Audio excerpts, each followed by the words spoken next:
Lin Shun unexpectedly traversed into a parallel world, only to meet his demise amidst the cataclysmic explosion of the Demon Emperor. In a bid to obliterate the lingering essence of the Demon Emperor, the Dixia law enforcement team resolved to imprison his remains within the Demon Sealing Tower, subjecting them to relentless torment by flames, ensuring an eternity of suffering. Yet, Lin Shen's beloved girlfriend, Tang Miaowei, defying the scorn and vitriol of the world, resolutely decided to transport him to the corpse-nurturing ground in hopes of his rebirth. The process of nurturing the corpse was fraught with difficulty, requiring a span of 21 days, with the necessity of nourishing it with treasures every 3 days to facilitate the transformation from a state of rigidity. However, at this moment, every apothecary had barred its doors to Tang Miaowei, and the forests harboring treasures forbade her entry. Overwhelmed by the immense pressure from all corners of the world, she felt as if ensnared by an abyss of despair. On the final day, she found herself trapped within the city, unable to venture outside. In her desperation, Tang Miaowei grasped a sharp blade and cut her own wrist, gazing tenderly towards the pit where Lin Chen's body lay. These past days, I have ventured into the shadows. My blood has been tainted by energy, and my bones corroded by malevolent forces, she murmured softly. Chengu, I shall use my blood to aid your rebirth and my bones to reconstruct your corporeal form. On this very day, amidst a chilling aura of darkness, Lin Chen successfully emerged from his stasis, endowed with golden eyes upon his birth. If any harm befalls her, without the need for the demon race to intervene, I vow to annihilate the entire human race. Lin Chen swore with unwavering resolve. Have I died? Lin Chen's consciousness gradually faded into obscurity, ultimately enveloped by an endless shroud of darkness. Huaxia Daily. 2 hours ago, a corpse was stolen from the central battlefield. The suspect is believed to be Tang Miaowei, the belle of Haicheng University. It is said that the individual who perished in the explosion of the Demon Emperor was Tang Miaowei University boyfriend, Lin Shun. The law enforcement team is en route to apprehend Tang Miaowei, but her actions in taking the body will bear no fruit. With the Demon Emperor's explosion, anything tainted by demonic energy, even a mere brick or tile, must be cast into the Demon Sealing Tower. Jiuzhou News.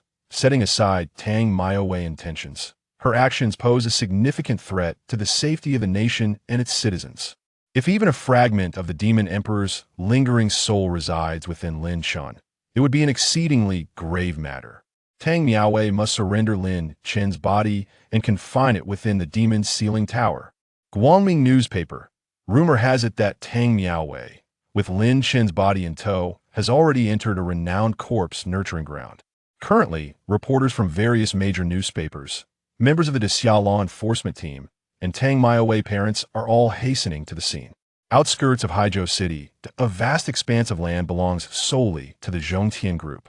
This area, adjacent to Daishan, is fraught with danger, often plagued by wild zombies. Typically, the Zhongtian Group prohibits any living souls from approaching, as they bear no responsibility should one fall victim to a zombie's bite. Yet today, an unexpected throng has gathered. These individuals are reporters from various news outlets, drawn by the sensational news of Tang Miaowei clandestine removal of her boyfriend Lin Chen's corpse. This scandal has ignited a firestorm of public opinion online. Whosoever secures the first-hand report shall elevate their newspaper to prominence. Some reporters had arrived as early as half an hour prior, only to find themselves barred entry by the Zhongtian Group's personnel. They now stand at the periphery of the first pit of the corpse nurturing ground, cameras trained on the slender figure 20 meters away. Having trekked over 2 hours, Tang Miaowei, with no vehicle willing to transport her, bore Lin Chen upon her back. Sweat had thoroughly soaked her pale yellow floral dress. Even a single breath seemed to require every ounce of her strength. Yet, upon gazing towards the ominous and foreboding nurturing ground, the weariness in her eyes vanished, replaced by a radiant smile. Chengu, we have arrived. Now that we are here, they shall not take you from me. As Tang Miaowei murmured to herself, footsteps echoed intermittently. Members of the Dixia law enforcement team, Tang Miaowei parents, and the current chairman of the Zhongtian Group all made their appearances at the scene. Tang Miaowei father, Tang Yiqiang, approached with a frigid expression, raising his hand to deliver a resounding slap. Smack! The sharp sound resonated throughout the gathering, leaving 5 distinct crimson marks upon Tang Maiwei fair visage. Go back. Do not bring shame upon me here. I do not care how you were with Lin Chen before. Now that he is dead. Prior to coming here, I spoke with the head of the Lin family. Even the Lin family wishes to avoid this matter. Lin's parents have instructed the law enforcement team to handle Lin Chen's remains as they see fit. Rebellious daughter, do you wish to ruin our Tang family and the entire Tang sect? Tang Yixiang trembled with rage, his finger trembling as it pointed at Tang Miaowei, appearing utterly beside himself with fury. Not far away, the chairman of the Zhongtian group observed the scene, shaking his head before stepping forward. Niece Miaowei, I understand your intentions. The Zhongtian group's corpse nurturing ground has its own rules, unbound by the laws of the Xia. As long as the body is delivered to our nurturing pit, no one, not even members of the Xia law enforcement team, may take him away before his rebirth. Niece Miaowei, while the Zhongtian group shares historical ties with your Tang sect, that we cannot take such risks by harboring this body. It would be best for you to relinquish this notion. The chairman of the Zhongtian group, Zhao Tianyang, feigned helplessness. At this moment, the members of the Xia law enforcement team, noticing Tang Miaowei continued silence, sent forth a stoic spokesperson. Tang Miaowei, your current actions constitute a violation of the Xia's laws. Considering the contributions of the Tang sect in this recent conflict with the demon race, we shall overlook your unauthorized removal of the body. However, should you remain obstinate, the consequences will be borne by you and your Tang sect.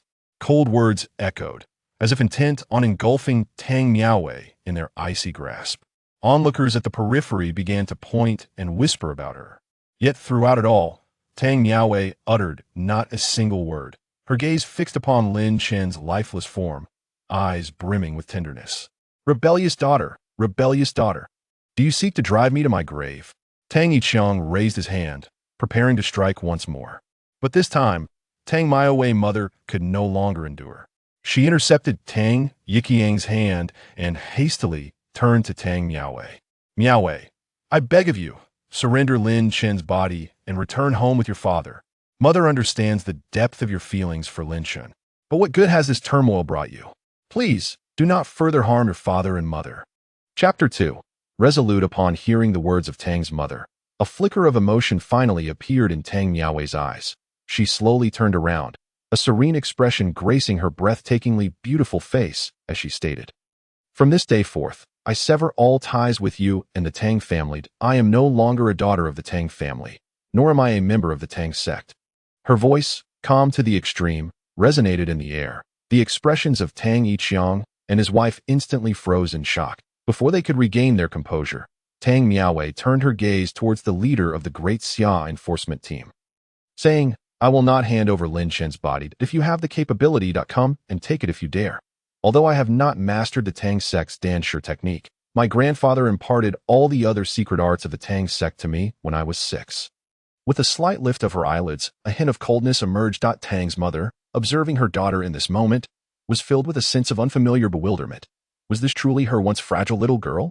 After her words stunned the enforcement team, Tang Miaowei's attention shifted to Zhao Tianyang.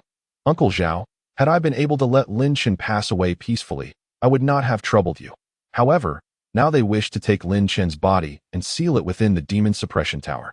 He would be eternally imprisoned, subjected to relentless flames, never to be reborn. That I do not know the likelihood of the so-called remnants of the demon emperor attaching themselves to Lin Chen's corpse. Nor do I understand how Lin Chen's mere body could provoke the resurgence of the demon race. Even if chaos were to engulf the world, what concern is it of mine? To me, Lin Chen is everything. Her resolute voice echoed through the air, leaving everyone stunned. No one had anticipated Tang Miaowei would harbor such determination, willing to sever ties with her own parents and oppose the world to protect Lin Chen's body. Her declaration that Lin Chen is my everything sent tremors through the hearts of the onlookers. They questioned themselves. If they were in Tang Miaowei's position, would they ever possess such resolve? The forum of Haicheng University had long since erupted. Countless alumni aware of the golden couple that Tang Miaowei and Lin Chen represented, upon witnessing the live broadcast, could not restrain themselves from posting. Haicheng University's campus beauty, the once gentle girl trailing behind Lin Chen, now exudes a terrifying strangeness. Who on earth has forced Miaowei into becoming this way? Regardless of whether Tang Miaowei's actions are right or wrong, her love for Lin Chen has truly moved me to tears. I originally wanted to share the live stream with my girlfriend, but reconsidered, it's better to avoid unnecessary trouble. I buried my head under the blanket crying. My girlfriend asked if the mistress had died. Beyond the audience at Haicheng University, millions were watching the live broadcast. Many felt that Tang Miaowei's figure had grown immensely tall in that moment. However, at the same time, her actions drew disdain from numerous onlookers. For them, whether Lin Chen could be reborn had no bearing. Yet, even a minuscule chance of the demon race returning posed a threat to their safety. The pressure of public opinion would not only weigh on Tang Miaowei, but also on anyone who chose to support her. Thus, without a moment's hesitation, Zhao Tianyang addressed Tang Miaowei, saying, "Miaowei, you should leave." Before he could finish, Tang Miaowei suddenly produced a jade token adorned with a golden border from her bosom. Upon seeing this item in her hand, Zhao Tianyang's expression momentarily faltered. The Zhongtian token. How do you possess the Zhongtian token of my Zhongtian group? Tang Miaowei, noting Zhao Tianyang's surprise, spoke slowly. Uncle Zhao, my grandfather once saved your father's life. The rise of the Zhongtian group is significantly attributable to my grandfather's influence. Although the techniques of corpse nurturing may be similar, your Zhongtian group's ascent to become one of the 5 major corpse nurturing powers of this era owes much to my grandfather's assistance. Therefore, 50 years ago, Grandfather Zhao gifted this Zhongtian token to my grandfather, signifying that whether it be the entire Zhongtian group or the descendants of the Zhao family, seeing the token is akin to seeing Grandfather Zhao himself. For any issues or troubles, this token mandates that the Zhongtian group must extend all possible assistance. Uncle Zhao, may I inquire whether these words still hold true? Her declaration thrust Zhao Tianyang onto the razor's edge. In a secluded temple deep within the mountains, an elderly monk watching the live stream clasped his hands in admiration, exclaiming, "Ba, well done, well done. This young girl from the Tang family possesses considerable skill. Her resilience and wisdom are exceptional. Should she not stray from her path, her future is boundless." Upon hearing the old monk's words, a young monk clad in white standing behind him expressed his confusion. "Master, I do not quite understand your words. The actions of this Tang family girl are tantamount to opposing the world.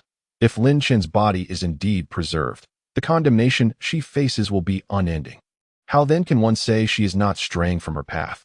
Has she not already embarked on a misguided journey? And is there still a way back for her?" The elderly monk chuckled and shook his head.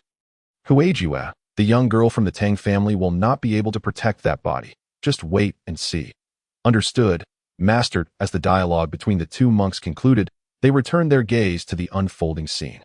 Meanwhile, Zhao Tianyang, after a fleeting moment of contemplation, turned to Tang Miaowei, who had revealed the Zhongtian token in front of so many. Although the elders of the Tang and Zhao families had long passed, Zhao Tianyang could not dare to dismiss the significance of the token. Chapter 3. Deadline. Shifting his focus away from Tang Miaowei, Zhao Tianyang turned to the leader of the enforcement team, Li Hao, and stated, "Captain Li, our Zhongtian group has an agreement with the upper echelons of the Great Xia. Everything here is under our jurisdiction. Since Miaowei has produced the Zhongtian token, my Zhongtian group will proceed according to protocol." Upon hearing this, Li Hao's brows furrowed deeply. After Zhao Tianyang spoke, he directed his gaze back to Tang Miaowei. "Miaowei, I can grant you the opportunity to nurture the body here. However, beyond that, my Zhongtian group can offer you no further assistance. Once the 21-day period for nurturing the corpse concludes, regardless of whether Lin Chen's body is transformed, we must expel it from the confines of the first nurturing site. Miaowei, you must think this through. There is only one Zhongtian token, and its value is immeasurable that I hope you will not squander it in this manner. What good will it do to protect that body for an additional 21 days? In the end, you will still be powerless." Zhao Tianyang's words fell one after another. Li Hao's expression improved considerably upon hearing this. 21 days was merely a short span. He could wait. In the end, he would still retrieve Lin Chen's body to report back. As for the Tang sect techniques that Tang Miaowei mentioned, he did not regard them with much concern. Even if Tang Yiqiang were to given that I previously informed Captain Li of the law enforcement team that everything must be conducted according to the regulations of my Zhongtian group. I hope you can grasp this point as well. Adhere to our rules." Zhao Tianyang's voice was imbued with an undeniable authority. Upon hearing this, Tang Miaowei slightly furrowed her brows. Yet she understood that Zhao Tianyang's agreement to allow Lin Chen's body to be buried here was already the limit of his concession. She nodded gently and placed Lin Chen's body gently on the ground before taking a step back. Observing this, Zhao Tianyang waved his hand, prompting several staff members from the Zhongtian group to hurriedly approach Lin Chen's body. Moments later, those responsible for the examination began to affix various testing instruments to the corpse. Approximately 5 minutes later, after a series of complex testing procedures, a staff member clad in blue respectfully addressed Zhao Tianyang.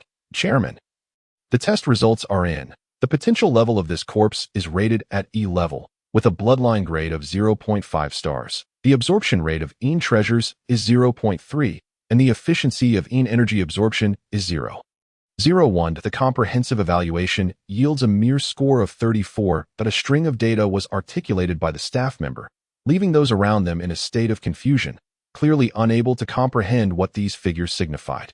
Zhao Tianyang nodded slightly in response, and then surveyed the surroundings, saying, Miaowei, my dear niece and esteemed guests, you may not understand the implications of these figures. Let me provide an analogy. Take, for instance, the illustrious ancestor of the Hu family from Beipai Hejubeo. When the Hu family's forebear was raising the revered ancestor, his corpse's potential was rated at a level, with a bloodline grade of 6 stars. The absorption rate of EN treasures was 80, and the efficiency of EN energy absorption reached 69. The overall evaluation scored an impressive 93 points. Such data was what enabled the emergence of a half-step silver-eyed revered ancestor, allowing Hejiabeo to dominate the northern corpse refining sect.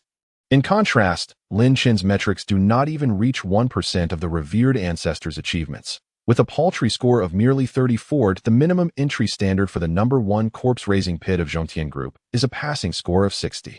My dear niece, I could make an exception for you today. However, his body is only worthy of being interred in pit number 576, the very last pit. Zhao Tianyang's words were laden with gravitas. Presenting himself as a figure of utmost benevolence, upon hearing this declaration from Zhao Tianyang, the surrounding crowd and the many viewers watching the live broadcast suddenly grasped the situation. Consequently, a wave of murmurs erupted. In the various broadcasting studios, the comments section exploded with reactions. I thought it was a match made in heaven, that our Lin family's young master would be an extraordinary figure. It turns out Lin Chun is merely a waste of potential. Just casually bringing in a corpse, and its qualifications surpass Lin Chen's by far. Shoo, don't use the term waste. That would be an insult to waste, were it not for the Zhao family's consideration of that Zhongtian token. Lin Chen wouldn't even qualify for burial. No wonder the Lin family has yet to appear. They seem to have completely given up on him. After all, I can rest easy now, even if a remnant of the demon emperor were to possess him. It wouldn't change the fact that he's a waste, right? Just one statement. I eagerly await the expiration of the 21-day deadline, when the law enforcement team will take this corpse to the demon-suppressing tower. As the discussions continued unabated, Zhao Tianyang observed the silent Tang Miaowei and assumed she was filled with regret. He shook his head and spoke. My dear niece Miaowei, I can offer you a chance to reconsider. Given Lin Chen's qualifications, even if he were to enter the pit, whether or not he can successfully rise from the coffin remains questionable.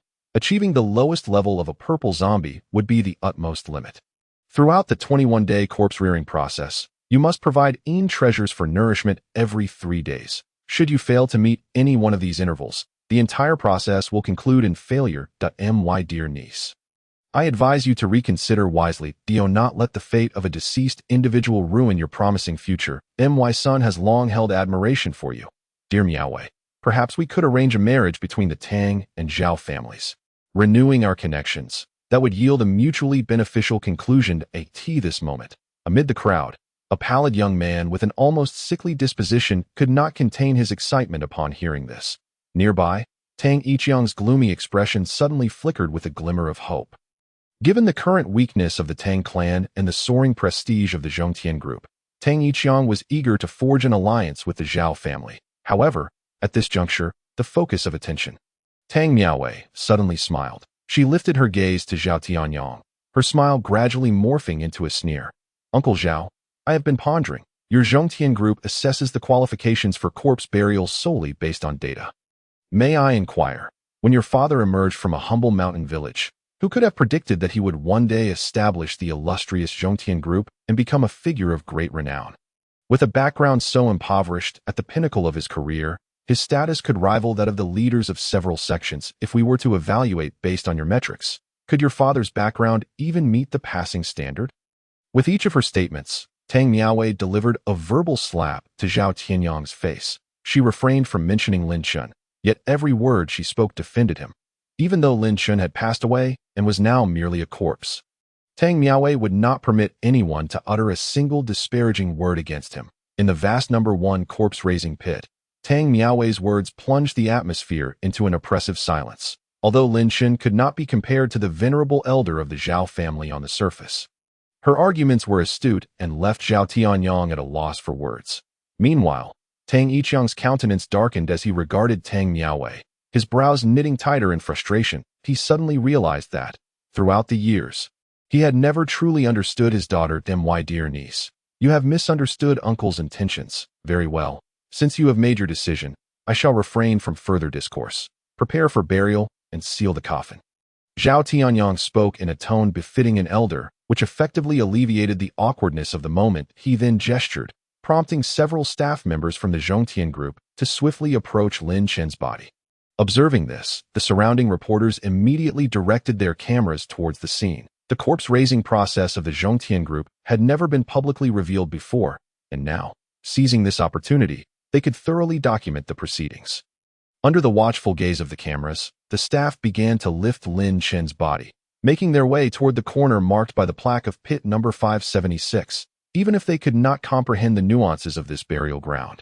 The position of the 576th pit indicated it was a remote corner, with a significantly lower concentration of yin energy compared to the other pits. Tang Miaowei stood with her back to the crowd, her gaze fixed intently on Lin Chen's body. Her previously icy demeanor softened in an instant. Chengu, I am so sorry. This is the best I could secure for you, but rest assured, I will strive to gather yin treasures to nourish your body. I will ensure you receive what others possess. Tang Miaowei whispered to herself. The staff members had already positioned Lin Chen's body beside the 576th pit. That moment, an elderly man draped in a gray robe emerged. The gray-robed elder circled around Lin Chen's body with an eerie gait before squatting down beside it. He then produced a long needle from his gnarled hands and, under Tang Miaowei's narrowed gaze, swiftly inserted it into Lin Chen's heart. After approximately 2 seconds, he extracted the needle, which was now stained with a drop of Lin Chen's blood. The gray-robed elder retrieved a glass pendant from his robe and infused the drop of blood into it. He then grasped the pendant and began to walk toward Zhao Tianyang. Meanwhile, the staff members from the Zhongtian group commenced placing Lin Chen's body into the prepared coffin, initiating the final sealing process.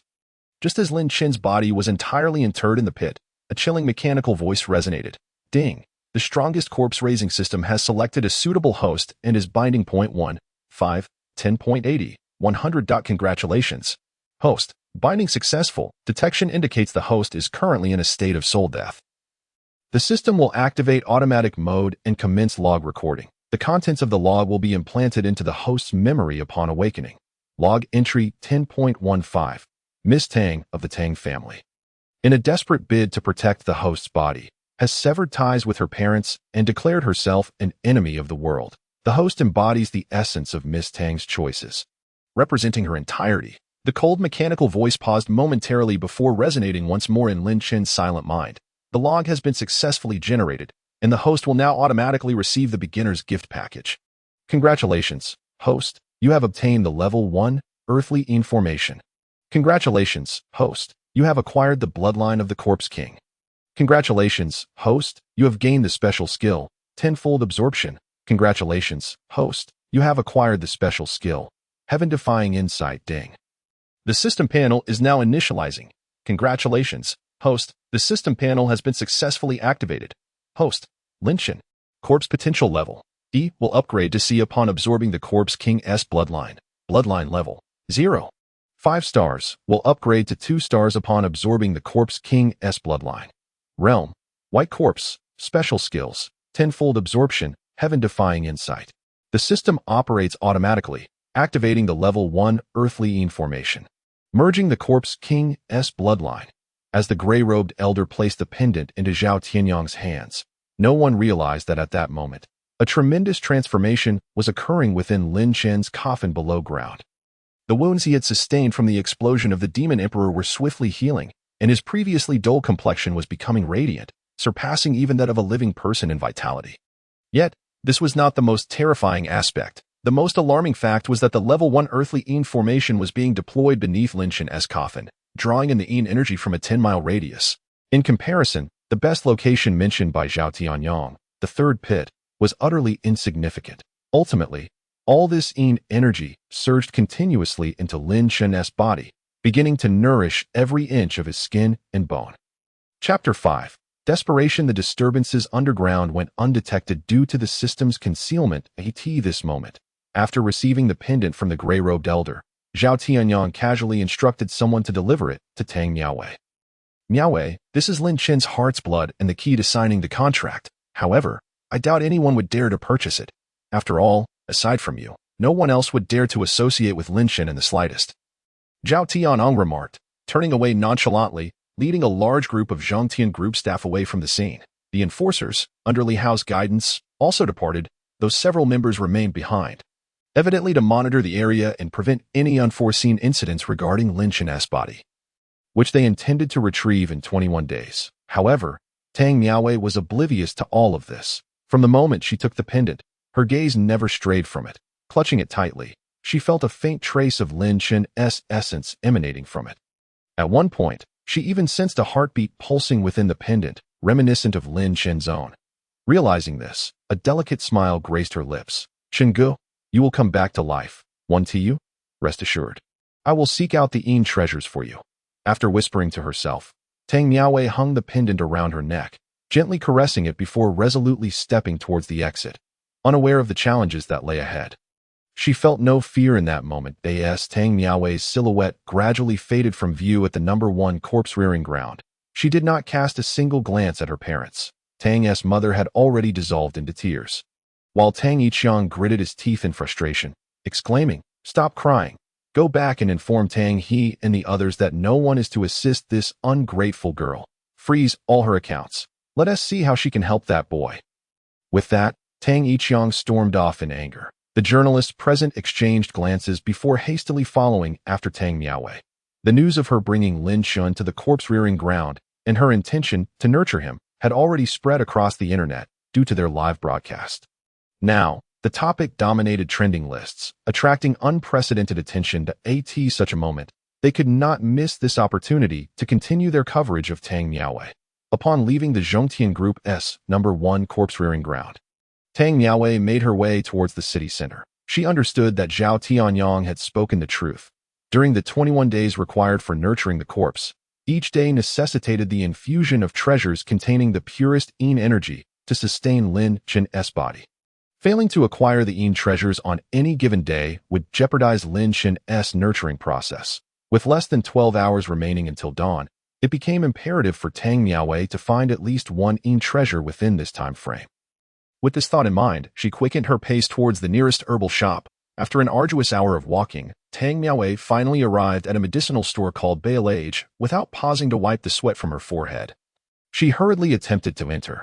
However, before she could step inside, a female shop assistant emerged, sneering as she spat on the ground. "Our boss has stated that we will not provide Yin treasures to those who harm the interests of humanity." The shop assistant slammed the door shut in Tang Miaowei's face. The journalists who had followed her captured this moment, turning their attention entirely towards her. Tang Miaowei stood momentarily stunned before expressionlessly turning away. As she prepared to move forward again, a throng of reporters trailed behind her.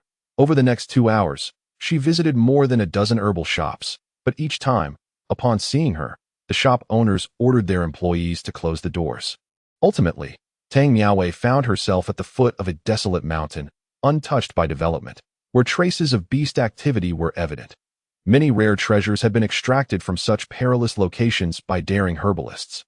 With no other options left, she resolved to pursue this path. Yet, she soon discovered that even this opportunity was denied her, as the mountain was under the control of capital interests. Entry necessitated purchasing a ticket. But Tang Miaowei could not afford even a single ticket. The overseer emerged, insisting she leave, declaring that even if she obtained a ticket through the black market, she would not be permitted to enter the mountain to collect Yin treasures. At that moment, it felt as though all pathways for Tang Miaowei had been severed as the live streaming cameras recorded these events. Viewers in the chat room began to voice their concerns that I hadn't realized how serious this situation was. Now I understand that Tang Miaowei's intention to nurture Lin Chen's corpse is a monumental taboo. It seems that no herbal shop or desolate mountain in the entire city, or even the whole country, will allow her access. The commentators scoffed. Let us see what she can do now. Without the Yin treasures to nourish Lin Chen's corpse, relying solely on the Yin energy from the corpse-rearing ground will not suffice to turn him into a zombie. Even if Lin Chen were to rise as a zombie, how could he escape the Enforcer's grasp? Given his subpar physique, he would likely only become the most inferior purple zombie for the Enforcers of the Great Xia. Even a white zombie would merely require a little extra effort to handle. The chat room buzzed incessantly. In the footage captured, Tang Miaowei stood at the foot of the desolate mountain, blocked by a group of people. Her figure appearing so fragile, the path she had chosen to nurture Lin Chen was far more challenging than merely crossing the mountain before her, a challenge magnified 100-fold, 1,000-fold. Observing her silhouette, the journalists shook their heads in unison, murmuring, "She is likely to give up. I senti she. It's just too difficult. From a romantic perspective, she has already done enough for Lin Chen. In fact, it wouldn't be too late for her to turn back now. If she did, she would still be the young lady of the Tang family, enjoying a life of privilege." Moreover, Chairman Zhao of Zhongtian Group had previously expressed interest in a union with the Tang family. If the Tang and Zhao families truly allied, Tang Miaowei's life would be one that 99.999% of women would envy and aspire to. While this was undoubtedly true, would Tang Miaowei truly choose to abandon Lin Chen? Would she not give up? And if she chose not to, what could she possibly achieve? The journalists shook their heads repeatedly, their gazes fixed upon Tang Miaowei. That moment, it was as if they were imagining things. For they seemed to catch a glimpse of a smile crossing Tang Miaowei's face. A smile imbued with both sorrow and resoluteness. A smile that made their bodies tremble involuntarily. Immediately, they could not help but rub their eyes, only to discover that Tang Miaowei's face had long since become indistinguishable. This was because Tang Miaowei had lifted her feet once more and begun to walk towards the east. A dozen onlookers were unable to suppress the doubt that flickered in their eyes. The road back to the city lay to the west. What could Tang Miaowei possibly seek in the east? At that moment, a journalist seemed to have an epiphany. He swallowed hard, his throat constricting, and stammered, Is she really going somewhere? Has the young lady of the Tang family lost her mind?" Chapter 6. The Dark Zone. The journalist's horrified voice echoed through the air. The other reporters glanced at Tang Miaowei's retreating figure and then towards the ominous horizon in the east, their pupils dilating in fear. The Dark Zone. Was Tang Miaowei truly daring to venture into the third Dark Zone near Haizhou? It was not only the reporters. Millions of viewers in several live streaming rooms collectively gasped in disbelief. For Lin Chen's sake, how far was Tang Miaowei willing to go?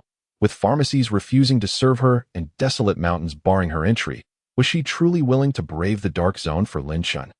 Since the resurgence of spiritual energy, several continents have gradually expanded, and now, Blue Star is countless times larger than before. Places once deemed uninhabited are now collectively referred to as Dark Zones, where humanity has yet to tread. Our Great Xia boasts 5 major Dark Zones, each more terrifying than the last. Many mythical beasts are said to have escaped from these Dark Zones, and it is rumored that even more dreadful entities lurk within. Was Tang Miaowei truly unafraid? Now that the war between humans and beasts had drawn to a close, many surviving beasts had retreated back into the Dark Zones, including some at the level of Beast Kings and even Beast Emperors. The Dark Zones are now more perilous than during the conflict. The reporter from Huaxia News was indeed correct. She must be mad. How else could she contemplate entering the Dark Zone to seek out treasures for Lin Chen? Even the leaders of various sects would refrain from entering the Dark Zone. If Tang Miaowei were to emerge alive, I would gladly stand on my head. The live stream room erupted in chaos, and the incident quickly ascended the trending topics. An increasing number of people flocked to the live stream, and under the watchful eyes of countless spectators, Tang Miaowei's strides drew ever closer to the eastern horizon. Rows of armored soldiers from the Great Xia stood firm at the edge of sight, their black armor gleaming ominously. Behind them lay a towering expanse of black forest, the ancient trees casting an overwhelming sense of dread, as though the very sky had darkened under their shadow. Yet this was merely the periphery of the Dark Zone, not its true depths. Over the years, individuals have ventured into the Dark Zone, attempting to unveil its mysteries. However, aside from the fortunate retrieval of a priceless black yin flower by the leader of the Lingxiao sect 4 years ago, no one has emerged alive since. Subsequently, even with the knowledge of potential treasures within, no one dared to enter again, for it was said that the Lingxiao leader descended into madness shortly after his return.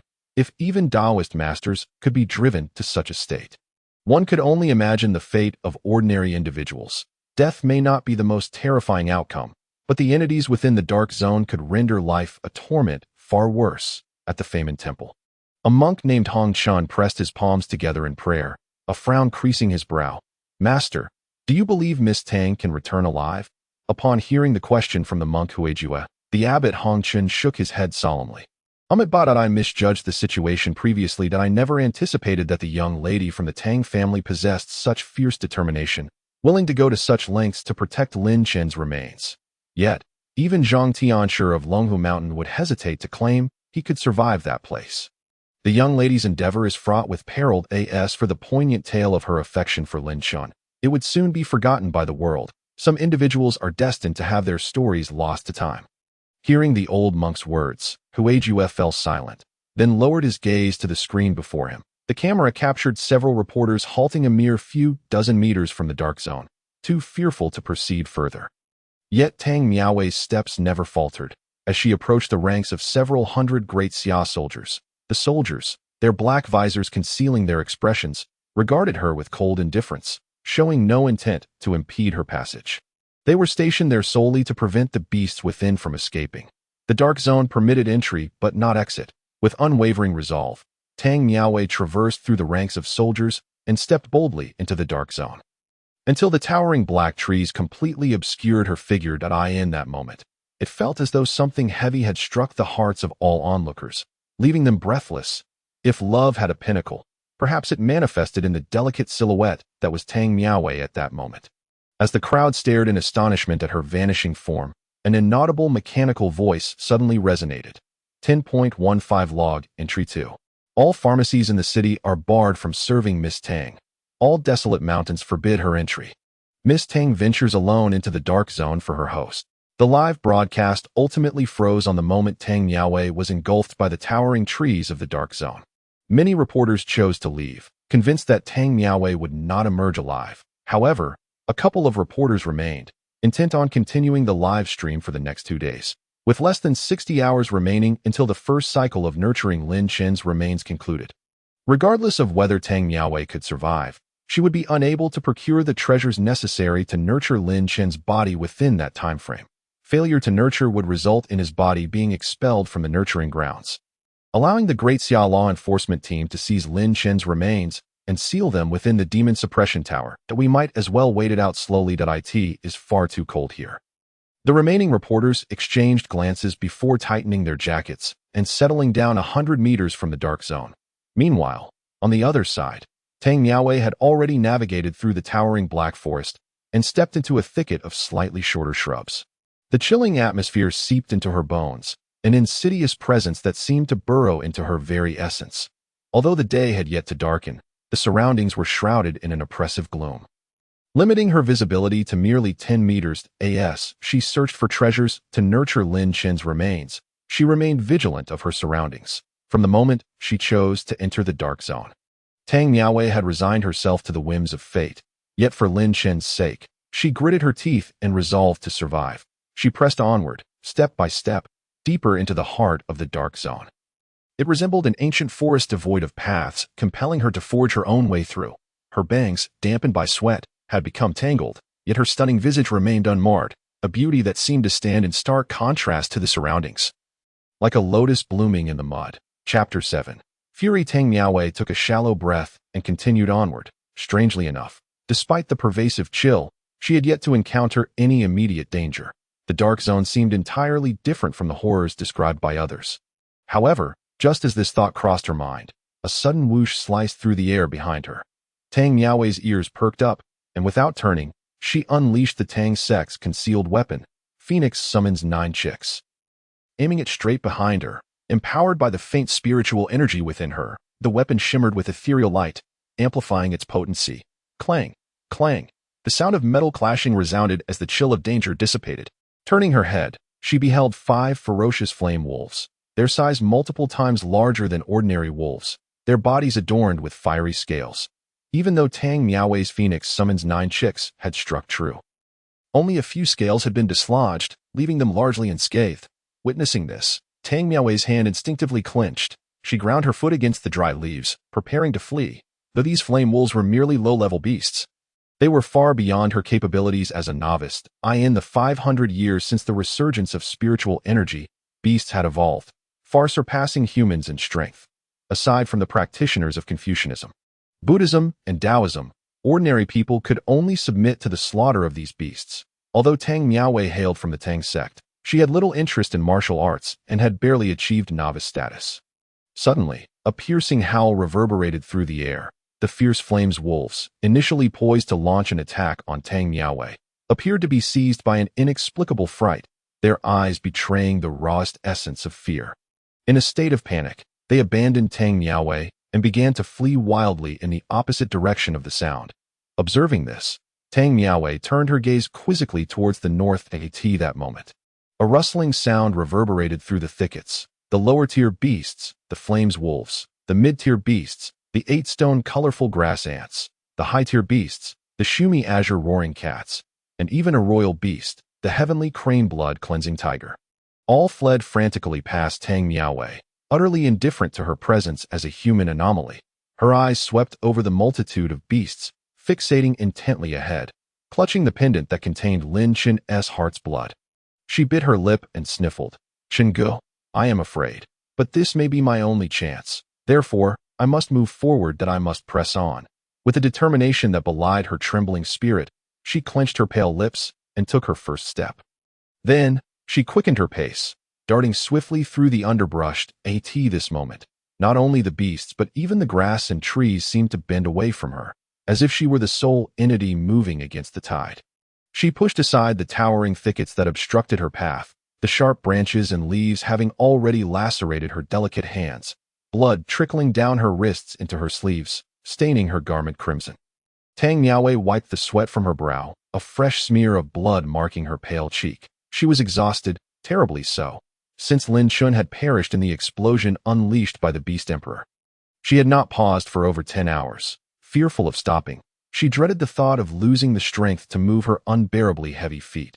Time seemed to lose all meaning in that moment as she repeated her labored motions of pushing through the thickets and advancing like a machine, until, at last, the world around her fell eerily silent, and no longer did she hear the rustle of beasts trampling fallen leaves, nor the chirping of insects or the calls of birds.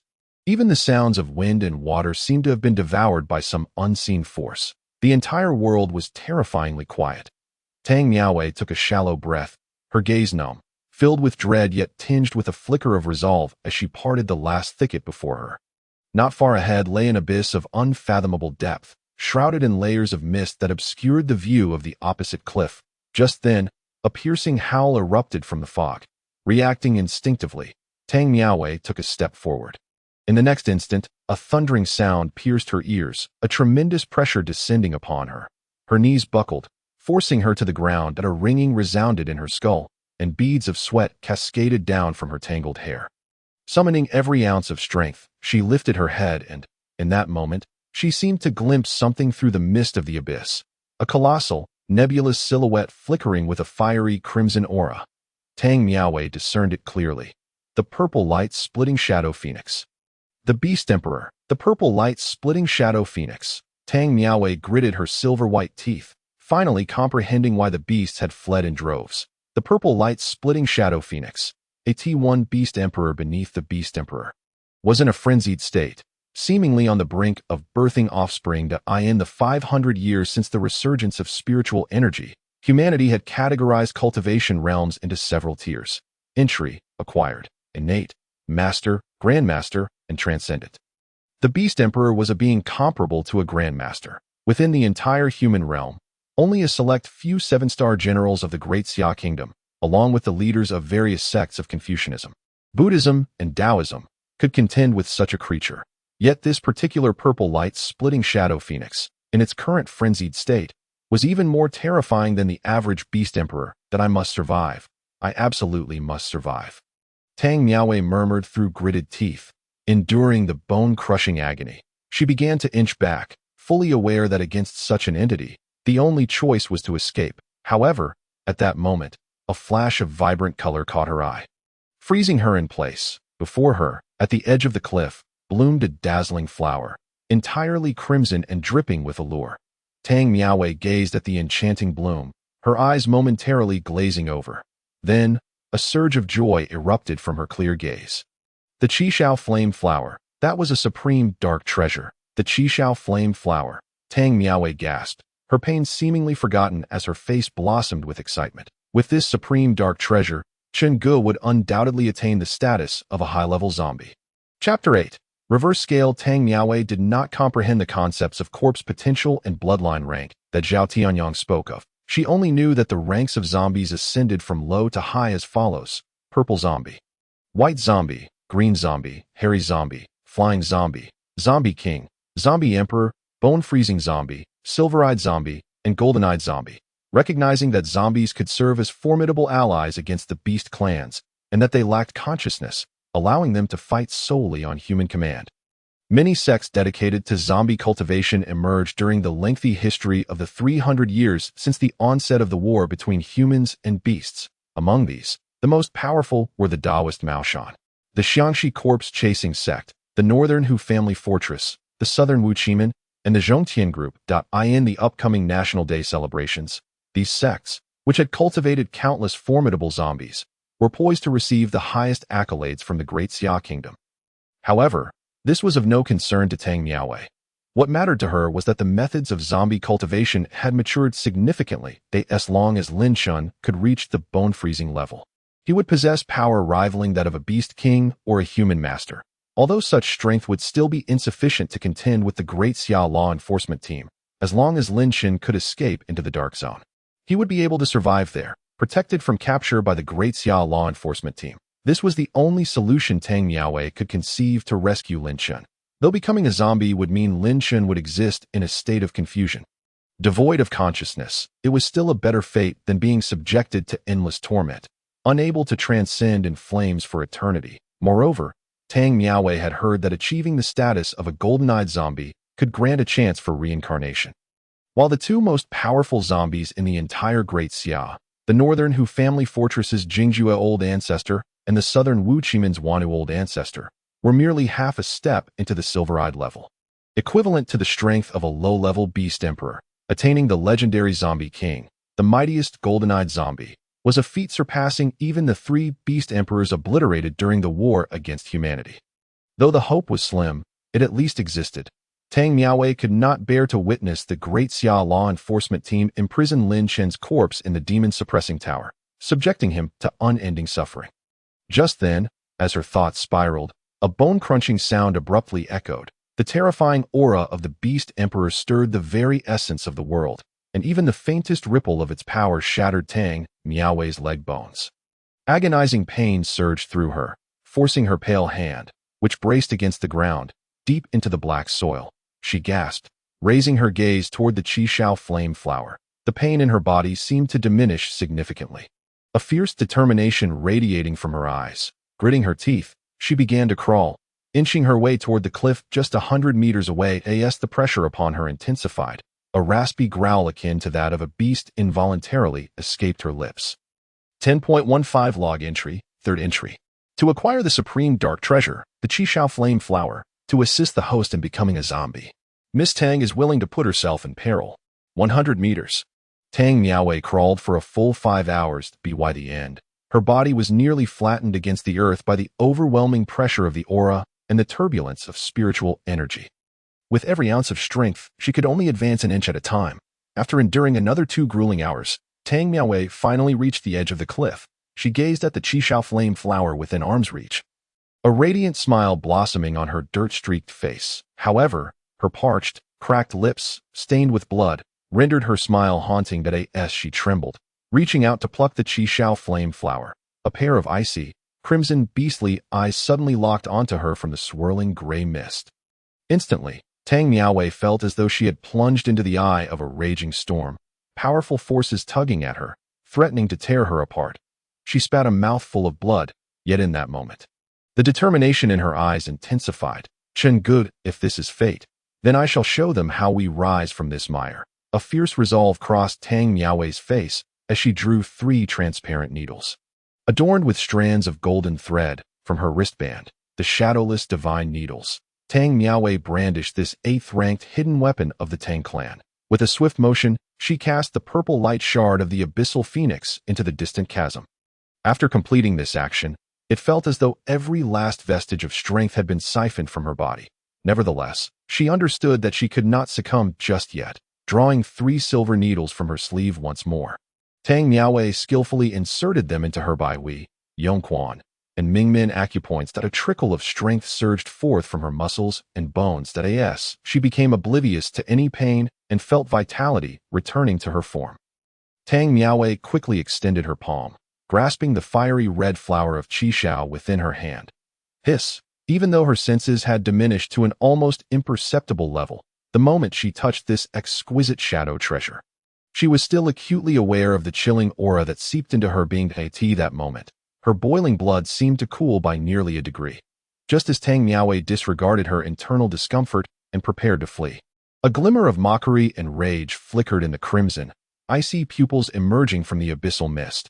All the myriad beasts scattered in terror before its overwhelming presence. Yet, Tang Miaowei dared to venture here as a member of the human race. Seizing this supreme shadow treasure at a critical moment of its birthing, this, without a doubt, infringed upon its pride. For the human race, death was an inevitable consequence. The wisp of violet flame ignited in its eyes. The 3 ethereal needles she had launched disintegrated into nothingness in an instant, while Tang Miaowei's silhouette, clutching the Qishao flower, suddenly froze in place. Following that, her slender form felt as if it were ensnared by an invisible claw. Gradually lifting from the ground, an immense pressure, far greater than before, bore down upon her. Every bone in her body shattered in layers, breaking down from whole to tiny fragments in an exceedingly brief span of time. The excruciating agony, beyond human endurance, swiftly rendered Tang Miaowei unconscious. In her final moment, she beheld the cold, emotionless crimson beast eyes.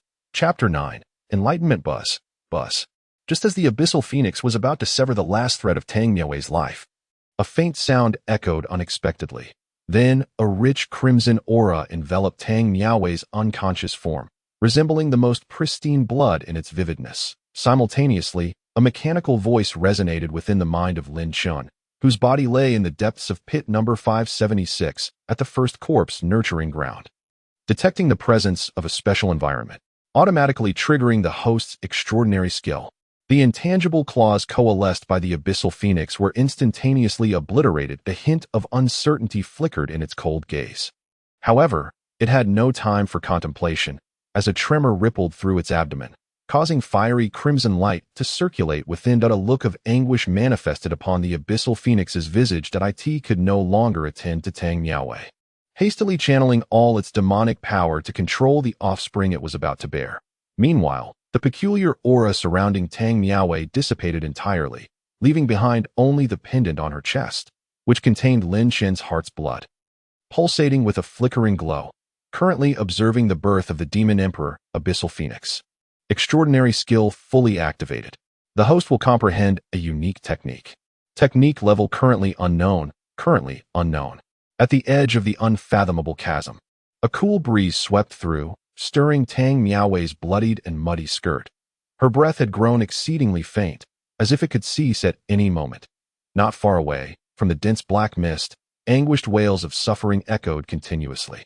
As the mist swirled, it thinned slightly, revealing the towering form of the abyssal phoenix, which was as tall as a 20-story building, adorned with myriad arcane patterns. The purplish-red light coursed from its swollen abdomen throughout its entire body, resembling cracks threatening to tear it apart. The birthing of demon offspring, especially for powerful beasts like the abyssal phoenix, was no easy feat, for the progeny of demon beasts were born with formidable strength. Offspring born from a demon emperor like the abyssal phoenix could possess the power of a low-level demon king from the moment they hatched. If not for this calamity, demon beasts would have freely multiplied, leading to the annihilation of humanity long ago. Roar, roar. The abyssal phoenix's cries reverberated endlessly, sending ripples of fear through nearby mid to high-level demon beast groups, prompting them to flee. After approximately 2 days, the phoenix's cries diminished significantly at this moment. A faint purple flame ignited across its form, and shortly thereafter, it converged entirely upon its abdomen. Then, it was drawn inside that a demon egg, radiant with flames and inscribed with numerous arcane patterns, seemed to be visible through the abyssal phoenix's abdomen. With the final, agonizing cry, a look of relief emerged in the abyssal phoenix's eyes. The massive demon egg, glowing with purple flames and intricate patterns, measuring 5 meters tall and 3 meters wide, slipped from its body, floating amidst the mist. The sound of sizzling filled the air as the unseen mist ignited upon contact with the egg. The abyssal phoenix gazed at the egg it had birthed, its cold crimson eyes reflecting a hint of maternal gentleness. Yet, as its attention shifted back to the edge of the chasm, where Tang Miaowei still drew breath, an overwhelming aura of murderous intent permeated the area. Whoosh! The abyssal phoenix cradled the demon egg protectively as its massive form appeared at the chasm's edge. In an instant that it raised its black-red claw, poised to strike down upon Tang Miaowei. Our demon race has never been wrong. Never been wrong. The human race must be extinguished. A vague, hoarse voice emerged. Tang Miaowei's delicate figure was completely shrouded by the shadow of the enormous claw, the earth beneath her sinking downwards. Just then, a dense black light erupted from beneath the abyssal phoenix's claw. The soil of the dark realm was black, yet this black light was incomparably more concentrated. As if it could devour all things in existence, comprehension complete. The extraordinary skill has successfully enabled the host to grasp the celestial level technique, Demon King's Transformation. Demon King's Transformation. The host will no longer be limited to absorbing in spirits and earth energy for cultivation, but can absorb and refine various demonic energies. Now demonstrating the full power of the max-level Demon King's Transformation.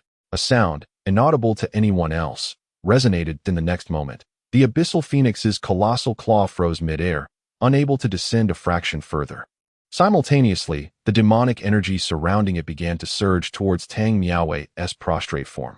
More precisely, it gravitated towards the crystalline pendant on her chest, which emitted a faint crimson glow. Bang! At the moment, the abyssal phoenix was momentarily bewildered.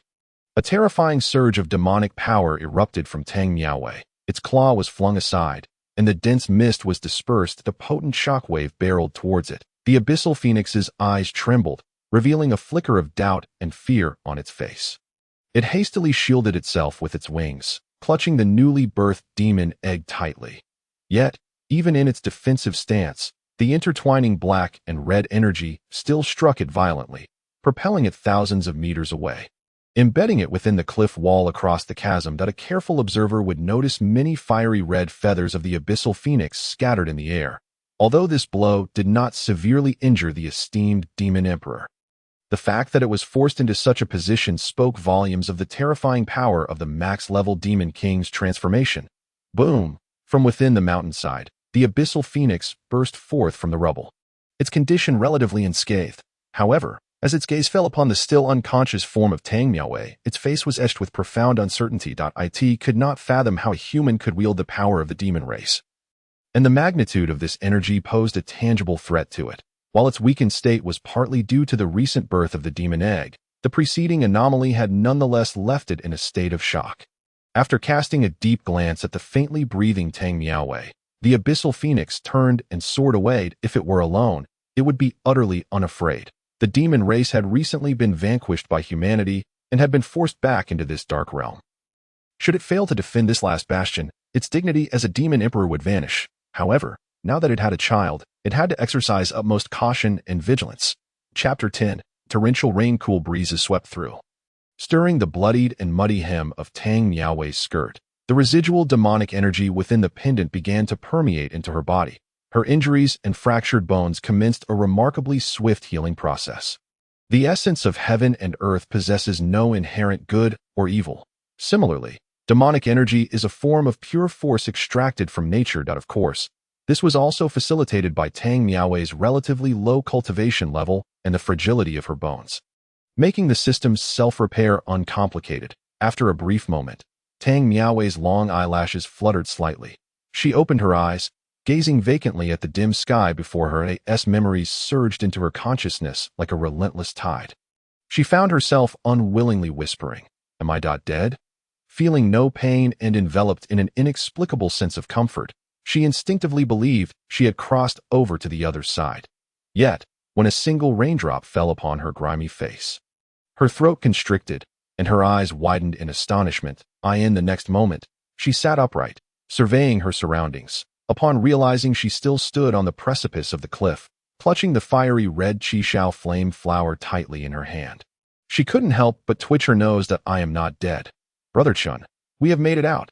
Tang Miaowei forcibly restrained the chaotic thoughts swirling in her mind as she carefully placed the Qishao flame flower, exuding an intense chill, into a wooden box designed for holding hidden weapons and treasures, particularly those of the highest caliber like the Qishao flame flower, necessitate specially crafted containers. Improper storage could lead to the loss of their medicinal properties, and the immense spiritual energy contained within could inflict significant harm upon the human body.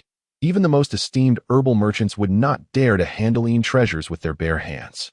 However, Tang Miaowei lacked the specialized tools for harvesting and storing such treasures. She set aside her concerns for the moment. "What is this?" Just as she secured the box containing the Qishao flame flower and prepared to make her swift return to the outside world, her gaze was suddenly captivated by an object nearby. With her delicate tongue brushing against her lips, Tang Miaowei reached down to pick up a vibrant red feather that lay scattered at the edge of the cliff. The chilling aura emanating from it was far more potent than that of the Qishao flame flower, causing her clear pupils to tremble. "This is a feather from the purple light splitting in phoenix." As she examined her surroundings more closely and discerned signs of a struggle, a comprehensive hypothesis began to form in her mind regarding the events that transpired during her unconsciousness. Something had engaged in combat with the purple light splitting in phoenix, injuring it in the process. So, I have unexpectedly benefited from this misfortune, but what of my own injuries? Perhaps that entity is not a member of the demon race. Recalling the myriad of rumors regarding mysterious entities in the dark zones, Tang Miaowei nodded to herself with newfound conviction. She cast a grateful glance toward the dense thicket deeper within. Then, intending to tuck the fiery red feather into her clothing, she paused to reconsider. Bending down, she tucked the feather into the long stockings beneath her skirt. After completing this task, the already gloomy sky suddenly darkened, and with the sound of the first raindrop hitting the ground, a torrential downpour ensued. Tang Miaowei tightened her clothing, seizing the opportunity to hasten her steps back along the path she had come. Before the myriad of demons returned to this area, the entrance of the third Dark Zone X4. Apart from a few hundred fully armed soldiers from the Great Xia army, several reporters remained, still unwilling to leave. As they observed the sudden onset of rain, they hurriedly shielded their broadcasting equipment and sought refuge beneath the eaves of a nearby Great Xia alarm station.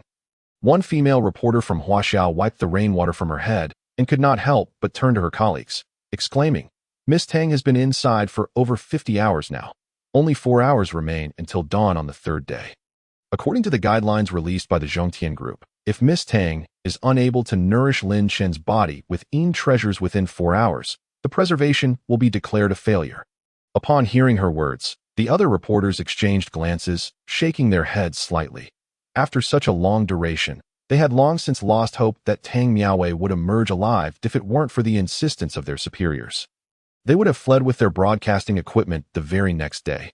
Nevertheless, while they believed that no significant outcome awaited them, their official live stream had been astonishingly popular over the past few days, still attracting millions of viewers eager for the spectacle. It seems the Dark Zone is indeed perilous. The campus beauty Tang has likely been devoured by a demon beast. How could it not be dangerous? Have you seen the hundreds of soldiers guarding this location? They are no ordinary troops. Even the least among them are postnatal level experts. The commanding officer, General Jiang, is rumored to be at least half a step away from becoming a master. What the brothers upstairs said is correct. Moreover, this elite team is primarily responsible for scouting the Dark Zone and relaying information to the higher-ups. If the Dark Sorcerer's beasts make any significant movements, they can do nothing but perish. They cannot stop them. Sigh, Miss Tang is foolish. What is she doing in such a dangerous place? She should be sending our boss in. He always says that the strong never complain about their environment. I truly envy that Lin Chun. Even in death, he has a woman like Tang Miaowei fighting for him. Wait, look, what is that?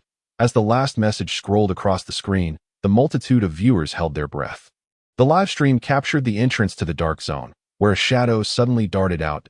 As the image became clearer, they realized it was a mid-level demon beast, the Wupon Fun War Monkey.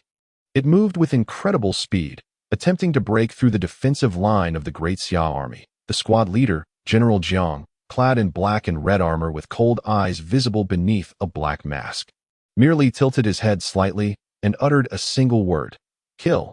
At his command, 2 soldiers from the Great Xia army stepped forward, positioning themselves on either side of the Wupon Fun War Monkey. They drew their short blades, and in a flash amidst the pouring rain, the blade glimmered. Before the raindrops could converge again, the Wupon Fun War Monkey's head was severed. Its body, propelled by inertia, flew several meters before collapsing into the muddy ground, washed by the torrential rain. Impressive. Absolutely remarkable. A few reporters nearby gasped in exhilaration at the scene, while millions of viewers in front of their screens erupted in excitement, waving their hands. Just then, several more shadows surged forth from the dark zone. Chapter 11. Emergence following the demise of the first Wupon Fun War Monkey. 4 or 5 more rushed out. In the face of such a scene, General Jiang remained unfazed, with only 7 or 8 of his soldiers wielding tang knives moving to engage. Suddenly, General Jiang's ears perked up slightly. He squinted, his thumb brushing against the hilt of the sword in his left hand. With a swift motion, a finely crafted steel-long knife soared into the air. Jiang's feet stomped on the ground, propelling him upward.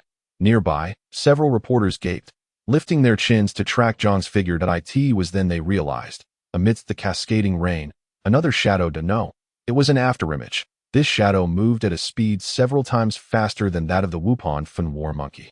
Grasping the flying knife's hilt, Jiang executed a horizontal slash mid-air, yet the shadow effortlessly evaded the attack. Perceiving this, Jiang's gaze sharpened, and he pushed off the rain-soaked ground, preparing to shift his position. At that moment, a glimmer of cold light suddenly burst forth. With a crack, a demon beast, cleaved in 2, collapsed onto the muddy ground. Following this, 2 figures descended from the sky, one after the other. The first was Jiang, steel knife in hand, and a frown etched on his brow. The latter, nearby reporters, countless viewers in the live stream, and even the Great Xia soldiers standing behind Jiang were momentarily stunned. They beheld a young man clad in tattered robes, possessing an unremarkable appearance yet exuding an indescribable aura. He bore a rusted iron shovel on his shoulder, and a drop of green beast blood cascaded from its tip, splattering onto the ground. Realizing that the demon beast capable of evading Jiang's attack had been dispatched by the young man before them, everyone instinctively widened their mouths in astonishment. Eliminate a high-level demon beast like the Ice Soul Mountain Forgetful Badger with a single strike. Truly, the Great Xia is blessed with extraordinary talent. Pray tell, which sect do you belong to? General Jiang inquired, hands clasped behind his back, regarding the young man named Lu Quan. In response, Lu Quan merely shrugged nonchalantly, continuing to walk forward with his rusted iron shovel, and retorted, "No one supports my ambitions. I shall tread through snow to the mountain's peak myself. You'd have no sect." Jiang turned to observe Lu Quan, who had already passed him and reached the entrance of the Dark Zone X4, his pupils narrowing slightly. Based on his estimation, Jiang likely had already attained the master level, equivalent to the Demon Beast King level. Such strength was rare even among the prodigies of various sections. The fact that this young man had reached such heights without any sect inheritance genuinely startled Jiang. Wait a moment. I, Jiang, have never persuaded anyone. Anyone of the human race may enter or exit the Dark Zone at will, as long as they can survive. Even the generals hope that the human race can eagerly explore the Dark Zone and unveil the mysteries of these places. Yet, I still wish to offer you a word of advice. Cultivation is arduous, and especially at your age, possessing the strength of a master marks you as a potential pillar of the future Great Xia. Cherishing your life and safeguarding the future of Great Xia alongside countless sect warriors is the wisest course of action. The perils of the Dark Zone are far beyond what you or I can imagine. Even in the realm of the Grand Master, the possibility of emerging alive from within is utterly non-existent. If you are willing, I can petition the higher-ups to allow you to join my 3rd Army Group, the Thunderbolt Special Operations Team. Jiang Zhan sincerely invited as he gazed at Lu Quan's retreating figure. In response, Lu Quan, with a serious expression, replied, "I apologize, Captain Jiang, that I have been destitute since childhood, with success as my only option. I appreciate your kindness, but aside from the dark zone, I cannot envision any place where I might break through within a year. He lifted his gaze to the foreboding black forest, a fleeting, inscrutable expression crossing his deep-set eyes. Jiang Zhan, momentarily lost in thought, pondered the notion of breaking through within a year. He was already a master. How could it be possible to ascend to the Grandmaster realm in such a short span? Presently, the records of the Great Xia indicate that the fastest individual to transition from Master to Grandmaster was the son of the president of the Herbal Merchant Guild, who accomplished the feat in less than 5 years. Having expended untold resources from the entire guild to achieve such a status, his mind raced with thoughts. Jiang Zhan looked up at Lu Quan, hesitating to speak. The Dark Zone is a place where danger and opportunity coexist. But Jiang Zhan was interrupted by Lu Quan, who asserted, however, Captain Jiang, the Dark Zone does not seem as terrifying as you suggest. Jiang Zhan's expression faltered momentarily beneath his mask, and he furrowed his brow as he raised his head. Upon doing so, his pupils constricted in shock. That it was her. Lu Quan tilted his head as a slender figure emerged from the Dark Zone not far ahead. Tang Miaowei moved quickly, reaching the group in mere moments. Yet she did not cast a glance at anyone, her expression impassive as she walked through them and continued on into the distance. Jiang Zhan, observing the bloodstains still visible on Tang Miaowei's attire, felt a surge of unease. Despite her disheveled appearance, he discerned that both her physical and mental states were intact. Nearby, several journalists were engulfed in a chill as the chat rooms of various live streams erupted after a brief silence. She came out. Tang Miaowei truly emerged alive from the Dark Zone. Aside from the leader of the Lingxiao sect, she was the second person to walk out of the Dark Zone in plain sight. Did we underestimate this young lady from the Tang family? Is her strength exceptionally formidable? As for whether Tang Miaowei is strong, I cannot say, but I know that even her father, the current leader of the Tang sect, Tang Yiqiang, would find it nearly impossible to emerge alive from the Dark Zone. A miracle.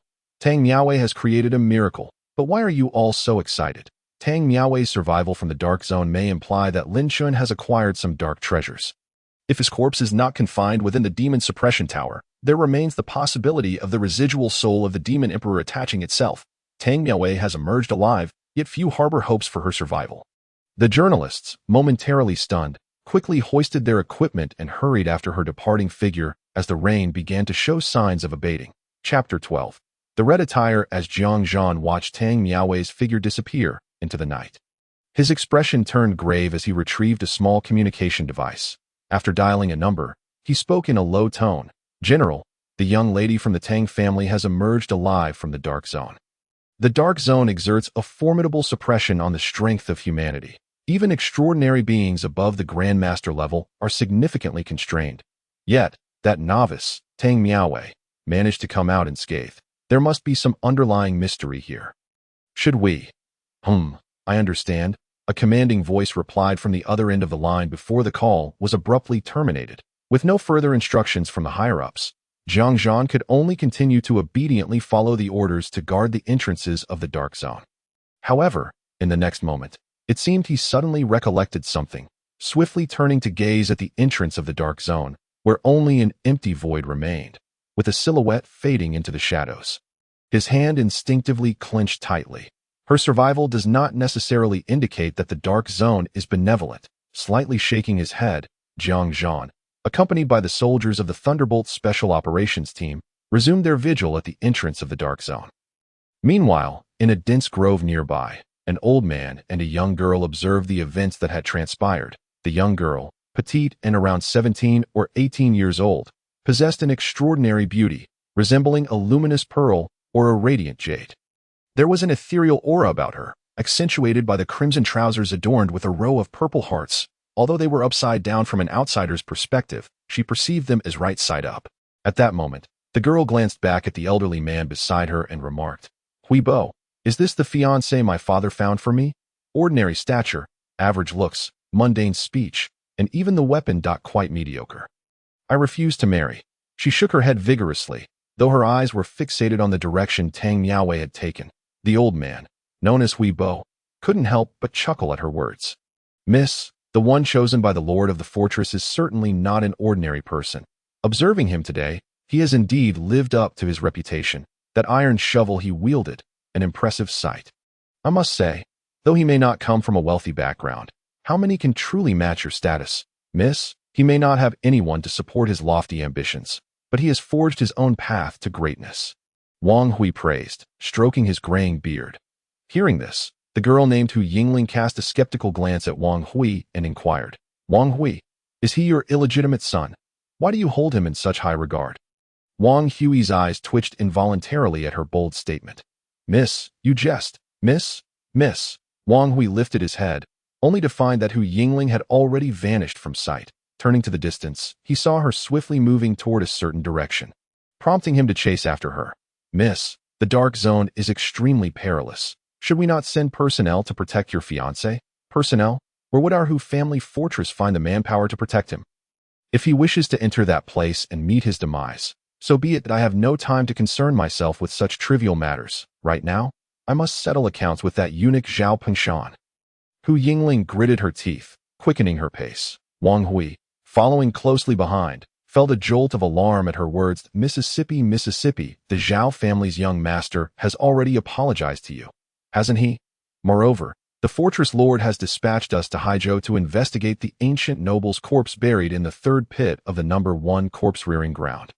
The fortress lord has repeatedly instructed us to avoid any conflicts with the Zhangtian group. Apologies. If apologies were sufficient, why would I bother learning the art of controlling corpses?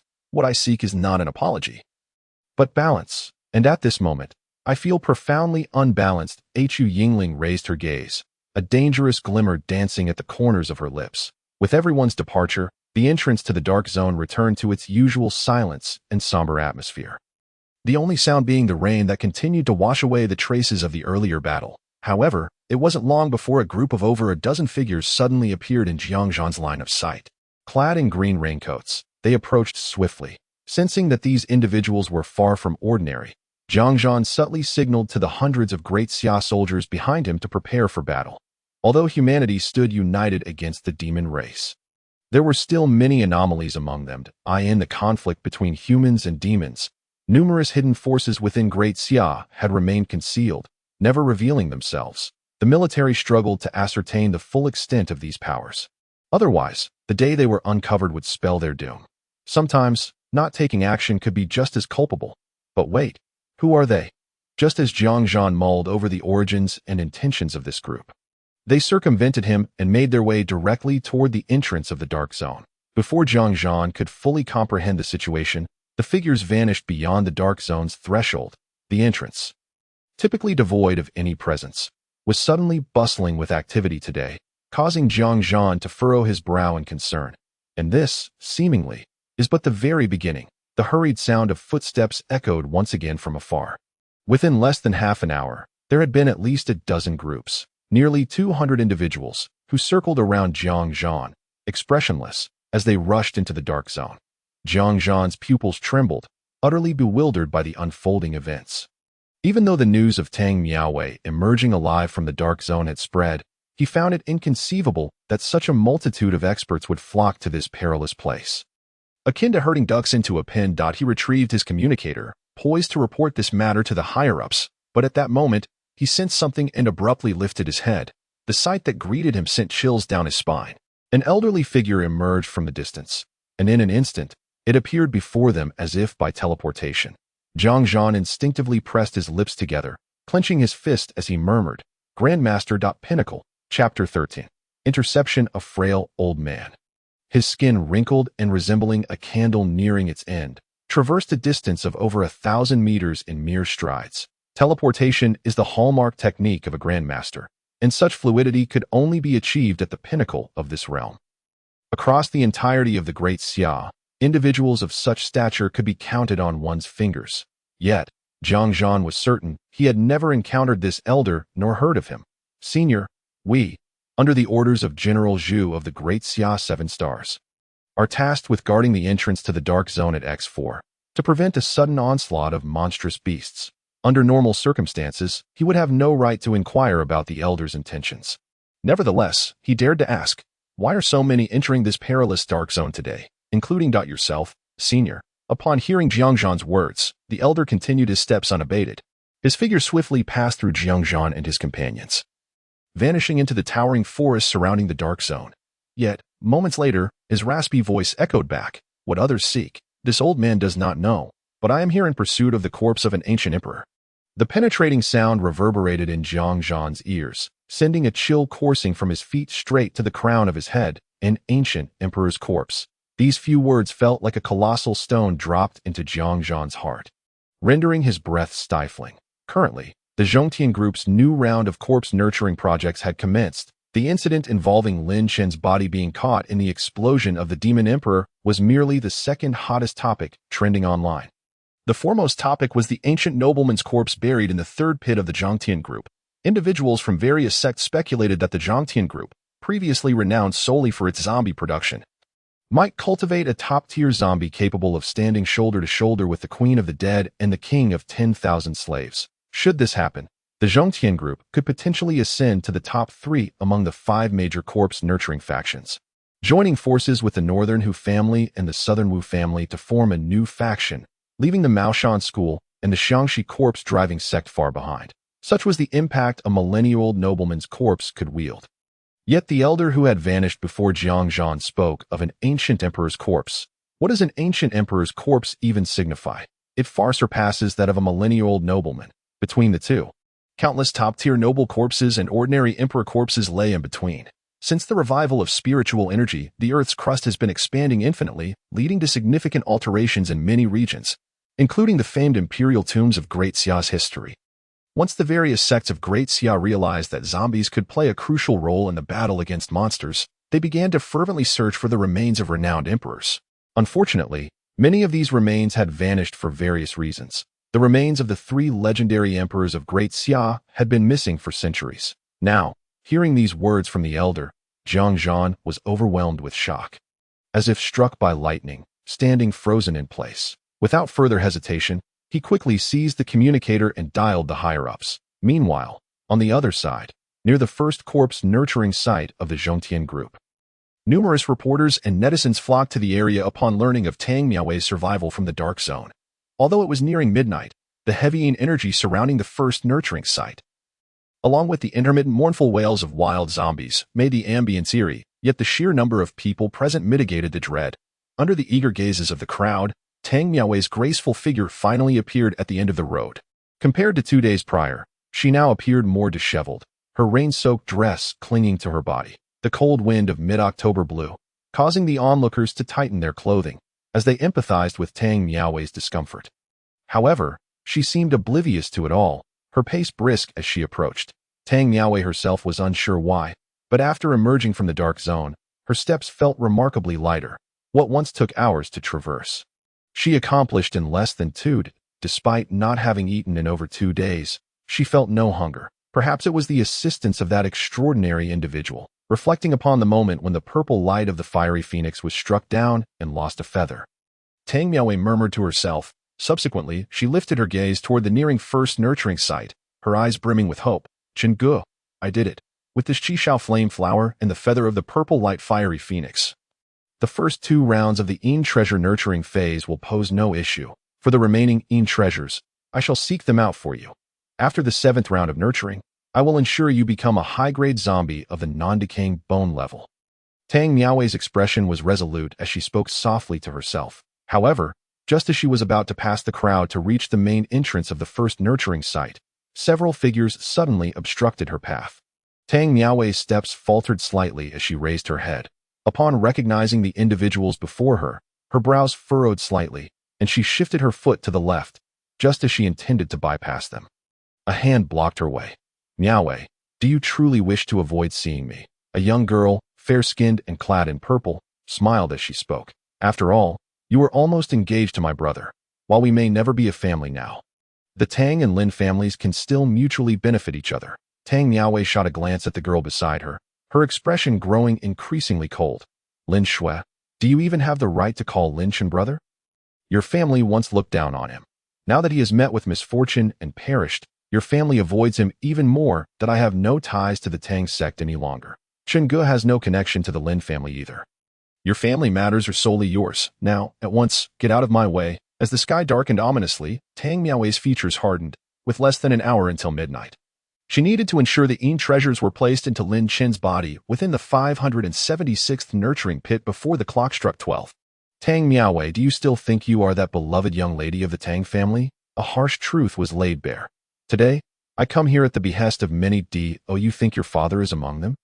And I am unworthy of calling Lin Chen brother. Ha ha ha. Lin Chen should have perished in a car accident like his sickly mother. Otherwise, he wouldn't have been pursued by the Great Xia enforcement team, leading to his body being thrown into the demon suppression tower, subjected to endless torment. Lin Shui's smile faded. Her chin lifted as she coldly regarded Tang Miaowei. Chapter 14. The helper. At the moment Lin Shui's words fell, 7 or 8 men clad in black suits and sunglasses surrounded Tang Miaowei, blocking her path. Then, a stout middle-aged man with a green snow lotus tattoo on his chest slowly emerged, holding a circular disc. The disc was exquisitely crafted, adorned with intricate patterns of rare materials, with a black and a white aura swirling in its center. At that moment, the black aura was quaking violently within the disc. Yin treasure, supreme Yin treasure, Miss Tang. You truly have brought back a great treasure from the dark zone. The middle-aged man's whiskers quivered as his gaze toward Tang Miaowei brimmed with greed. Tang Miaowei, witnessing this, maintained a calm expression, her brows furrowed as she replied, "What? Is your medicinal material association planning to rob a defenseless young woman of her belongings? It seems the Great Xia has lost all semblance of law and order. In such a country, it would be better off being annihilated by the demon race." Tang Miaowei's words dripped with sarcasm, leaving the surrounding crowd exchanging glances. Though her remarks were undeniably audacious, there was a degree of truth in what she said. Tang Miaowei had taken Lin Chen's corpse from the central battlefield, leveraging a loophole in Great Xia's laws to deliver it to the Zhongtian group's nurturing site, regardless of the public's condemnation. She had not violated the laws of Great Xia. However, Lin Shui and the Herbal Medicine Guild have set their sights on Tang Miaowei. This endeavor is akin to that of bandits at present. Following the recent conclusion of the Human-Demon War, the world is in a state of reconstruction. Their blatant disregard for the laws of the Great Xia will undoubtedly have far-reaching consequences. No, Miss Tang has misunderstood. Our Herbal Medicine Guild has never engaged in such banditry. And no matter how precious the celestial materials and earthly treasures may be, they pale in comparison to the reputation of the Herbal Medicine Guild. Today, Sun merely came to procure some herbs that AS for from whom he acquires them. That is of no consequence to Sunday Sun Dachuan. With his rotund belly, took a step back. Lin Shui folded her arms, resuming her previously indifferent demeanor. With a smile, she remarked, "Sister Miaowei, if we offer money, can it still be considered robbery?" Lin Shui enunciated each word distinctly. As her final word fell, the 7 or 8 burly men began to close in on Tang Miaowei. Lin Shui played with her hair, saying, "Remember to treat our young lady with respect. Refrain from rummaging and touching indiscriminately." Ha ha ha. Upon hearing Lin Shui's words, the burly men smirked. Tang Miaowei had already reached for her waist. However, at that moment, whoosh, several piercing sounds suddenly echoed. Immediately, the 7 or 8 burly men began to howl in agony. Their limbs had been pierced by several flying locust stones, rendering them immobile as they collapsed to the ground. Writhing in pain, the onlookers were momentarily stunned by this scene. A few disdainful voices slowly emerged from the distance. "With these useless fools, they dare to lay hands on our young lady? It seems that the Lin family truly has few good apples. Whoever dares to harm the young lady shall surely die today." A strong accent from Bashu reverberated in the ears of the crowd. Lin Shui's expression instantly darkened as she glanced toward the distance. 3 figures swaggered toward them. Among them, 2 appeared to be a middle-aged couple, while the third was somewhat short and lean, with a terrifying scar that nearly bisected his face. Lin Shui swallowed hard. She then spoke in a low voice, "Tang He, Tang Ping, Tang Xiao." Upon hearing the names of these 3, the surrounding crowd erupted in murmurs. Disciples of the Tang sect? Yes, and not just any disciples, but the elite among the elite of the Tang sect. Did you see that Tang He? It said that he single-handedly eradicated a demon king. His strength is undoubtedly at the master level. The middle-aged couple, Tang Ping and Tang Xiao, may look ordinary, but they are formidable fighters, as the crowd whispered amongst themselves. Tang He and the other 2 had already approached Tang Miaowei. They then spoke with expressions of regret. "Miss, we apologized, we have arrived late." Tang He, I have severed all ties with the Tang sect. My affairs are none of your concern. In response to the timely arrival of Tang He and the others, Tang Miaowei exhibited an unusually cold demeanor. Not far away, Lin Shui couldn't help but smile. You three really are something, aren't you? She doesn't appreciate your kindness, yet you insist on pushing forward. Moreover, if I recall correctly, the leader of the Tang sect has strictly ordered that no disciple may offer any assistance to Tang Miao, and it seems the Tang sect leader's words don't hold much weight. Lin Shui's tone dripped with sarcasm. The reason for her newfound confidence stemmed from a group of individuals emerging from the shadows, standing behind her. The leader was a young man dressed in crescent-colored attire. Adorned with splendid patterns embroidered in green silk, he appeared cultured, yet an unusually chilling aura emanated from him, suggesting he practiced an unconventional form of cultivation. Lin Shui clung to the young man's arm, her voice dripping with seduction as she said, "Brother, they're bullying me. Tang He and the others are picking on Shui. It's all right now."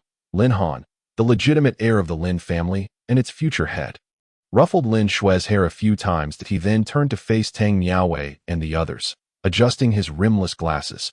Now that blood has been shed, the laws of the Great Xia have lost their validity. Things are about to get interesting. Lin Han's lips curled into a dangerous smile. He then twisted his neck a couple of times before abruptly vanishing from sight. Tang He, standing behind Tang Miaowei, saw this and immediately darted in front of her. With a grunt, he clashed with Lin Han's metallic gauntlet, sparks flying in the night. Tang He glanced disdainfully at the elevated Lin Han and slightly tilted his head back. "Miss, we'll hold the line here. You go assist Lin Chun with the corpse rearing that we understand your intention to bear this burden alone and avoid implicating the Tang sect. However, from this day forth, Tang He and the others shall no longer be affiliated with the Tang sect. If anyone dares to lay a hand on our young lady, they must first step over our dead bodies."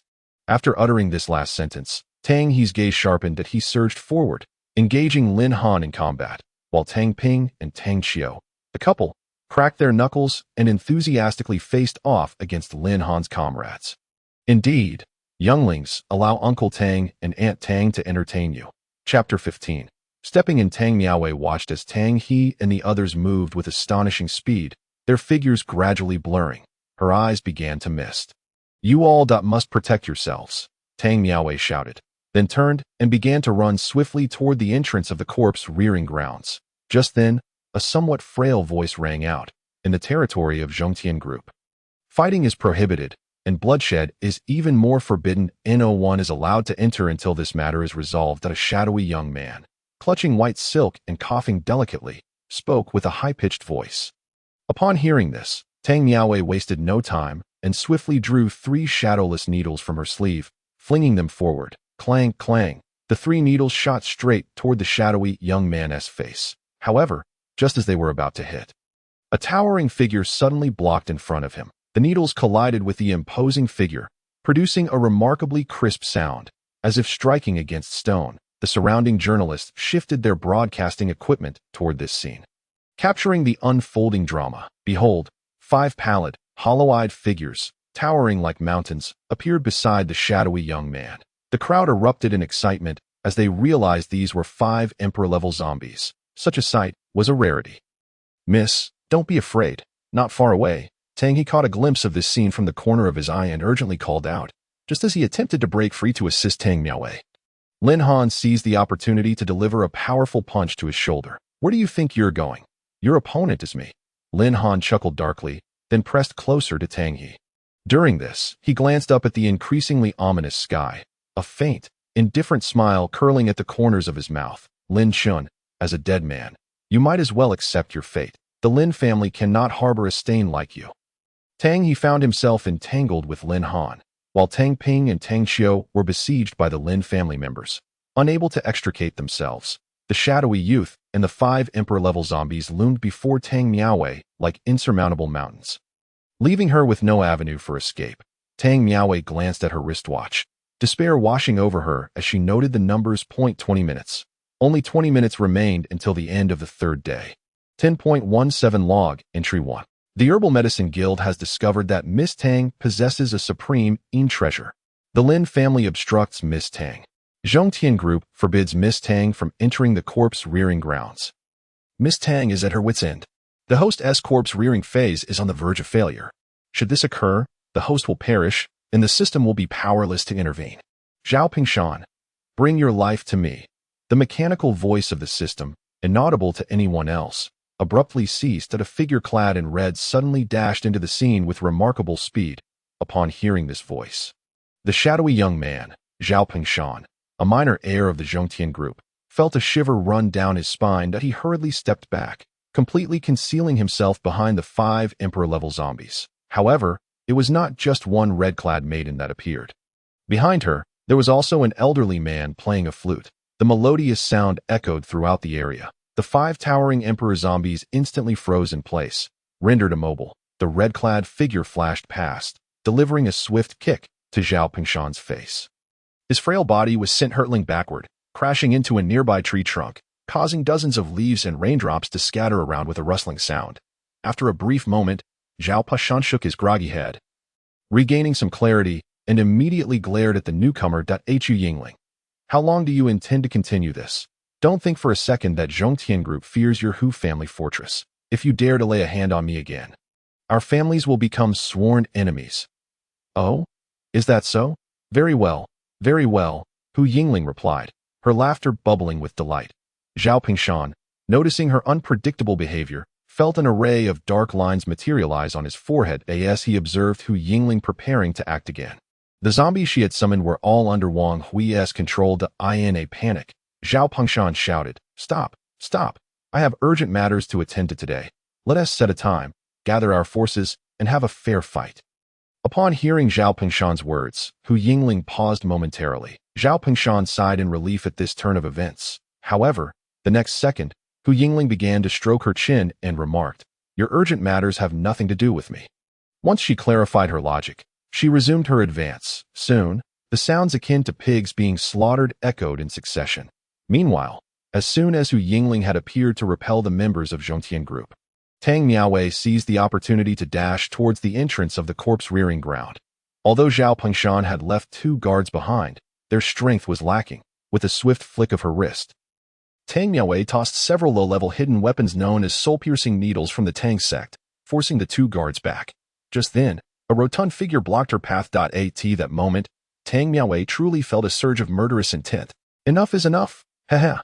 Miss Tang, please do not blame Sun for speaking too much. That Lin Chen's corpse is of a low level. Using a top-grading treasure on him would be a sheer waste.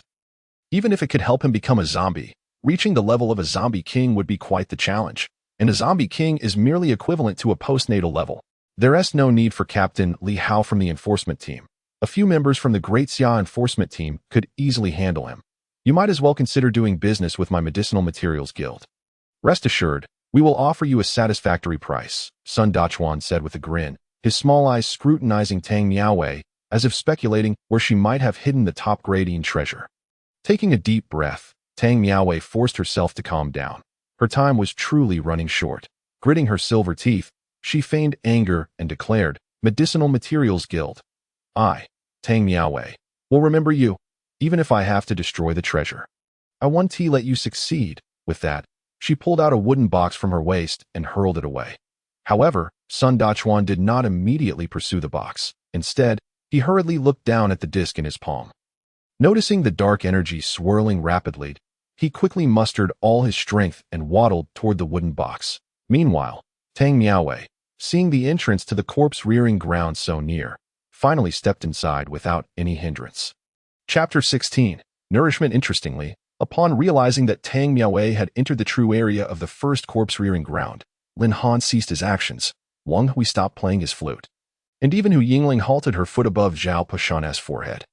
Refraining from striking, she brushed off her sleeves and, regardless of whether there were experts from Zhongtian Group inside, strode over with her hands clasped behind her back, swaying her ponytail. Wang Hui tucked away his flute and hunched over. Closely following her, a large group of people then surged toward that direction, but the reporters and bystanders were kept outside, craning their necks to peek inside. Sun Dachuan glanced at the wooden box in his hand, then at Tang Miaowei's figure disappearing into the entrance of the corpse-rearing ground, his pupils contracting in shock. He quickly looked down at the disc in his hand, observing the dark energy still vibrating wildly. In a fit of desperation, he slapped himself hard. then hurriedly scampered in pursuit. If it was prohibited to engage in combat outside the first corpse-rearing ground of Zhongtian Group, the moment one stepped inside its boundaries, combat was strictly forbidden. Otherwise, anyone would become an absolute enemy of Zhongtian Group, bound to an unending vendetta. The mere presence of over 500 pits surrounded by zombie emperors and even bone-level zombies provided sufficient deterrence to prevent most from acting recklessly in that area. Thus, even as Lin Han, Lin Shui, and others looked on with puzzled expressions at Tang Miao's retreating figure, they dared not make any move. Under the gaze of the crowd, Tang Miao swiftly arrived at the front of pit number 576. She then bent down and drew something fiery red from beneath her skirt. Upon seeing the unique color and pattern of the object in Tang Miao's hand, Sun Dachuan was struck with disbelief. Standing frozen in place, he raised his palm and slapped his thigh hard, confirming that he was not dreaming. He then extended his chubby finger, his voice trembling. The purple radiance splitting phoenix. That's the feather of the purple radiance splitting phoenix. As soon as Sun Dachuan's words fell, those who had sensed the exceptional quality of the feather in Tang Miao's hand collectively gasped in astonishment. The conflict between humans and demons had persisted for over a century, and many demon beasts had been documented. The purple radiant split-een phoenix was a demon emperor-level creature, possessing immense treasures. However, any demon king or higher, once defeated by humanity, would self-destruct, resulting in very few complete demon emperor bodies remaining to this day. This single feather from the purple radiant split-een phoenix, if sold, would fetch an astronomical price. The crowd erupted in a flurry of excitement. Sun Dachuan was at a loss, scratching his head in desperation. Lin Han furrowed his brows and glanced at Zhao Pengshan. Brother Zhao. Zhao Pengshan was busy rubbing his swollen face when he heard Lin Han speak. Before he could finish, Zhao Pengshan rolled his eyes. Don't overthink it. Here, no one can act. This is a rule passed down by our ancestors, and it is the signature of Zhongtian Group. Besides, I can't control those zombies. Otherwise, do you think I would have let them rush out and kill that little girl earlier? His gaze swept over Hu Yingling's petite frame, and Zhao Pashan spoke with malice. He understood that the beating he received today was in vain, given Zhao Tianyang's attitude towards Hu family fortress. He had no means to deal with Hu Yingling. Furthermore, the older generation would not make a fuss over the matters of the younger generation. Miss, I never expected to see a demon emperor feather here. Although it is not purely a Een object and contains a blend of demon power, it is still incomparable to ordinary Een treasures. It surpasses the top-grade Een treasure that Miss Tang discarded earlier. Wang Hui said, slightly bowing his head behind Hu Yingling. At that moment, Hu Yingling's curious gaze shifted from Tang Miao to the vast expanse of Zhongtian Group's first corpse-rearing ground. During the first 3-day corpse-rearing cycle, aside from Tang Miao timing her arrival to bring the purple radiant split-een phoenix's feather for Lin Shan, the hundreds of corpses buried in the other pits had long been nourished by Een treasures. Streams of Een energy, imperceptible to ordinary humans, were surging toward the first corpse-rearing ground, entering each of the pits, particularly pit number 3. Of course, the quantity of Een energy that the corpses could attract and absorb depended on various external factors. But the most crucial aspect was the potential of the corpses themselves. Hui Bo, the Millennium Noble Corpse Zhongtian Group acquired this time, is truly impressive. Even compared to Aunt Jingjue, it's hardly inferior. Hu Yingling remarked, extending her fair hand to sense the rich aura of Een energy in the air. Wang Hui was about to nod in agreement when he suddenly recalled his young mistress's style of conduct. He hurriedly leaned closer to Hu Yingling and whispered, Miss, please do not act recklessly.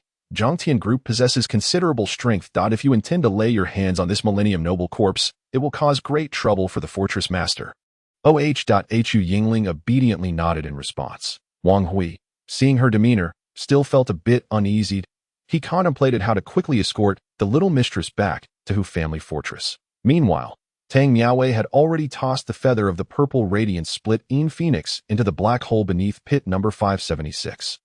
Within the hole existed a small formation set up by Zhongtian Group specifically for each corpse-rearing pit, capable of rapidly converting Een treasures into nourishment to sustain the corpses beneath the pits.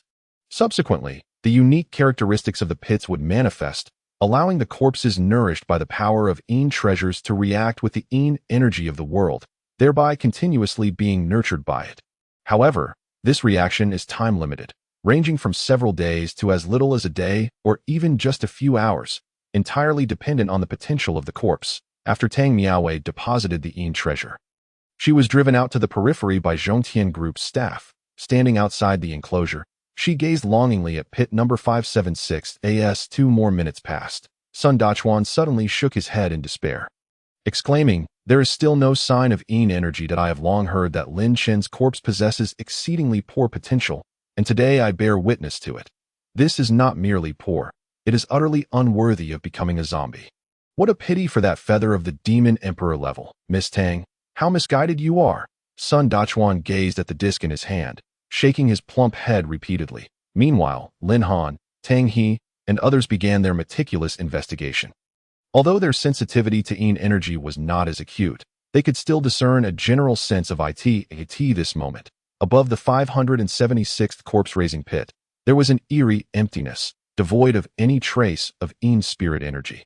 Chapter 17. Stubbornness. If Lin Han, Tang He, and the others could be considered external members, then Zhao Pingshan and Hu Yingling were undeniably of the inner circle. Hu Yingling observed the 576th corpse-raising pit and then glanced at the hopeful Tang Miaowei, her small head shaking slightly. Zhao Pingshan, sporting a knocked-out front tooth, spoke with a lisp.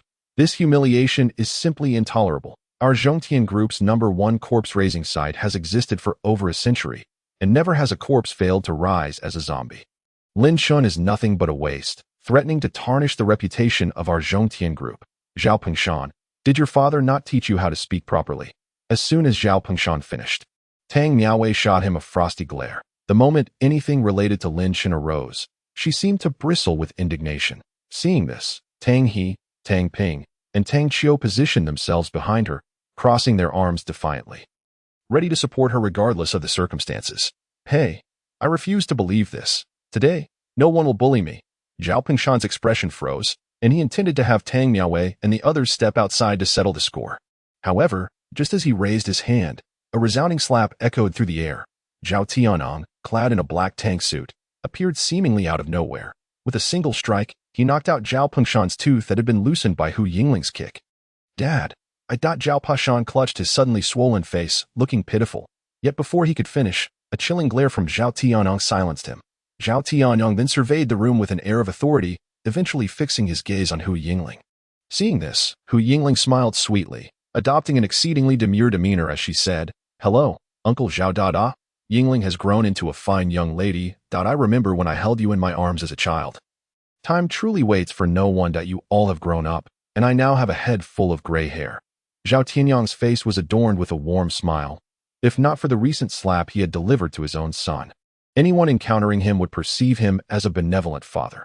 "Uncle Zhao, you are still as spirited as ever. My father's health cannot compare to yours," Hu Yingling remarked sweetly.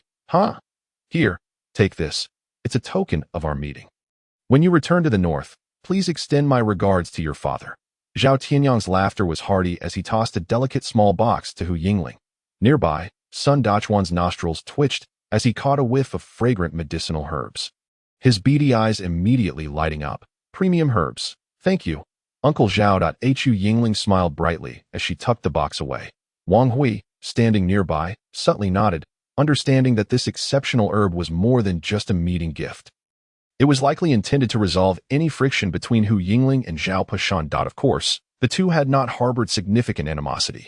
It was merely a year prior at the corpse-raising conference of the Maoshan sect when Zhao Pingshan had made an ill-timed remark about Hu Yingling's ample posterior. Such a comment might have been dismissed if directed at anyone else, but Zhao Pingshan had unwittingly provoked Hu Yingling, who reigned supreme in the vast territories north of Yuguan held by the Hu family. While everyone envied Hu Yingling for her fortunate lineage, Zhao Tianyang shifted his gaze to Tang Miaowei, his smile vanishing in an instant. "I am aware of what transpired earlier. This incompetent fool obstructing your entry into the corpse-raising site has already contravened Zhongtian Group's regulations.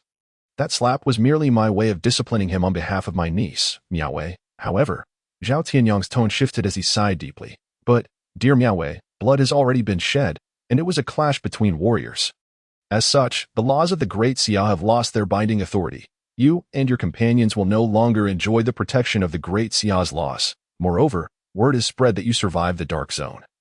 And I cannot fathom how many eyes are now upon you. Coupled with your involvement in raising Lin Chen's corpse, you have incurred the wrath of many. Uncle Zhao, what exactly are you trying to convey?" Tang Miaowei interjected calmly, interrupting Zhao Tianyang. Zhao Tianyang's expression momentarily faltered, and he glanced toward the corner where the 576th corpse-raising pit lay. If that is the case, I shall speak plainly. Nearly half an hour has elapsed, and Lin Chen's corpse has yet to exhibit any sign of Yin energy. A corpse of such caliber stands little hope of rising as a zombie. No amount of Yin treasures will suffice. Miaowei, it is not too late to turn back. The Zhongtian order can still be restored to its original function. You have done enough for a deceased person. Zhao Tianyang spoke earnestly. Upon hearing Zhao Tianyang's words, everyone exchanged glances. The fact that Zhao Tianyang could maintain such composure while addressing Tang Miaowei, considering their significant differences in status, was truly admirable. Meanwhile, Hu Yingling observed Zhao Tianyang with a smile, a hint of barely perceptible sarcasm gracing her lips. As for Tang Miaowei, she turned her gaze softly toward the location of the 576th pit and began to walk outside. You need not concern yourself with this, Uncle Zhao. Chapter 18. White Zombie. As Tang Miaowei continued her unwavering stride, the gathered reporters and onlookers seemed to grasp what true stubbornness entailed. Zhao Tianyang, watching her retreating figure, couldn't help but furrow his brow. Soon, with Tang Miaowei's departure, Hu Yingling's farewell, and the withdrawal of Lin Han, Lin Shui, and the others, the #1 corpse-raising site of the Zhongtian group fell silent once more. Only a chilling, malevolent wind swept through, rustling the shadows of the trees. At that moment, an inaudible mechanical voice suddenly resonated. Detection of the host's corpse being nourished by the first Yin treasure. Based on the quality of the Yin treasure, the following reward package is triggered. Congratulations, host, you have obtained a second-level Earth Yin formation. Congratulations, host, you have acquired the bloodline of the Corpse Emperor. Congratulations, host, you have received the special skill, Indestructible. Indestructible. The host retains the unique characteristics of a zombie while eliminating all inherent weaknesses. Reward usage. System panel undergoes transformation. Host, Lin Chun. Corpse potential level, B. Bloodline level, 3 stars. Realm, White Zombie. Special skills, Tenfold Absorption, Heavenly Insight, Indestructible. The gentle mechanical voice echoed through the air, below the #1 corpse-raising site. A monumental transformation began to unfold. Under the influence of the first-level Earth Yin formation, the Yin energy from below continuously converged towards Lin Chun. Only the Millennium Noble Corpse beneath the third pit, also nourished by premium Yin treasures, could compete for a portion of the Yin energy. However, at this moment, with the second-level Earth Yin formation coming into effect, even though Lin Chen's corpse potential level still paled in comparison to the Millennium Noble Corpse, all the Yin energy began to surge towards the 576th pit with a tremendous force. The dense Yin energy approached a near-liquid state. Above the corpse-raising pit, the atmosphere remained tranquil, under the system's concealment. Even the extraordinary could detect no abnormalities. Yet underground, countless Yin energy storms had already begun to emerge, drawing in the Yin energy from a radius of 100 miles. In an instant, Lin Chen's corpse achieved the White Zombie realm. Although the process of reaching the White Zombie and other higher-level zombies required a final consolidation before emerging into the world, the 21-day corpse-raising phase had only just begun, with merely 3 days having passed. The Millennium Noble Corpse had only barely reached the purple zombie level. Lin Chen's ability to achieve the White Zombie in such a brief span of time was remarkable. The speed at which the leaders of the major corpse-rearing sects would react upon discovering such a phenomenon would indeed leave them utterly astonished.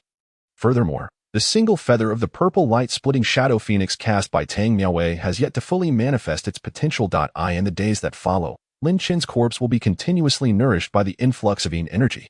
Coupled with Lin Chen's skill of 10,000-fold absorption, it is highly likely that he will soon transcend the White Zombie realm and ascend to the Green Zombie stage. Moreover, the Green Zombie state achieved by Lin Chun is entirely distinct from that of an ordinary zombie. For typical zombies lack the profound Yin energy that Lin Chen possesses for absorption. Additionally, Lin Chen's zombie bloodline has been perpetually elevated. When he finally emerges, he shall indeed be an invincible presence at his level. Meanwhile, Tang Miaowei and her companion Tang He, along with a third individual, have gradually distanced themselves from the Zhongtian group's primary corpse-rearing site.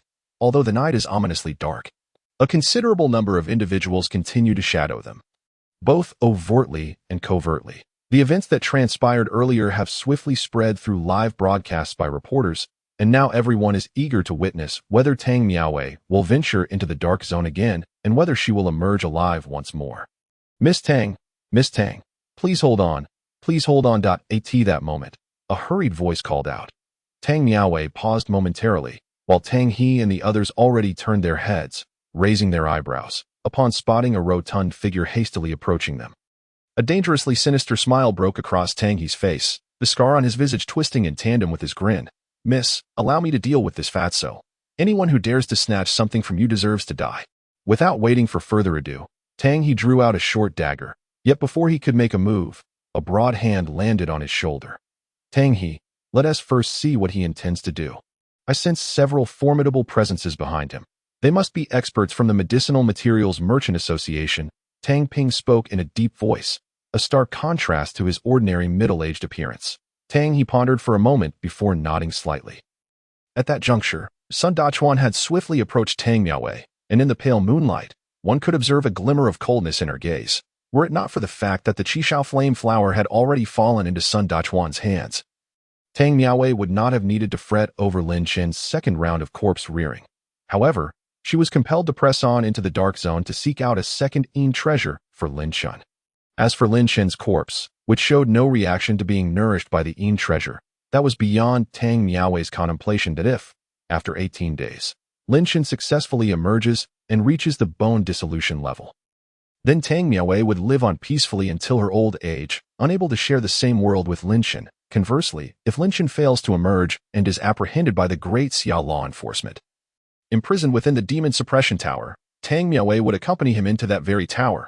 Miss Tang, I must first apologize for the previous failure. Here is a card from my Medicinal Materials Merchant Association, containing 30 million, intended for the purchase of your exquisite Yin treasure. You may withdraw the funds at your leisure or use it across all establishments under our association, except for the apothecary. Sun Dachuan stammered, his embarrassment evident as he scratched his head.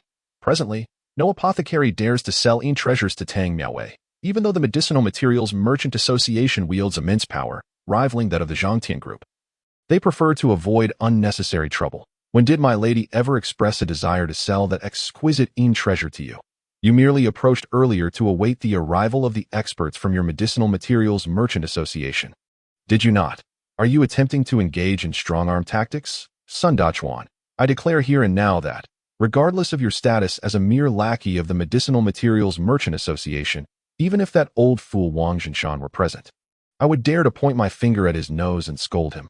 Return that exquisite Yin treasure to my lady immediately, or my Bodhi blood shall not be trifled with, Tang Qiu retorted, hands on her hips, radiating the fierce demeanor of a middle-aged woman scolding.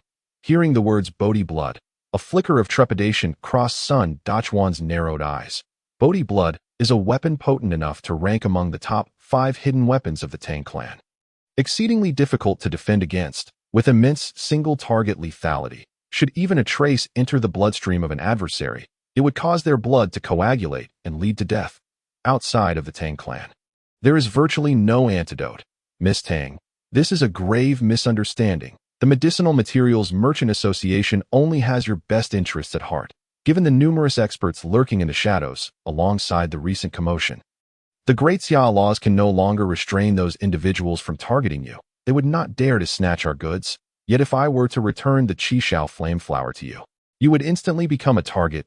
An exquisite Yin treasure could easily attract Grandmaster-level figures. While you and your companions barely reach the pinnacle of the Master level, you could very well lose your lives. Sun Dachuan insisted, his words tumbling out in rapid succession. Tang He and his companions scoffed, still displaying no amiable demeanor towards him. Meanwhile, Tang Miaowei abruptly reached out to accept the card, then turned to walk away. However, after taking a single step, she hesitated slightly and said, Do not call me Miss Tang anymore. I am no longer a member of the Tang family. Yes, understood. Tang, Sister Tang, I comprehend, Sun Dachuan stammered. Nodding vigorously, Tang Miaowei fell silent and continued her stride forward, prompting Tang He and the others to hastily follow. After a moment's hesitation, Tang Qiu inquired, Sister, where are we headed now? Are we still going to that dark zone? A flicker of trepidation and curiosity crossed her eyes at the mention of the dark zone. They were unsure of just how perilous it truly was, yet they recalled the former leader of the Lingxiao sect, who had emerged from the dark zone and subsequently lost his sanity. A figure who had once stood at the pinnacle of the Grandmaster level, on the verge of transcending into the extraordinary realm. Yet here was Tang Miaowei, merely at the entry-level stage, capable of surviving such an ordeal, which left them in awe. Sister Chiao, I am wearied and I wish to find a hotel to rest, and perhaps change my attire. Is there a hotel affiliated with the Medicinal Materials Merchant Association nearby? Tang Miaowei spoke gently. Tang Chiao was momentarily taken aback, but quickly nodded. Observing that Tang Miaowei's expression had softened from its previous neutrality, her eyes glistened with moisture. Tang Miaowei had grown up before their eyes, and no one knew better than they the pure-hearted and kind nature she possessed. They could scarcely fathom the degree of torment she had endured to transform into the person she had been these past few days.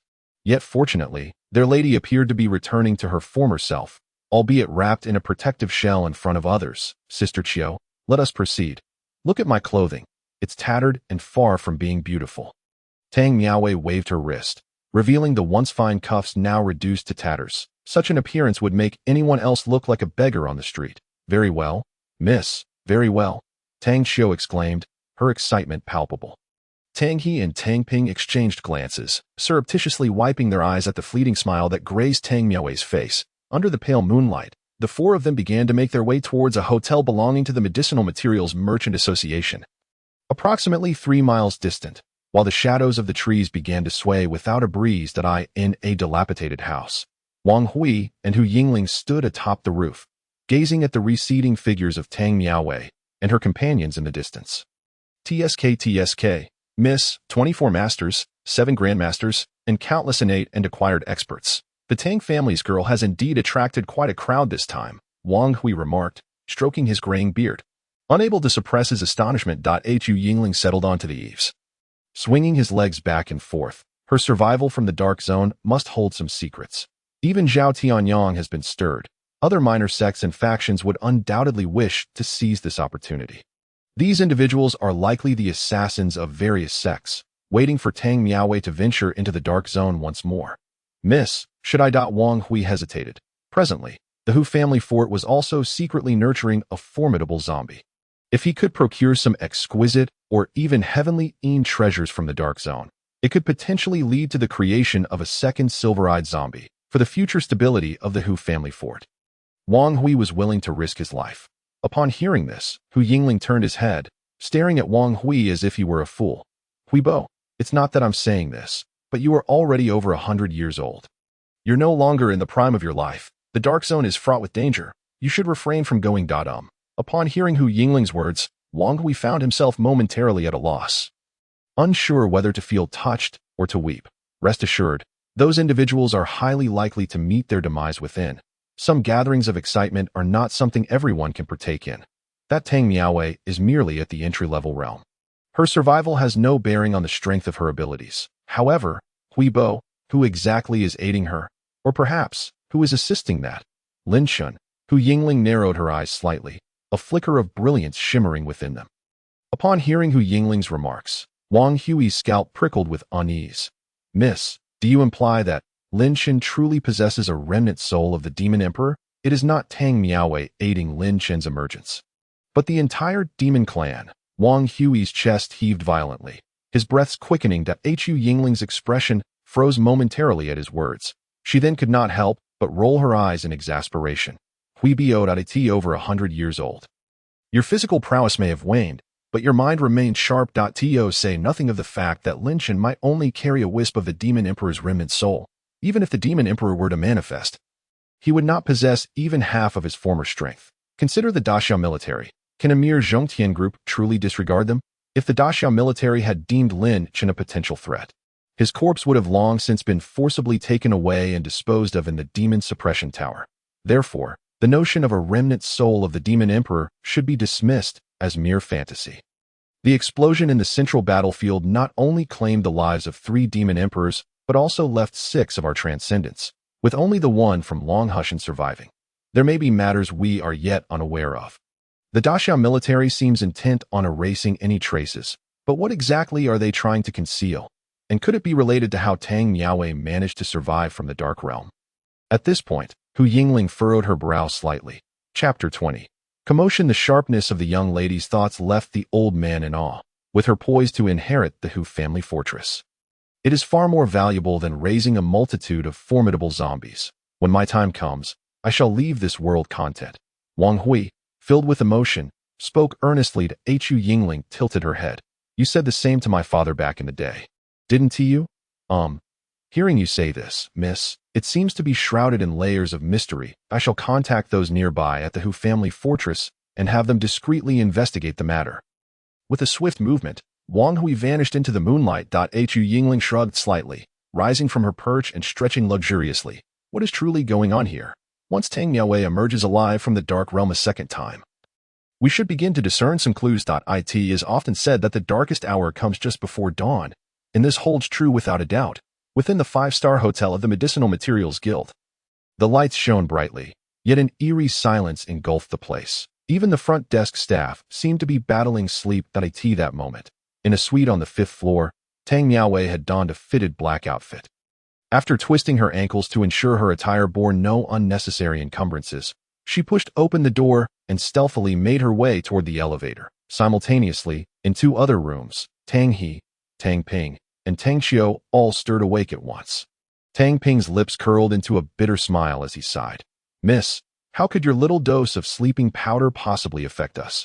Even if the dark realm is perilous, we are determined to accompany you. Sharing a glance with Tang Xiao, their eyes reflected unwavering resolve and calmness. They could not dictate how to live, but they could choose how to die. Tang Ping and Tang Xiao rose from their beds and stepped outside. In the other room, Tang He had already placed his hand on the doorknob. With a click, as the door swung open, the 3 appeared simultaneously in the hotel corridor. However, the next moment, bang, they had no time to react before being struck in the back of the head, collapsing to the ground. Master, please do not blame Tang He and the others for violating the rules. They are merely acting for the sake of the young lady. Tang Yiqiang, hands clasped behind his back, emerged into the corridor. The 30-something-year-old youth with a square face and a cold expression stood beside him, bowing his head slightly. Several members of the Tang clan carried away Tang He and the others. Departing from the scene, Tang Yiqiang exhaled lightly, turning his gaze to the youth. Tang Fei, keep a close watch on Tang He and the others. They are not to leave the Tang clan even a step further. The Tang clan has endured for nearly 1,000 years since its founding by our ancestor. It must not perish under my watch. Understood, Tang Fei replied. But mastered, he ventured cautiously. Are we truly going to abandon the young lady? Not to mention that she is about to venture into that perilous dark realm once more. Various sects are undoubtedly plotting against her. Why not bring her back with us? Now, the Tang clan dares not step even a foot into this storm. If the young lady is at the center of the tempest, how can she protect herself? Tang Fei spoke earnestly. Hearing this, Tang Yiqiang inhaled deeply and turned to gaze at the elevator where Tang Miaowei was descending. Tang Fei, do you think I do not care for Wei Er? She is at least alive, and there is still hope in her heart. If I were to confine her, she would truly perish. Surrounding the Daxia kingdom, apart from the endless seas to the east, the remaining northern, western, and southern regions are connected to 5 major dark realms. The 3rd dark realm to the south of Daxia boasts 12 entrances. From X1 to X12, the entrance accessed from Haizhou is merely one of them. This illustrates just how vast the true expanse of a dark realm is. The place Tang Miaowei previously entered was only the outskirts of the 3rd dark realm. Last time, I traversed that direction and saw no other Yin treasures. Thus, this time, I must change my route to find the Yin treasures to AT this moment, as Tang Miaowei mentally reviewed her previous route. She murmured to herself. Before long, she had once again arrived at the X4 entrance. Zhang Zhan and the other Daxia soldiers stood guard as before. However, they were taken aback to find that barely half a day had passed, and Tang Miaowei was preparing to enter the dark realm once more. Naturally, Zhang Zhan and his comrades merely cast a glance at Tang Miaowei. Taking no further action, Tang Miaowei resolutely stepped into the dark realm. A cacophony of footsteps suddenly erupted from the distant forest, wave after wave. Hundreds of individuals swiftly approached the entrance to the dark realm. Zhang Zhan. There was no surprise on his face. He had received word that Tang Miaowei was being targeted by several experts from various sects, eagerly waiting for her to re-enter the dark realm to follow her in search of treasures. Since Tang Miaowei had managed to emerge alive from within, perhaps accompanying her would also ensure their safe return. The hurried footsteps echoed in Zhang Zhan's ears. The individuals remained silent, exchanging no words amongst themselves. Until finally, a middle-aged man passed by Jiang Zhan. Suddenly halting in his tracks, he tilted his head, attempting to glean a hint of information from Jiang Zhan's exposed gaze. One understands better than these soldiers stationed here just how perilous the Dark Realm truly is. Yet, regrettably, Jiang Zhan's eyes remained tranquil, revealing nothing. Withdrawing his gaze, the middle-aged man could only lower his head and continue forward, disappearing into the dark forest. Only after his figure vanished did Jiang Zhan slowly turn, gazing at the still ominous Dark Realm illuminated by the dawn. Yet what occupied his thoughts were not these individuals, but Lu Quan, who had entered the Dark Realm last night, along with the subsequent groups. Jiang Zhan was certain that the combined strength of today, as hundreds of individuals, did not even reach half that of those past groups, especially that last elder, a peak late grandmaster with a strong potential to achieve transcendence.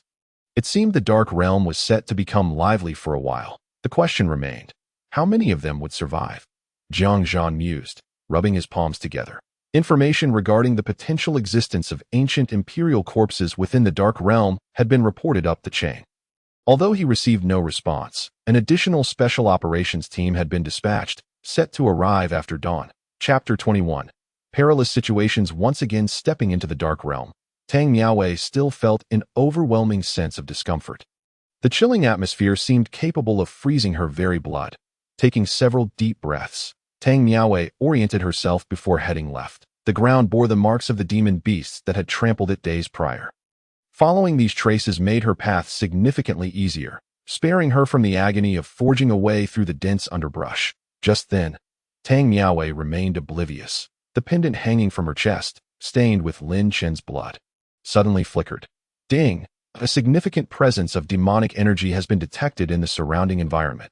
The Demon King transformation will automatically activate for the host. The demonic energy absorbed during this process will merge into the host upon her rebirth. After a sound that no one could hear reverberated, the surrounding demonic energy began to evaporate rapidly. Not even the Demon Emperor could discern where the energy had vanished. Soon after, Tang Miaowei felt her body warming up. Even experiencing a sense of comfort, she instinctively attributed this to the increased blood flow from her movement, unaware that a powerful and uniquely demonic pressure was emanating from the pendant at her chest. Tang Miss, please refrain from leading us in circles. Where did you acquire that exquisite treasure and the feathers of the Demon Emperor last time? Lead the way. Just then, a somewhat hoarse voice suddenly broke the silence. From the thicket behind Tang Miaowei, shadowy figures emerged one after another until hundreds filled the area. Their expressions varied, but all gazes fixated intently on Tang Miaowei. However, she regarded them with little surprise. As she evidently knew she had been followed, if you wish to accompany me, do so, but the path is not for you to dictate, Tang Miaowei said, her expression impassive as she glanced at the group. Unbeknownst to them, her concealed hand beneath her long sleeves discreetly flicked an object onto the ground, an elite hidden weapon from the Tang sect, the Rainstorm Pear Blossom Needle. This needle, finer than a strand of hair, unleashed a force as swift as a torrential downpour once activated. In her previous flick, she had propelled over 100 needles. Given her strength, a direct attack with the Rainstorm Pear Blossom Needle would pose no threat to these individuals. However, if she caught them off guard, the Tang sect's hidden weapon could unleash its terrifying power. As long as she could hinder them for a moment, she would find a way to escape. Miss Tang, your tone suggests you are quite familiar with this dark zone. If so, we shall see what surprises you have in store for us, the leader, a master of the initial stage, said with a faint smile. He then gestured for Tang Miaowei to proceed. Observing this, Tang Miaowei silently turned around, mentally counting down 10.9.8.3.2. Roar.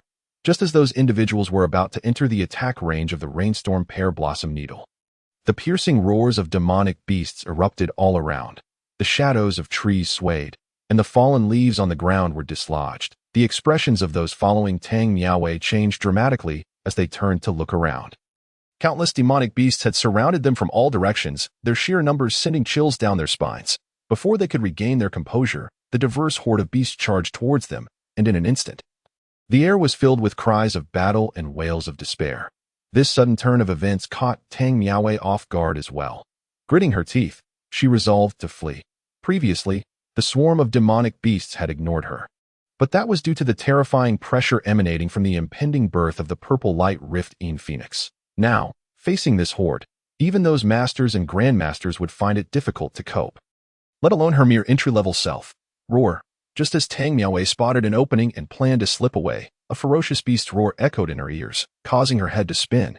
She bit her tongue and quickly turned back, only to despairingly find a high-level demonic beast, the Tianwu by Xueji, flapping its wings and launching towards her. Its speed exceeded her capacity to evade. Yet, despair fleetingly crossed Tang Miaowei's face before she regained her composure, seemingly aware from the outset of how arduous this path would be. With her strength, she could never reach the end. Xinggu, I will accompany you now. Tang Miaowei closed her eyes, grasping the pendant at her chest. In that moment, a hint of resignation and relief washed over her face. Just then, the terrifying demonic pressure radiating from the pendant surged to its peak. The Tianwu by Xueji, which had been coldly gazing at Tang Miaowei, suddenly displayed an expression of sheer terror. It swiftly dodged around her and charged towards the group of hundreds nearby. Sensing no aura of fear emanating from them, its bloody maw widened in anticipation. Tang Miaowei waited several seconds, yet felt no pain from an injury. She furrowed her brows and opened her eyes, only to have her pupils tremble in disbelief. Countless demonic beasts continued to surge towards her. Yet they bypassed her as if she were a phantom, heading straight for those behind her. Dazed, Tang Miaowei turned her head, only to witness a scene of hell on earth. Countless severed limbs and dismembered bodies littered the ground, the black earth soaked with blood, deepening its hue. Just then, the Grand Master who had spoken earlier made eye contact with her, upon witnessing the horde of demonic beasts ignoring Tang Miaowei and rushing toward them. He felt a chill run down his spine. Squinting his eyes, he shattered the high-level demonic beast before him with both hands and stomped the ground, attempting to sprint towards Tang Miaowei. However, he soon realized that for the human race has slain so many monstrous beasts, what level of strength must those individuals possess? Tang Miaowei's pupils trembled, her tone filled with astonishment. The quantity and rank of these beasts are incomparable to those that had previously besieged them. Those beasts had been capable of ensnaring numerous postnatal and innate experts, over 20 masters, and several grandmasters. Yet here, the beasts lie slaughtered, leaving behind only a mere handful of human corpses. An inexplicable dread enveloped Tang Miaowei, a primal tremor arising from the depths of her being in the presence of such formidable power. Under the weight of this sensation, her chest heaved violently, her breath quickening to the extreme. It was only when she realized the significance of these beast corpses that she snapped back to reality.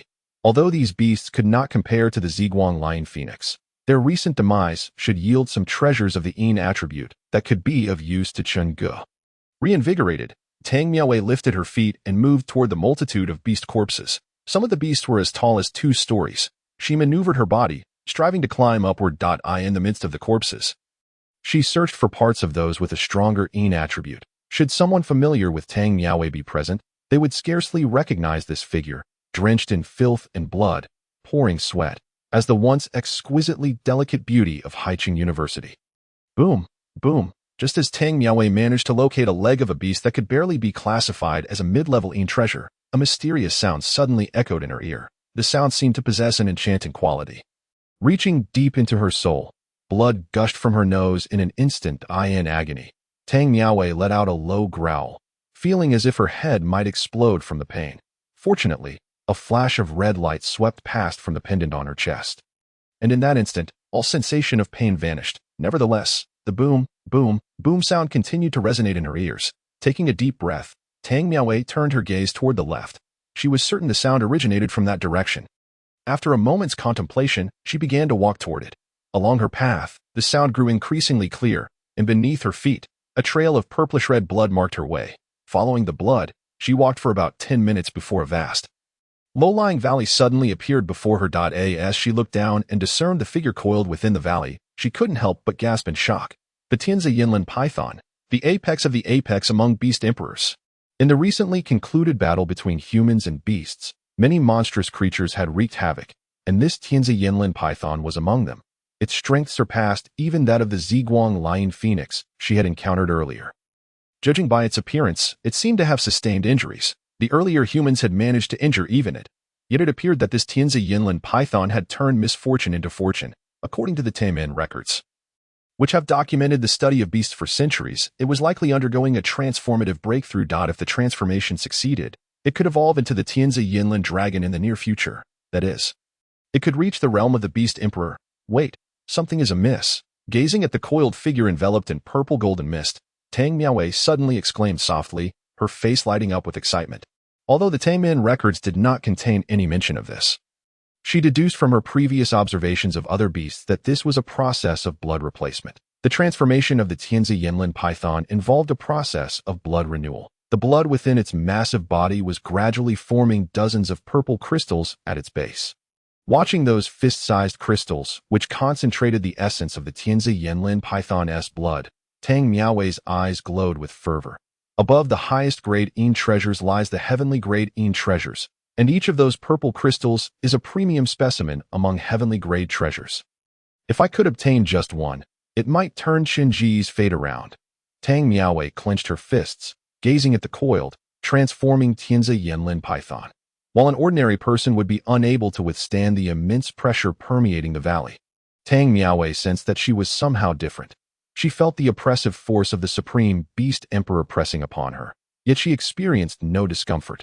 Chenggu, since the heavens are aiding us, this damned fate shall not be ours. Tang Miaowei's gaze sharpened. Just as she began her descent into the valley, a soft mechanical voice resonated quietly in Lin Chen's dreaming mind, detecting the existence of a special scene, automatically triggering the skill of extraordinary perception for the host. Observing the transformation of the Beast Emperor Tianzi Yinlin python, skill of extraordinary perception fully activated. The mechanical voice, inaudible to others, reverberated in Lin Chen's mind and throughout the valley. At that moment, the fragment of Lin Chen's blood within Tang Miaowei's pendant surged with vitality, and as she drew closer to the center of the valley, the blood became increasingly animated, as if it were on the verge of boiling. In the valley, the fierce pressure of the top-tier Beast Emperor had reached a level capable of causing tangible harm. The sturdy trunks of trees crumbled to dust with the slightest breeze. However, under the automatic operation of the Guiwang transformation, this pressure not only failed to harm Tang Miaowei, but the vast demonic energy it carried was absorbed by the transformation. In just a brief moment, the amount of demonic energy absorbed surpassed that which a high-level beast would condense over 100 years of cultivation.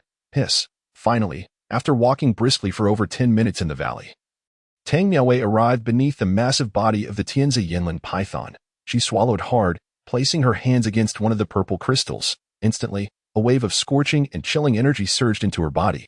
Her heart felt as though it had taken a heavy blow, causing her to gasp. Struggling against the discomfort, Tang Miaowei prepared to leave hastily. Yet at that moment, a sound reminiscent of an invisible membrane shattering echoed suddenly. Tang Miaowei's steps faltered momentarily as she turned her head in astonishment. Roar! A sound that was neither dragon nor snake erupted throughout the valley. In an instant, all the verdant scenery vanished, leaving the area barren, resembling an ancient wasteland.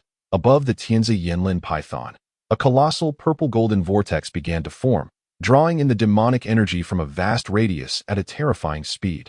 Tang Miaowei stood transfixed, her heart pounding as she realized she was but a grain of sand, easily extinguished. Meanwhile, 1,000 miles away, a young man shouldering an iron shovel paused. Sensing something amiss, he turned to gaze at the stormy skies in the distance, where dark clouds gathered and the immense vortex revealed itself.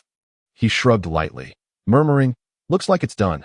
Good thing I left quickly. Otherwise my life would have been forfeit in this forsaken place." A few miles ahead of Lu Quan, dozens of people stood, the weakest among them reaching the peak of the master level.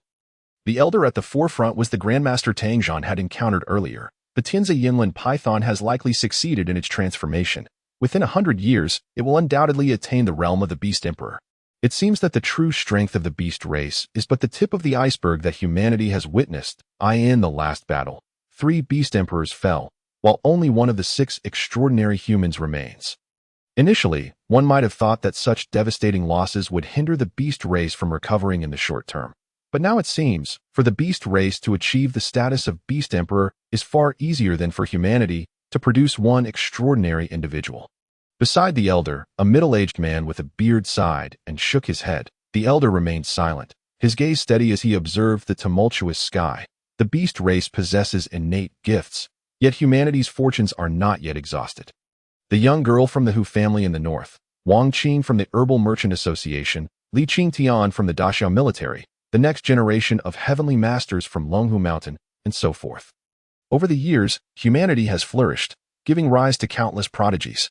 Our young master, at merely 21, has already stepped into the mid-stage of the Grandmaster realm, just a step away from the late stage. Such talent is rare to find in hundreds of years. Even if the beast race were to return, what of it? This world shall serve as the trial for our young master. Hearing the elder's words, the expressions of the surrounding dozens lit up with excitement. Reflecting on the years of quiet support and guidance, each of them understood well the extent of the young master's talent. All right, let us continue to pave the way for our young master. This journey is to break through to the pinnacle of the late Grandmaster stage, or even to approach the extraordinary. If one could touch the threshold of the extraordinary at such a tender age, then I could depart this world with my eyes closed. Remember, we have at most 1 month. After a month, the protective spirit will dissipate, and our strength will be suppressed by the inexplicable forces of this dark realm. At that time, we must lead the young master away from the dark zone. Indeed, Elder Zhang.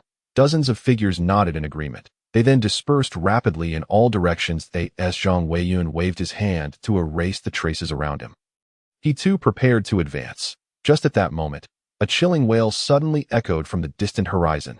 Zhang Weiyun's expression momentarily froze in astonishment. How could this be possible? The Tianzi Yinlin python has been injured. Although it had just broken through, it was invincible beneath the demon emperor. Who could possibly harm it? Chapter 24. Divine Beast in the Barren Valley. Tang Miaowei gazed ahead with a sense of bewilderment.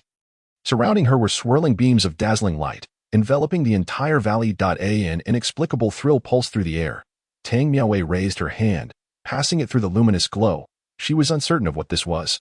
But the Tianzi Yinlin python before her was pressed to the ground by this radiance, howling in agony. A top-tier beast at the peak of the demon emperor realm lay prostrate at her feet. Everything felt so surreal to Tang Miaowei. What she did not realize, however, was that a series of inaudible mechanical sounds reverberated around her, proclaiming, comprehension complete. The skill of extraordinary understanding has automatically enabled the host to successfully comprehend the divine-level technique. Qiong Tian Yaowan. Qiong Tian Yaowan.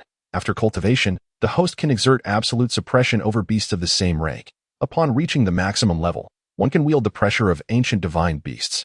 Now, I will demonstrate the full power of the maximum level Qiong Tian Yaowan.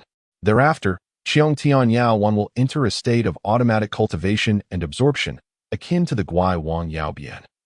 The pressure of ancient divine beasts is sufficient to make even the demon emperor bow their heads, let alone the Tianzi Yinlin python, which has yet to reach that level. At this moment, it stared at Tang Miaowei, its eyes filled with fear and reverence. It understood that even if it evolved into the Tianzi Yinlin dragon, it could not withstand this formidable pressure. The tremor that reached deep into its soul left it with no choice but to submit.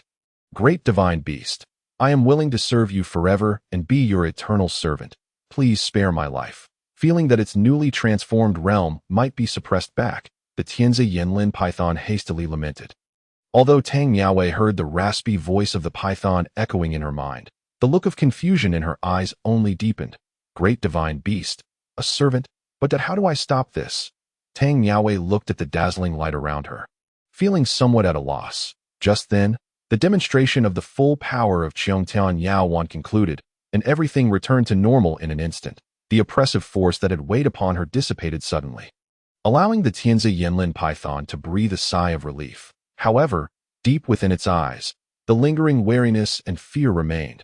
The absolute suppression stemming from its bloodline was something that could not be compensated for by mere strength. When it cautiously glanced at Tang Miaowei, its heart was filled with even greater astonishment.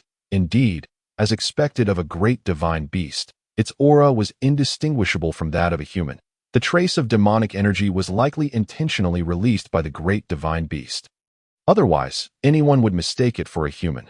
Concealed among the human race, the great divine beast must have grand ambitions. With this thought, the Tianzi Yinlin python lowered its head and proclaimed, though I do not know the grand plans of the great divine beast, I am willing to follow you forever. The glory and splendor of the demon race will surely be manifested through you. Several beastly roars sounded. Tang Miaowei's mind echoed with the raspy voice of the Tianzi Yinlin python. Though she did not comprehend everything that was happening, as long as it could assist Lin Shun in nurturing the corpse, she would not concern herself with whether it was a demon emperor-level beast before her. Casting a glance at the purple crystal she held, Tang Miaowei then looked back at the Tianzi Yinlin python. Upon sensing her gaze, the python's expression fell. Great divine beast, it is my fault. Earlier, I thought you were here to seize the essence of my blood after my transformation. All the other essences have been absorbed into my body that I cannot regurgitate them now. However, I can search for other treasures for the great divine beast. What kind of treasures are you interested in? Upon hearing the words other treasures, Tang Miaowei's eyes brightened. Realizing that the Tianzi Yinlin python could be of immense help to her in this dark realm, a flicker of excitement spread within her.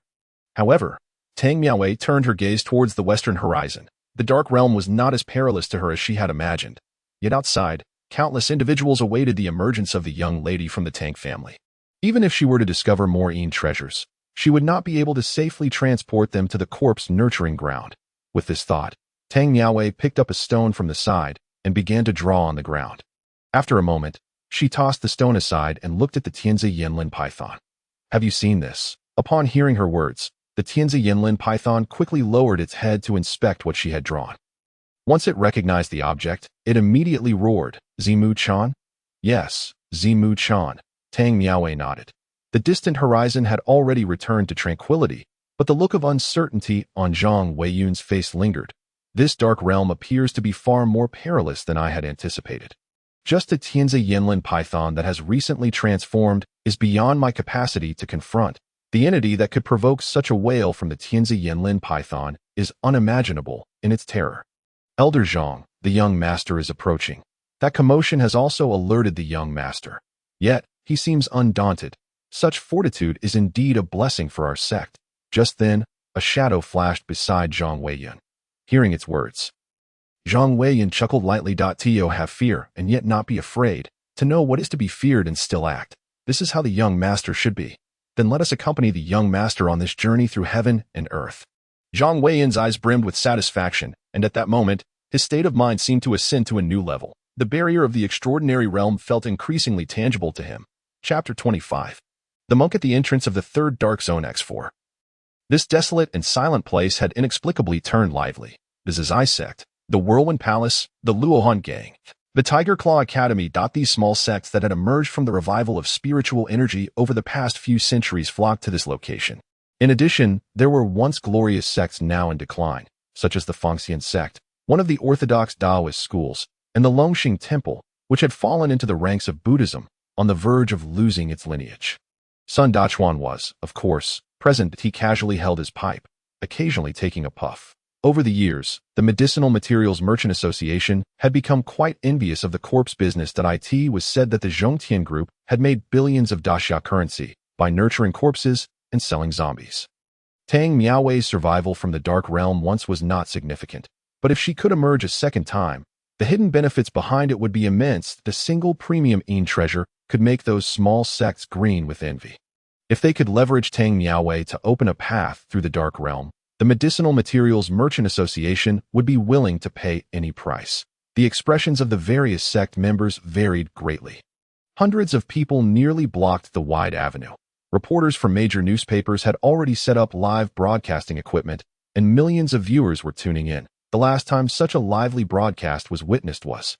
With so many onlookers, only you can speak. So say more if you can. It seems there is less than 24 hours left until the second corpse nurturing cycle. Can the Tang School flower survive the dark realm again? Even if she emerges this time, what difference would it make? With the daxia laws rendered ineffective, even if she could bring out Yin treasures, with so many sect members in her way, she would have no means to deliver them to Linshin for nurturing. It was already a great risk to defy the world, and her survival could very well be attributed to the favor of those in the marshal. There are still some individuals present. However, these individuals are not easily discernible by ordinary characters. It seems that Miss Tang has indeed garnered considerable attention from many. The Maoshan sect, the corpse transporting sect, and the Taisui temple, even those from the Feynman temple have arrived. Perched atop a towering tree, Hu Yingling donned a new violet robe. After stroking his beard, Wang Hui could not help but speak. Previously, the Herbal Merchant Association obtained an exquisite Yin treasure from Miss Tang, which has made many quite envious, especially among those of us in the corpse-rearing sections. When the legendary Jinjue ancestor emerged, he reached the threshold of the Silverite realm. Aside from the Hu family's ancestors extending the corpse-rearing cycle to 60 days through secret methods, the most crucial factor was the nourishment from those exquisite Yin treasures at the end of the cycle. The Hu family's ancestors consumed 3 heavenly-grade Yin treasures, yet now, throughout the vast mountains and forests of the Great Xia, the presence of exquisite Yin treasures has become exceedingly rare, let alone that of heavenly-grade treasures. The Dark Zone now stands as a colossal temptation, although it serves as the stronghold of the demon race. The countless treasures within are undeniably enticing. Miss Tang now embodies the key to unlocking the entrance to the Dark Zone. The notion that Lin Chen's corpse might be tainted with the remnants of a demon emperor's soul is merely a pretext for them to target Miss Tang. Whether or not the corpse has indeed been tainted is likely of little interest to most. In the face of profit, all is but an illusion. As he concluded his thoughts, Wang Hui shook his head. The human race has proliferated to this day. While it appears prosperous on the surface, the reality is one of chaos beneath. What will the future hold for such a human race? He could scarcely bear to imagine. Upon hearing Wang Hui's words, Hu Yingling could not help but smirk slightly. Huibo, you are as verbose as ever. In truth, this matter is rather simple. My mother has always told me not to bully others lightly, nor to allow myself to be bullied. External power is inherently limited, while internal character knows no bounds. However, my mother neglected to mention that not everyone has a mother. Hu Yingling glanced at the crowd below, letting out a cold laugh. In the next moment, her figure flickered and vanished from the treetop. Wang Hui was momentarily taken aback, before hastily following suit. In the shadowy thicket near the entrance to the Dark Zone, Hu Yingling's foot lifted, crushing a fallen leaf. Before her stood 2 figures, one old and one young. Hu Yingling regarded their silhouettes for a moment and then slightly bowed, saying, "From Hu family fort, I am Hu Yingling. I have come to pay my respects to Master Hongchen of Feimin Temple." The young monk, Hui Ju, had already turned to look at Hu Yingling, while Master Hongchen, upon hearing her words, slowly turned around. It is indeed the daughter of the Hu family fort. I wonder what brings you, young friend Hu, to seek the old monk. Master Hongchen's expression was benevolent. Hu Yingling, upon hearing this, maintained her composure and replied, "My father often speaks highly of Master Hongchen, praising you as one of the foremost monks of our time. However, I do have a matter of curiosity. What brings the esteemed monk here today? Especially with the appearances of the Maoshan sect and the corpse-transporting sect?" Hu Yingling could see through their true intentions, but the presence of a great Buddhist sect like Feimin Temple left her somewhat perplexed. Well spoken. It seems young friend who has come for Miss Tang. Master Hongchen did not directly answer Hu Yingling's question, but instead offered an alternative. Upon hearing this, Hu Yingling narrowed her eyes slightly, a flicker of astonishment crossing her face. Truly, the monk was deserving of his reputation. Then I shall not keep you in suspense. I have never truly admired anyone in my life, but Miss Tang is an exception. If I were alone today, I would certainly dare to confront the various sects on her behalf. Yet, this matter involves too much. I cannot allow my impulsiveness to drag Hu family fort into the fray. Thus, I wish to ask Master Hongchen one question. Are you of the good, or of the evil? Hu Yingling's words were striking. Wang Hui, who had been listening attentively, marveled at how the young lady maintained her composure before such a revered monk. But upon hearing the last part, cold sweat suddenly poured from his forehead. This was not just confidence, it was as if she were daring to defile the very head of Master Hongchen. Meanwhile, the young monk Hui Ju's innocent gaze instantly turned frosty. Impudent? Nonsense. Ha! No harm done. No harm done. Master Hongchen placed a hand on Hui Ju's shoulder, instantly dissipating the boy's furious emotions. He then turned to Hu Yingling and nodded slightly, saying, "The daughter of the Hu family fort is indeed extraordinary." The old monk usually prefers not to speak much, but today, I shall indulge in a few more words. Every thought and intention is a cause. What one receives in the present is the effect. How much one can comprehend depends on the insight of young friend Hu. With that, Master Hongchen waved his hand, and both Hu Yingling and Wang Hui were sent flying hundreds of meters away. Chapter 26. The peculiar outside the forest, Hu Yingling and Wang Hui's feet scraped against the ground, leaving a trail 100 meters long. Wang Hui could not help but exclaim, "Half-step transcendent. Master Hongchen of Feimin Temple is indeed unfathomable. The old man is quite impressive. However, the young one seems lacking." Hu Yingling cast a meaningful glance into the depths of the forest, then turned and began to walk aside. Wang Hui, bewildered, quickly followed after her. "Miss, are you referring to that young monk?" "But I see," the old man exclaimed suddenly. "Miss, your earlier words were not merely to question Master Hongchen, but to test that young monk's state of mind." "Indeed, Miss, you are remarkable. My admiration for you flows endlessly like a river. Your wisdom and martial prowess are unparalleled throughout the Great Xia. Stop, stop, stop. Huibo, your flattery is antiquated and excessively verbose. Only my father would be swayed by such. It lacks speed and lacks thrill that I have but one word that can surpass your 2 decades of flattery. Hu Yingling spoke enigmatically. Upon hearing this, Wang Hui's eyes brightened. Miss, I would love to hear more. Without turning back, Hu Yingling raised her hand and gestured. Wang Hui, momentarily taken aback, instinctively mirrored the gesture. 9. Miss, what does this mean? Because 6 flipped over, Hu Yingling replied. Wang Hui's eyes widened, as if he had stumbled upon a new world. An excitement filled his face. Thank you for your guidance. Miss, you are truly 99. Nearby the entrance to the dark zone, Hu Yingling and Wang Hui climbed back to the branches of the great tree. Below, the crowd suddenly stirred. Hu Yingling looked down and saw a slender figure reflected in her clear pupils. Observing that silhouette, her gaze softened considerably. Miss, it is Miss Tang. She has emerged alive from the dark zone. Although Miss Tang appeared to have sustained some injuries, her body smeared with blood, she seemed to be relatively unscathed. Wang Hui, observing the expressionless figure before him, approached the crowd and found his path obstructed by Tang Miaowei. Upon seeing her face, Wang Hui was momentarily dazed. He then abruptly turned to Hu Yingling, exclaiming, Miss, is that lady? Indeed, Huibo, does she not bear a striking resemblance to my late mother? Hu Yingling crouched down on the tree trunk, cradling her face in her hands, fixated on Tang Miaowei.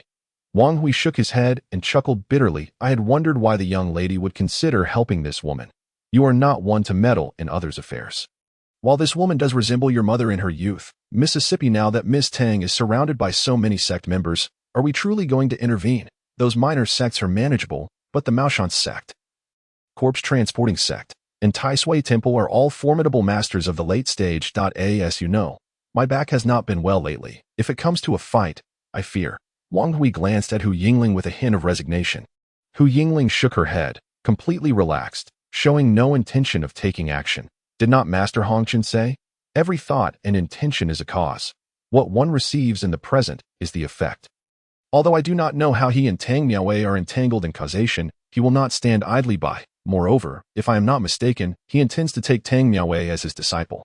But then again, the person beside him is rather inept. It is only fitting he seeks a better candidate. Miss Tang Jia's unwavering determination to rescue her beloved is indeed a rarity in this world. It is no wonder that the venerable monk Hong Chan admires such fortitude. Hu Yingling, with her melodious voice, spoke eloquently. Wang Hui, on the other hand, found his eyes widening in disbelief. He had not anticipated that Hu Yingling had already grasped the full meaning of the monk's words. Miss, 9.99. As Hu Yingling conversed with Wang Hui, the voices below grew increasingly tumultuous. Tang Miaowei, hand over what you have brought from the dark realm. Yes, surrender it. That corpse of Lin Shen must not be allowed to continue in your possession. Otherwise, the great Xia shall descend into chaos. We, the righteous practitioners, have gathered here today to sever Lin Shen's path. You shall not pass this point. The various sects were incensed, their words flying forth like spittle. Yet within the crowd, a few individuals furrowed their brows, including Sun Dachuan, who was intently gazing at the disc in his hand. Something is amiss, he murmured softly to Ti. That moment, Tang Miaowei slowly extracted an object from her bosom. I never said I wouldn't hand it over. Why the rush? Tang Miaowei held aloft a demon beast's leg bone, still dripping with blood. Wisps of malevolent energy emanated from it, causing the gathered crowd to frown deeply upon sensing its potency. An intermediating treasure? How can it be merely an intermediating treasure? Where is the promised top-grading treasure? Can this Tang girl truly deliver?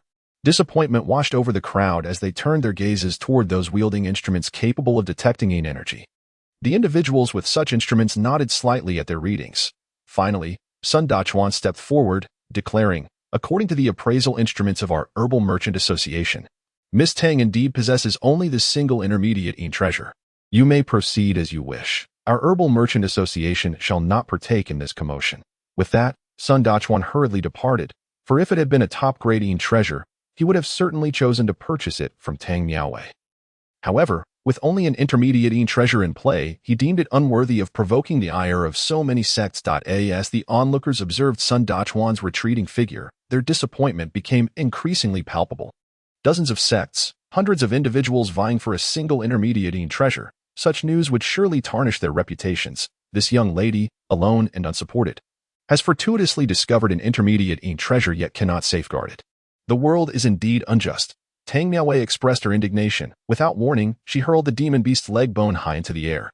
Over 100 individuals from various sects licked their lips, leaping into action, seemingly unwilling to let even this intermediate treasure slip away. Meanwhile, many others remained motionless, their gazes dark and fixed upon Tang Miaowei. Chapter 27. Intimidation. You cannot leave. What of those who entered the dark realm alongside you? A Taoist priest from the Fangxian sect, holding a whisk, knitted his brow. Indeed, our third elder from the Ba Dao sect entered the dark realm with you. Yet only you have emerged, and I, the vice master of the Zizai sect. I, Li from the Tiger Claw Academy. I, Qian, vice master of Tianqing Mountain. Countless eyes coldly scrutinized Tang Miaowei, as if they were predatory beasts. Meanwhile, the system, unsure of how to generate logs, found itself presented with ample material. 10.20 Log Entry 1. Numerous sects corner Miss Tang. Fangxian sect, Ba Dao sect, Zizai sect, Tiger Claw Academy, Tianqing Mountain. The system's voice echoed endlessly.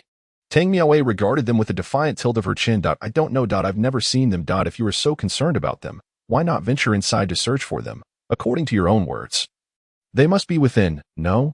Faced with the multitude of icy glares, Tang Miaowei showed no signs of fear.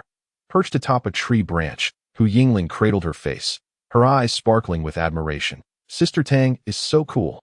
I'm in love, Wang Hui nodded vigorously, affirming, Miss Tang. 9.99.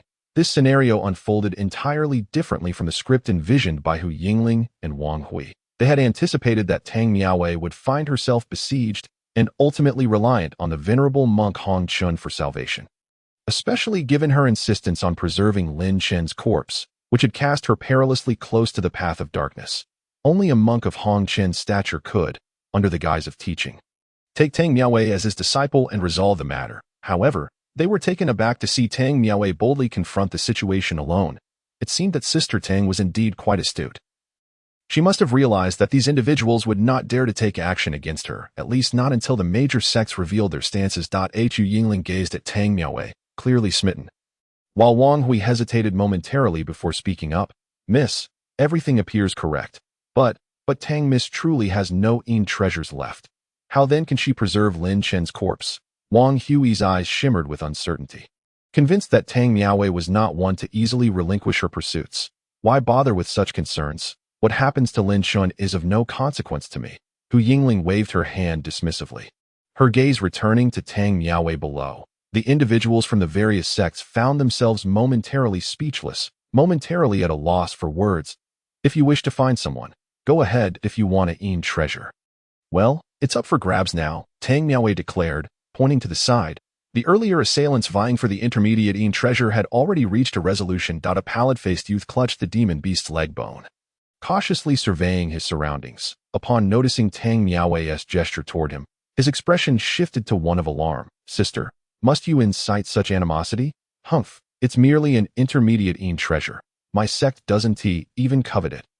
A middle-aged man scoffed. That is your concern, Tang Miaowei replied, lifting her gaze. She then attempted to advance, yet those before her remained obstinately in her path. Fueled by indignation, Tang Miaowei erupted. What is it that you want? You refuse the treasure and yet bar my passage. Do you intend to capture me or slay me? Come then. I shall resist, and I shall renounce my surname Tang. She spread her delicate hands wide. The sect members exchanged wary glances before falling into silence. Tang Miaowei had emerged from the dark realm alive for a second time, indicating that she harbored significant secrets. They could covet the treasure she possessed, but they would never dare to pursue the individual herself. Capturing her would invite catastrophic repercussions for their sects. They could neither seize her nor kill her. Well, since you choose silence and dare not act, I shall take matters into my own hands. Tang Miaowei regarded the crowd obstructing her path, a smirk gracing her lips. With a swift motion, she produced a shadowless needle and pressed it against her slender neck. She stepped forward towards the first elder of the Fangxian sect, blocking her way. With an impassive expression, she gazed at him. The elder adjusted his whisk, maintaining his composure while observing Tang Miaowei. However, the moment he witnessed her plunge the needle a third of its length into her neck, he leapt aside. "Young lady, are you serious? Just to clarify, she is not dead yet," he exclaimed hurriedly, observing the crimson blood trickling from her fair neck. Yet clearly still vibrant, the elder called out in alarm. The crowd surrounding them was taken aback by Tang Miaowei's audacious action. Before she could reach the next individual, the throng parted, creating a path. Perched atop a tree branch, Hu Yingling watched as Tang Miaowei slowly traversed through the throng of sect members, a radiant smile lighting her face, though tears streamed down her exquisite cheeks. "Brother Hui, what kind of conviction could compel someone to such extremes? I am truly intrigued. What makes Lin Chen worthy of such devotion from Sister Tang? Alas, my lady. One can only ponder the nature of love." Wang Hui lamented, recalling a time when true love had once graced his life. "Regrettably, he began, but before he could finish, a gust of wind swept past him. Wang Hui blinked in surprise, hastily exclaiming, "Miss, wait for me." "Wait for me." Hu Yingling and Wang Hui departed together, while from a shadowy corner, several pairs of eyes returned to their focus. "Young master, the miss who has left thy tea appears she is pursuing that Miss Tang. Very well, let us follow her." The revelry shows no signs of abating. A pallid, frightening youth, with a corpse-whipping belt coiled around his waist, licked his lips and remarked. Beside him, a figure entirely wrapped in bandages nodded in agreement. "Indeed, my lord. However, it appears that the disciples of the Maoshan sect have already departed. Did they truly come merely for a fleeting glance? And what of the Tai Sui temple? They, too, did not continue to follow us." The bandaged figure stated in a somber tone. What else could they do if they chose not to leave? This Tang Miaowei is clearly not someone to be trifled with insufficient bait. They would not easily take the hook. The youth laughed, his voice grating. He then waved his hand gently, causing the fallen leaves beneath him to stir. Once the leaves settled, the figures vanished without a trace. Chapter 28. Zichan. After exiting the entrance of the Dark Zone X4, Tang Miaowei made her way directly to the number 1 corpse rearing site of the Zhangtian group. A throng of reporters, brandishing live streaming equipment, trailed behind her, assuming that she intended to take a final glance at Lin Chen. After all, without the nourishment of treasures for Lin Chen's corpse, the rearing process would be prematurely declared terminated. Allowing the Daxiao law enforcement team to dispose of the body in the demon suppression tower, approximately an hour later, Tang Miaowei finally arrived at the number 1 corpse rearing site. As she stepped through the entrance, she discovered that a considerable crowd awaited her. Members of the law enforcement team, individuals from the Zhao family, and various affluent merchants frequently seen on television, such as Wang Hua, chairman of the Dajiang Group, which specializes in the integration of modern martial arts and technology. Ma Zhan, chairman of the Longting Technology Group, known for developing brain domain combat games that assist humanity in battling the demon race. And Wang Xiaobao, chairman of the Xuanjie Group, a leader in modern martial arts technology integrated express delivery. However, their presence here was of no consequence to Tang Miaowei. They merely coincidentally crossed paths. Naturally, they had all heard, to varying degrees, about the recent sensational incident involving the ill-fated lovebirds. Mr. Zhao, is this the young lady from the Tang family? Wang Xiaobao inquired with a smile. It just so happens that Xuanjie Group has some collaborations with the Tang sect. The Tang sect's hidden weapons are unparalleled, providing significant assurance for the transportation of our valuable items. Zhao Tianyang shook his head with a wry smile and responded, his voice cultured. "Mr. Wang, you ought to refrain from referring to her as the young lady of the Tang family.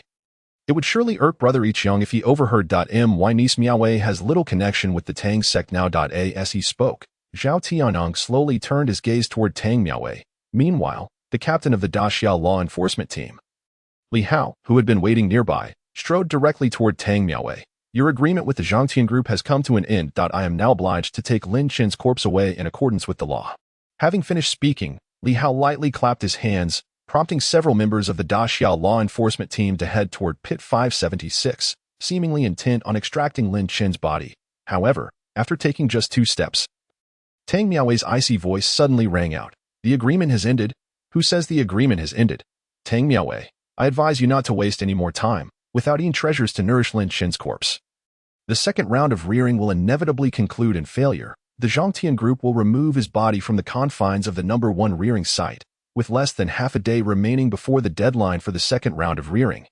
What do you hope to achieve by exhausting this precious time?" Do not remain obstinately ignorant and bring more trouble upon yourself and those close to you. Li Hao's tone was stern.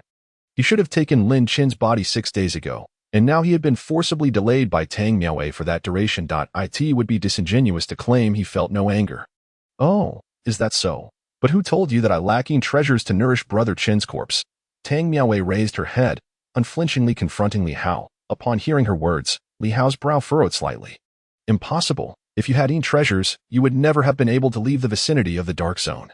Not only did Li Hao disbelieve Tang Miaowei's words, but Zhao Tianyang, too, found her claims utterly ridiculous.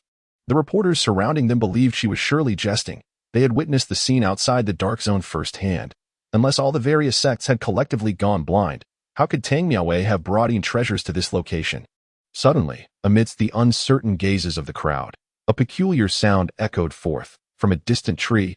Hu Yingling had just taken her position when she witnessed the scene unfold. The toad, adorned in shimmering golden-green hues, was extracted from Tang Miaowei's embrace. It seemed to be in distress. Gugua! Gugua!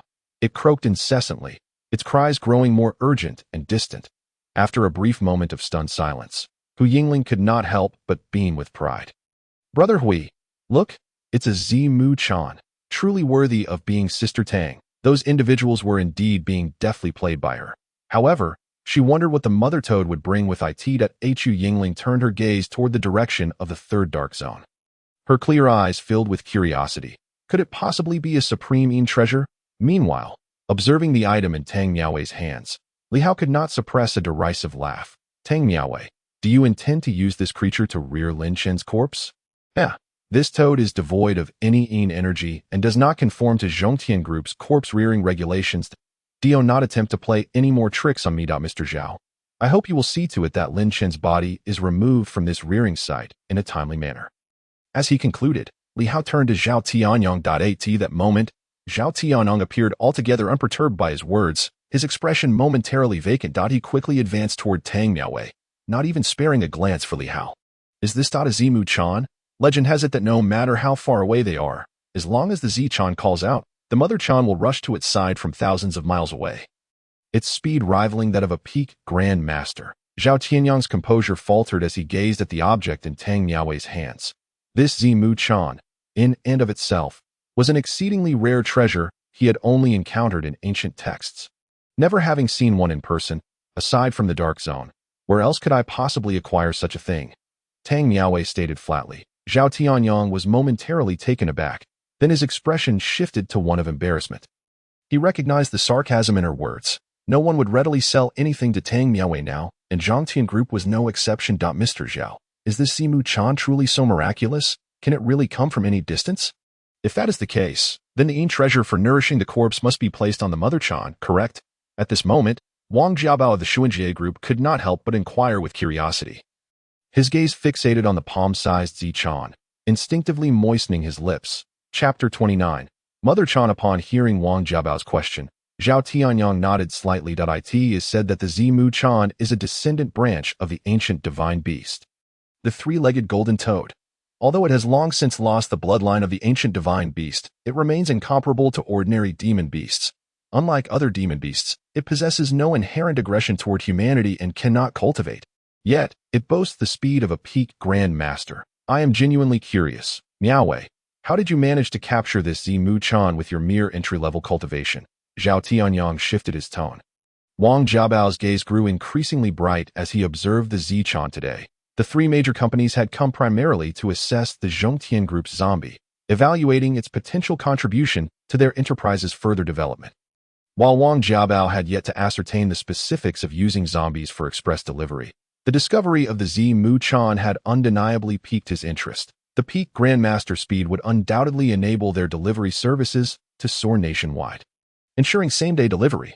If they could cultivate and breed some of these Zimu Chans through research, even if the results were subpar, it would greatly benefit Xuanjie Group's express delivery business. He clenched and unclenched his fists, his mind racing with possibilities. Meanwhile, in response to Zhao Tianyang's inquiry, Tang Miaowei had no intention of providing an answer. What could she possibly say? That a demon beast at the peak of the Demon Emperor realm had led her to the Zimu Chan, and that the creature had not only refrained from fleeing, but had eagerly approached her to rub against her thigh. If she were to disclose such a tale, others would likely suspect that she harbored the remnant soul of a demon emperor. Gugwa! Gugwa! Gugwa! At that moment, a chorus of toad calls suddenly shattered the brief silence of the gathering. Everyone promptly turned their heads in the direction of the sound that a shadow suddenly appeared at the edge of their vision.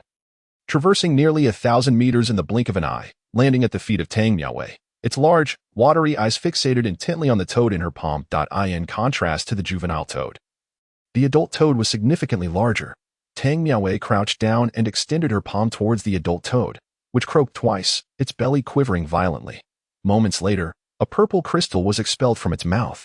As the crystal was exposed to the air, an overwhelming aura of dark energy surged forth, wreaking havoc in the vicinity. The dense dark energy swirling above Pit 3 was severely disrupted, becoming tumultuous. Upon witnessing this spectacle, Li Hao furrowed his brow tightly, while several executives of the group stared wide-eyed, including Zhao Tianong, whose expression turned dazed as he gazed blankly at the purple crystal in Tang Miaowei's hand. At that moment, Sun Dachuan, holding a disc, rushed onto the scene. In his excitement, he nearly tripped over a stone and fell to the ground. After steadying himself, he looked at the swirling black mist emanating from the disc in his hand. His excitement reaching a fever pitch, he exclaimed, "Heavenly grade Yin treasure, a rare find indeed. Miss Tang, I am willing to offer 100 million for that heavenly grade Yin treasure you possess." Although he was uncertain about the origins of the purple crystal in Tang Miaowei's hand, he had unwavering faith in the specially crafted artifact from his herbal merchant association. It could undoubtedly be classified as a heavenly grade Yin treasure, which had not been seen in the market for quite some time. "Miss Miaowei, my Zhongtian group is prepared to offer 200 million for that heavenly grade Yin treasure." As soon as Sun Dachuan finished speaking, Zhao Tianyang chimed in. For the corpse of the millennial noble, Zhongtian group had prepared 5 top-tier Yin treasures and 2 heavenly grade ones. This was nearly the highest caliber of Yin treasures he could procure, compared to the Hu family fortress of the northern faction, which raised the exquisite queen, and the southern faction Wuchiman, which nurtured the king of 10,000 slaves. They were merely lacking 1 heavenly grade Yin treasure. Even so, Zhao Tianong was confident that the day the millennial noble's corpse emerged, it would undoubtedly reach the pinnacle of preservation. That if he could acquire this heavenly grade Yin treasure from Tang Miaowei, he believed he could even cultivate a half-step silver-eyed zombie, truly standing shoulder to shoulder with Hu family fortress and Wuchiman. The significance of a top-tier zombie to a corpse-rearing faction was immense, its value far surpassing that of the heavenly grade Yin treasure itself. "Boss Zhao, I regret to inform you that this heavenly grade Yin treasure has truly caught the attention of my Herbal Merchant Association." 250 million, Sun Dachuan countered. The Herbal Merchant Association had never been intimidated by anyone when it came to money. Zhao Tianyang narrowed his eyes, but, constrained by Sun Dachuan's affiliation, could only press on. "Miss Miaowei, 300 million. 350 million. 400 million. Sun Dachuan and Zhao Tianyang were locked in a bidding war, continuously raising the stakes. The escalating figures caused the onlookers at the entrance to twitch their eyelids. Meanwhile, Hu Yingling, perched atop a tree observing below, kept her gaze fixated on Tang Miaowei. "Master Hui, this is becoming increasingly intriguing.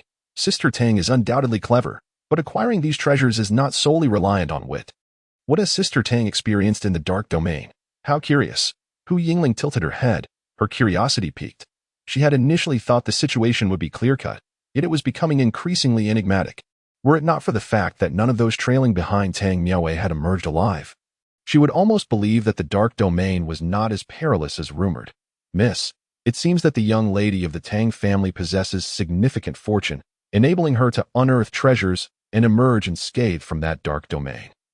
Otherwise, how could the old monk Hongqian hold her in such high regard? Perhaps." Hu Yingling nodded thoughtfully. Falling silent, as Tang Miaowei faced the relentless bidding from Sun Dachuan and Zhao Tianyang, she chose to ignore them entirely and began making her way towards Pit 576.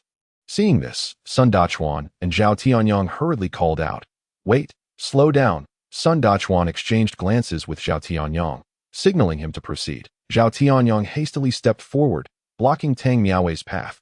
"Miss Miaowei, I initially believed that a high enough bid would sway you. But it seems you remain resolute in your intent to preserve that Lin Chen's corpse, a body that may not even become a zombie. That I advise you to reconsider. After all, the Tang family is currently facing tough times. Selling this heavenly grade Yin treasure could fill the void in your family's finances, allowing you to remain the dutiful daughter in your parents' eyes. Listening to Zhao Tianyang's earnest words, Tang Miaowei shook her head. Uncle Zhao, you just ought to have long since lost my father and mother. Now, may I pass? She continued. Or do you intend to disregard the Zhongtian order and go back on your word? Zhao Tianyang's expression faltered at her words. He then stepped aside, his face darkening. Since you were so stubborn, then go your way. But I must remind you, Miss Miaowei, that in this world, there is no such thing as a remedy for regret. Tang Miaowei glanced up at Zhao Tianyang and smiled radiantly, akin to a bright sun. Uncle Zhao speaks wisely. Thus, if I do not assist Brother Chun in preserving his corpse, I shall surely regret it for a lifetime. Zhao Tianyang's brows knitted together at her response. Not far off, Sun Dachuan raised his hand, seemingly wanting to say something, but upon seeing Tang Miaowei's determined stride, he ultimately fell silent, shaking his head repeatedly. His expression one of sorrow for the heavenly grade Yin treasure. Under the watchful gaze of the crowd, Tang Miaowei arrived at the entrance of pit 576. She opened the small opening and tossed the purple crystal, infused with the essence of Tianzi Yinlin Python's blood, inside. Unlike the last time, as the crystal entered the pit and underwent transformation through the formation, a rare wisp of dark energy began to coalesce above pit 576.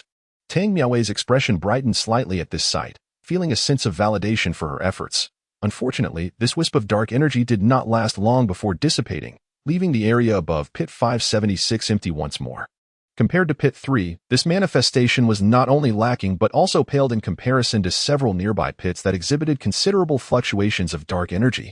Master Hui, this is simply outrageous. I've seen my share of low-quality corpses. But this Lin Chen, this is a heavenly grade Yin treasure. Not a single ripple, Hu Yingling exclaimed, astonished. Miss, I heard that Lin Chen's overall score when tested at the corpse pit was merely 34. With such a score, even creating the most basic purple zombie is a challenge. Although the heavenly grade Yin treasure is powerful, Lin Chen's innate quality is simply too poor. Wang Hui remarked with a bitter smile that he looked down at Tang Miaowei, who had already been escorted to the outskirts by the Zhongtian group staff, but noticed that her expression only briefly reflected disappointment. She calmly turned around, her rosy lips whispering, there are still 5 rounds left. Brother Chun, I will do my utmost. If the outcome remains unchanged, we shall leave it to fate. All right. Brother Chen need not worry. I will accompany you to the demon suppression tower. The flames of countless fires may burn, but I fear them not. No one could discern what Tang Miaowei whispered at that moment, yet her resolute demeanor resonated in the eyes of everyone present. The system's voice echoed once more. 10:20 log, entry 2. Due to the system's concealment feature, the host's corpse did not trigger a reaction from external dark energy. However, Miss Tang has still chosen not to give up. Should the host ultimately fail, Miss Tang is willing to step into the demon suppression tower with the host. Upon detecting that the host's corpse has been nourished by a second Yin treasure, and based on the quality of the Yin treasure, the following reward package has been triggered. Congratulations to the host for acquiring the level 5 Earth Yin array. Congratulations to the host for receiving a bloodline enhancement. Congratulations to the host for obtaining a special skill, Innate Zombie Body. Innate Zombie Body. The body of a zombie reigns supreme. The host's physical strength enhancement will face no barriers or limits. Rewards utilized. System panel has changed. Host, Lin Chen. Corpse potential level, B grade, bloodline level. For stars, realm. Hairy zombie. Special skills. Tenfold absorption, extraordinary comprehension, indestructible. And although the ominous energies from the outside world remained unaffected, continuing to linger above pit number 3 and various other crevices, the moment they penetrated beneath the earth, they were forcibly drawn to Lin Chen's side. At this moment, Lin Chen's body, having been nourished for several days, was now enveloped in a layer of gray fluorescence. The impurities belonging to the human race within him were being expelled at an accelerated pace. Once these impurities vanished entirely from Lin Chen's body, he would truly have stepped into the realm of the zombie clan, severing all ties and causality with humanity. Meanwhile, on another front, under the complex gazes of all present, Tang Miaowei was once again embarking on the quest to locate the next Yin treasure for Lin Chen. However, Wang Jiabao, the chairman of Xuanjie Group, took a few steps forward and called out to Tang Miaowei. Miss Tang, please wait a moment. Tang Miaowei slightly turned her body, her dark, lustrous hair swaying gently with the motion. Wang Jiabao's gaze swept over the child toad and the mother toad that Tang Miaowei held in her hands and followed her feet. He then clasped his hands slightly and spoke earnestly. Miss Tang, I am not one of your kind in the martial world, merely a businessman. I am genuinely interested in these toads. Might I suggest that you use the child and mother toad to covertly transport that top-grading treasure here to nourish your boyfriend's corpse? I am truly in admiration of your wisdom and determination. However, Miss Tang, can you truly employ such a tactic more than once?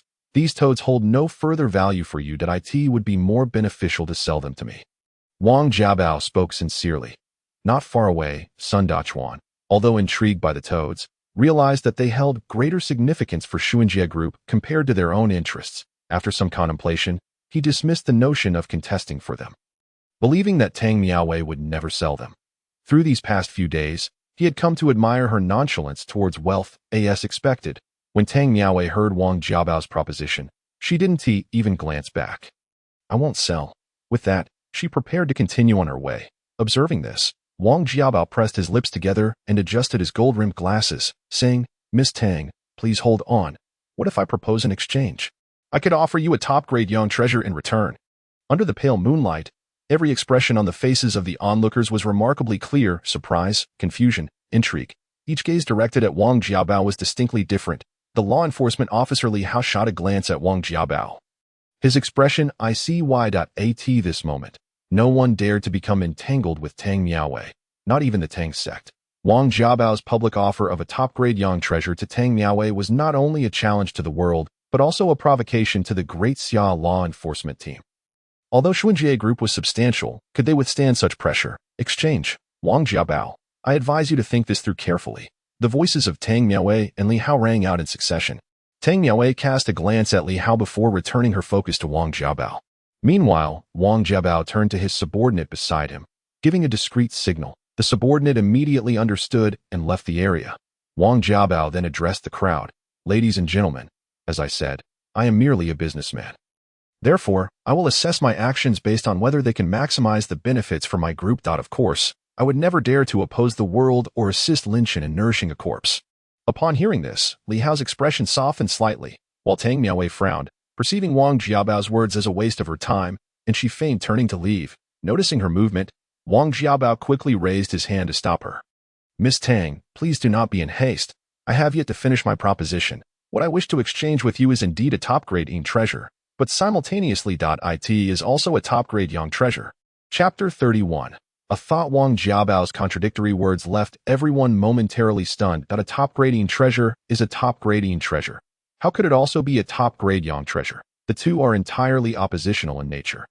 Yin treasures, all powers of the Yin attribute, including demonic energy, can nurture Yin treasures. However, during the corpse nurturing process, aside from the pure Yin spirit earth energy that the corpse can absorb, all other impurities and nutrients will be automatically excluded.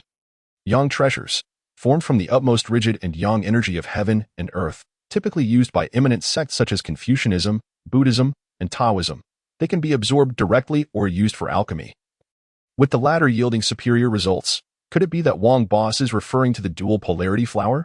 Due to its unique growth environment, it contains both Yin and Yang energies. One thought of Yin, one thought of Yang. As the crowd pondered in confusion, Sun Dachuan suddenly seemed to recall something. He abruptly raised his head and exclaimed. Wang Jiabao nodded. Indeed, as expected of someone from the Herbalist Association. You have a broad knowledge base. What I refer to is precisely the dual polarity flower. However, to unleash its potential, it ultimately depends on you, Miss Tang. Tang Miaowei appeared somewhat perplexed. What exactly is this dual polarity flower? Miss Tang, the dual polarity flower is extraordinarily miraculous. It can serve as a Yin treasure or a Yang object, all contingent upon your intent, or rather it tests the extent of your obsession with Lin Chen. I will not hide this from you, Miss Tang. I have possessed the dual polarity flower for over a decade. During this time, I have sought out 100 resolute individuals. Some bore blood feuds. Others had mothers gravely ill. Some were righteous souls seeking the heavenly path, and others were consumed by greed, yearning for wealth and power. The tribulations they faced were not less than yours, yet without exception. They all failed to convert the dual polarity flower into a singular attribute. Although the dual polarity flower is wondrous and may surpass ordinary top-grade Yin or Yang treasures, its inability to transform into a singular attribute renders it merely an unopened treasure trove, devoid of value to me. Whether or not to exchange is now in your hands, Miss Tang. Your choice to aid or harm Lin Chen rests solely on your intent. It is of no concern to my Xuanjie Group. Wang Jiabao's words completely distanced him from the situation. What he offered was not a true yin treasure, and the public pressure had no grounds to implicate Xuanjie Group. Exchange, without a moment's hesitation. Tang Miaowei replied. Her feelings for Lin Xin were unwavering, as clear as the bright moon. At present, all she had left was her obsession with Lin Xin. This obsession would not allow her to retreat in the slightest. Furthermore, if she could transform the dual polarity flower into a top-grade yin treasure, she would preemptively resolve the requirement for the third round of corpse nurturing. When dawn arrived, and the third round commenced, she could place the dual polarity flower into pit number 576, thereby gaining several extra days to seek the fourth yin treasure. Excellent. Miss Tang, you were straightforward. I admire that. I have instructed my people to retrieve the dual polarity flower. It will soon be delivered here. Please be patient for a moment. Upon receiving Tang Miaowei's affirmative response, a glimmer of excitement flickered in Wang Jiabao's eyes, not to mention that the dual polarity flower held no value to him. Even if it could be transformed into a yin treasure or yang object, it paled in comparison to the significance of that pair of toads to him. On the treetop 100 meters away. As the crowd below fell into a prolonged wait, Hu Yingling could not help but let out a slight sigh. Isn't this Wang fellow just causing more trouble? Regardless of the outcome, this is not a favorable situation.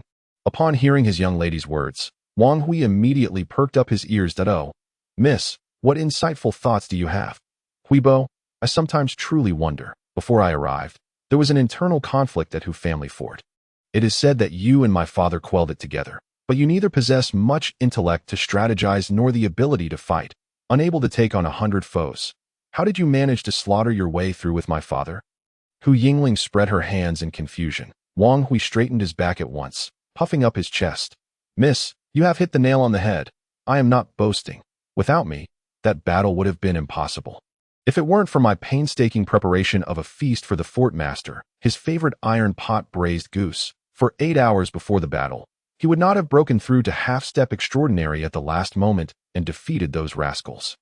Wang Hui stroked his mustache, adopting a demeanor as if he were guiding the course of history. Hu Yingling's expression turned blank. After a moment, she finally gave Wang Hui a thumbs up. Impressive, Huibo. Your audacity is truly unparalleled in this world. At the critical moment, it must have been your thick skin that helped my father withstand at least 10 blows, right? Ah, miss, I assure you, I am not jesting. Hu Yingling, I speak from the heart. Indeed. In the end, Hu Yingling elucidated to Wang Hui the essence of the matter. Huibo, should Sister Tang truly be led by her obsession with Lin Xin's feelings, transforming that dual-natured flower into an exquisite yin treasure, then she would irrevocably seal her fate. This fixation would torment her to the very core. If Lin Xin cannot survive, neither shall she. Conversely, if Sister Tang fails, all she has done for Lin Xin would amount to naught but a farce, her actions merely a manifestation of her vanity. In such a scenario, she would succumb to madness, plummeting into an abyss of despair. As the conversation drew to a close, Hu Yingling narrowed her eyes, and in her line of sight, the representatives of Xuanjie Group hurriedly approached, bearing an exquisite box, entering the first corpse-rearing site with haste. Chapter 32. Mockery. The box was handed to Wang Jiabao, who promptly passed it to Tang Miaowei. Without hesitation, she tossed the child toad back to Wang Jiabao. The mother toad, which had been trailing behind Tang Miaowei, scampered eagerly to Wang Jiabao's feet. Observing this, Wang Jiabao reached out to pick up the mother toad, but the moment his hand extended, it transformed into a shadow and vanished instantaneously, only to reappear behind him. Such a terrifying speed of displacement left the onlookers in no need to catch the mother toad. Just conceal the child toad's aura, place the item before it, and it will swallow it whole. Tang Miaowei suggested. Wang Jiabao nodded in realization, expressing his gratitude. Thank you, Miss Tang. In that case, I too have something to convey. This dual-natured flower requires you, Miss Tang, to exert an exceptionally strong will to suppress its pure yang essence to freezing point. Only then can it be placed in the corpse-rearing pit to commence the array's activation. However, throughout this process, the pure yang energy may still retaliate. As long as its medicinal properties have not dissipated, it will remain in a perilously volatile state. Thus, Miss Tang, this poses a significant test for your resolve. If even a hint of distraction crosses your mind, the dual-natured flower will not only fail to nourish Lin Chen's corpse but will also cause the yang energy to repel against the gathering yin formation. At that moment, the pit number 576 will explode, and Lin Chen's body will be utterly obliterated, losing its qualification for preservation. Wang Jiabao's profound understanding of the dual-natured flower had a considerable impact on Tang Miaowei. "Thank you for the reminder," she acknowledged with a nod, while the others anticipated that Tang Miaowei would hesitate upon realizing the stakes involved. She instead clutched the wooden box and resolutely approached the corner where pit number 576 lay. Sitting cross-legged before the pit, a radiant smile blossomed on her face, illuminating the otherwise dark and foreboding corpse-rearing ground. "Shingu, I do not comprehend the essence of love that I only know that I constantly think of you, yearning to share everything with you. When you respond to my messages, joy fills my heart. When you ignore me, sorrow envelopes me. In truth, I need you more than you can imagine. Only in your presence does this world seem bright. Without you, I wish to linger not a second longer." As she reached the climax of her emotions, Tang Miaowei nearly shouted. The wooden box in her hand shattered under the intensity of her feelings, revealing an extraordinarily vibrant flower, half black and half white, floating before her. It seemed to sense the intense emotions radiating from Tang Miaowei, trembling in response. In mere moments, the black hue began to dominate, spreading towards the white. The onlookers gasped at the spectacle. Throughout history, poignant love stories abound. A wife tragically dies in a car accident, her husband rushing into the flames. A husband succumbs to a failed surgery, his wife leaping from the hospital building. On the day the old man dies, the elderly woman stands vigil in the frigid winter, her body frozen by dawn. Each of these true tales speaks volumes about the greatness of such emotions, while mocking the impotence of death. Yet Tang Miaowei chose not the path of death, but rather a route infinitely more arduous, one of defiance against the world, the dynasty of Xia, death itself, and even her own self. She vowed to unearth Lin Shen from the depths of despair. "I do not plead with you. I command you to transform, to return," she declared. Her teeth gritted as she gazed at the dual-natured flower. A barely audible hum emanated from the flower, and the black hue swiftly asserted its dominance. Of the 6 petals, 3 black and 3 white, now 5 had turned black, with the final white petal also showing signs of succumbing to the encroaching darkness. "Remarkable, Miss Tang," Wang Jiabao marveled. "Your obsession and feelings for Lin Shen have reached a level beyond the grasp of ordinary mortals." In less than half an hour, she had succeeded in reducing the dual-natured flower's pure yang essence to freezing point. "The individuals I have sought possess willpowers that pale in comparison to yours, Miss Tang," Wang Jiabao remarked, shaking his head in disbelief. Meanwhile, Sun Dachuan and Zhao Tianong expressed concern for the dual-natured flower, lamenting the potential waste of such a precious Yin treasure. With 2 exquisite Yin treasures alongside the previous heavenly-grade Yin treasure, Lin Shen's treatment was nearing that of the millennia-old royal corpse beneath pit number 3. Had these treasures been utilized on a corpse of suitable caliber, they could have birthed a zombie of extraordinary quality.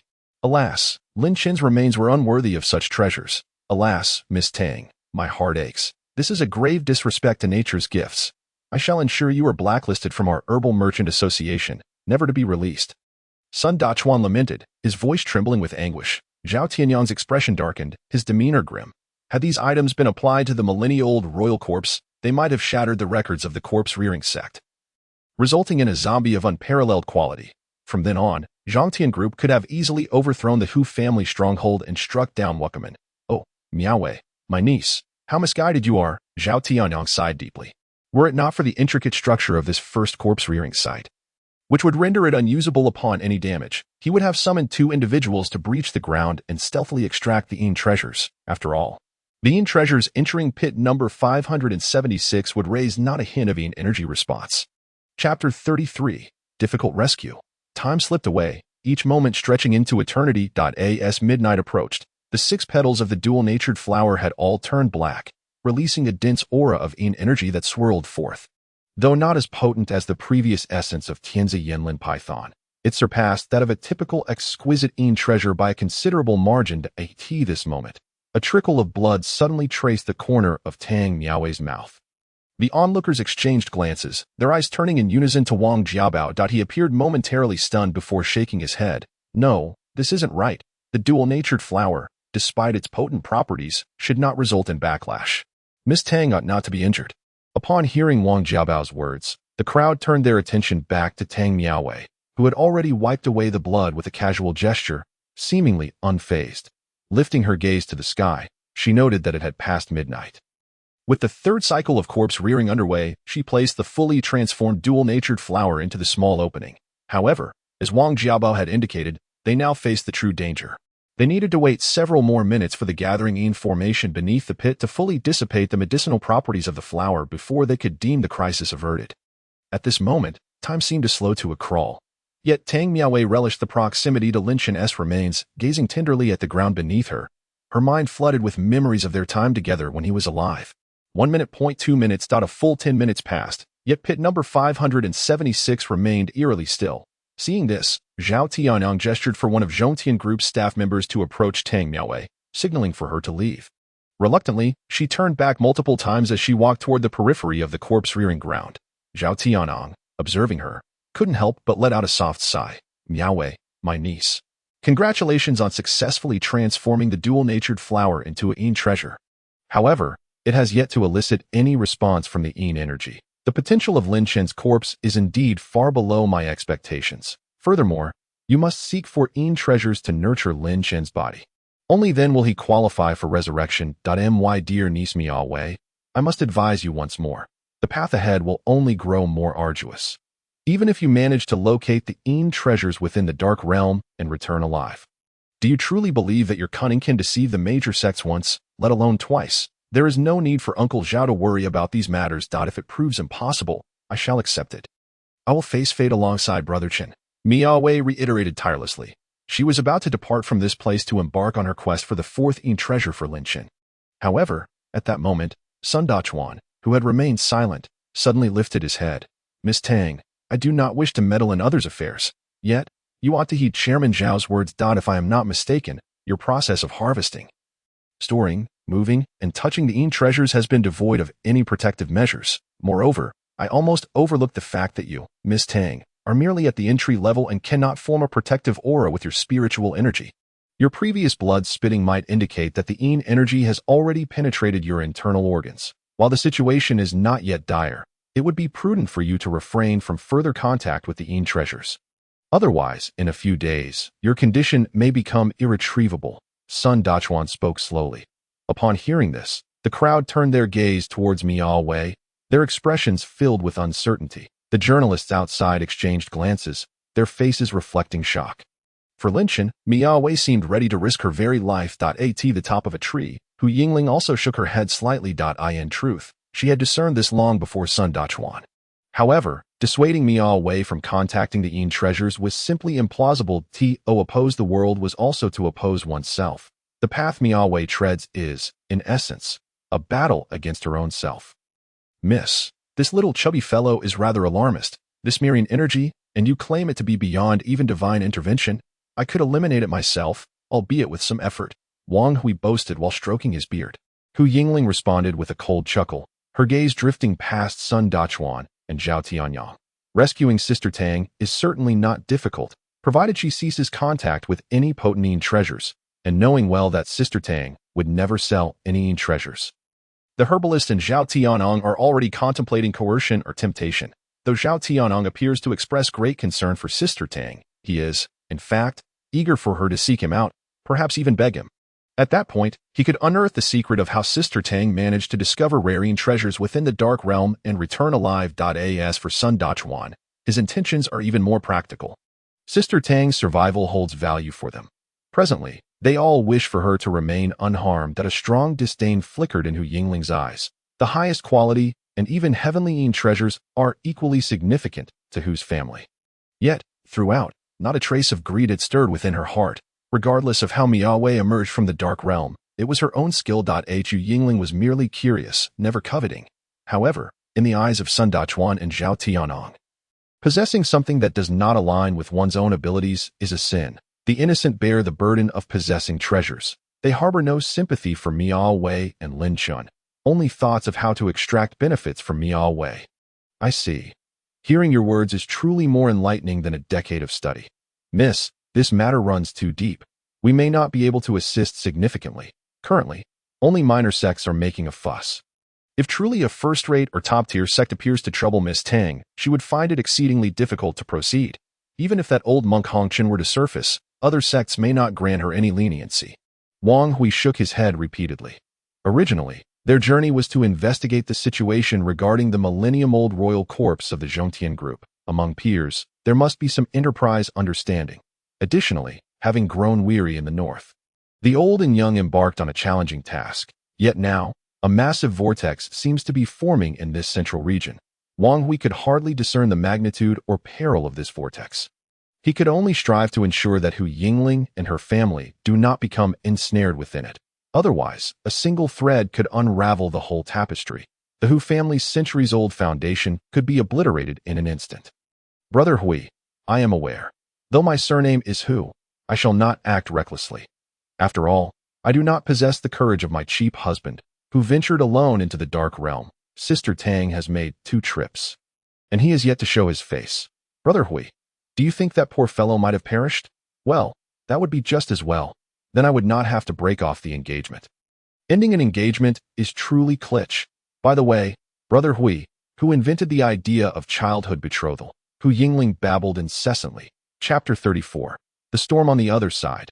In response to the remarks of Zhao Tianyang and Sun Dachuan, Miao Wei's expression remained unchanged. A life of little worth is not a concern for you all. With that, Miao Wei turned and departed from the first nurturing site. Outside, those who had previously surrounded the entrance to the dark realm now flocked in.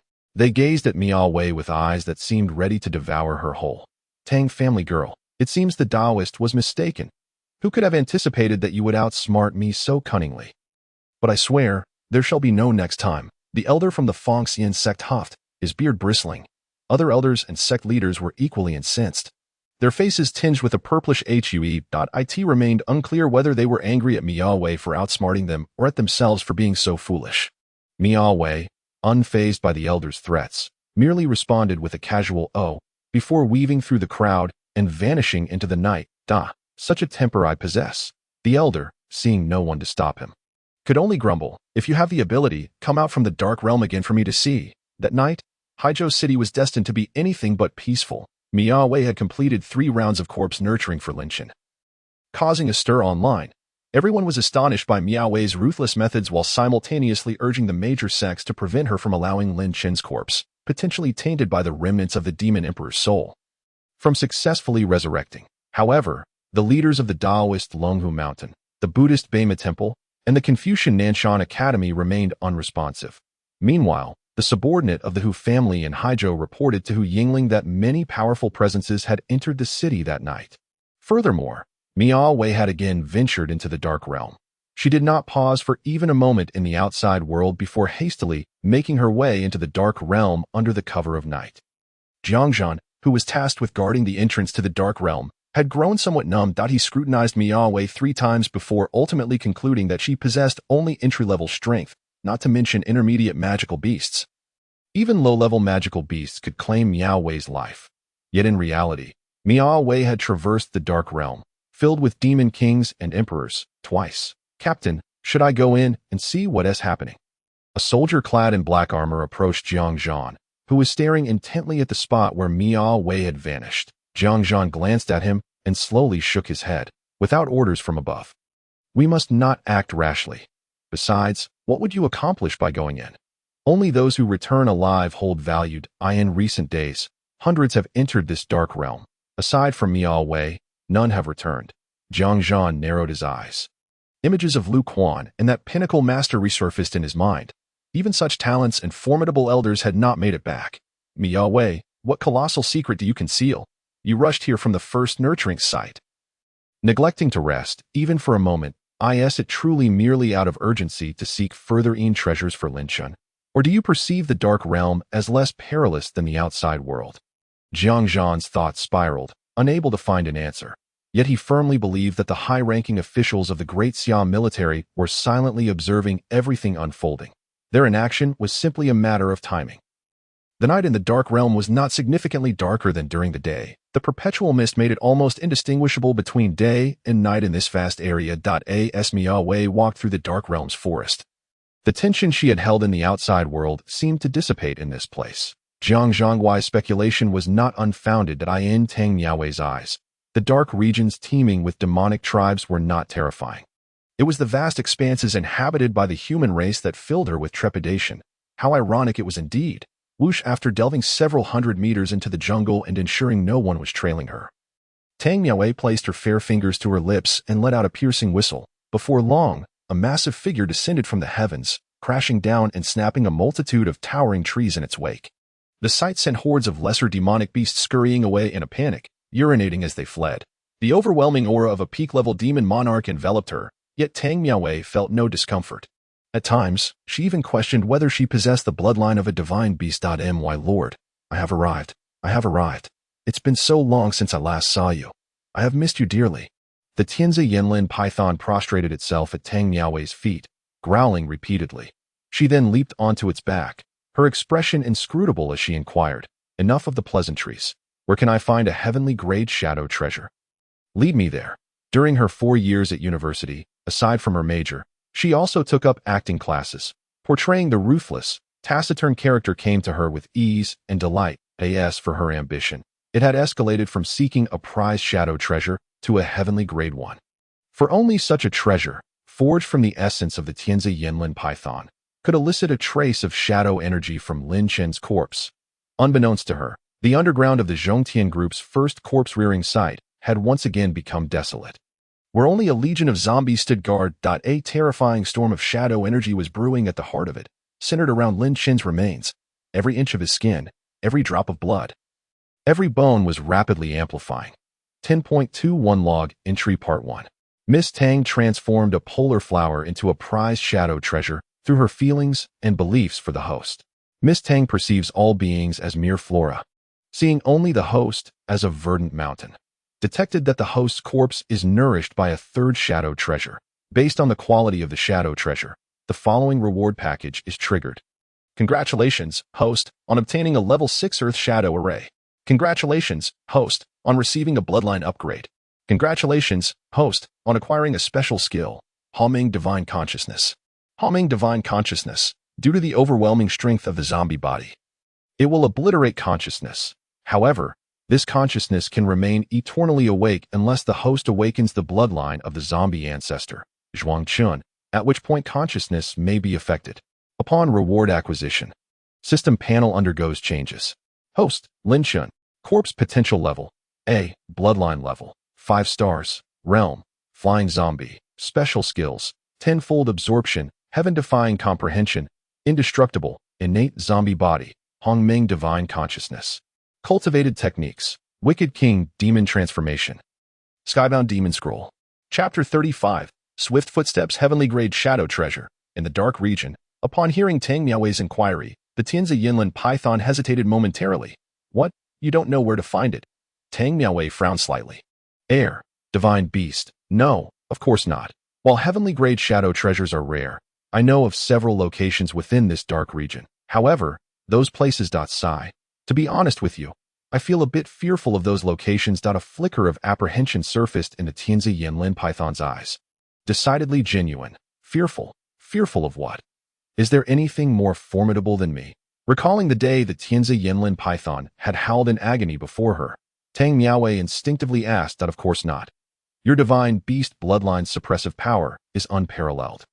I have never encountered anyone stronger than you in my life. However, I have never truly ventured into those places. Upon sensing danger, I fled. Nevertheless, those places may seem perilous to me, but to you, they should be a mere trifle. Well, since you know, let us depart. We shall investigate the closest one. Tang Miaowei stated nonchalantly. The Tianzi Yanlin python nodded eagerly. Yes, my lord. Its colossal frame trembled slightly as it took off into the depths of the dark region. Ferrying Tang Miaowei along, shortly after their departure, 2 figures stealthily approached. One was a young man named Wan Hong, adorned with a corpse whipping belt, his complexion pale and sickly. The other figure, completely swathed in bandages, revealed only a pair of eyes, predominantly scara with tiny pupils. Young master, the sect leader forbids us from entering the dark region. Upon hearing this, Wan Hong's nostrils flared as he inhaled deeply. Yang. Can you not sense the many enticing aromas within this dark region? The bandaged Liang nodded, then shook his head. But young master, the dark region is still quite perilous. In the depths, there are many scents very frightening. Indeed. Liang gazed towards the inner recesses of the dark region, his pupils dilating and constricting like pinpricks. Liang, are you afraid? Wan Hong turned to look at him. Liang shook his head. Liang is not afraid, but Liang fears for young master's safety. Huh? If I were to encounter danger, would you protect me? Wan Hong laughed heartily. Of course, Liang would. Then with you by my side, I shall be safe. Yes? Ruan Hong ruffled Liang's hair. For a brief moment, Liang's eyes appeared dazed, but he quickly nodded. Yes, young master will be safe. Ruan Hong smirked slightly before turning his gaze ahead. The Tianzi Yinlin python had already taken Tang Miaowei away from this location, leaving behind a chaotic trail that was strikingly conspicuous. While the specifics of what transpired here remained unknown, it was evident that Miss Tang was involved. Was she not? How increasingly intriguing. A human, daring to roam freely within the heart of the demonic tribe's domain. I must see for myself what is truly occurring. Ruan Hong squinted his elongated, phoenix-like eyes, preparing to move forward. However, the sudden rustling of trees interrupted him.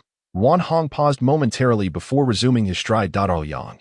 Yes, young master. The rustling intensified as monstrous figures surged forth from all directions. Countless demonic beasts leapt, nearly engulfing Ruan Hong and Yang. At that moment, Yang, following closely behind Ruan Hong, abruptly placed his left hand on his right wrist and yanked forcefully. The old, white bandages peeled away from his body in layers, swirling through the air. Now visible, Yang's body was riddled with countless fissures, blood, flesh, and bone writhing within those gaps, infested with numerous small black insects seemingly feasting on his flesh. Bang, bang, bang. Ruan Hong maintained his composed pace, while behind him, Yang sprang into action. The demonic beasts lunging at the two were sent reeling backward. Yang darted around Ruan Hong with such swiftness that only fleeting shadows could be perceived, effortlessly decimating a horde of beasts that could annihilate 7 grandmasters and dozens of masters. Meanwhile, how much longer? On the other side, Tang Miaowei, observing the rapidly passing scenery, posed a question. Achieving demon monarch level allowed for flight.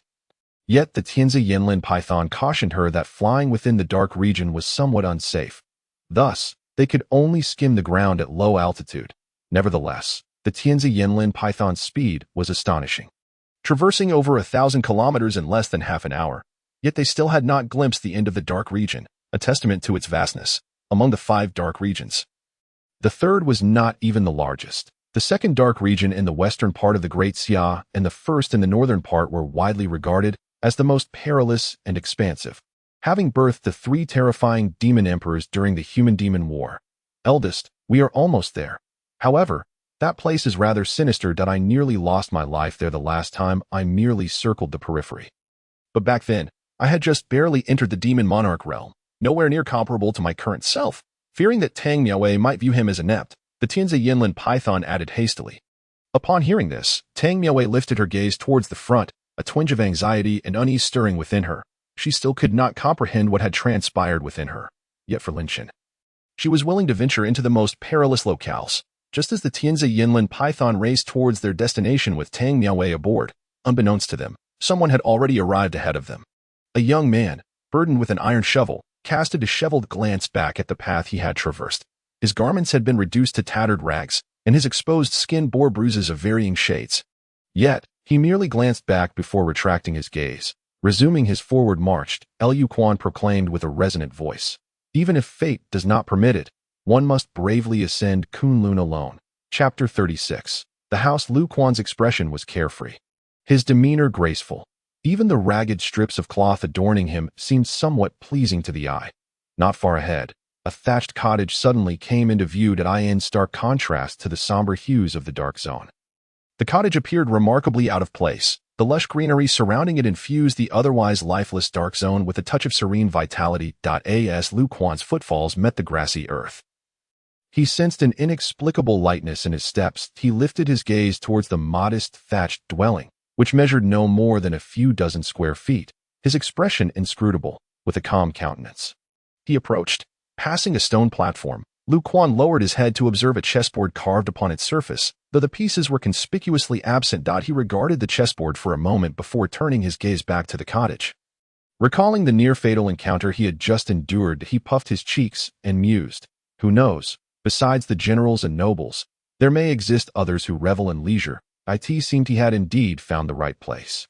Pushing open the door of the thatched cottage, Liu Quan raised his eyes to find the interior barren, save for a mat and a wooden table. Upon the table lay an ancient parchment made of sheepskin. After thoroughly scanning the surroundings and confirming the absence of other items, he settled onto the mat and relaxed as he unfurled the sheepskin scroll. But upon merely casting a glance, his expression transformed into one of utter shock. A mile away from the thatched cottage, Zhang Weiyun arrived quietly with a group of several dozen individuals. They glanced back at the path they had taken, their eyes laden with palpable apprehension. Even Zhang Weiyun, a master at the pinnacle of his craft, was not exempt from this trepidation. Ancient prohibitions.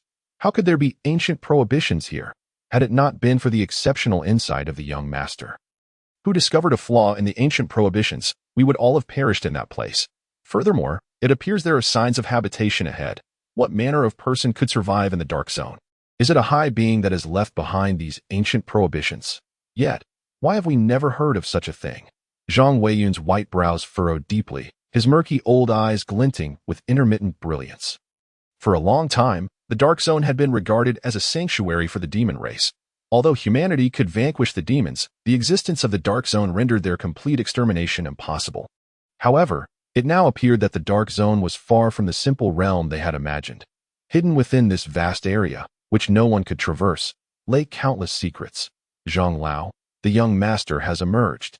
At that moment, a middle-aged man beside Zhang Weiyun remarked, watching as Lu Quan slowly exited the thatched cottage and continued walking away. Zhang Weiyun raised a hand, instructing, "Remember, do not let the young master discover our presence. This journey into the dark zone is bound to yield significant rewards for him, but we must not disturb his state of mind." Where is the young master? Where is the young master? In Zhang Weiyun's sight, Lu Quan's figure had been prominently visible just a moment ago, yet in the next instant, he had vanished without a trace. The group immediately bolted in that direction, urgency driving their movements. 50 kilometers beyond the location where Zhang Weiyun and his group lingered lay a pile of shattered stones. Countless massive stones, towering several meters high, were haphazardly strewn about. Suddenly, the thicket in the distance began to tremble violently. Several towering trees were uprooted, revealing the silhouette of a colossal creature. My lord, this is the place. The Tianzi Yinlin python halted before the pile of debris, its beastly eyes fixated on the front, a flicker of fear evident within. Tang Miaowei gracefully leaped from the back of the Tianzi Yinlin python, gazing at the scattered stones, and was about to step forward. Upon seeing this, the Tianzi Yinlin python urgently coiled its body, exclaiming, "My lord, these stones are peculiar. Last time, the little one nearly perished here." What peculiarity? I find this place rather normal. My lord. It is anything but normal. What do you mean by not normal? Just that it is abnormal. Then elaborate. This alas. My lord, please observe closely. I shall only test it once. No more. The Tianzi Yinlin python's mind was nearly overwhelmed by Tang Miaowei's incessant chatter. Finally, it decided to demonstrate just how perilous these scattered stones truly were. Tang Miaowei hastily retreated a few steps, instinctively covering her ears with her hands. Yet, realizing this was unbecoming of a divine beast, she awkwardly lowered her hands. Before she could prepare herself mentally, a thunderous boom erupted. The already darkened sky above the dark zone transformed into an inky blackness, as bolts of lightning streaked through, illuminating the Tianzi Yinlin python that had plunged into the pile of stones. The massive stones began to levitate, cracking, splitting, and ultimately reassembling into humanoid figures made of stone.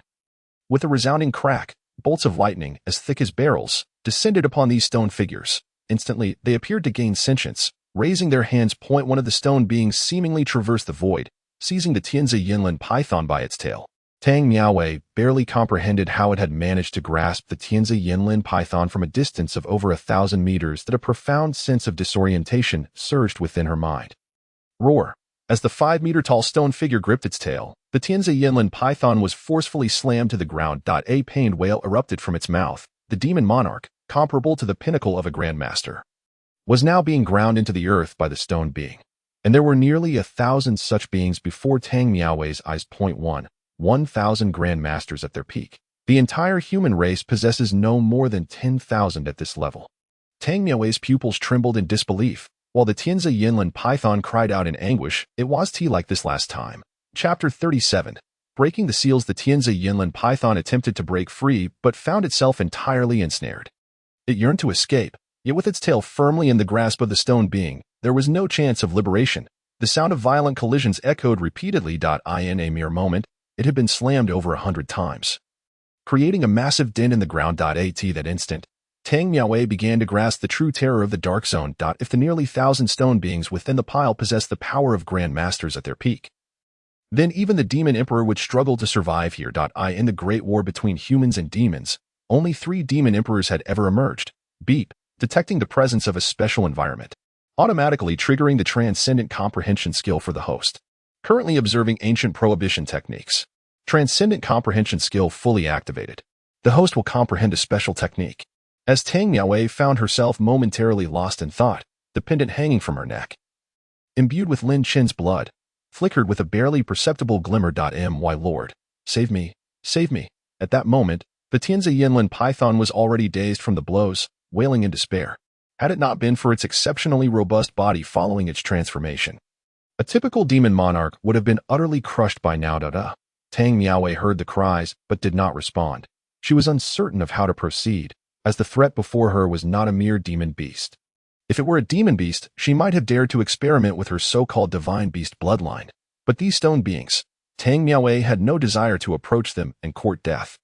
Little python, I am truly sorry. My life has other purposes, but rest assured, you are the only one who has treated me well. I shall offer you plenty of paper offerings. A moment of guilt washed over Tang Miaowei, and she turned to leave.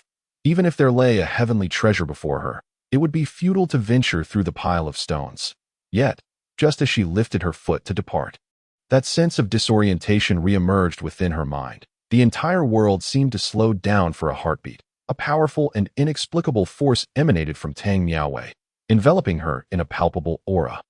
Suddenly, a crisp crack echoed through the air. Tang Miaowei's long eyelashes fluttered momentarily. Although her complexion appeared somewhat pale due to the influx of dark energy, her more strikingly beautiful face slowly lifted. In the next instant, her expression became one of sheer astonishment. Everything before her seemed frozen, like a mirror encased in ice. With all things suspended in time, the Tianzi Yinlin python, too, found itself unable to move. Though its eyes darted about restlessly, the crackling sounds resumed, one after another, intensifying in their frequency. Before Tang Miaowei, the scene resembled a complete painting, suddenly marred by spiderweb-like cracks, which then shattered violently. Dark clouds dispersed. Debris fell to the ground, and the sky above the shadowy region seemed to momentarily brighten, only to be quickly shrouded once more in mist. The Tianzi Yinlin python, momentarily dazed, then scrambled out of the pit and nuzzled against Tang Miaowei's feet. As if seeking comfort, my lord is formidable and majestic. I knew you would not abandon me. Oh, I was terrified just now. It was truly your terrifying presence that vanquished that ghastly thing. Enough chatter. Lead me to the Tianpin Yinbao, Tang Miaowei stated, feigning calmness, though her heart was rife with uncertainty. Was all this truly the result of my actions? She glanced down at herself, utterly bewildered by the circumstances. Ultimately, unable to comprehend it all, Tang Miaowei attributed everything to fate. She and Lin Chen were not destined to meet their end. The Tianzi Yinlin python resumed its journey with Tang Miaowei, its head held high in newfound confidence. Now, we are both terrifyingly strong. Let us see who can obstruct our path. They raced forward, soon arriving near a thatched cottage. The Tianzi Yinlin python's nostrils flared, instantly pinpointing the location of the Tianpin Yinbao. My lord, it's inside there. The Tianpin Yinbao is right within. Following the direction indicated by the Tianzi Yinlin python, an utterly ordinary thatched cottage came into view, while such cottages were commonplace in rural areas. Its presence here was anything but ordinary. Tang Miaowei furrowed her delicate brows slightly as she approached the closed door. Taking a deep breath, she pushed it open. She scanned the interior, but found no trace of the Tianpin Yinbao.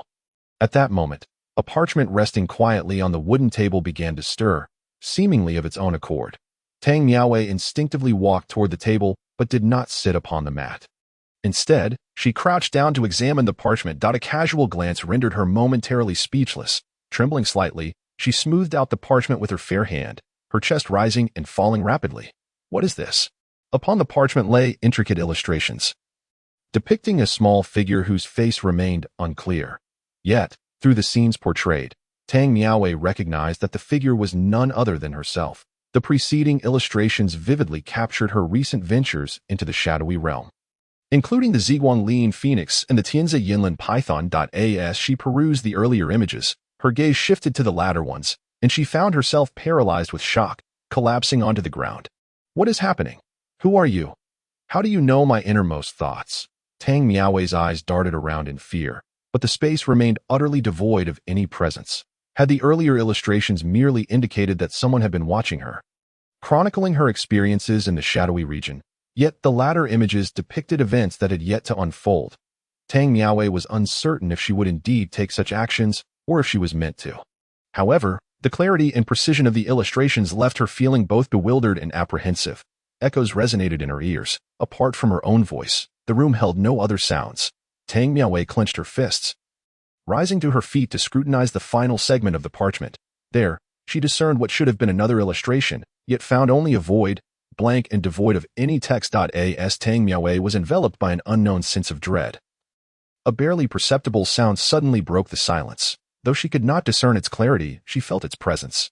Turning her head in confusion, she noticed a small, dark green sprout inexplicably appearing beside the table's edge. Green typically symbolized vitality, yet the sight of this three-leaf clover sent an icy chill coursing through her. This is not the Tianpin Yibao. This is the divine grade Yibao. Feeling a surge of potent dark energy more formidable than the crystallized blood of the Tianzi Yinlin python. Tang Miaowei's face lit up with overwhelming joy. In that instant, all her doubts and fears evaporated, leaving only the image of the dark green clover in her gaze. Though this little girl knows not from whence such a formidable elder hails. This divine grade Yibao is of utmost importance to me. I am profoundly grateful, esteemed elder. Tang Miaowei knelt, bowing in reverence to the surrounding space. Even the parchment seemed far more agreeable to her now. Rising, she carefully placed the clover into a humble wooden box and tucked it close to her heart, preparing to leave. Yet, after only a few steps, she turned back to the parchment once more, returning to retrieve it before finally exiting the thatched cottage. Outside, the Tianzi Yinlin python was dozing.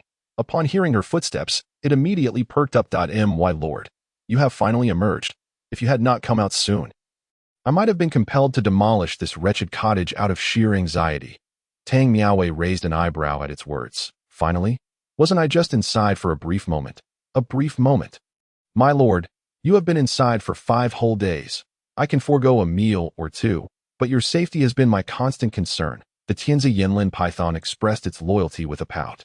Tang Miaowei, upon hearing this, glanced back at the thatched cottage, a shiver running down her spine.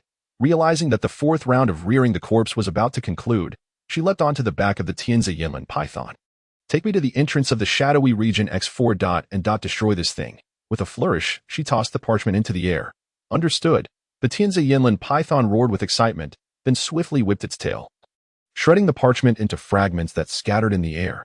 Cough, cough. Shortly after the Tianzi Yinlin python departed with Tang Miaowei, a series of violent coughs erupted. It was Wan Hong and Liang.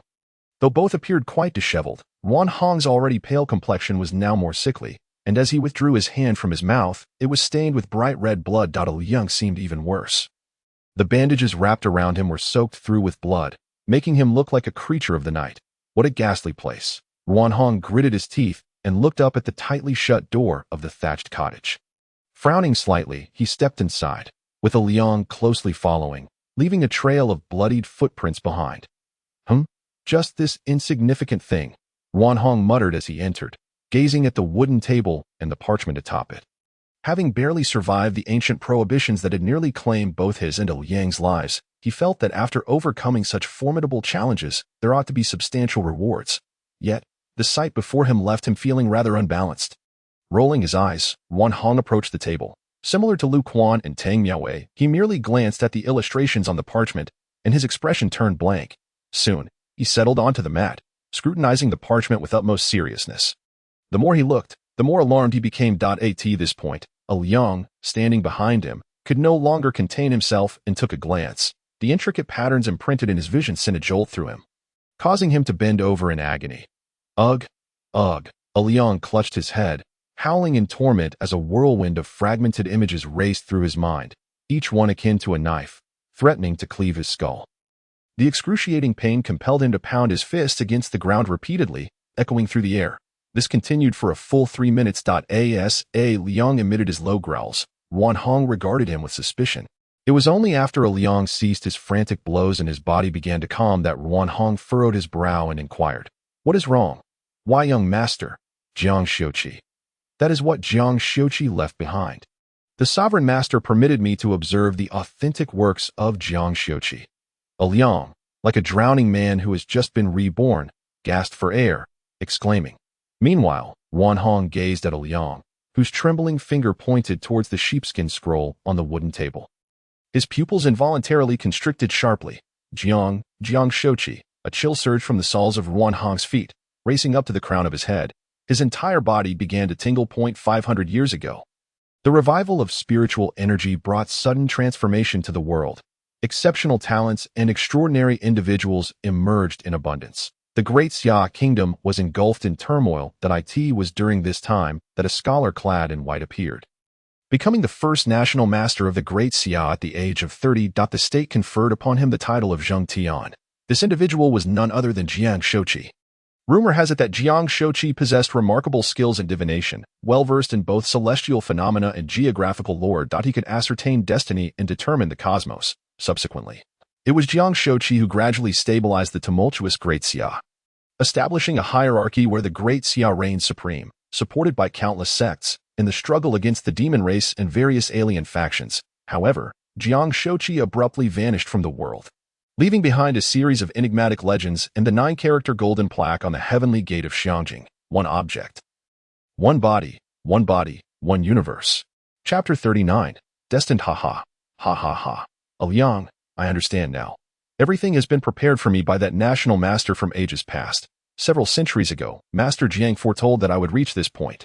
When heaven bestows great responsibilities upon an individual, it must first temper their resolve and toil their sinews. The ancient restrictions are the master's test for me. He undoubtedly harbors great hopes for me. Having foreseen the course of this young lord's journey, ha ha ha, cough cough. Ruan Hong laughed heartily, but after a few chuckles, he was seized by a fit of violent coughing, nearly choking himself. My lord, are you all right? Liang hurried to Ruan Hong's side. His tone filled with concern. He seemed less concerned about destiny and great responsibilities than about Ruan Hong's health. Cough cough. I won't perish just yet. Ruan Hong waved his hand dismissively. He then turned his serious gaze towards the sheepskin scroll. Bowing deeply, it is said that Master Jiang devoted himself to the welfare of the people, wishing for the prosperity of the Great Xia to safeguard all citizens. Since Master Jiang has chosen me, I shall not disappoint his expectations. From now on, the safety and well-being of the common folk of Great Xia shall rest upon my shoulders. A fiery determination flickered in Ruan Hong's eyes. He carefully tucked the sheepskin scroll into his waist and, with Liang following closely behind, exited the thatched cottage, bowing 3 times as they went. Following the directions on the sheepskin scroll, Ruan Hong began to walk towards the back of the cottage. Liang appeared to be in much better spirits than before, his steps light as he caught up with Ruan Hong. His curiosity piqued. My lord, what is depicted on the sheepskin scroll? What's illustrated upon it is a grand and magnificent vision that embodies Master Jiang's expectations for me. It portrays his desire to assist me in becoming the strongest in this realm. As Ruan Hong spoke, he glanced back and noticed that the thatched cottage had suddenly vanished without a trace. A subtle smile crept upon his lips, further solidifying his inner convictions. Liang sensed Ruan Hong's elation and couldn't help but share in the joy. Congratulations, my lord. You are destined to become the strongest in this realm. However, my lord, what of the young lady from the Tang family? We followed the traces all the way to the vicinity of the ancient restrictions, yet lost all leads. Where has the Tang young lady gone? Shall we not search for her? Ruan Hong raised his chin, dismissively waving his hand. She is no longer of consequence, with Master Jiang's assistance. No one matters anymore. Furthermore, the ancient restrictions are a test from Master Jiang for me, meant to deter others. That Tang Miaowei has likely been frightened away by the ancient restrictions, or perhaps she has perished within them. Who can say for certain? Ruan Hong had no desire to dwell on Tang Miaowei any longer. He turned and began walking in the direction indicated by the sheepskin scroll. Shortly thereafter, as he lifted his leg to take the next step, both he and Liang vanished into thin air along the path at the edge of the dark zone. The Tianzi Yinlin python brought Tang Miaowei to this place before reluctantly departing. It had initially not wished to leave, but was frightened away by a single glance from Tang Miao, so fussy and nagging, with no trace of the demon emperor's grandeur. You think you can transform from python to dragon? Tang Miaowei remarked. The Tianzi Yinlin python sensed the significance Tang Miaowei placed upon it and was instantly inspired to strive harder in its training, determined to become her top enforcer. Boss, rest assured. I will work hard. I promise to put in the effort. Boss, please take care of yourself out there.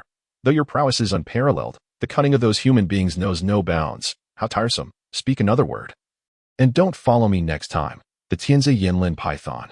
That after being scolded away, Tang Miaowei turned her gaze towards the distant exit of the dark zone. The rare lightness on her face vanished in an instant. One foot in paradise, the other in hell. Now, for Tang Miaowei, that place she had inhabited for decades felt more akin to hell. Pulling out the wooden box containing the divine-level Yin treasure from her bosom, Tang Miaowei squinted her eyes. She knew not how many awaited her outside. This divine-level Yin treasure was sufficient to drive them to madness. Without the mother toad, bringing this divine-level Yin treasure to the first necropolis was utterly impossible. Originally, Tang Miaowei had a way to conceal the aura of the Yin treasure and thus deceive those others. However, the aura of this divine-level Yin treasure was simply too potent. Her method could at most be used on supreme-grade Yin treasures. Even heavenly-grade treasures pose challenges, let alone this divine-grade treasure. Senior, you are a person of great capability. If you genuinely wish to assist me, then I shall trust you this once. I entrust my fate and that of Qin Gu to you. Recalling the illustrations engraved on the sheepskin scroll, Tang Miaowei took a deep breath. Matters concerning Lin Chun could not be treated lightly. She now placed her faith solely in herself. Yet, the images on the sheepskin scroll reverberated in her mind, making it hard to dismiss the notion that the one who left the scroll could truly know the past and future. Such a person, Tang Miaowei felt, had no need to scheme against her. Her fair hands clenched and relaxed repeatedly until she finally exhaled, gritted her teeth, and opened the wooden box. The dark green sprout floated out, and a surge of overwhelming Yin energy instantly enveloped the area. Nearby, several beasts drawn by the scent emerged from the underbrush, their greedy eyes fixed on the divine Yin treasure. Yet, just as they prepared to pounce, they caught sight of Tang Miaowei, who held the treasure. Wailing softly, all the beasts retreated, shrinking their heads in defeat. Why is it her? The female demon who even the Tianzi Yinlin python fears and flatters. Tang Miaowei remained oblivious to the surrounding commotion and was unaware that the creatures at the edge of the dark zone were all avoiding her. Her gaze was fixed intently on the dark green sprout. The Yin treasure was only useful to spirits and specters, only they could absorb and utilize it. Any normal human, even merely licking it, would suffer as if they had consumed potent poison as for the divine Yin treasure. Even individuals at the Grandmaster level would not dare to touch it. Images of the devastating effects of the Yin treasure on the human body raced through her mind. Yet, rather than feeling fear, Tang Miaowei's resolve intensified. A city of mist and rain, a tower of dreams, a single flower blooms for a single tree. Qin, we shall meet again, one we. A radiant smile blossomed on Tang Miaowei's breathtakingly beautiful face. She then lifted her delicate hand, grasping the dark green sprout, and placed it into her mouth. Chapter 40. Breaking through as the divine Yin treasure entered her mouth, Tang Miaowei immediately shivered. It felt as though she had been plunged into an icy abyss. With buckets of icy water being poured over her head, her expression contorted in agony. Yet, she did not spit out the clover in her mouth. Instead, she grit her teeth and chewed vigorously, breaking the divine Yin treasure into fragments. The crimson threads nearly enveloped her eyes. Bang! Tang Miaowei couldn't restrain herself any longer and struck a stone before her with a fierce punch. The stone remained unscathed, yet her fair hand instantly gushed forth with blood. The unbearable pain tormented Tang Miaowei, making her wish she could faint immediately. However, she was acutely aware that she could not afford to lose consciousness. She had to maintain a sliver of clarity in her mind. Otherwise, the terrifying aura unleashed by the divine-grade Yin treasure entering her body would transform her into a mere walking corpse. With a soft gasp, Tang Miaowei curled up, her head pressing against her knees, her hands gripping the ground as her fingers sank deeply into the earth. Time at this moment passed excruciatingly slowly. 10 minutes, 20 minutes. Just as Tang Miaowei thought she would be eternally trapped in this torturous agony. A crisp shattering sound suddenly echoed in her ears. Her body convulsed slightly, as if she had instantaneously stepped from hell into heaven. All the pain that had plagued her vanished without a trace. Replaced by an unprecedented sense of relief, she moved her fingers slightly. Bang! A powerful surge of energy erupted, creating a large crater in the ground. Tang Miaowei was momentarily stunned before she abruptly flipped herself upright. The dust around her dissipated in waves, forming concentric ripples. Me. Tang Miaowei gazed at her hands, momentarily speechless. An extraordinary power surged within her, wildly coursing through her veins. She reached out toward a towering tree in the distance. Bang! The massive tree, wide enough for 3 adults to embrace and over 100 meters tall, shattered instantly. Countless wood splinters flew like sharp blades, causing the surrounding trees to rustle ominously. The Grandmaster. How could I have become a Grandmaster in an instant? Tang Miaowei's expression turned dazed. Disbelief etched across her face. She had nearly succumbed to the endless torment of pain, teetering on the brink of death, yet just as she was about to cross into the realm of the dead, everything had suddenly changed for the better. But Tang Miaowei could hardly fathom how remarkably favorable her situation had become. Her father, Tang Yixiang, had devoted decades to his cultivation, barely reaching the late stages of Grandmaster. The most formidable young talent of the Tang clan, Tang Fei, had diligently trained under Tang Yixiang's guidance since the age of 7, yet he had only just recently stepped into the early stages of Grandmaster this year. Yet here was Tang Miaowei, having transcended from the entry-level realm to Grandmaster in less than half an hour, acquiring the prowess that others labored for decades to attain. How could this not leave Tang Miaowei utterly astonished? She had never heard of anyone in the Great Xia dynasty achieving such a monstrous feat. Even a medicinal merchant, with an abundance of supreme heavenly materials, could not possibly forge a Grandmaster in just half an hour. Wait a moment, could it be? Tang Miaowei's pupils constricted as images of that humble straw hut flooded her mind. In recent days, although many strange occurrences had transpired in her life, none had granted her a tangible enhancement in strength. Yet, everything changed after she ingested the divine grade Yin treasure. She realized that this had to be connected to the master of that straw hut. The divine grade Yin treasure was powerful, but an ordinary human could never absorb or utilize it. That elder must have known I would use the divine grade Yin treasure for other purposes and would never toy with me frivolously. The possibilities could only lead to one conclusion. Tang Miaowei murmured to herself, a glimmer of enlightenment shining in her eyes. However, this flicker of understanding was quickly overshadowed by a deep sense of dread. The aura of the divine grade Yin treasure was both fierce and domineering. Any misstep could result in a backlash. Yet, that elder managed to seamlessly fuse the foreign substance with the divine grade Yin treasure, allowing me to absorb its power after swallowing it, instantly breaking through the shackles of the human body and ascending to the Grandmaster realm. Such a method was indeed akin to that of an immortal. Elder, though Miaowei does not understand why you have aided me so, I sincerely thank you. If Miaowei can successfully help Qinggu emerge as a zombie, then even if you demand my life thereafter, I shall not hesitate. Tang Miaowei bowed deeply in the direction of the straw hut, feeling an unprecedented sense of relief and exhilaration with the strength of a Grandmaster. She now possessed a measure of self-preservation. Of course, the key to this transformation was the divine grade Yin treasure. She firmly believed that this time, she would certainly evoke Lin Chen's corpse's sensitivity to the Yin energy. She no longer dared to hope that Lin Chen would reach the bone transformation stage, but as long as he could attain the lower-level zombie realm with some semblance of mobility, she would do everything in her power to ensure Lin Chen entered this dark domain, allowing him to escape the fate of being suppressed by the demon suppression tower. Qinggu, wait for me. I am coming. Miaowei is already quite formidable. Tang Miaowei rose and gazed toward the distant exit of the dark domain, clenching her fists tightly. As she lifted her foot and vanished into the night. A mechanical sound, inaudible to all, suddenly resonated. 10.26 Log Entry Part 1. To complete the host's 4th round of corpse nurturing, Miss Tang ingested the divine grade Yin treasure and nearly succumbed to the torment of pain. It was only due to her emotional attachment to the host that Miss Tang managed to endure. Chapter 41. 3 times the vicinity of the dark domain entrance was even more bustling than before. In addition to the familiar figures of the old Taoist from the Fengxian sect and others, many unfamiliar faces had gathered. The old Taoists intended to settle old and new scores with Tang Miaowei, while the others were drawn by the divine grade Yin treasure that Tang Miaowei had previously extracted from the dark domain. The divine grade Yin treasure could not only be used to nurture zombies, but could also be absorbed and utilized by all manner of malevolent entities and practitioners of special techniques, dramatically enhancing their strength. Aside from a portion of ghostly cultivators, the 5 major corpse-nurturing factions had sold countless zombies over the years. Many smaller sects now possessed at least 1 or more zombies.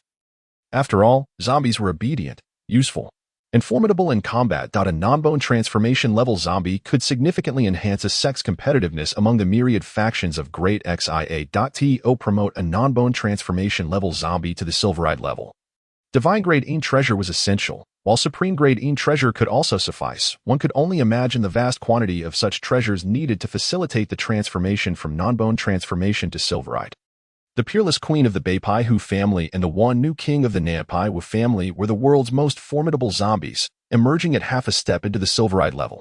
Thanks to prolonged nurturing with divine-grade Yin treasure. Though a silverite zombie only corresponded to the Grandmaster realm of humanity, its lethality against monstrous beasts far surpassed that of an ordinary Grandmaster.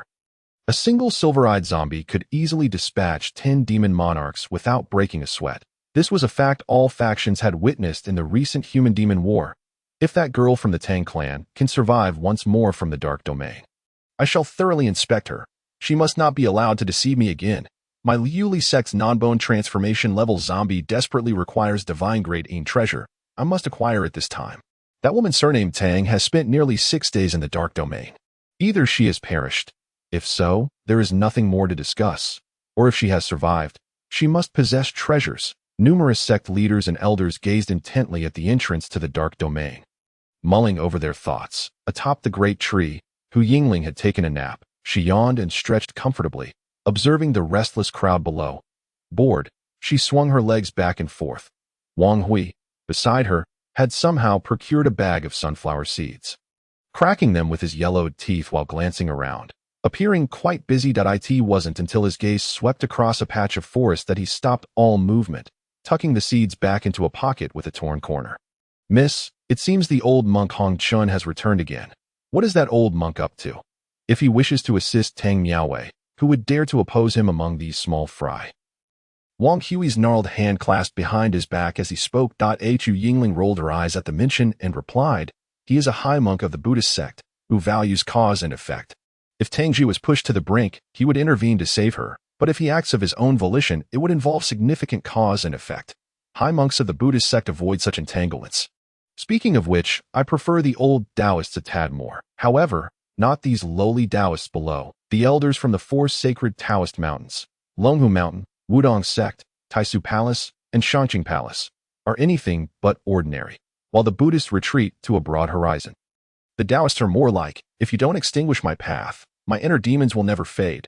Reflecting on the decisive methods employed by those old Taoists in the recent human-demon war, Hu Yingling couldn't help but click her tongue in admiration.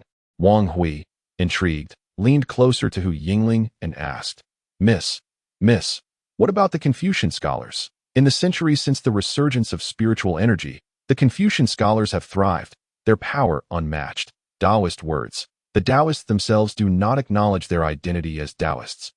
This Tao is not that Tao. Confucianism? What is there to discuss? A bunch of pedants that I despise reading and scholars, Hu Yingling remarked disdainfully. Upon hearing this, Wang Hui let out a reluctant chuckle. Here, it was just the two of them. If the Confucians were to overhear Hu Yingling's remarks, those scholars would undoubtedly storm the Hu family fortress. Miss, you mustn't. Just as Wang Hui was about to advise Hu Yingling, a sudden commotion erupted below. Both Hu Yingling and Wang Hui turned to look, and the former excitedly waved her hand. I knew it. Sister Tang will definitely come out again. At the entrance to the dark zone, Tang Miaowei, clad in sleek black attire, gracefully emerged. Behind her loomed the towering black forest of the dark zone, an incongruous sight. Yet, this was the 3rd time Tang Miaowei had walked out alive. This time, Jiang Zhan could not help but shift his stance. Stepping aside to allow Tang Miaowei to pass. As she approached, a throng from various sects surged forward. You little girl from the Tang family, you shall not leave this place again. Hand over the Yin treasure. Why is there still no detection of the Yin treasure's aura? It must be that this Tang girl has hidden it again. She has quite the skill in concealing things. But didn't she sell the mother toad to Xuanjie Group? The magical artifacts we possess are from the refining weapon valley. As long as it is a Yin treasure, we should be able to sense its energy. Old 8. Why bother with so much? Aren't we just here to enjoy the spectacle? Even if there is a Yin treasure, it won't come to us. Right, big brother. Just watching the show. Tang girl, hand over the Yin treasure, and I shall spare your life. One after another, shouts rained down upon Tang Miaowei, enveloping her like a tidal wave. She frowned, scratching her ear which had become irritated from the noise. Enough. Are you all incessantly bothersome? Even the market vendors are quieter than you. Chapter 42. Reasoning with just a few words. Tang Miaowei plunged the scene into an eerie silence, particularly with her last remark, which bore considerable weight. My temper. The elder from the Fongxian sect flicked his dust whisk and stepped forward. Noticing that no one stopped him, he exchanged a glance with the younger disciple beside him. Master, please calm down. Your status does not warrant losing your temper over a girl. The disciple promptly latched onto the elder's arm. Humph, you make a valid point. The elder retreated into the crowd. In a world where the tall trees attract the wind, the collective aim of everyone present was the treasure on Tang Miaowei. Not to showcase their prowess by beating her. All right, Miss Tang. Today, let us speak frankly. The true purpose of our gathering here, as righteous individuals, is to prevent you from nourishing that Lin Shun with treasures. Our great Xia has just triumphed over the demon race. The people cannot endure further turmoil. Therefore, to avert an uncontrollable crisis, Lin Shun must not receive any more nourishment from treasures. You may exploit the loopholes in Great Xia's laws. But we, as just individuals, cannot allow you to leave with the treasures. Qin Guangyi, the leader of the Bidao sect, spoke sternly. The crowd immediately echoed him. Well said, sect leader Qin. Your words resonate with our sentiments. Tang Miaowei's figure suddenly vanished from her original position. When she reappeared, she stood before the leader of the Bidao sect. Since you can deceive me, I can also annihilate you, she declared, her voice resonating with fervor. This world has long ceased to offer any rationale. With a delicate yet forceful motion, Tang Miaowei raised her slender hand and struck the chest of the Bidao sect leader, who was immediately sent hurtling backward as if struck by a tremendous force. Even before he touched the ground, he was violently expelling blood. Chapter 43. Too powerful, having dispatched the leader of the Bidao sect with a single palm strike, Tang Miaowei forcefully stomped her foot upon the ground. The overwhelming wave of spiritual energy surged outward, sending everyone around her flying. Even the several elders of the Grand Master realm staggered backward, struggling to maintain their footing. Why, you are a Grand Master? How is this possible? Puffed. Not far away, the Bidao sect leader, having regained his footing, clutched his chest and spat out blood. The various sect members encircled Tang Miaowei from a distance, astonished by her prowess. A multitude of emotions, shock, confusion, fear, and gravity, flickered in the depths of their eyes, ultimately transforming into a profound greed. Prior to this, it was undeniable that Tang Miaowei had been in the entry-level realm. Otherwise, she would not have struggled so much to deliver the treasure to the first corpse-raising site. In just 6 days, less than a week, she had surged from the entry realm to the Grand Master level. Such an extraordinary fortune was enough to stir envy in anyone. Let us all charge together. We have 7 or 8 Grandmasters here. She cannot possibly be our match, an elder from the Zizai sect declared in a grave tone. The members of the various sects exchanged glances and silently nodded in agreement. They collectively summoned their spiritual energy, their gazes fixed on Tang Miaowei with predatory intensity. Tang Miaowei, however, surveyed them with a cold gaze, the smirk on her face growing ever more pronounced. In a blink, she teleported directly in front of the elder of the Zizai sect. Finally, in no more pretense. Is this what you call a righteous sect, dedicated to the welfare of the world? Is this the grand era of the great Xia, governed by law and virtue? How utterly laughable, pitiful, and lamentable. Her mocking laughter echoed through the air, and concurrently, her speed intensified. With each movement, several individuals were sent sprawling. The sounds of dull thuds and anguished cries reverberated through the vicinity. Aside from a few Grand Masters who could withstand her blows, the rest were no match for Tang Miaowei's might. As the Grand Masters exchanged blows with her, their astonishment only deepened. Was this girl from the Tang family truly merely a novice Grand Master?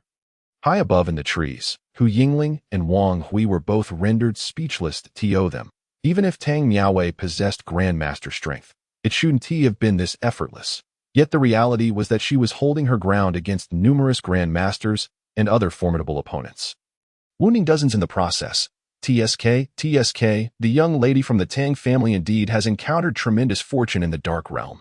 She radiated an aura of spiritual energy that, while seemingly only at the initial stage of Grandmaster, far exceeded what one would expect at that level. Even the elder was somewhat intrigued. What could this dark realm possibly contain that could elevate someone from the entry level to such heights in just a few days? Wang Hui clicked his tongue repeatedly. Hu Yingling, with her hands clasped behind her back, calmly remarked, regardless of what the dark realm holds, it is an opportunity and fortune that belongs solely to Sister Tang. Every individual has their own fate. For Sister Tang to enter and exit the dark realm thrice and gain such immense fortune is something that others can only envy. Otherwise, why has no one else managed to emerge alive as she has? Those below dared to make a move against Sister Tang, but would not dare to step into that dark realm to see what lay within. As Hu Yingling spoke with a remarkably composed demeanor. Wang Hui, observing her tranquility and lack of envy toward Tang Miaowei's fortunes, felt a surge of relief wash over him. However, at that moment, an ethereal voice suddenly interrupted their conversation. Amitabha, this lady benefactor, do not generate further transgressions. Upon hearing the familiar phrase, Hu Yingling instinctively thought it was the old monk Hanshin making an appearance. However, upon closer inspection, she sensed something amiss. Hanshin didn't seem capable of such deception. Shifting her gaze, her eyes narrowed in disbelief as she beheld Tang Miaowei ensnared by the Buddhist artifact, the binding spirit rope, rendering her almost immobile. Approaching from a distance were 4 figures, the leader clad in robes of the highest order. His appearance suggesting he was at least a century old. Of course, with the resurgence of spiritual energy, even grandmasters could live up to 300 years. A century was hardly considered old. Behind him stood a middle-aged man and a pair of young adults. Hu Yingling's lips curled into a slight smirk upon recognizing the young pair. I wondered who it might be. Turns out they are from the Lin family. They intervened when Sister Tang first attempted to nurture Lin Chen's corpse. I suppose they harbor no benevolent intentions this time either. She sighed, reflecting on Lin Chen's unfortunate fate. A beautiful woman like Sister Tang was willing to risk her life for him. Yet he had family members who wished to see him utterly ruined. Disdain flickered in Hu Yingling's eyes as she regarded the Lin family members. Given their shared bloodline, they should have been supportive rather than seeking to exacerbate his plight. Their actions were truly beneath contempt. Miss, I have inquired about Lin Chen. His standing in the Lin family has never been high. His birth mother passed away when he was young. Lin Han and Lin Shui are the offspring of the family head, Lin Jinbin, and his second wife. Therefore, their sibling relationship is quite strained. By the way, that is Lin Chen's biological father, Lin Jinbin, Wang Hui pointed out, gesturing towards the middle-aged man standing between Lin Han and Lin Shui. Hu Yingling nodded thoughtfully but then suddenly asked, Hui Bo, why are you so curious about this? I was aware you had taken up the role of gossipmonger. I merely feared that if you wished to inquire, I would be at a loss, Wang Hui stammered, offering a somewhat plausible excuse. Hu Yingling rolled her eyes, convinced that the old man was simply too idle. Chapter 44, Mutual Destruction on the Other Side. Tang Miaowei, having forcefully attempted to break free from the binding spirit rope with her spiritual power, found herself unable to escape its grasp. She turned her cold gaze towards the newcomers, her frown deepening as she scrutinized the 3 members of the Lin family. Letting out a disdainful snort, Lin Han remained expressionless, while Lin Shui shot a fierce glare in return. Lin Jinbin, shaking his head slightly, sighed deeply. Miaowei, my niece. Chinner is already dead. Do not cling to false hopes that could drag your Tang sect and my Lin family down with you. This is my longtime friend, Master Daoyuan. I have invited him today to help you let go of your obsessions and find the right path. Lin Jinbin spoke, his demeanor polished and gentle, yet the words he uttered did not resonate with the affection of a father. Upon hearing the name Master Daoyuan, the surrounding crowd erupted in astonishment. Master Daoyuan, the Master Daoyuan of the Great Xianghua Temple. It is rumored that Master Daoyuan is at the pinnacle of the late Grand Master stage. Let us see how this demoness from the Tang family stirs up trouble now. However, such a revelation left them pondering. How can we still reap benefits from this Tang girl? The various sect members murmured among themselves. Tang Miaowei's gaze turned steely. Release me. Otherwise, none of you shall leave here alive. She declared emphatically. Her words, the faces of the sect members instinctively twisted into expressions of mockery, being restrained by the binding spirit rope. Even a peak grandmaster would be held for a time. How could a novice grandmaster speak so arrogantly? Suddenly, a brilliant crimson lotus, exquisitely crafted, floated forth from Tang Miaowei's sleeve, hovering before her and spinning gently. An aura of extreme danger permeated the in the grand hall of the Tang family's Haizhou branch. Tang Fei stood beside Tang Yiqiang, his pupils dilating in shock as he watched the live feed. Master, that is the Tang family's most powerful mechanical dark weapon, the Buddhist Fury Lotus. But could it be that it was left for the young lady by the old master? Tang Fei's expression trembled as he gazed at the fiery lotus that had yet to bloom.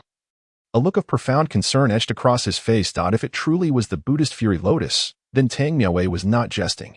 With her Grand Master strength fueling the lotus, not only the surrounding masters and Grand Masters, But even Master Daoyuan would surely find it impossible to escape unscathed. However, at the same time, Tang Miaowei, trapped and in such close proximity to unleash the Buddha's wrath Tang Lotus, would equally be affected by its backlash.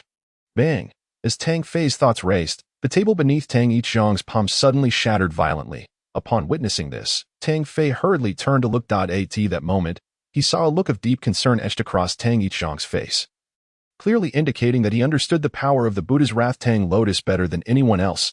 Master, Mrs. Tang Fei began, but hesitated. Tang Yixiong waved his hand, interrupting Tang Fei. However, before he could admonish Tang Fei, a woman's anguished cry suddenly echoed from afar, resounding within the great hall. Tang Yixiong, you heartless wretch, do you truly not care for your own flesh and blood? She is being bullied by so many people. As a father, do you feel no pangs of sorrow? Outside the dark zone, many had already guessed the nature of the object floating before Tang Miaowei. Atop a large tree, Wang Hui had already clutched Hu Yingling's sleeve. Eager to flee, the Buddha's wrath Tang Lotus, propelled by Tang Miaowei's formidable grandmaster strength, was capable of reducing a 10-mile radius to ruins. Even if they were powerful, they would not escape its reach. This thing had no rivals beneath the threshold of the extraordinary. Hui Bo, don't be so anxious. I'm not afraid that you're old. What do you have to fear? Hu Yingling exclaimed, pulling away from Wang Hui's grasp. Her curiosity piqued by the dangerously alluring fire lotus. The Buddha's wrath Tang Lotus has been thought to be lost to time, that I've never seen such a thing, she murmured to herself. Wang Hui shook his head with a bitter smile. Miss, how would I know? If you don't run with me now, it may soon be too late. With the temperament of the Tang family, miss, she might truly dare to unleash the Buddha's wrath Tang Lotus. Enough? Be quiet? Hu Yingling retorted. Wang Hui fell silent at this moment. The crowd below had become utterly agitated. Many had begun to reconsider their positions. After all, that exquisite and delicate fire lotus did not seem like a mere illusion. Just then, Daoyuan finally spoke up. Ba, miss, you might have misunderstood my intentions. You hail from the Tang sect, which has made remarkable contributions during the war against the demons, that I would never harm you in the slightest. Similarly, the various sects refrained from forcing their way into the corpse-raising grounds to retrieve Lin Chen's body out of respect for the Zhongtian group, which also played a significant role in the demon-human war. All beings ought to respect the Zhongtian group and its regulations. Daoyuan's words immediately elevated the actions of those obstructing Tang Miaowei to a moral high ground. The representatives of various sects nodded in agreement, echoing, what Master Daoyuan says is true. It's not that we lack courage, but rather that we are acting out of respect. Old bald donkey, I have no time to waste on you. I will count to 5. If you do not release me, I shall unleash the Buddha's wrath Tang Lotus. Tang Miaowei raised her eyelids, her gaze resolute. 5. 4. As Tang Miaowei's lips moved to count down, the crowd's hearts raced to their throats. They could neither run without losing face nor remain without fearing that Tang Miaowei would indeed activate the Buddha's wrath Tang Lotus. Just as Tang Miaowei reached the count of 3, the binding spirit ropes around her suddenly slackened slightly, though not entirely. Tang Miaowei squinted her eyes, sensing that Daoyuan the old monk might be toying with her. Lin Shui shot a glance at Tang Miaowei, wishing to hasten Lin Han's departure from the scene. However, the Lin father and son remained unmoved, their gazes respectfully fixed upon Daoyuan. At this moment, Daoyuan brought his palms together and spoke. Miss, I had no intention of binding you. Thus, there is no need for your release. However, I must ascertain one matter on behalf of the people. That is, whether you possess any hidden treasures of darkness. As Daoyuan spoke, he extended a hand, his withered fingers tracing an arc through the air. Beneath Tang Miaowei's feet, a brilliant golden light began to shimmer, forming a mysterious array. The array whirled, its golden radiance circulating rapidly around Tang Miaowei. Ba, this is the supreme formation of the great Xianghua Temple. The demon-subduing array. If the miss carries any dark treasures, the formation will activate. If she does not, the formation will remain dormant. Miss, do not use the Buddha's wrath Tang Lotus to threaten me. If there truly is a dark treasure, you will not be able to leave today. Sacrificing myself could save the masses, and I would willingly accept it. Daoyuan's expression remained calm as he spoke. The surrounding crowd gasped in astonishment at the first part of his statement, thinking to themselves that he was indeed a masterful monk with impressive skills. However, upon hearing the latter part, they instinctively recoiled, creating distance as if startled birds. Daoyuan's lofty demeanor was remarkable, yet they were not ready to meet their end. Any sign of disturbance would prompt their swift departure. I am not your opponent. You may say whatever you wish, Tang Miaowei remarked, her eyelids fluttering slightly as her tense body relaxed instantly. Dao Yuan remained silent, merely chanting softly. The array beneath Tang Miaowei's feet began to spin at an accelerated pace. Under the demon's subduing array, even the faintest trace of dark energy could not be concealed, let alone the presence of a top-tier dark treasure. The onlookers gazed intently at the bound Tang Miaowei, their expressions filled with anticipation. Not far away, Jiang Zhan's eyes, hidden behind his mask, narrowed. Tang Miaowei had ascended to the Grandmaster realm in just a few days, deepening the mystery surrounding the Dark Zone. Dao Yuan's actions aligned perfectly with Jiang Zhan's intentions, as he had just received instructions from above to ascertain whether Tang Miaowei was still a normal human. There were suspicions that she had harnessed powers beyond her means to achieve her Grandmaster status. Dao Yuan's demon subduing array could assist Jiang Zhan in completing this task. With Dao Yuan's prowess combined with this supreme Buddhist formation, Tang Miaowei would surely reveal her true nature.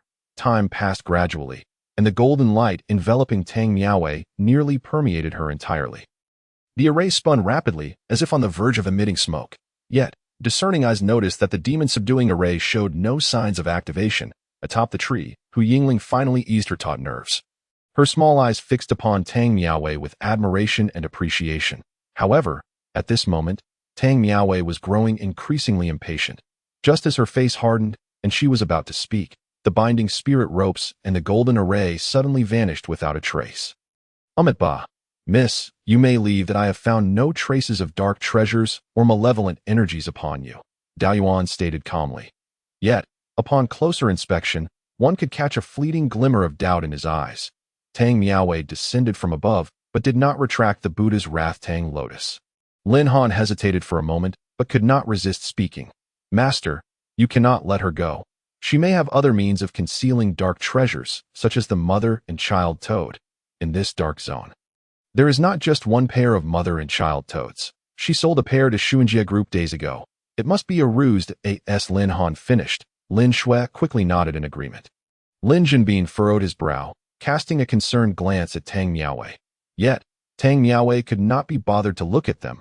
Gripping the Buddha's Wrath Tang Lotus with one hand, her gaze fixed on Dao Yuan as she stepped forward. When she was just a few meters away from Dao Yuan, he ultimately stepped aside, allowing her passage. Ba, old friend Lin. I can confirm that aside from some Tang sect hidden weapons, this young lady possesses nothing else. Lin Jinbin took a deep breath and bowed slightly. Naturally, I trust Master Dao Yuan. Father, be silent. Lin Jinbin turned to scold Lin Shui.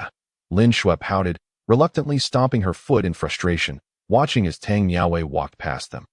Just then, Tang Miaowei suddenly halted, glancing at the three members of the Lin family. Do you truly wish for Lin Shun to suffer endless torment, never to attain rebirth? Do you harbor not even a shred of compassion for him?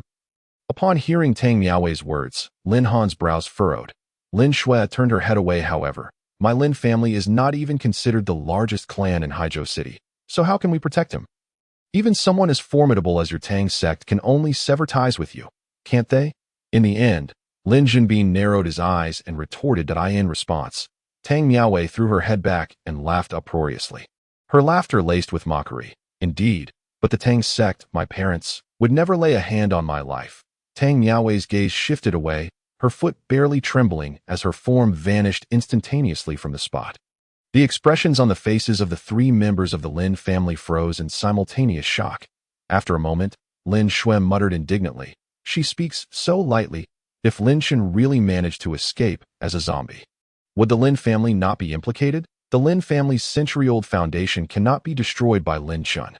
Father, Shui'er is right, Lin Han quietly interjected. Lin Jinbin glanced at the two of them and said nothing more.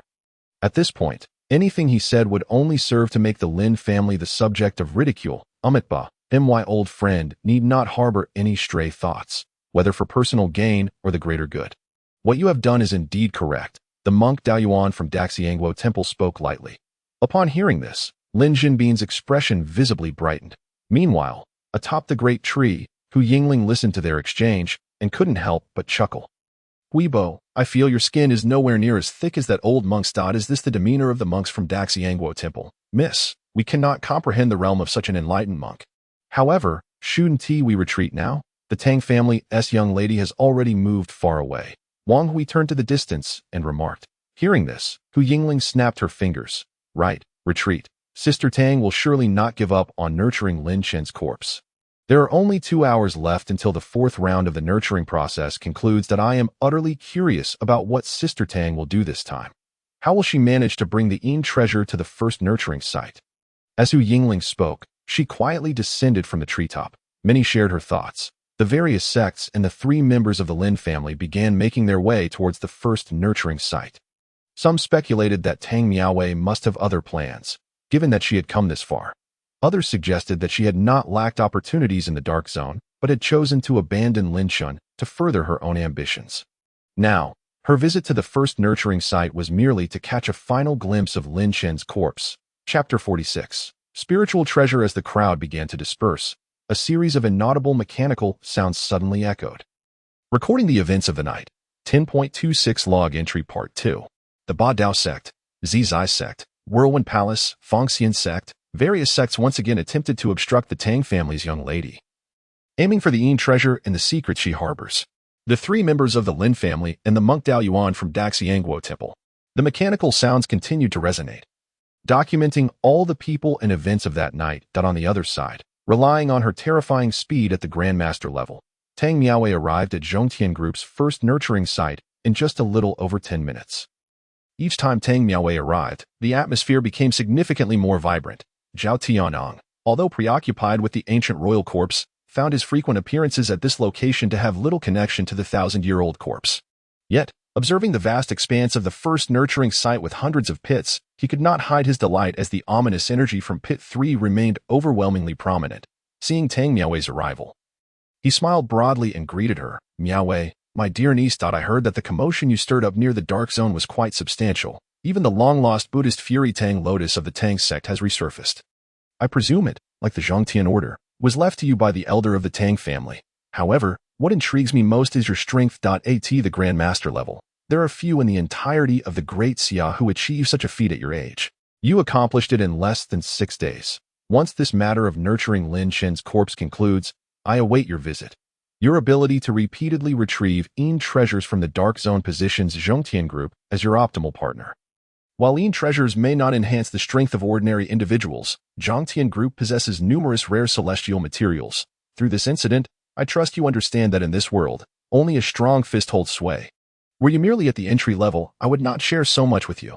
Zhao Tianong spoke slowly, no longer mincing words regarding his thoughts. However, scarcely had he finished speaking when Sun Dachuan barged in. Belly protruding. Miss Tang, Imperial-grade spiritual treasure. You must have found an Imperial-grade spiritual treasure in the Dark Zone and consumed it, allowing you to break through to the Grandmaster level, right, Miss Tang? Let us collaborate with the Medicinal Material Chamber. In 10 years, we can help you reach the pinnacle of the late Grandmaster stage. You have the potential to become the youngest half-step transcendent in history. All you need to do is personally lead us in exploring the mysteries of the Dark Zone. Sun Dachuan exclaimed excitedly. At this moment, not only Zhao Tianong but any force would undoubtedly vie for Tang Miaowei's allegiance. The ability to break through from the entry level to the Grandmaster level in less than 6 days is a terrifying feat only the Medicinal Material Chamber fully comprehends. Yin treasures are categorized into low, medium, high, premium, celestial, divine, and imperial grades. Spiritual treasures are similarly classified. Tang Miaowei may have consumed a celestial grade spiritual treasure, a rarity that has only appeared once in the Great Xia. It is said that the current Grandmaster of Longhu Mountain achieved the Transcendent Realm a century ago due to an Imperial-grade spiritual treasure. Below the Transcendent level, even the pinnacle of the late Grandmaster can be attained through the accumulation of various celestial materials. However, for the Transcendent level, the only effective means is through Imperial-grade spiritual treasures, the Medicinal Material Chamber being well-resourced and influential enough to rank among the top 10 sects in the Great Xia, is merely lacking a Transcendent-level powerhouse. Only with a strong figure at the Transcendent level can the Medicinal Material Chamber thrive in the Great Xia. Well, your arguments are quite reasonable, and the conditions you propose are indeed tempting. However, I have unfinished business. In response to the two, Tang Miaowei simply replied in a calm tone before striding toward Pit 576. Zhao Tianong and Sun Dachuan exchanged bewildered glances, their eyes widening in shock. Hadn't Master Dao Yuan from Daxiangguo Temple already investigated? She has no Yin treasure. At that moment, the various sects and the 3 members of the Lin family arrived at the site. Others were barred from entry. But the Lin family, possessing some influence in Haizhou, was allowed through at Zhao Tianyang's gesture. He then discreetly glanced at the treetop in the distance before fixing his uncertain gaze on Tang Miaowei. At this moment, under the scrutiny of numerous eyes, Tang Miaowei stood before Pit 576. The expressions of the 3 Lin family members darkened as they observed the scene. Lin Han adjusted his glasses and leaned closer to Lin Jinbin, saying, "Father, I have arranged for people to ambush the necessary routes leading to the first nurturing site. Master Daoyuan will not be mistaken. Tang Miaowei definitely lacks any Yin treasure if she is relying on others for hope. She is but a mosquito, and I will not allow her to enter this first nurturing site." Upon hearing Lin Han's words, Lin Jinbin's expression improved significantly. Meanwhile, not far away, Zhao Tianyang signaled to the staff of Zhongtian Group. The person in charge of guarding the first nurturing site approached Tang Miaowei, expressionless, and extended his palm. Only those possessing Yin treasures may enter the pit area for the nurturing process. Otherwise, entry is strictly forbidden. Miss Tang, I have long dealt with Yin energy and can sense that you carry no trace of Yin treasure. Kindly leave. The Zhongtian Group staff member indicated for Tang Miaowei to depart. However, Tang Miaowei did not move an inch, nor did she even glance at him. Her gaze remained soft as she looked at the already filled in Pit 576. Chingu. Soon, very soon. In less than 10 days. We shall meet again. Miss Tang, please do not make this difficult for me. If you do not leave, I will have to adhere to the group's regulations. I must ask you to leave. The middle-aged man's expression turned cold as he spoke, reaching out to place a hand on Tang Miaowei's shoulder. Although the man was aware that Tang Miaowei possessed Grandmaster-level strength and that he could not overpower her, fighting was forbidden within the nurturing site. If Tang Miaowei dared to as a result, she and Lin Qin's corpse would be simultaneously expelled from the first corpse rearing ground.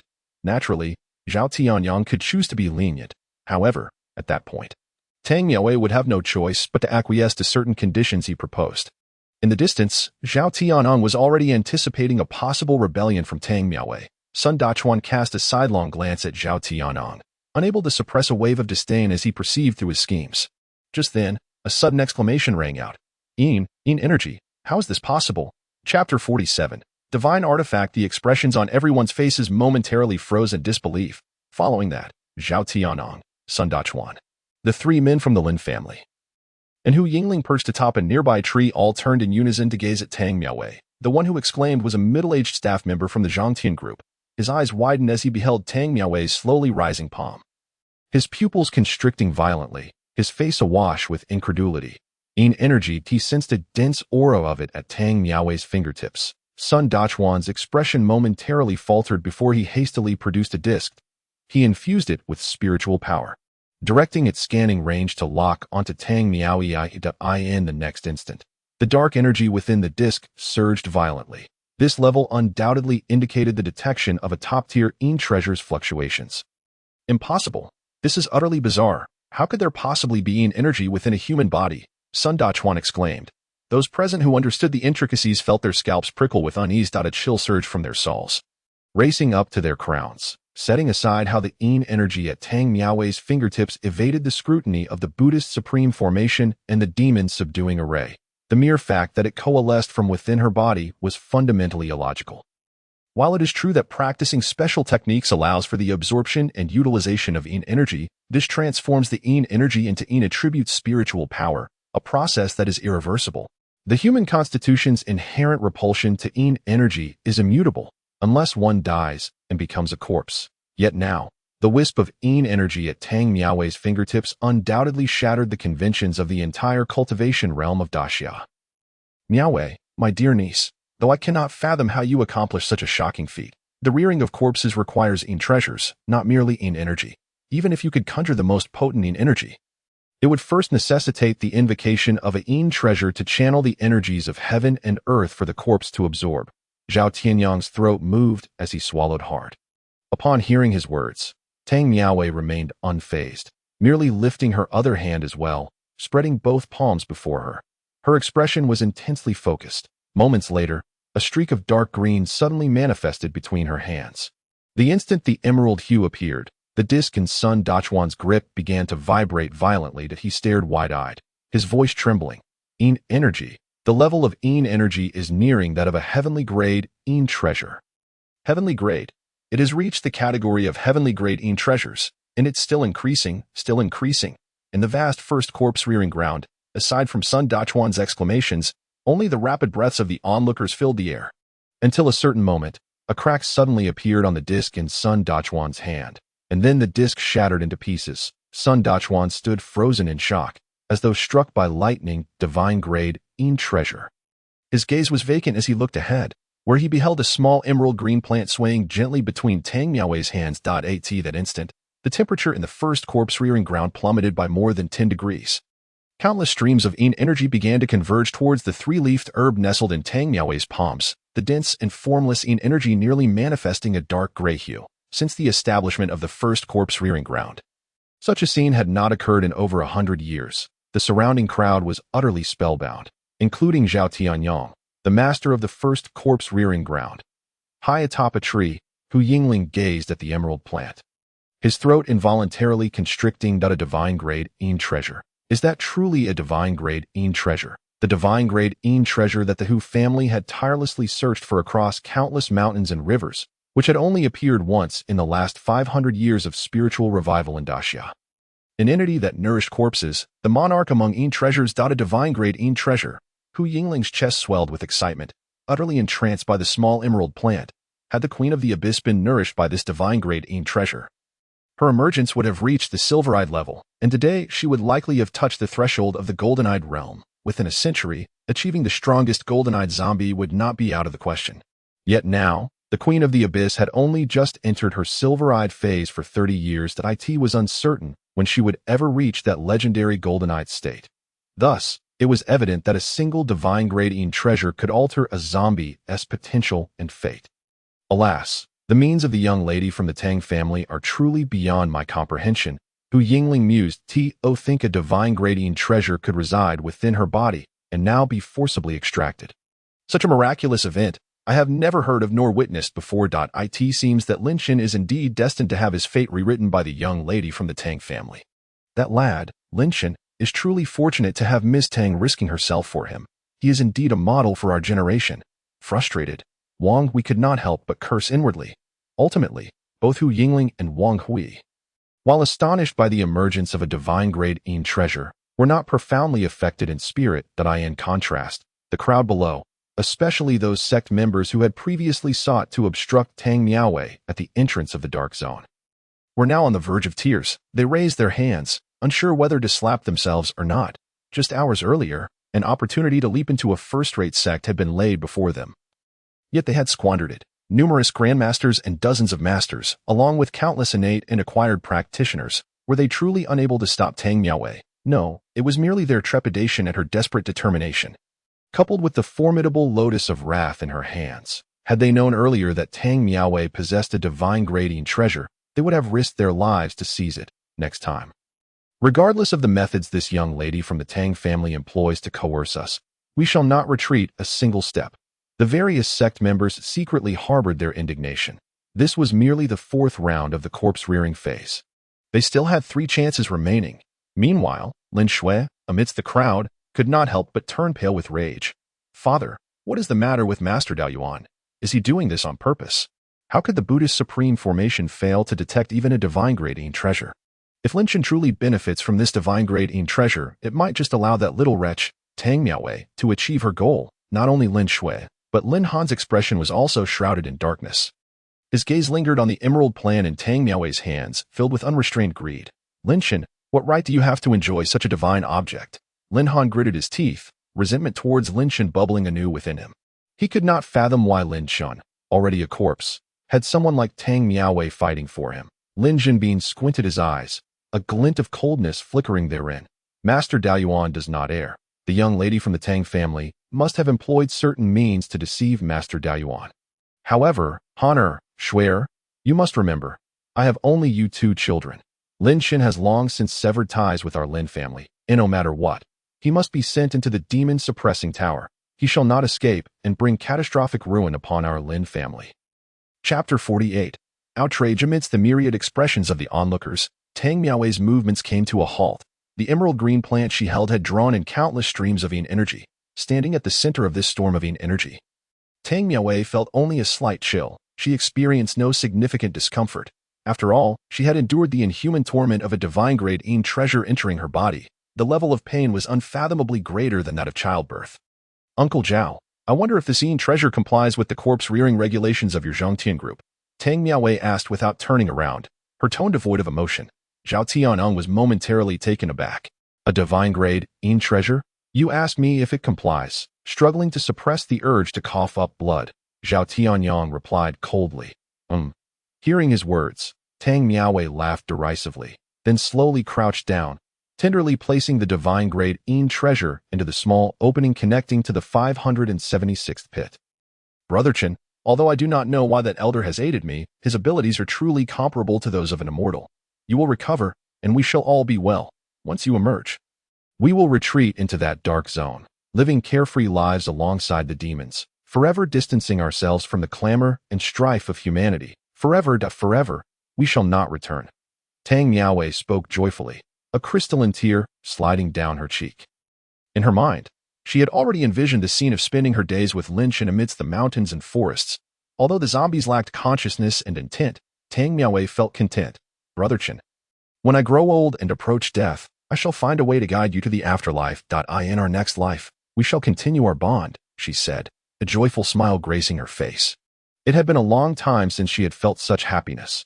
Miss Tang, the gathering of yin formation and the yin treasure are about to react. Please vacate the area surrounding the pit. A middle-aged man interjected at that moment. Hearing this, Tang Miaowei slowly rose, using her spiritual energy to dry the tears on her face before reluctantly leaving the vicinity of pit 576. As she retreated to the edge of the corpse-rearing ground. A sudden upheaval occurred in the air above. All the yin energy began to stir restlessly, as if a giant hand was agitating the dense yin aura suspended in the air. This scene left Zhao Tianyang somewhat bewildered. Could this be the anomaly caused by the divine yin treasure? The crowd furrowed their brows, pondering. Boom! In the next instant, a violent sound erupted. Everyone hurriedly looked up, witnessing the concentrated yin energy that had solidified above pit 576 suddenly disperse with a thunderous crash, aimlessly drifting over the entire corpse-rearing ground. Before anyone could react, the yin energy began to slowly coalesce into clusters, floating around the various pits. Pit 3 remained the most saturated with yin energy, while the other pits also exhibited varying degrees of congregation. In stark contrast, Lin Chen's pit 576 was utterly devoid of any lingering yin energy. A moment of silence enveloped the scene before a cacophony of murmurs broke out. The divine yin treasure could not attract even a hint of yin energy. How profoundly lacking must Lin Chen's talent be? It was said that before Lin Chen's demise, he was merely an ordinary student at Haicheng University, lacking any cultivation. It was likely due to his exceedingly poor aptitude. Various corpse-rearing sects had long established that the potential of a corpse body was intimately connected to an individual's cultivation talent.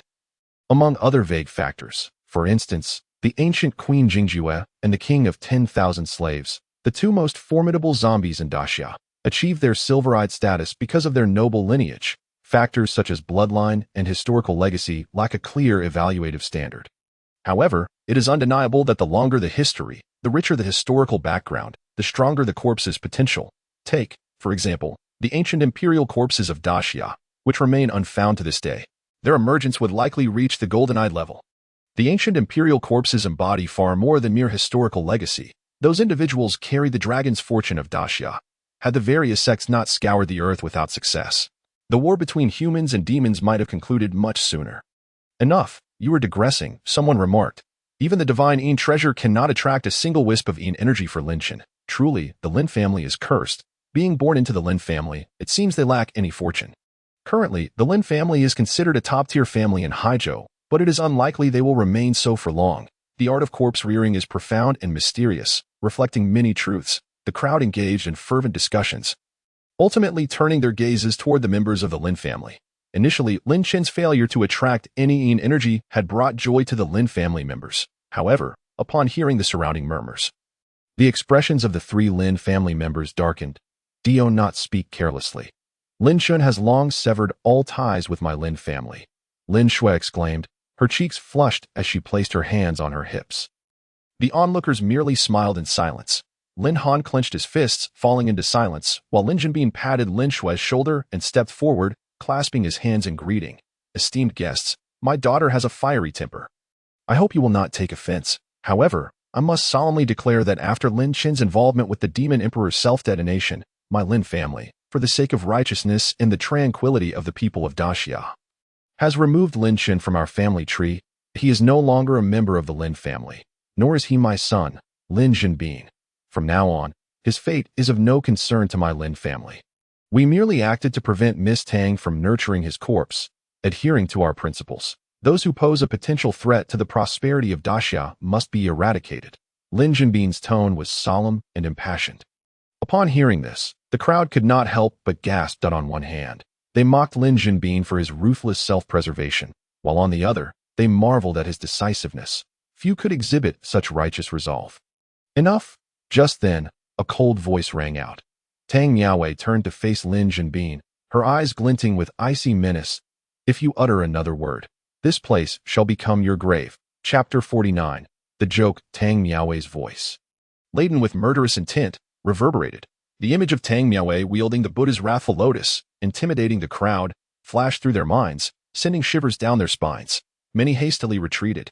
Although combat was forbidden in the first corpse-rearing ground of Zhongtian Group, Lin Qin's corpse, nourished by the divine Yin treasure, remained motionless. Who could predict whether Tang Miaowei might succumb to despair and drag everyone down with her? Even Zhao Tianyang dared not provoke her, fearing she might bring destruction upon the first corpse-rearing ground. Head of the Lin family, perhaps you should refrain from speaking too much. Lin Qin's body still lies in pit 576, Zhao Tianyang suggested. Attempting to mediate, Lin Jinbin cast a sidelong glance at Zhao Tianyang, his expression dark and silent. Today, the Lin family's dignity had been thoroughly humiliated. You think my Lin family easy to bully? If you have the ability, come at me. I do not believe my brother and father cannot handle you. A mere initial stage grandmaster, Lin Shui retorted defiantly, tilting her head. Zhao Tianyang felt a wave of frustration wash over him. Were the Lin family members truly this foolish? You three must leave immediately. From now on, you are forbidden from stepping foot in my Zhongtian Group's first corpse-rearing ground.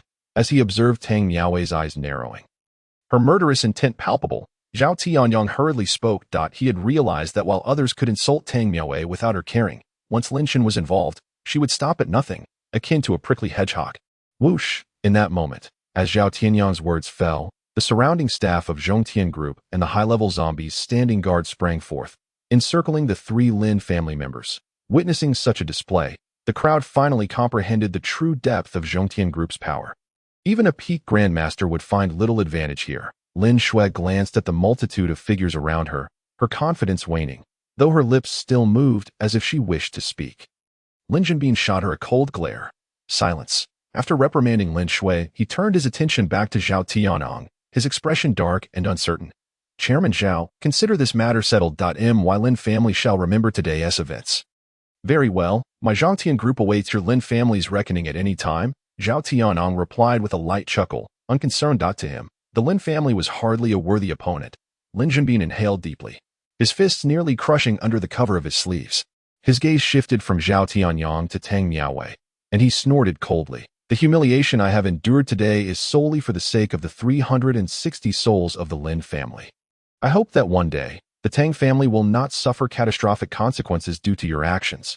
With that, Lin Jinbin turned away, leaving without a backward glance. Lin Han and Lin Shui followed closely, their expressions grim. The ridicule directed at the Lin family had become unbearable. On a tree branch above, Hu Yingling was laughing so hard she could hardly stand. Brother Hui, I cannot take it any longer. Do you have any sorrowful tales to share to alleviate my spirits? How did these Lin family members ever ascend to the status of a top-tier family in Haizhou? Lin Jinbin's mid-stage grandmaster strength seems insufficient for the task. Hearing Hu Yingling's initial remarks, Wang Hui's eyes twitched slightly. However, he responded earnestly to her question. Miss, you may not be aware that the Lin family was originally just an ordinary household in Haizhou City. However, over 100 years ago, a formidable figure emerged from the Lin family. Lin Jinbin's father, Lin Ding. It is said that his cultivation once reached the peak of late-stage grandmaster, only a hair's breadth away from becoming extraordinary. The Lin family rapidly rose to prominence under his stewardship, establishing itself as a leading family in Haizhou City. Logically, as time progressed, Lin Ding was bound to reach a semi-superior state, elevating the Lin family to even greater heights. However, this esteemed ancestor of the Lin family perished during a fierce battle against a demon monarch, never to return. As he fell at the hands of the demon clan. The Daxia military honored the Lin family with the title of first-class meritorious family.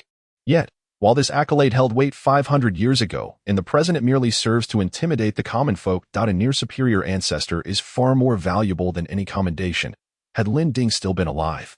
Zhao Tianyong would never have dared to treat the three members of the Lin family with such disdain. Of course, Miss Tang likely remained indifferent to these matters. Had the argument continued, even the mightiest of kings would likely find themselves powerless against her. As Miss Tang would not hesitate to publicly eliminate the three members of the Lin family. Wang Hui, observing the icy demeanor of Tang Miaowei, couldn't he help but click his tongue in admiration.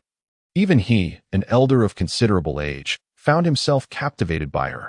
Were it not for Tang Miaowei's current entanglement in the storm, he would dare to assert that, given her temperament and the opportunities she had recently encountered, she was destined to achieve the extraordinary. No, Hui Bo, you are mistaken. Sister Tang will not take action. Just as Wang Hui was lost in thought, Hu Yingling suddenly interjected. Wang Hui was momentarily taken aback. Instinctively responding, she wanted to take action, but just a moment ago. Wait, could it be that Miss Tang is still unwilling to give up, even when the divine grade Yin treasure proved ineffective against Lin Shen's corpse?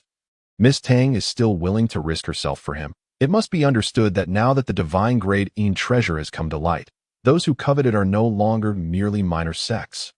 All major sects might very well be unable to contain their desires. Is Miss Tang truly prepared to confront the numerous top sects on her own? Wang Hui's eyes widened in disbelief. Chapter 50. Swords and Sabers. Hu Yingling remained silent, her gaze quietly fixed upon Tang Miaowei. Under the watchful eyes of the crowd, she cast a lingering glance toward the direction of pit number 576 before her figure gradually vanished from sight. Although Tang Miaowei now possessed the strength of a grandmaster, she still appeared fragile. It is important to note that a battle between humans and demons lasting over a century has claimed countless grandmasters. Yet the number of grandmasters now exceeds that prior to the onset of the war. In present-day Daxia, where everything is in dire need of revival, the various sects are at their peak. It is worth mentioning that even if Tang Miaowei were at the pinnacle of the late grandmaster stage, or even a half-step towards the extraordinary, no amount of the Buddha's wrathful lotus could enable her to stand against the world. Moreover, above all the sects looms the Daxia military. With 1,000,000 iron soldiers, even the extraordinary would find it difficult to resist. The sacred martial hall of the Daxia military possesses strength that rivals any top sect or religious order. Sister Tang, do you realize how arduous your path ahead will be? You have already done more than enough for Lin Chen. But Hu Yingling murmured, shaking her head. Her gaze swept toward the eerily tranquil pit number 576. And she sighed deeply. With Tang Miaowei's departure, the curious onlookers gradually dispersed, while a series of inaudible mechanical sounds suddenly echoed. 10.26 Log Record, Part 3.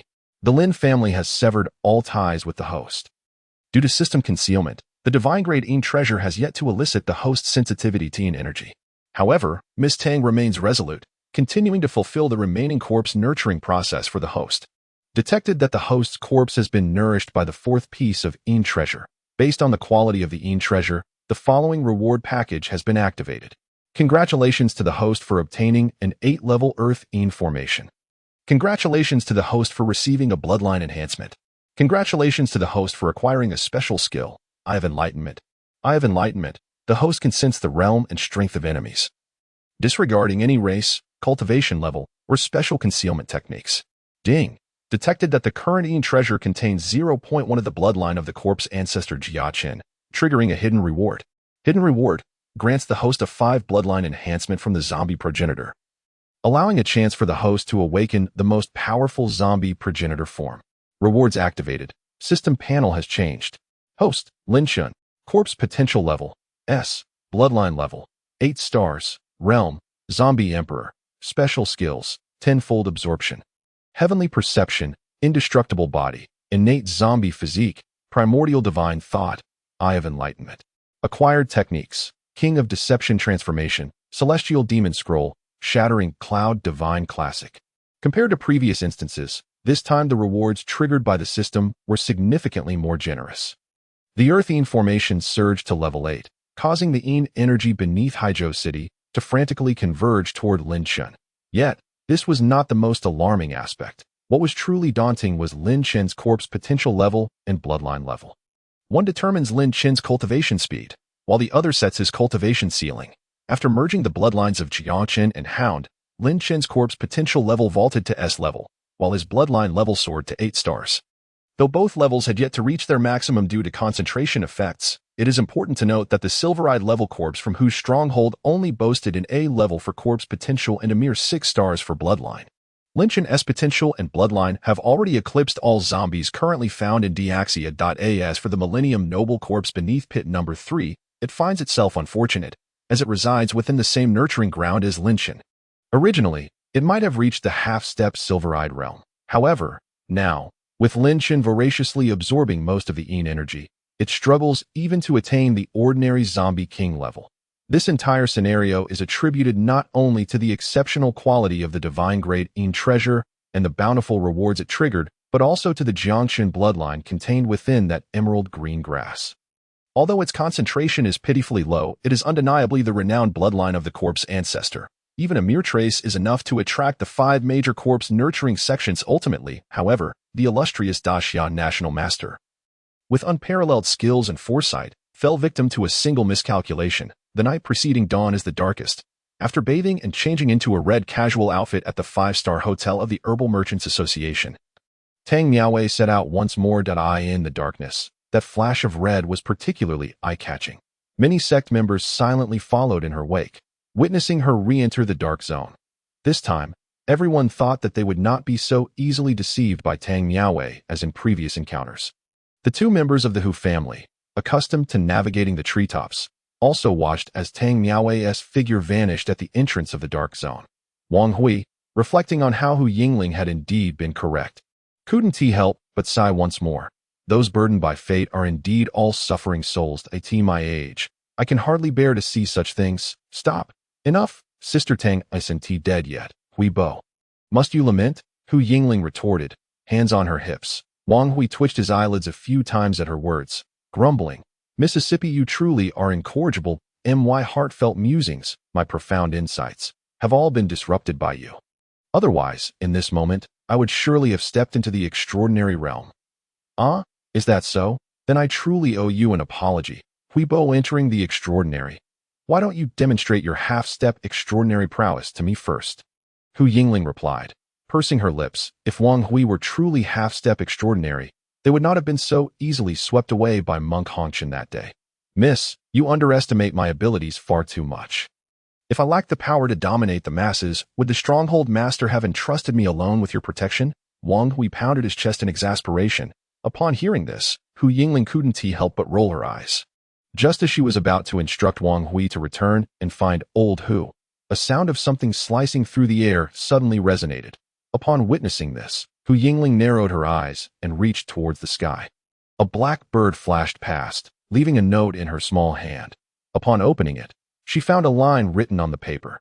Heavenly once more, I speak of the blackbirds cultivated in Hujiabao, whose speed rivals that of masters, with the crucial advantage of exceptional discretion. News shall never leak. My dear lady, do share with this old man what tidings the blackbirds have conveyed. Wang Hui leaned closer to Hu Yingling, his expression alight with curiosity.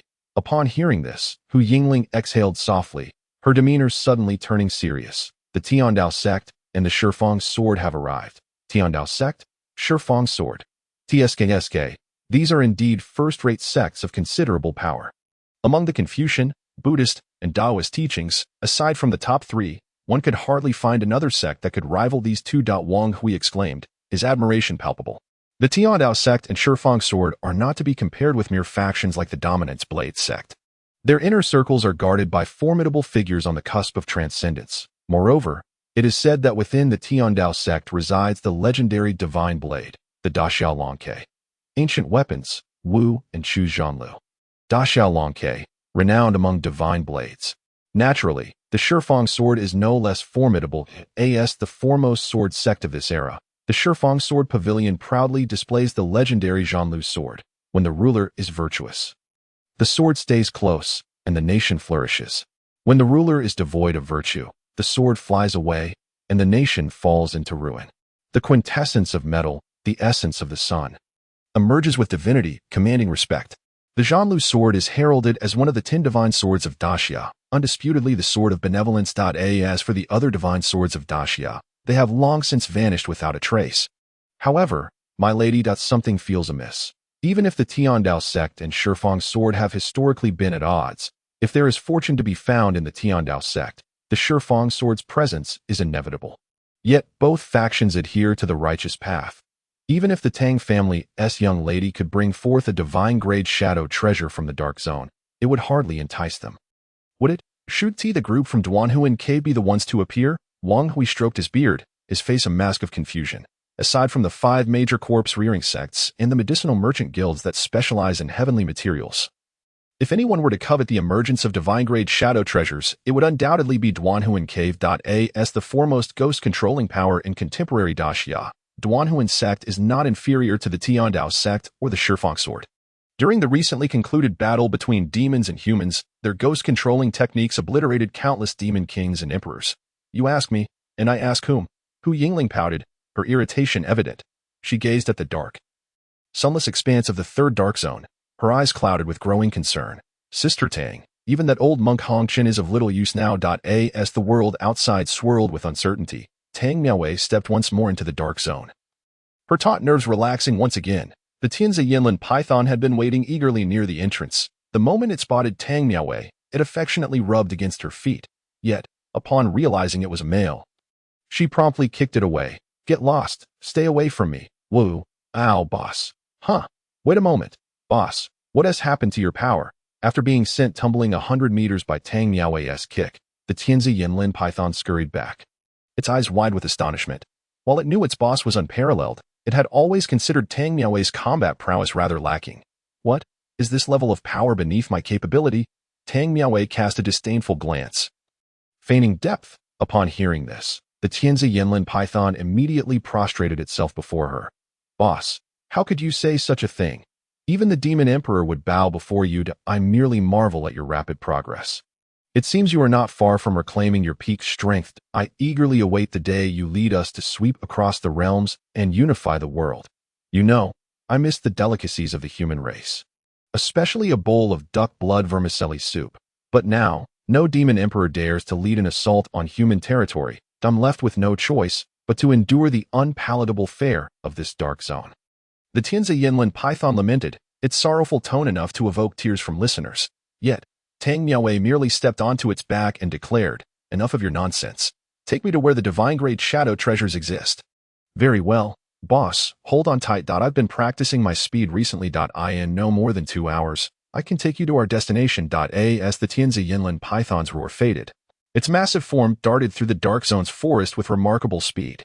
Many low-level beasts scattered in panic, while those unable to flee were crushed into fragments beneath its colossal size. Meanwhile, Tang Miaowei stared into the encroaching darkness, tightening her grip. The image of the parchment scroll filled her mind. To this day, every scene depicted upon it remained vivid.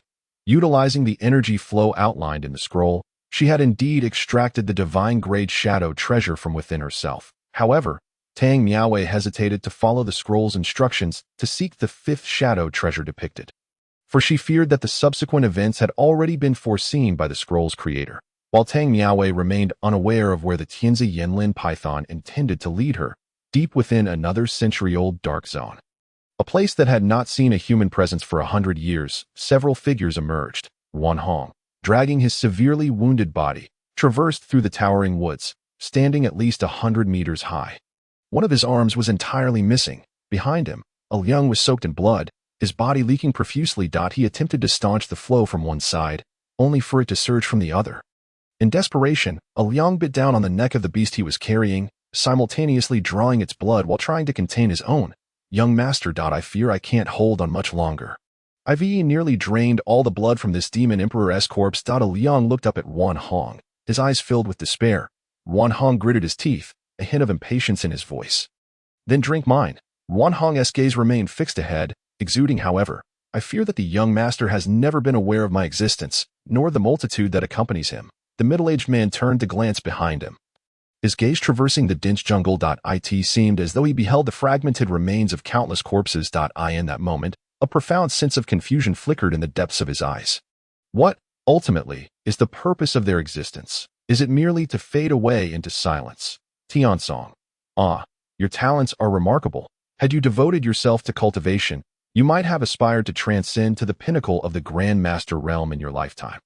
Yet, what value does reaching the pinnacle of the Grand Master realm hold? This world must inevitably undergo transformation. The pinnacle of the Grand Master realm is insufficient. A half step into the extraordinary is inadequate. And even the extraordinary itself is not enough. Only by comprehending and breaking through to the extraordinary, reaching a legendary realm of which even I am unaware, can one truly make a difference. And the young master embodies that hope. When the snow melts and the mountains turn green, and flowers bloom by the river in February, then our deaths will hold meaning, whether the young master acknowledges your existence or not. The matter has always been trivial. Zhang Weiyan chuckled, as if beholding a vision he could only encounter in dreams. Tiansong smiled as well, his expression appearing somewhat more pleasing. The confusion in his eyes dissipated as he gazed at the overcast sky. The world before him grew increasingly bright. Zhang Weiyun raised his hand to gently close Tiansong's eyes. After sealing his own meridians with a few taps of his fingers, Zhang Weiyun lifted his feet and continued onward.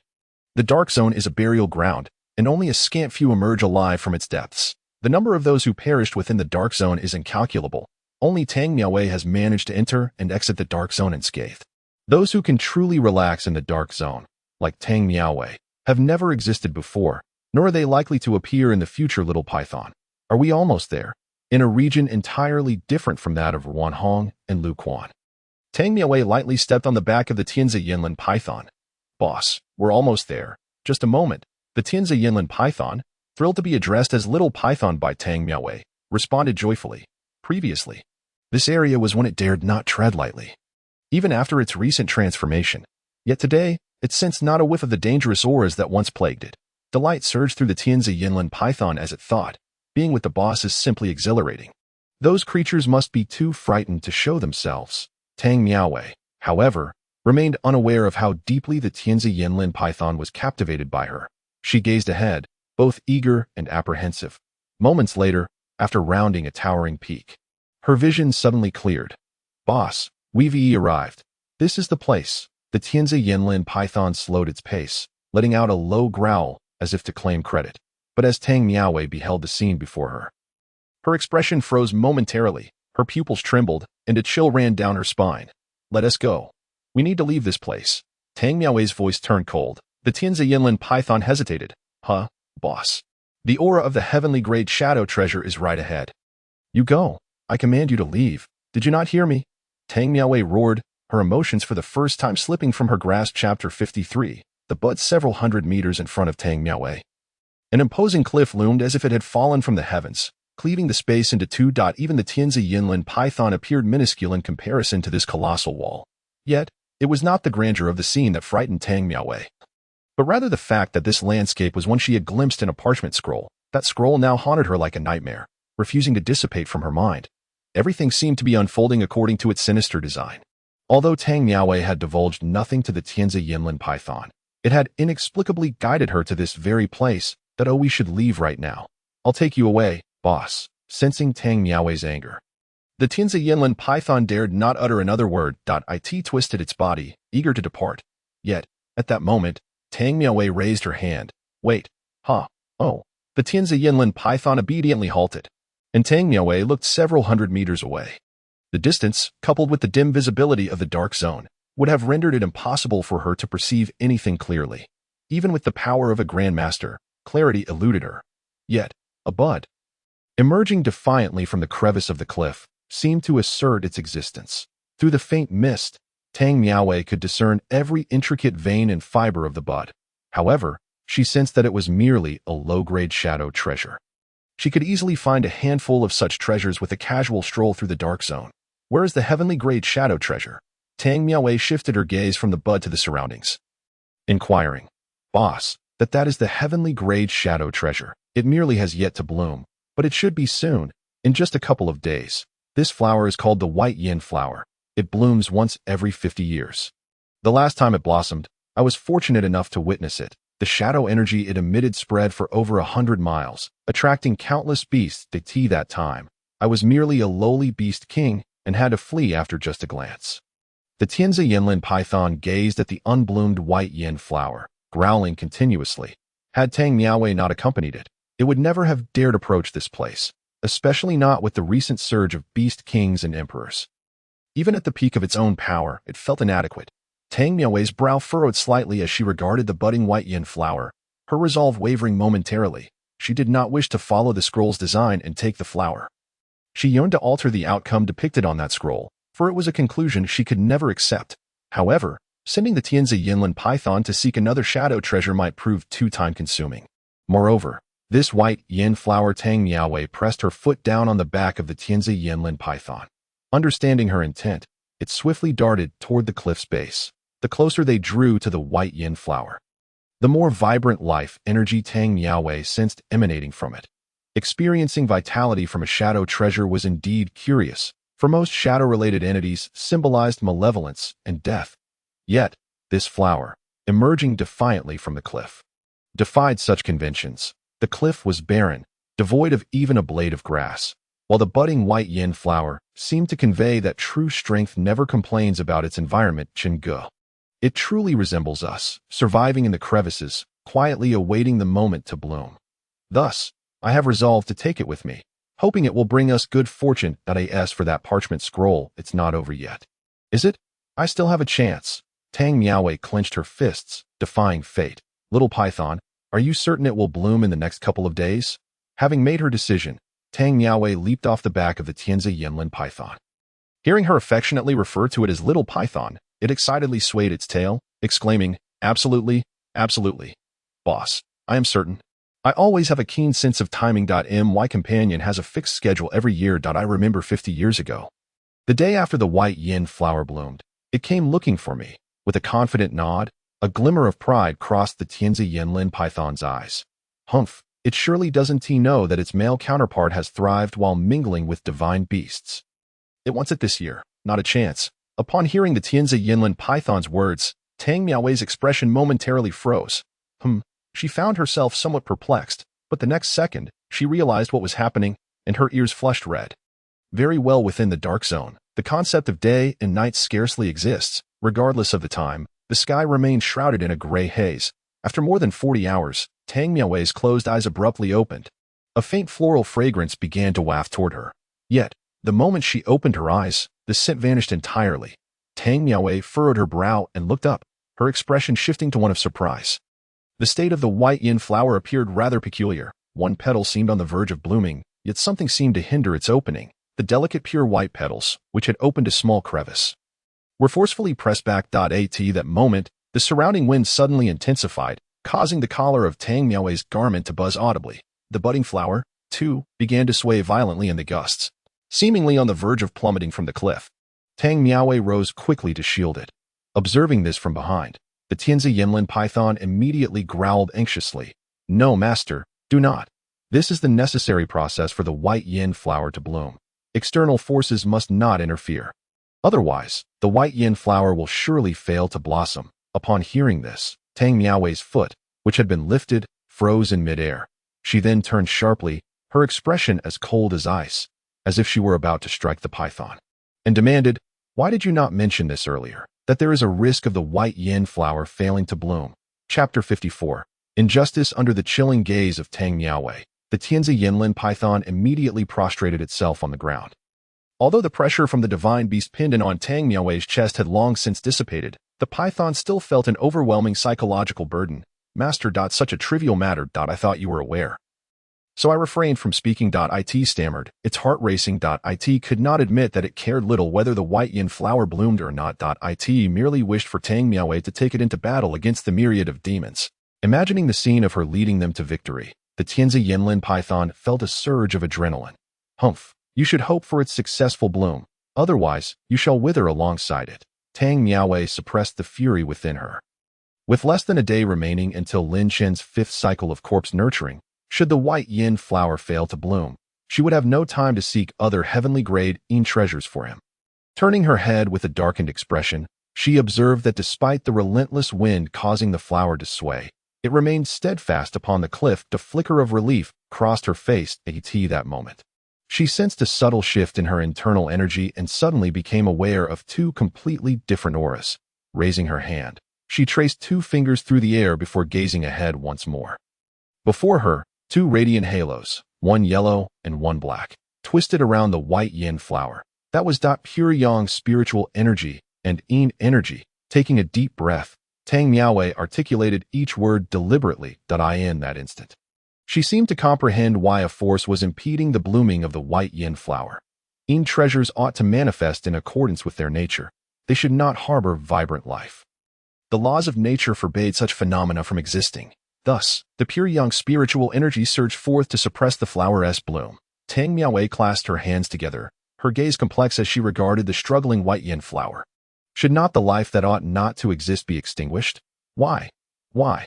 Our fate should not be dictated by nonsensical rules. Together let us bloom for all to witness. Clenching her teeth, she declared with piercing intensity. As if responding to her words, the suppressed petals of the white yin flower lifted once more. Yet, before it could fully open, an even denser wave of pure yang spiritual energy converged upon it, intertwining with the equally potent yin energy. Instantly, the atmosphere within a 10-mile radius began to tremble. In Tang Miaowei's view, the yellow and black halos nearly engulfed the entire expanse. They formed a colossal vortex, at the center of which stood the flower, teetering on the brink of collapse. Detecting the presence of a special environment, automatically triggering the host's extraordinary comprehension skill, automatically observing the blooming process of the white yin flower. Extraordinary comprehension skill fully activated. Will grant the host insight into a unique cultivation method. The white yin flower, under immense pressure as it struggled to bloom, activated the extraordinary comprehension skill possessed by Lin Chen. Unheard mechanical sounds reverberated, echoing through the at that moment. The sky transitioned from dim to dark that a raindrop fell upon Tang Miaowei's face, quickly followed by a torrential downpour as the rain cascaded down. The white yin flower found its blooming even more arduous. Everything within Tang Miaowei's sight seemed to conspire against its blossoming. Beside her, the Tianzi Yinlin python trembled violently. Grandma flower, I beg you. Please bloom. You can blossom once every 50 years, but my life is at stake. If the master merely lifts a finger, I will be reduced to ashes. Time appeared to slow to a crawl. Tang Miaowei's garments were thoroughly soaked, clinging to her form, yet her focus remained solely on the small flower in that moment. Their fates seemed eerily intertwined. For Tang Miaowei, it was no longer merely a heavenly grade yin treasure. 1 minute, 5 minutes, 10 minutes.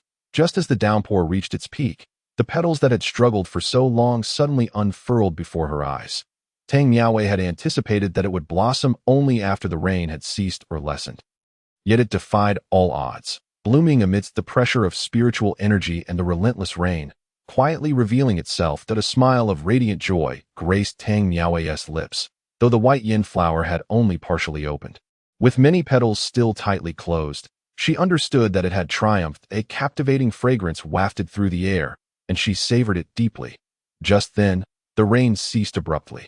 Although the sky remained overcast, a beam of light pierced through the thick mist, illuminating the white yin flower as if rewarding it. Even the rough Tianzi Yinlin python was moved to tears. Whoa, master, this is too touching. It is my first time witnessing the blooming of the white yin flower. From now on, I too shall strive to possess its tenacious spirit, ready to face any peril for you. Upon hearing the python's words, Tang Miaowei believed wholeheartedly. Nodding, she instructed, then you go and hold them off for a while. The white yin flower is not yet fully bloomed. Once it has blossomed, we will depart. As she spoke, Tang Miaowei's ears perked up. The ground beneath her feet suddenly trembled violently. The Tianzi Yinlin python paused in shock, then turned around, its eyes widening at the sight of countless shadows rushing toward them from the distance. Master, are you not going to act? This is a great opportunity for you to demonstrate your prowess. Remain still. I must watch the white yin flower, Tang Miaowei replied, shaking her head. Chapter 55. Celestial Phenomenon. The Tianzi Yinlin python trembled as it glanced at Tang Miaowei. realizing she was fixedly staring at the white yin flower. Its face fell in dismay, yet it dared not voice its concerns, fearing a swift reprimand from her. Perhaps this is a test from the master. She knows full well that I cannot contend with so many demon beasts. Yes, it must be so. Sigh, I shall never again flatter carelessly. The master is truly serious. The Tianzi Yinlin python lamented internally, gathering its courage, it soared forth, positioning itself in the path of the approaching horde of beasts. To its credit, the Tianzi Yinlin python exuded a formidable presence as a peak demon emperor, akin to a small mountain standing guard. For a moment, the horde of demon beasts was genuinely intimidated. However, as the fragrance of the white yin flower intensified, the beasts surged forward as if spurred by a surge of adrenaline. Heedless of the consequences, the overwhelming tide of beasts numbered at least several 100,000. Although many were lower to mid-tier beasts lacking intelligence, there were still numerous demon kings and emperors among them. The Tianzi Yinlin python, at its peak level, could handle 5 demon emperors without issue. Yet the number charging at it far exceeded 5. At least 50 were in pursuit. Unleashing its innate fire, the Tianzi Yinlin python knew it could not afford to be careless. It released its most powerful technique. Igniting a blazing white flame around its body. With a roar, it unleashed several fire pillars. Boom! Boom! The fire erupted within the horde, incinerating hundreds of lower-tier demon beasts into ash. Yet, the sheer number of beasts was overwhelming. In an instant, several swift demon emperors closed in on it. Bang! A massive claw, imbued with terrifying force, slashed across the Tianzi Yinlin python, leaving deep gashes upon its skin. Undeterred, the python lashed its tail, sending the assailant flying. Yet, in that brief moment, the horde surged forward, and the python was quickly engulfed. Its pitiful cries echoed sporadically. Ah, master, hurry! I can't hold on any longer. All are demon beasts. Tread lightly. At this moment, Tang Miaowei was utterly oblivious to the commotion behind her. Her gaze was fixated on the last unopened petal of the Bai Yin flower. Should it fail to bloom, both she and the Tianzi Yinlin python would be unable to escape today. With a soft pop, under Tang Miaowei's hopeful gaze, the Bai Yin flower finally blossomed completely. Instantly, its fragrance intensified manifold. In the distance, several demon emperors, having caught a whiff of the scent, immediately abandoned their pursuit of the Tianzi Yinlin python and charged towards Tang Miaowei, their eyes gleaming with hunger. Without a moment's hesitation, Tang Miaowei sprang into action, leaping towards the flower. Simultaneously, the demon emperors pounced from behind her, just as she was about to seize the Bai Yin flower. They raised their claws in furious unison, ready to strike. Aware that retreat was not an option, Tang Miaowei remained undaunted. If she merely shifted her position by a fraction, the flower would fall into the hands of the demon beasts, making it nearly impossible for her to reclaim it later. Boom! However, just as the claws of the demon emperors were about to land on her, a faint white light suddenly radiated around Tang Miaowei. The figures of the demon emperors froze in place. Then, with a resounding crash, several demon emperors, comparable to late-stage human grandmasters, were instantly transformed into a mist of blood. A familiar mechanical voice echoed across the heavens. Heaven-defying aptitude skill has successfully enabled the host to comprehend an imperial-level technique. The power of celestial phenomena. Power of celestial phenomena. By cultivating this technique, every successful resistance against the laws of heaven and earth grants the host the embodiment of celestial power. Now demonstrating a full-level power of celestial phenomena. A surge of boundless power emanated from the pendant hanging on Tang Miaowei's chest. After plucking the Bai Yin flower, she cast a puzzled glance at the blood mist that was once the demon emperor's. Biting her lip, she felt a strange calm wash over her, realizing that something peculiar was occurring within her.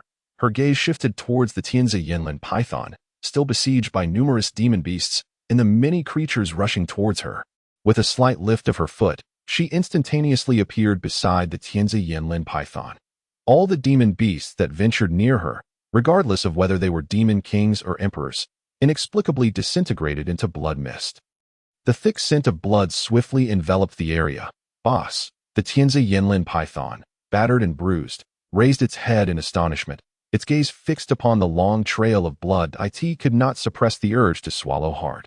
Just moments ago, Tang Miaowei's swift movement had resulted in the demise of at least 10,000 demon beasts on the spot. This display of power left the Tianzi Yinlin python utterly astounded. Boss, you were incredible, it exclaimed, rubbing against Tang Miaowei's feet. She leapt onto its back and commanded, "Let us go." As she spoke, a few oblivious demon beasts continued to charge at her. Yet, no matter how many there were. Any that encroached upon her vicinity would be crushed into powder by the overwhelming force surrounding her. The Tianzi Yinlin python raised its head, swaggering outward with Tang Miaowei atop, its heart filled with exhilaration. However, upon glancing back at the scene resembling a hellish nightmare, Tang Miaowei's brows furrowed slightly. What kind of power is this? Why has it manifested within me? She pondered desperately, unable to arrive at a conclusion. She had considered the possibility of it being the work of the owner of the parchment, but quickly dismissed that thought, as strange occurrences had begun before she ever set foot in that straw hut. Despite her confusion, one thing was certain to Tang Miaowei. This peculiar power only emerged while she was in the dark zone. Otherwise, she would not have been immobilized by that monk Dao Yuan's binding spirit rope. The strength coalescing around her was so formidable that she had no doubt that even the Buddhist treasure, the binding spirit rope, would be torn to shreds should it appear nearby. Boss, reviv arrived. Can I finally unleash some mayhem with you now? With your strength, even ancient immortals and demons would bow down. The Tianzi Yinlin python, brimming with anticipation, returned to the edge of the dark zone with Tang Miaowei. However, she did not respond to its enthusiasm. Instead, she retrieved the Bai Yin flower from her pocket and began to channel the spiritual energy techniques she had learned from the parchment. As she sensed the essence of the flower concentrating in one petal, a flicker of joy crossed her eyes. Moments later, she held the Bai Yin flower in her palm, carefully plucking one petal while placing the remaining bulk in a nearby stream, allowing the water to carry it away. Witnessing this, the Tianzi Yinlin python roared in admiration. Boss is truly remarkable, able to concentrate all the essence of the Bai Yin flower into a single petal. My eyes have truly been opened. Enough chatter. Now, give it to me, and do so with vigor, Tang Miaowei said, shifting her gaze from the drifting Bai Yin flower. The Tianzi Yinlin python stammered, boss, I wouldn't dare strike you. You don't want to send me away because I'm a burden. Do you? If that's the case, you can just say so. With a sigh, Tang Miaowei replied earnestly, I'm not sending you away. However, you have two choices now. Either you strike me, or I strike you. In Chapter 56, Death, Tang Miaowei presented the Tianzi Yinlin python with two options, yet it only registered one. Strike me? If a divine beast were to hit me, would I even be left with a good piece of meat? With a serious expression, Tang Miaowei gestured, all right, come at me. Gathering its courage, the Tianzi Yinlin python swung its massive tail towards Tang Miaowei, believing with certainty that it wouldn't harm her. This was undoubtedly another of her tests of his strength. The blow landed squarely on Tang Miaowei, sending her delicate form soaring backward, crashing through a dozen towering trees. As she rose from the ground, a mouthful of blood spilled forth, feeling the chaotic demon energy surging through her body. Severely damaging her meridians, Tang Miaowei stifled the pain and exhaled slowly. That should suffice. Boss, are you all right? Please don't scare me. I thought I wouldn't harm you. The Tianzi Yinlin python, observing Tang Miaowei's disheveled state, rushed to her side, panic etched across its face, with her hair cascading down, brushing against her waist, and her body aching as if it might fall apart. Tang Miaowei managed a faint smile. She lifted her blood-stained hand and gently caressed the Tianzi Yinlin python's head, saying, I'm fine. You did well. Go find more places with celestial grade treasures. I will return soon. As she spoke, drops of blood trickled down her pale chin. The Tianzi Yinlin python nodded obediently, though concern lingered in its eyes. Sensing that Tang Miaowei was in a dire state, cough. I'm leaving, she said, her voice hoarse, seemingly unconcerned about her injuries. She waved her hand at the Tianzi Yinlin python and began to stagger towards the exit of the dark zone. At this moment, there were less than 10 hours remaining until Lin Chen's fifth cycle of corpse nurturing concluded. Outside the dark zone, a large crowd had gathered once more. However, unlike before, the expressions of the various sect members were devoid of excitement or anticipation. They covertly glanced at the two groups of individuals standing at the forefront, sighing in unison. The Tiandao sect and the Shifang Sword sect had arrived. What business did they have now on the treetop? Observing those two strikingly ostentatious groups, Hu Yingling pondered seriously. Hui Bo, compared to them, doesn't our display seem somewhat underwhelming? I'm afraid I cannot assist with that. Naturally, I would not dare. However, I possess a method that can unequivocally determine whether a person is deceased. I wonder if the Saintess of Hu family fortress would permit me to proceed with a trial. Lin Han slightly bowed, his tone respectful. After all, the Lin family is several tiers below the Hu family. Humph, you may attempt it, but what if she is truly dead? Hu Yingling crossed her arms, clearly unamused by the ruse. If everyone wishes to test, will it never end? If Tang Miaowei is indeed dead, I will sever my own hand. Lin Han narrowed his eyes, a glimmer of ruthlessness flashing within. Upon hearing this, Hu Yingling hesitated for a few seconds before shifting her posture. You are the one who suggested it. If she proves to be deceased, I shall assist you in your severance, no problem. Lin Han nodded, then proceeded towards Tang Miaowei's corpse. Hu Yingling scrutinized him, unsure of the secret method he possessed. Truth be told, for a brief moment, she had doubted whether Tang Miaowei was truly lifeless. Yet, she and Wang Hui could not have misjudged. There was no trace of vitality remaining in Tang Miaowei. What are you doing? Just as Hu Yingling pondered, Lin Han suddenly drew a dagger from his robe and plunged it fiercely into Tang Miaowei's heart. Bang! Hu Yingling swiftly moved to Tang Miaowei's side, thrusting Lin Han away with a palm strike. Is this your method? Hu Yingling's gaze turned frigid. Lin Han picked himself up from the ground, coughing violently. Yes, indeed, this is my method. She is unquestionably dead, Lin Han declared, raising the dagger to sever his own left hand. Chapter 58. Tang He. A moment of silence enveloped the scene before the onlookers began to murmur in astonishment. TSK. This Lin family's eldest son is truly ruthless. He severed his own hand without a flicker of an eye. Not only is he merciless, but he also seeks revenge. After merely being insulted by the Tang family's young lady, he now plunges a dagger into her. Well, regardless of whether the Tang young lady is truly dead or not, she is now irrevocably so. A stab to the heart, and even the divine cannot save her. Hu Yingling gazed at Lin Han's severed hand on the ground, her eyes narrowing in displeasure, yet she found herself unable to vent her frustration. Initially, her involvement with Tang Miaowei had already contradicted the Hu family's principle of discretion. Now, she had even less reason to act against Lin Han. The only silver lining was that the members of Tiandao sect and Shifang Jian were completely gone. Chao Su cast one last glance at Lin Han before departing the scene. That I know that you Lin family members look down upon Lin Chun. But Tang Miaowei seems to have done nothing to your family. Has she? Is it merely because of the previous incident? Hu Yingling coldly regarded Lin Han and spoke. At this moment, Lin Shui was tending to Lin Han's wounds, while a servant of the Lin family carefully retrieved the severed hand. Although it could potentially be reattached, the meridians would undoubtedly be damaged, making Lin Han's future cultivation significantly more arduous. Hu Yingling could not fathom why Lin Han would harm himself while seeking vengeance. Although she held him in disdain, Lin Han did not appear to be a fool. Saint Hu, the Hu family fortress, as one of the foremost sects specializing in nurturing the deceased, faces little threat from other powers. You have never had to worry about survival since birth. Thus you cannot comprehend the struggles of us insignificant individuals.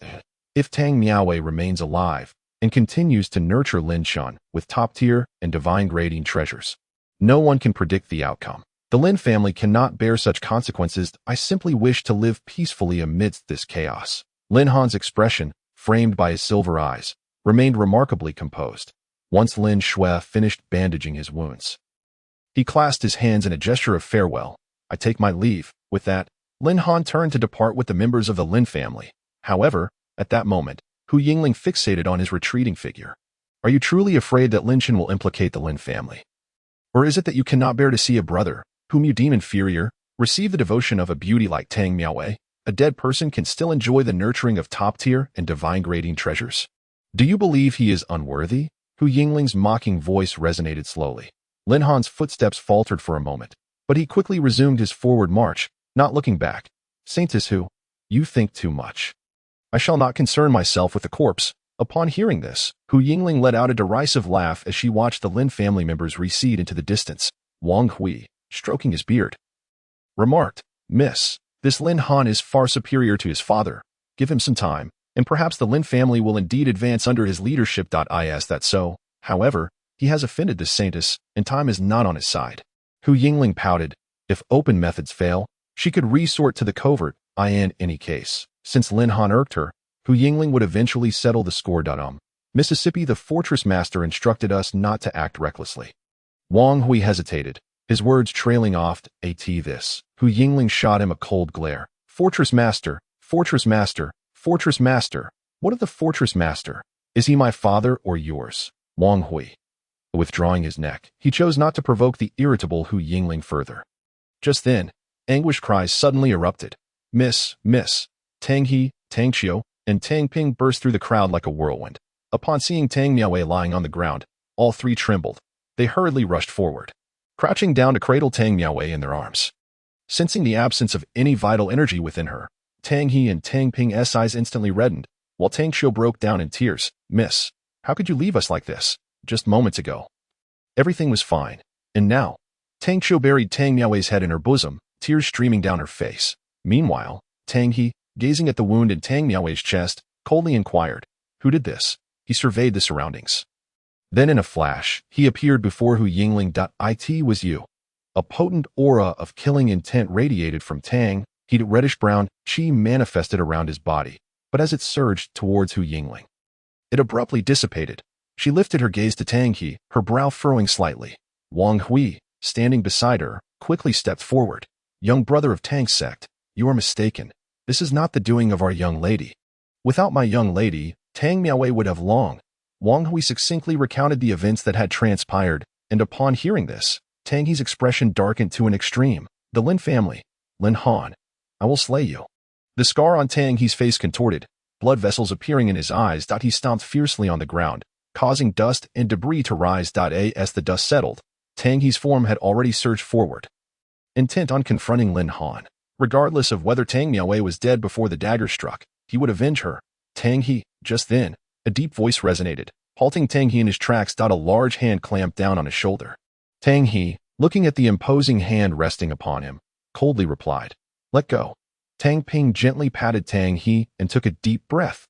"Tang He, the young lady is gone, and I suffer no less than you. But right now, our priority is to escort her body back to Tang's sect. Some debts need to be settled, but not at this moment. Do you understand?" Tang He clenched his fists tightly upon hearing this, then released them, only to clench again. After several moments of this, he finally gritted his teeth. "Fine, but every person who has wronged her in these days, I will not spare a single one." Tang He narrowed his eyes, surveying the surroundings. All those who met his cold gaze averted their eyes. If they could, they would have cried out in innocence. After all, who had been bullying whom, these past days? They had been outwitted by Tang Miaowei, who had kept them entangled for nearly half a month at the entrance of the dark zone without yielding a single thing. Yet, under Tang He's murderous gaze, they wisely kept their mouths shut. Although Tang He appeared to possess only half a step into the Grandmaster realm, the Tang sect's hidden weapons were unparalleled.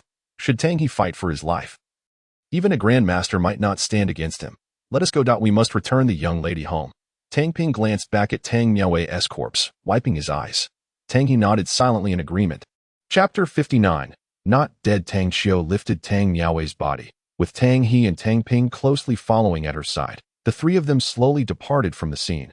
The various sects gained not a single benefit, but instead found themselves embroiled in a whirlwind of trouble. They dispersed, grumbling and cursing, leaving only Hu Yingling, Wang Hui, and a group of Xia soldiers, including Zhang Zhan, who were stationed at the Dark Zone. "Miss, we should take our leave as well. In just a few days, the zombies from the #1 corpse raising ground will emerge one after another. Once we ascertain the strength of the Millennium Noble Corpse belonging to the Zhongtian group, we will have fulfilled the task entrusted to us by the Fortress Lord." Wang Hui sighed softly. This commotion seems to have come to an end. He understood that Hu Yingling must be feeling somewhat distressed at the moment. Not to mention that Tang Miaowei was indeed a woman worthy of admiration. Even Wang Hui felt as if the madam had once again perished before him. "All right, let's go." Hu Yingling nodded gently, her gaze somewhat vacant. She felt an indescribable sensation within her. Was it discomfort? Not quite so. Was it not discomfort?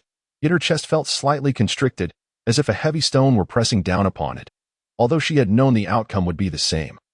Why did she still feel a sense of reluctance? Hu Yingling pressed her lips together and slowly turned away. Suddenly, a thought struck her. How wonderful it would be if it had been her unworthy fiancé who had perished instead. She lifted her foot, intending to depart, but in that instant, a flash of insight surged through her mind. Her brow furrowed as she sensed she had overlooked something. Wait, no. Hu Yingling abruptly turned her head. Her gaze fixed intently on a particular spot. There, where Tang Miaowei's corpse had once lain, only a pool of blood remained. Gazing at the bloodstain, Hu Yingling felt as if her chest had been struck by something, surging violently. After a moment, her expression calmed slightly, and she suddenly lifted her leg, striding toward Zhang Zhan's direction. Wang Hui was momentarily taken aback, then hurriedly followed. Miss, those are Xia military personnel. You shouldn't provoke them." Wang Hui instinctively thought Hu Yingling was seeking trouble with Zhang Zhan. However, Hu Yingling seemed to be oblivious, ignoring Wang Hui entirely. She approached Jiang Zhan and lifted her gaze. Upon seeing her, Jiang Zhan's brow furrowed slightly behind his mask. A flicker of confusion crossing his eyes. Hu Yingling, looking up at the towering Jiang Zhan, spoke directly. Captain Jiang, may I ask you a question? If I had not appeared earlier, would you have stopped them from desecrating Tang Miaowei's corpse? She fixed her gaze on Jiang Zhan's eyes hidden behind the mask. Jiang Zhan glanced at Hu Yingling, then at the bloodstain nearby. He then spoke in a somewhat hoarse voice. Hu family fortresses Saintus. I am under no obligation to answer your question. However, today, I can tell you that while our primary task is to guard the entrances and exits of the Dark Zone, the Xia soldiers possess a soldier's sense of honor. Just like our forebears, the situation surrounding Ms. Tang is indeed complex, and we have refrained from intervening. But to allow others to insult a corpse is something we, as the Xia soldiers, would never stand idly by and watch. Respect for the deceased is paramount. This has been Xia's tradition for thousands of years. If Lin Xin had not been suspected of harboring the aura of the Demon Emperor, the state would have accorded him a grand burial. Jiang Zhan conveyed to Hu Yingling, saying almost everything he could have expressed in a month. Upon hearing this, a faint smile crept onto Hu Yingling's lips. Thank you, Captain Jiang. I understand now. Hu Yingling turned away. Her gaze fixed on the bloodstain, a flicker of fervor crossing her clear eyes. Sister Tang, it seems I underestimated your cleverness, she murmured. Wang Hui, taken aback, asked, Miss, what are you saying? I mean. I have seen the forum of Haiqing University. All the photos of Sister Tang do not feature any red. Hu Yingling raised her chin. Sister Tang dislikes wearing red clothes. Sister Tang dislikes wearing red clothes. Mississippi, when did you become so gossipy? Wang Hui exclaimed, wearing a look that suggested no one should call anyone else gossipy in the future. Hu Yingling turned to glance at Wang Hui, as if regarding a fool. Hui Bo, you really need to pay more attention. Haven't you noticed that the bloodstain seems a bit off? Hu Yingling pointed. Wang Hui followed her finger, his expression momentarily stunned. The next second, he suddenly slapped his thigh and exclaimed, Miss, I understand. You mean Sister Tang is anemic. Hu Yingling. It's worse than being anemic. With a single knife wound, the blood couldn't possibly be so little. Sister Tang must have known she would die today. That's why she wore a red outfit. Do you understand? Do you understand?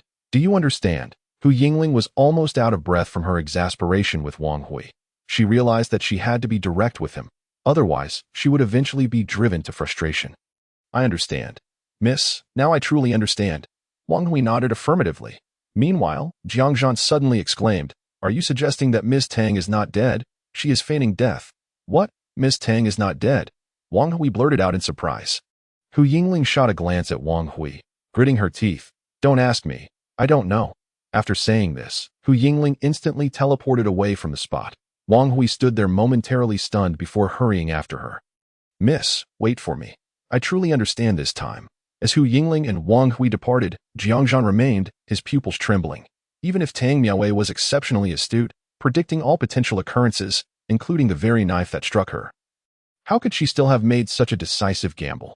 With so many people present earlier, how could they have all been so mistaken? Jiang Zhan furrowed his brow tightly, utterly perplexed by how Tang Miaowei had achieved this.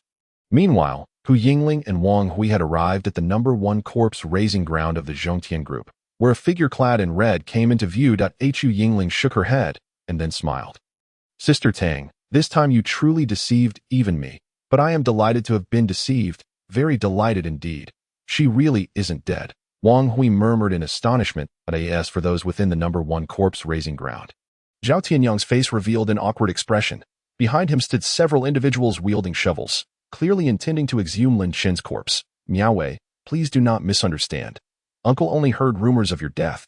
Alas, these days, rumors have proliferated so much. I told you, Miaowei, you are blessed and fortunate. How could you possibly die so easily? Chapter 60. Eternity. Tang Miaowei stood not far in front of Zhao Tianyang, although the knife wound on her chest was still clearly visible. Both Zhao Tianyang and the figures of Hu Yingling and Wang Hui atop the tree could sense the vibrant life force within her. It was evident that she had little in common with the dead. Meanwhile, Tang He and the others, who stood dumbstruck, still bore traces of surprise and shock in their eyes. Previously, when Tang Qiu had been carrying Tang Miaowei halfway, she had suddenly awakened, startling the 3 of them, who had thought she had turned into a corpse. Thank goodness she is alive. Thank goodness. Tang Qiu, who had a slightly plump figure and a standard matronly physique, could not help but shed tears, though they were now tears of joy. Miaowei, I am very pleased that you are alive. However, I still wish to ask you, is the Dark Zone truly so miraculous that it can revive the dead? Zhao Tianyong waved away the Zhongtian Group staff wielding shovels and looked at Tang Miaowei with a clenched fist. The term Dark Zone instilled fear and trepidation, and Zhao Tianya in the legendary tales of the Tang clan. The only defensive mechanism of its kind truly exists. Upon hearing Tang Miaowei's words, Zhao Tianyong couldn't help but exclaim in astonishment. The current decline of the Tang clan is closely tied to the loss of many legendary artifacts. First, there was the furious Buddha's fire lotus, and then the seven-hearted Linglong. The fact that these long-lost treasures have found their way into Tang Miaowei's possession is nothing short of astonishing to Zhao Tianyong. It is evident how deeply the old patriarch of the Tang family cherished her, leaving all the valuable items solely to her without considering the clan's welfare. Indeed, when I was very young, my grandfather infused the seven-hearted Linglong into my being. Tang Miaowei nodded slightly, her eyes brimming with nostalgia for her grandfather. However, it was at the tender age of 10 that the patriarch, Tang Fuxing, passed away. Since then, the Tang clan has struggled to regain its former glory, gradually sinking from a top-tier sect to a mere shadow of its former self, suppressing the reminiscence in our gaze. Tang Miaowei slowly advanced toward the pit numbered 576. She carefully extracted a petal of the white yin flower from her bosom and placed it gently into the small crevice. In truth, Tang Miaowei had concealed certain truths. While the seven-hearted Linglong could hide her vitality and withstand Lin Han's deadly strike, it did not enable her to recover so swiftly. The most crucial aspect was the strands of life force contained within that petal of the white yin flower, which miraculously assisted Tang Miaowei in repairing the damage to her meridians and injuries in a remarkably short time. Little flower, if you can help me, could you also assist Brother Chen? Let him emerge from his dire straits just as you have. Tang Miaowei murmured reverently to herself. Meanwhile, on a nearby treetop, Hu Yingling and Wang Hui couldn't help but twitch their eyelids in unison. Two exceptional Yin treasures, 2 heavenly-grade Yin treasures, and 1 divine-grade Yin treasure. How could Lin Chen indulge in such fortune? Any corpse with even a modicum of potential, when combined with such high-quality Yin treasures, could yield a formidable, non-decaying zombie. A slightly better specimen, like the Millennium Noble corpse beneath pit number 3, would undoubtedly reach the level of half-step Silver Eye upon emergence. Yet Lin Chen, all right, Brother Hui, still no movement. Absolutely none. Lin Chen truly takes the cake. Sister Tang risked her life for him, nearly losing her own. And he offers her not a shred of hope, Hu Yingling exclaimed, pinching her waist in frustration. Among the 5 great corpse-rearing sects, with countless cases of corpse cultivation, she believed it would be difficult to find anyone with worse potential than Lin Chen. Alas, miss, perhaps this is fate. The actions of the Tang clan's young lady have moved herself, us, and the world, yet they cannot sway the heavens. Wang Hui shook his head repeatedly. The more extraordinary Tang Miaowei appeared, the more they felt her efforts were in vain. Hu Yingling rested her chin on her hand, her eyes darting with curiosity. I truly wish to unearth the fellow down below and see how he has reached such a state of helplessness. At this moment, Tang Miaowei remained remarkably composed. Having come this far, she had long since severed any path of retreat, casting one last lingering glance toward the direction of pit number 576. She turned and left the first corpse-rearing site. Zhao Tianyong gazed at the empty pit, devoid of any trace of Yin energy, and his eyelids twitched violently. Such a waste, such a waste. Zhao Tianyong lamented in anguish, regretting his earlier decisions. Had he known, he would never have consented to allow Lin Chen's body to be placed in their Zhongtian Group's pit. Now, in a few hundred or 1,000 years, when the most disastrous cases of corpse cultivation are discussed, the name Zhongtian Group will inevitably be mentioned. Lin Chen shall forever be a stain on the annals of their development. Of course, Zhao Tianyong was unaware that this stain in his heart was already on the verge of ruining the Millennium Noble corpse he so dearly cherished. Ding! Log for 10.29 has been fully recorded. Detection indicates that the host's corpse has received nourishment from the 5th Yin treasure. Based on the quality of the Yin treasure, the following reward package has been triggered. Congratulations, host, you have obtained the level 9 Earth Yin array. Congratulations, host, you have received a bloodline enhancement. Congratulations, host, you have acquired a special skill, Eternal Undying. Eternal Undying.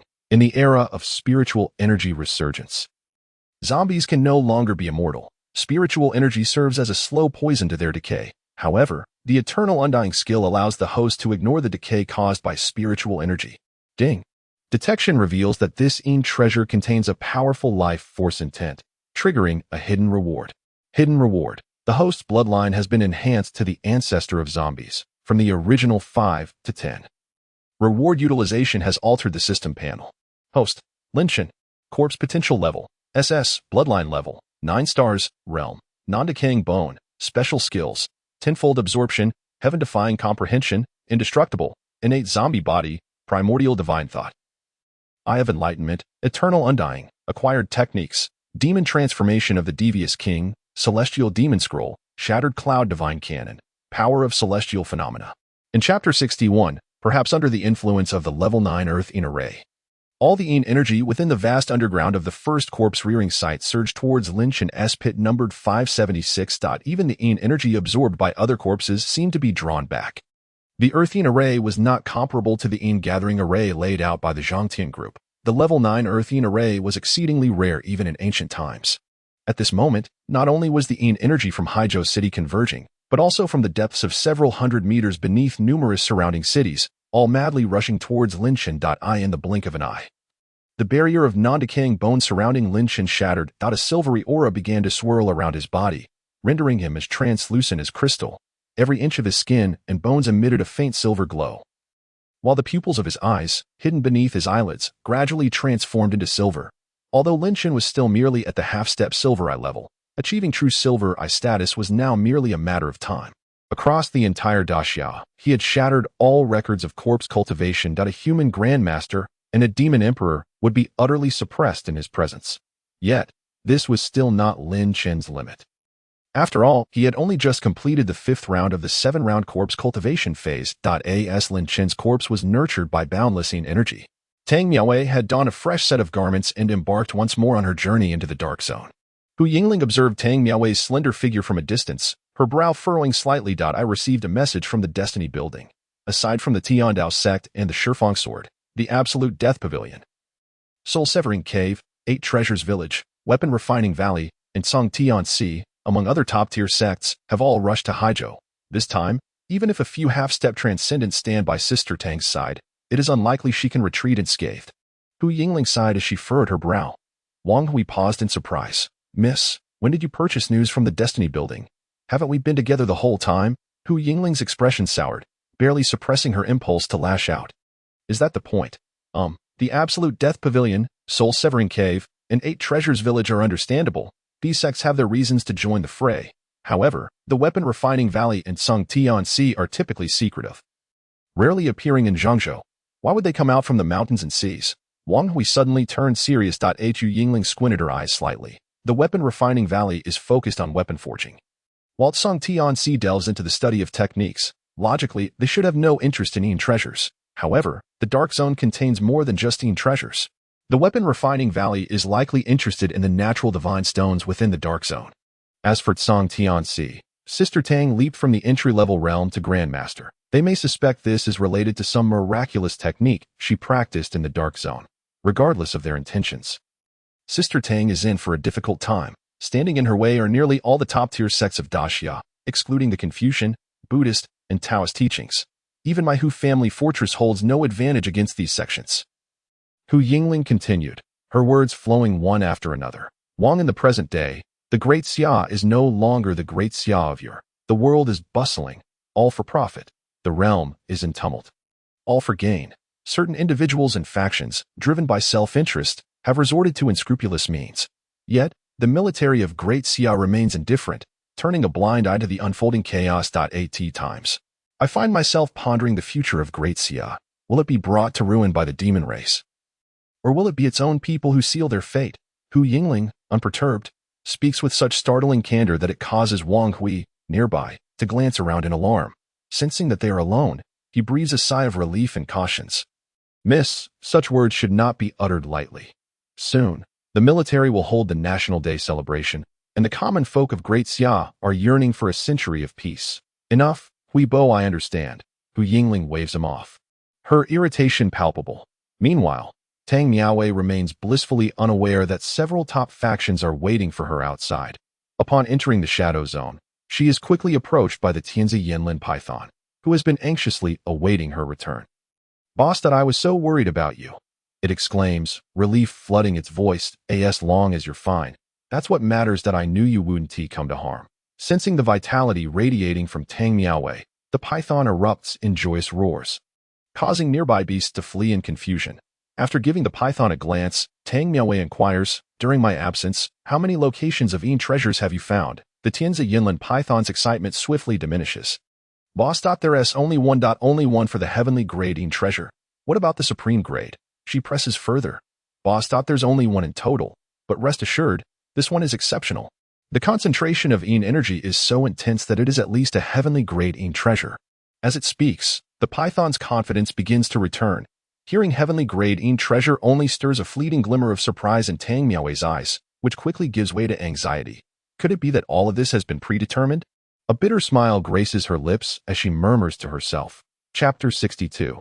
The Emperor Tang Miaowei's mind is plagued by images from the parchment scroll. The bitterness at the corners of her mouth deepens. Undoubtedly, it possesses the power to elevate her cultivation from beginner to grandmaster in an instant and to integrate the Yin treasure into her body before extracting it. Such methods are beyond her comprehension. The owner of the scroll must be an incredibly formidable individual. Yet this very person foreshadows impending misfortune. Whether she believes it or not, a thorn of dread has embedded itself deep within her heart. She seeks a way to alter this fate, to prevent the prophecy of the scroll's master from unfolding. However, thus far, she seems utterly powerless. The scroll's master looms over her like a deity, instilling a profound sense of despair.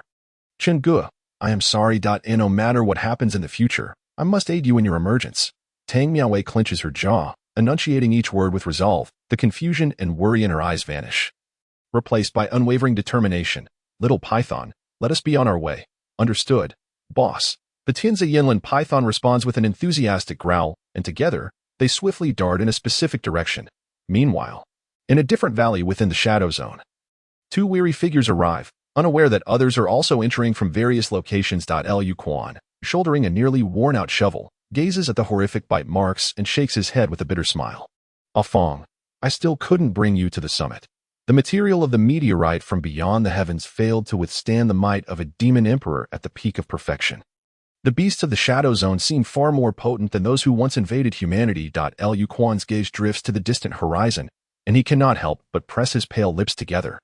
He knows he has not yet reached the deepest parts of the Shadow Zone, yet even here, the beast's strength far exceeds his expectations. Demons at the Emperor level, even those at the pinnacle, are abundant, their numbers exceeding those previously vanquished by humanity. Most alarmingly, he has detected signs of the Demon Emperor's activity, recently left behind. This implies that living Demon Emperors still exist in the Shadow Zone. And perhaps there is more than one. It appears that the summit is not easily ascended. With a sigh, Liu Quan squats to dig a pit and buries the nearly defunct shovel. He then retrieves the parchment scroll and begins to scrutinize the final illustrations. "Senior, though I hail from humble beginnings, my journey has been relatively smooth. Without anyone to support my ambitions, I can still reach that summit. Yet, following your guidance has nearly led to my demise on multiple occasions, fraught with more perils than the past 20 years combined." As Liu Quan stows away the scroll, the bitter smile fades from his face. Fortunately, the end of the road is near. He never anticipated discovering the remains of an ancient emperor within the Shadow Zone. But which of the three could it be? A fervent light ignites in Liu Quan's eyes as he hastens forward. Meanwhile, 2 kilometers behind him, Zhang Weiyan stands frozen, his mind racing with visions of Liu Quan advancing. The mention of ancient emperor's corpse sends chills down his spine. Regardless of whose it may be, possessing it would grant instant access to the foothills, for the ancient emperor's corpse itself harbors immense fortune. It requires little elaborate preservation to emerge, and once it does, it becomes an entity unmatched by other corpses. Unless faced with another ancient emperor's corpse of the same caliber, all other undead would be compelled to obey. In the current landscape of the Great Xia, teeming with undead, it is no exaggeration to say that acquiring an ancient emperor's corpse would establish the foremost faction in Great Xia, with a single command. 1,000,000 undead would rise. What a display of might and grandeur. Even the military of Great Xia might find it challenging to contend with 1,000,000 undead. Yet, Zhang Weiyan raises his hand and slaps his thigh in frustration. Why did I utter such nonsense? Before entering the Shadow Zone, I casually provided Jiangzhan with a flimsy excuse. I never expected there truly to be an ancient emperor's corpse. Young master, you mustn't blame me. I didn't mean to let it slip. Embarrassment washes over Zhang Weiyan's face as his gnarled hands clench tightly. A glimmer of determination flashes in his murky eyes. Young master, I will do everything in my power to procure that ancient emperor's corpse, even if it means leaving this remnant behind. With a stomp of his foot, he vanishes without a trace. Upon closer inspection, one of his legs has completely disappeared. The valley is divided into southern and northern sides, with a narrow but lengthy cliff separating them. Liu Quan traverses the south, while Ruan Hong, bloodied and battered, steps into the northern side. Without a Liang, Ruan Hong struggles to move, as he lacks the protective talismans and is greatly suppressed in strength within the shadow zone. Fortunately, he possesses other means. Behind him follows a group of corpses, those who had tragically perished during their initial entry into the shadow zone with Tang Miaowei. Ruan Hong has long been aware of their presence but refrained from utilizing them until a Liang went to confront the pursuing beasts. Leaving his fate uncertain, only then did he summon the corpses he had been controlling in secret. With a cough, blood surges from Ruan Hong's throat, and he wipes away the stains, continuing forward. Soon after he departs, a bloodied figure crashes heavily to the ground. My lord, I have arrived. A Liang is here. Chapter 63. Dragonbone. Before long, Lu Quan and Ruan Hong reach the heart of the valley, standing before the cliff that separates the entire expanse. Lu Quan at one end, Ruan Hong at the other. They are no more than 3 meters apart, both gazing at each other with equally fervent eyes, gazing intently at the massive black coffin embedded within the sheer cliff. Lu Quan and Ruan Hong observe the intricate carvings of dragons and phoenixes adorning its surface. Additionally, several lines of text remained etched upon the rock face, the script resembling that found on ancient parchment. Blood Sun Demon Jade, Crimson Cloud Skin, Dual Heavenly Bud, Great Transformation Secret Blood, Heartbreak Immortal Pomegranate, Dual Heavenly Bud. Both men murmured the inscriptions aloud, recalling Jiang Shoqi's words. These rare treasures were crucial for awakening the ancient emperor's corpse within the coffin. Only by locating them could the long-dormant imperial stone emerge into the light once more. Never mind, let's find them first, Lu Quan muttered to himself before turning to leave. Meanwhile, Ruan Hong cast a fleeting glance at the stone wall, saying nothing as he set off in his own direction. As Lu Quan and Ruan Hong embarked on their quest for the exotic treasures, the Tianzi Yinlin python had already brought Tang Miaowei to the precipice of a chasm. Gazing into the abyss before her, Tang Miaowei paused, for this was the very place where she had encountered the purple light-rending Yin Phoenix during her first venture into the dark zone in search of Yin treasures for Lin Chun. "Where are the Yin treasures you mentioned?" she inquired, glancing around before turning to Tianzi Yinlin python. At that moment, a multitude of thoughts surged through her mind. Although the Tianzi Yinlin python did not possess the bountiful treasures of the purple light-rending Yin Phoenix, its serpent gall might still qualify as an exceptional Yin treasure. If she were to extract the serpent gall, perhaps she could unravel Jiang Shoqi's prophecy. However, this notion flickered briefly in her mind before being extinguished.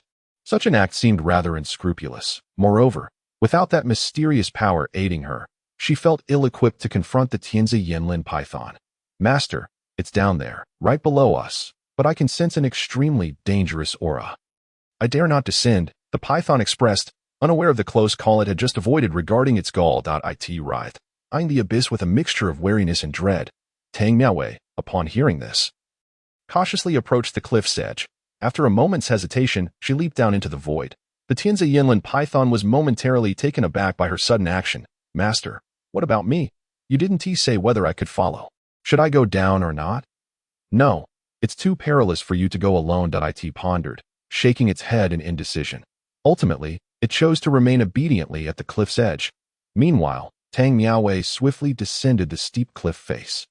With each step she took, she plummeted hundreds of meters, and after several minutes, she felt she had descended thousands of meters deep. Suddenly, her foot landed on solid ground, and an intensely cold aura began to seep into her body. Even with her mastery-level strength, she struggled to suppress this chilling sensation. Gritting her teeth against the discomfort, she looked around, only to find herself enveloped in darkness, her vision limited to less than 5 meters. Yet, she could distinctly feel the source of the chilling aura. Could that be the Yin treasure? But why does it feel so frigid? She frowned, recalling that even the divine-grade Yin treasure she had encountered before had not exuded such a coldness. Remembering the danger sensed by Tianzi Yinlin python at the abyss's bottom, she steeled herself, moving cautiously towards the source of the icy aura. After several minutes, she halted abruptly, her expression frozen in shock. "A dragon? Is that a dragon?" She beheld a beast bone emanating a faint blue glow, and her breath caught in her throat. Before her lay not an entire dragon skeleton, but merely a dragon's head. Yet, an overwhelming pressure radiated from it, weighing heavily upon her shoulders, causing beads of sweat to form on her forehead. Even this fragment of a dragon's bone possessed such formidable power. In life, It must have been an Emperor-level beast. Given that the lifespan of demon beasts far exceeds that of humans, an Emperor-level beast would live for millennia. How could it have perished here? Realizing that this Emperor-level dragon had not died of natural causes, Tang Miaowei clenched her fists tightly. She glanced around, relieved to find nothing else nearby apart from the dragon bone. However, at that moment, a tender green sprout suddenly caught her eye, nestled at the back of the dragon's skull, something she had overlooked before. Staring at the vibrant green shoot, she froze, and elation spread across her face. The dual heavenly bud, that's a divine grade Een treasure. But wait, an ordinary dual heavenly bud is already classified as a divine grade treasure. This one, growing atop the dragon's skull and absorbing the essence of the emperor, must have reached the level of an imperial grade Een treasure. Tang Miaowei took a deep breath, her excitement bubbling to the surface. She was not particularly well versed in the various Een treasures that existed within the Dark Zone, though she remembered her grandfather mentioning the dual heavenly bud in her childhood. When it appeared, there would usually be another bud alongside it, much like the mother and child toad. The dual heavenly bud also has a mother and a child bud, although they do not move like the toads. In their lifetime, they may never reunite. She wondered which one this was, the mother bud or the child bud. The mother bud would undoubtedly be more potent if Chengu could absorb the mother bud. He would sense the location of the child bud. Once he emerged and entered the Dark Zone, he could use that child bud to enhance his strength. Tang Miaowei silently contemplated, her thoughts constantly revolving around Linshan. Yet, she had forgotten that the dragon skull was not so easily approached. The stronger one was, the more difficult it became to get near the dragon bone. Had she only possessed entry-level strength, it might have been easier, but as a master-level cultivator, any rash approach to the dragon bone could lead to her demise. Unless someone exceptionally powerful intervened, no one would be able to handle the dragon bone. Chapter 64. Imperial Grade. The terrifying records of the Emperor-level beasts remains from the Tangmen Chronicles echoed in her mind. Tang Miaowei took a deep breath, feeling she had nothing left to fear and no way to retreat. Even if the path ahead led to a bottomless abyss, she had no choice but to step forward. With a firm resolve, she took a step forward. In that instant, her foot sank into the ground under the immense pressure of the Emperor's aura. Tang Miaowei slowly extracted her foot, pushing onward. That twisted determination fueled her progress. Unbeknownst to her, the pendant she wore, filled with Lin Chen's heart's blood, suddenly flickered with a faint light. Moments later, a mechanical voice reverberated in the air. Special environment detected. Automatically triggering the host's extraordinary perception skill. Commencing automatic observation of the Emperor's remains aura. Extraordinary perception skill fully activated. The host will comprehend a special technique. Technique level, currently unknown. Though the extraordinary perception skill had activated, Tang Miaowei's condition was far from ideal. With every step forward, she felt her body teetering on the brink of collapse. Her breathing grew more labored, and a sensation of impending death began to spread through her. Finally, at a certain moment, the extraordinary perception skill completed its comprehension. Ding. The extraordinary perception skill has successfully enabled the host to grasp the Imperial-level technique. Chaos Barrier. Chaos Barrier. Within this barrier, the strength of all living beings will be temporarily suppressed by the host, now autonomously demonstrating the full power of the Chaos Barrier. The instant the mechanical voice fell silent, a mysterious force enveloped the bottom of the chasm. In one moment, Tang Miaowei felt as though she were in hell. In the next, it was as if she had stepped into paradise. The pressure weighing upon her vanished entirely, leaving her feeling utterly liberated. She could not help but let out a soft gasp. That wondrous power again, she murmured, looking around. Suddenly, before she could ponder further, the massive dragon skull before her collapsed into fine powder. Upon witnessing this, Tang Miaowei's expression changed dramatically. The dual heavenly bud. Without a second thought, she rushed to the pile of bone dust. The oppressive aura that had once emanated from the dragon skull had dissipated. She frantically sifted through the bone powder, anxiety etched across her face. Fortunately, after a brief moment, a flash of tender green emerged from the white dust. Seeing this, Tang Miaowei hurriedly reached out to grasp the dual heavenly bud. But just then, a mesmerizing blue aura suddenly emanated from the powdered dragon bones. Following this, the aura converged towards the dual heaven sprout. The entrance of the third Dark Zone X4. The number of individuals present had multiplied several times compared to before. The 8 great sects of the Daxia Empire, Tian Dao Sect, Shifeng Sword, Duanhuan Cave, Babao Village, Juming Pavilion, Lianbing Valley, Songtianxi, and the Herbal Merchant Association, had all gathered here. Apart from the final battle between the human and demon forces, Such a congregation of these top-tier powers had rarely occurred. A faint scent of gunpowder began to permeate the air. The members of the 8 factions stood apart, not even exchanging glances, let alone words. Each exuding an air of lethal intent that caused the smaller sects nearby to retreat to a safe distance. Had it not been for their curiosity about what treasures Tang Miaowei would bring out from the Dark Zone, they would have long since returned home. It was clear that a great battle was imminent, and the catalyst for it all was Tang Miaowei. If she were to emerge with a divine-grade dark treasure, the 7 factions would undoubtedly turn against each other in an instant. She's out. Everyone, look, the girl from the Tang family has emerged. At that moment, a cry of astonishment rang out as a slender figure gradually stepped forth from the ominous entrance of the Dark Zone. The crowd appeared desensitized to Tang Miaowei's ability to traverse the perilous Dark Zone as though it were her own backyard. Her silhouette became increasingly distinct. Everyone brandished their devices designed to detect the aura of dark treasures. The Tian Dao sect and Shifang Sword, among other top-tier factions, were no exceptions. Initially, they harbored little hope, expecting Tang Miaowei to either resort to trickery or conceal the aura of the dark treasure. However, the instant they activated their detection devices, they trembled violently. In the next moment, crash. The sound of shattering artifacts filled the air. Most sects' detection devices broke apart, while those of the Tian Dao sect and Shifang Sword, though of a higher grade, bore cracks. Eventually, all eyes turned towards the members of Lianbing Valley. On the treetops, Hu Yingling glanced at the approaching Tang Miaowei, then followed the gaze of the crowd towards Lianbing Valley's representatives. The leader of Lianbing Valley was a middle-aged woman, whose appearance was unremarkable, yet she exuded an aura of elegance and nobility. Huibo, that must be Zhu Huiying, right? I didn't expect Lianbing Valley to send her this time. She is at the pinnacle of the late Grandmaster level, Hu Yingling murmured with a solemn expression. Huibo, Huibo.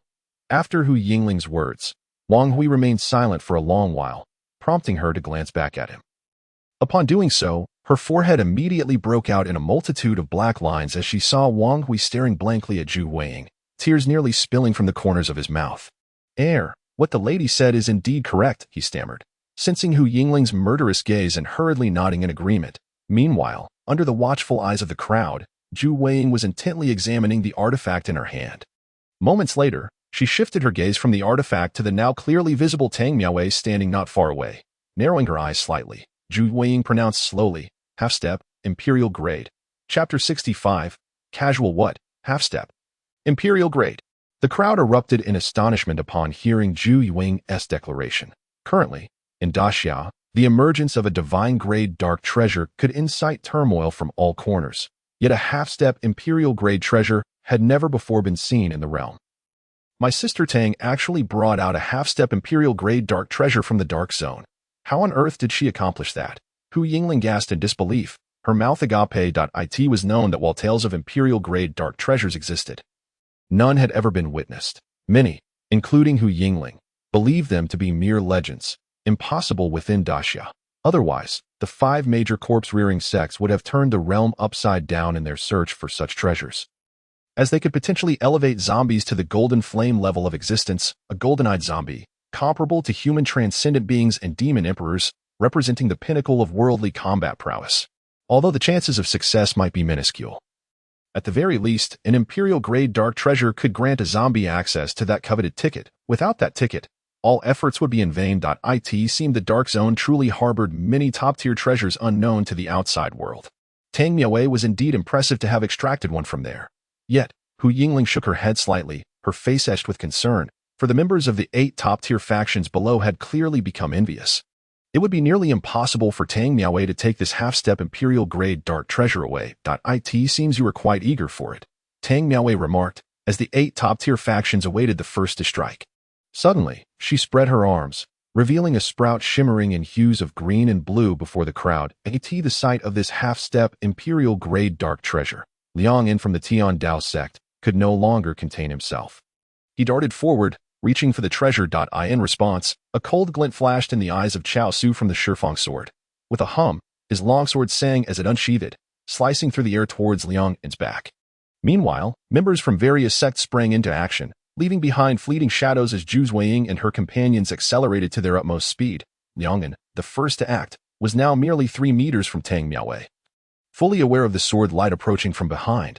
Yet, The allure of the half-step Imperial-grade dark treasure was too great to relinquish. He braced himself, positioning his Tian Dao against his back, determined to withstand Chao Su's strike and seize the treasure. But at that moment, a thunderous crash erupted as Liang'an was suddenly sent flying backward, his body suspended mid-air as he violently coughed up blood. Witnessing this abrupt change, members from various sects halted, their gazes filled with confusion as they turned towards the front. A low hum resonated as a dragon coiled around the green-blue sprout in Tang Miaowei's grasp, unleashing a terrifying pressure that enveloped the area. Demon Emperor, pressure, Liang'an, stabilizing himself, gasped, his complexion pale. Just as he sought to grasp the half-step Imperial-grade dark treasure, he was struck by an overwhelming force that sent him reeling. The intensity of this pressure was indistinguishable from that of a true Demon Emperor. Demon Emperor pressure. This half-step Imperial-grade dark treasure carries the aura of a Demon Emperor.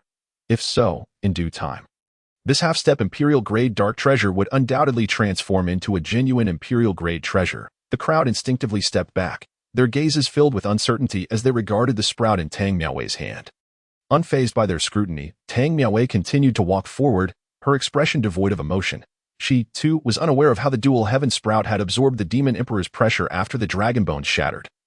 But this fortuitous event had resolved her dilemma regarding how to transport the dark treasure to the corpse-rearing grounds. Unless an extraordinary being intervened, no one could impede Tang Miaowei now. Today, you shall not leave this place. Surrender the dark treasure, an elder shrouded in a black robe from Duanhuan Cave suddenly declared, extending a gnarled hand from which a cloud of black mist materialized. If one listened closely, they could discern the wails of anguished spirits echoing within the mist. Soul manipulation palm.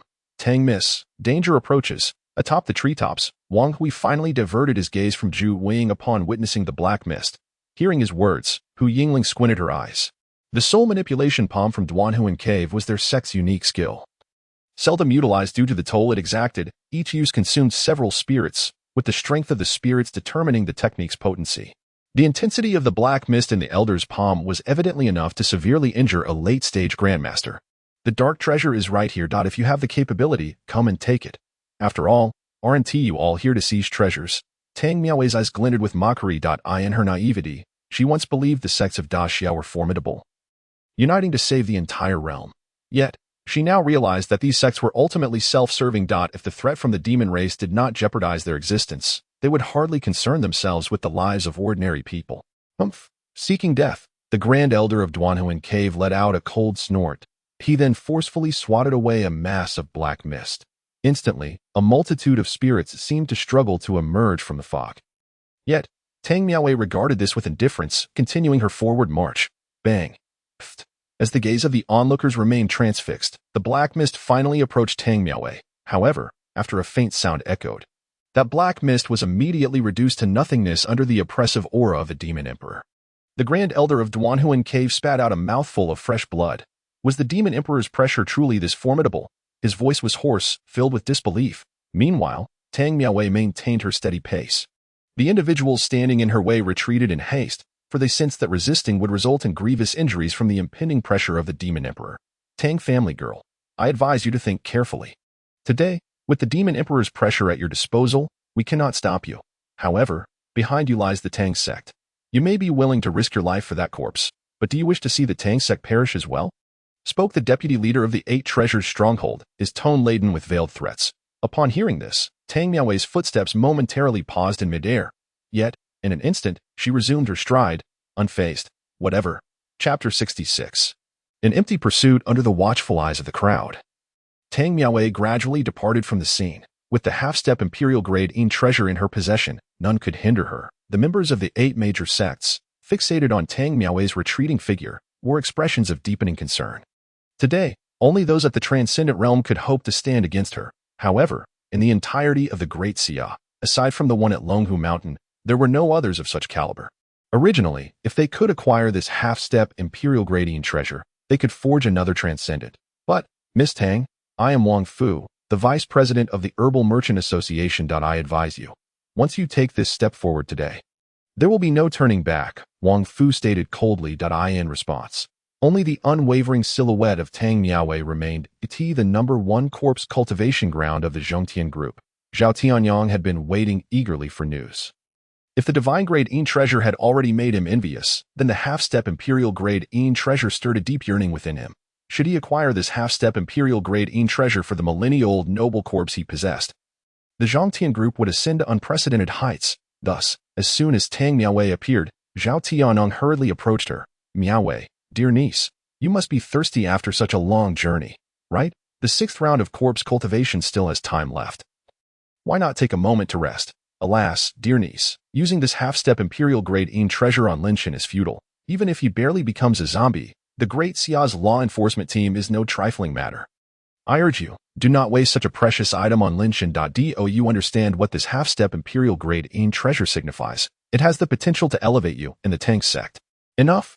Zhao Tianyong's incessant chatter finally provoked Tang Miaowei's impatience. She retrieved the double-layered Tianya from her bosom, and instantly, the aura of the Demon Emperor enveloped the area. Zhao Tianyong was forced back several steps by this overwhelming force. Steadying himself, he gazed at the double-layered Tianya with a mixture of astonishment and suspicion, although he was aware of the events at the entrance of the Dark Realm. Witnessing the half-step imperial-grade Yin treasure in person made him realize its true power. The pressure of the Demon Emperor coalescing around the Yin treasure possessed an innate allure for Yin energy. Although it was classified as half-step imperial-grade, its actual efficacy might rival that of a true imperial-grade Yin treasure. Miaowei, my dear niece, think again, think again. At this moment, having arrived at the entrance of pit number 576, Tang Miaowei displayed no hesitation. She bent down and cast the double-layered Tianya into the small opening connected to Lin Shen's coffin. Above the tree canopy, Hu Yingling and Wang Hui, arriving late, were both awestruck by Tang Miaowei's decisive action. The half-step imperial-grade Yin treasure, a rare treasure that had not existed in the Great Xiao previously, was so casually discarded by Tang Miaowei. The most crucial point was that they believed Lin Shen's corpse could hardly utilize the value of this half-step imperial-grade Yin treasure. Alas, it seems there will be no significant reaction. This half-step imperial-grade Yin treasure appears to be wasted. Observing the complete lack of Yin energy response from above pit number 576, Wang Hui could not help but shake his head. Meanwhile, Hu Yingling simply gazed intently at Tang Miaowei. At this moment, Tang Miaowei clearly exhibited a fleeting moment of daze. Evidently, she too had not anticipated that the half-step imperial-grade Yin treasure, once cast down, would fail to elicit any response from Lin Shen or the surrounding Yin energy. However, her expression soon returned to calm. Chen Ge, it's all right. There is still one final round. Having come this far, Tang Miaowei was determined to see it through. She murmured affectionately towards the direction of pit number 576. Completing the 7 rounds of corpse cultivation for Lin Shen had become her deepest obsession. Observing Tang Miaowei's departing figure, Hu Yingling suddenly spoke. Weibo, perhaps Lin Shen truly can become a zombie. Miss, I understand your intent. You mean that even if Lin Shen cannot provoke a natural reaction from the surrounding Yin energy, the exquisite, divine, and even this half-step imperial-grade Yin treasure that Miss Tang has cast down carries an immense quantity and quality of Yin energy. As long as Lin Shen's corpse can absorb a portion of the Yin energy contained within these treasures, it would be sufficient for him to become a zombie. However, Miss, Lin Shen's corpse possesses exceedingly poor potential. Even if he could become a low-level zombie, upon his emergence, he would undoubtedly be captured by the law enforcement team of the Great Xia. Not to mention, now that Miss Tang has offended those top-tier sects, they will not allow Lin Shen to escape. Alas, it is truly regrettable for Miss Tang. After all her efforts, the outcome ultimately amounts to naught, Wang Hui lamented. Shaking his head, Hu Yingling's eyes flickered momentarily before he lowered his gaze towards the No. 1 Corpse Cultivation Grounds pit number 576. Perhaps this was simply his fate. Chapter 67. Continuation. As Tang Miaowei departed from the number 1 Corpse Cultivation Ground, intending to continue her search for the 7th and final Yin treasure for Lin Shen, the familiar mechanical voice echoed once more. 11.2 log record has been generated successfully. Detected that the host's corpse has been nourished by the 16th treasure, based on the quality of the Yin treasure. The following reward package has been triggered. Congratulations to the host for obtaining the level 11 Earthine formation. Congratulations to the host for receiving a bloodline enhancement. Congratulations to the host for acquiring the special skill, Dragon Zombie Body. Dragon Zombie Body, a unique combat form of zombies rumored to be a hybrid of true dragons and zombies. Ding! Detection of the presence of Demon Emperor pressure in this Yin treasure has triggered a hidden reward. Hidden reward. The host's bloodline has been enhanced to the ancestral bloodline of the zombie, increasing from the original 10 to 20. Rewards applied. System panel updated. Host, Lin Shen. Corpse potential level, SSS, bloodline level, 10 stars, realm, silverite, special skills, tenfold absorption. heavenly understanding, indestructible, innate zombie body, primordial divine thought, enlightened eye, eternal undead, dragon zombie body. Acquired techniques, enigmatic king transformation, celestial demon scroll, shattered cloud divine cannon, celestial phenomenon power, chaos barrier. With the accumulation of these rewards, Lin Chen's eyes transformed entirely into silver. At this moment, his realm ascended to that of a silver-eyed zombie. The yin energy from the southeastern part of the Great Xia began to be drawn towards him, surging wildly in his direction. This immense volume of yin energy was rapidly narrowing the gap between Lin Chen and the golden-eyed level. For other zombies, even those like the Queen of the Exquisite and the 10,000 Slave King, who had already attained the silver-eyed level, touching the golden-eyed realm was an unattainable aspiration. Unless they existed for thousands or even tens of thousands of years in cultivation, they might touch upon that golden-eyed threshold. However, with the support of the level 11 Earthian Formation, SSS level potential, and 10-star bloodline level, Lin Chen had when the sapling grew excessively tall, obscuring the windows of the second and even the third floors. An irresistible resistance emerged. The towering tree, having reached its full height, ultimately could not endure. Yet, the formidable challenge confronting Lin Chen at this moment was far from over. Most crucially, Tang Miaowei must complete the 7th and final round of the corpse nurturing process for him. Otherwise, regardless of Lin Chen's exceptional potential or the strength of his bloodline, he would remain unable to successfully emerge into the world. At that very moment, deep within an office building in the heart of the Daxia 3rd Military District, a middle-aged man with hair of black and white, exuding an unspoken authority, slowly set down his teacup. He approached the window, hands clasped behind his back, gazing into the boundless darkness of the night. Convey my orders. Immediately seal off the entire city. No one is permitted to enter or exit. Upon hearing the middle-aged man's words, a figure emerged from the shadows, hastily nodding in acknowledgement. Understood, General. The figure promptly vanished, leaving the middle-aged man with a flicker of concern in his gaze. The words of Zhang Yuanshan, the contemporary celestial master of Longhu Mountain, echoed in his mind. The master had said that after the Demon Emperor's self-detonation on the central battlefield, he glimpsed fragmented scenes from the dissipating remnants of the Demon Emperor's soul, which pertained to the Dark Zone. Within that Dark Zone, there existed inexplicable beings capable of annihilating the Demon Emperor. He pondered whether this bore any relation to the events unfolding around Tang Miaowei. Nevertheless, regardless of the circumstances, this farcical drama, which ought to have concluded from the very beginning, must now come to a halt. Not long after the orders disseminated from the 3rd Military District, waves of Daxia soldiers swiftly stationed themselves at critical junctures throughout Haizhou City. Military patrol vehicles appeared on the streets, their overwhelming presence nearly leading the citizens to believe that the demon race had returned. Meanwhile, Tang Miaowei was just about to depart Haizhou City, heading toward the 3rd Dark Zone located outside the city limits. Yet, a series of ironclad figures intercepted her. The 3rd Military District has issued orders. From this day forth, no one is allowed to exit Haizhou City. The cold, unfeeling voice resonated in Tang Miaowei's ears. She paused momentarily, then couldn't help but let out a bitter laugh. Prohibited from leaving the city? Tang Miaowei had envisioned countless obstacles posed by various sects in her quest to complete the final nurturing of Lin Chen, but she had never anticipated this one, being barred from leaving the city and entering the Dark Zone. Indeed, if they won't even allow me to leave the city, how can I search for the Yin treasure? The military of Daxia is quite astute. Clever indeed. Tang Miaowei chuckled at her own naivety and the insignificance she felt in the presence of these individuals. The Daxia military could have sealed the city from the very first day, yet they chose to wait until now, just as she was on the brink of hope. This world is truly nauseating. Tang Miaowei lifted her gaze toward the line of Daxia soldiers before her and spoke directly. Yet, those figures remained utterly unmoved, as if they had not heard her. Their sole duty was to guard this location and prevent anyone from exiting the city. As long as Tang Miaowei did not act recklessly, they would remain inert. Of course, were she to attempt a forceful breach, they might not be her match, even if she was a grandmaster. However, at this moment, the number of personnel from the 3rd Military District exceeded tens of thousands, not to mention a single grandmaster. Even a half step beyond the extraordinary would find it impossible to survive the journey to the Dark Zone. In terms of peak combat capability, various sects might still contend with the Daxia military, but when it came to manpower, no combination of elite sects could match the strength of even one of Daxia's 5 military districts. 1,000,000 iron soldiers, in any era, command absolute authority. Tang Miaowei was acutely aware of this truth. She understood that forcing her way through would yield no favorable outcome. Moreover, even if she managed to escape, how could she safely retrieve the Yin treasure and bring it back to the first nurturing site? Turning on her heel, Tang Miaowei calmly began to walk back into the city to take tea. This point, all the thoroughfares leading out of Haizhou City were likely sealed. It would be impossible for her to exit using conventional means.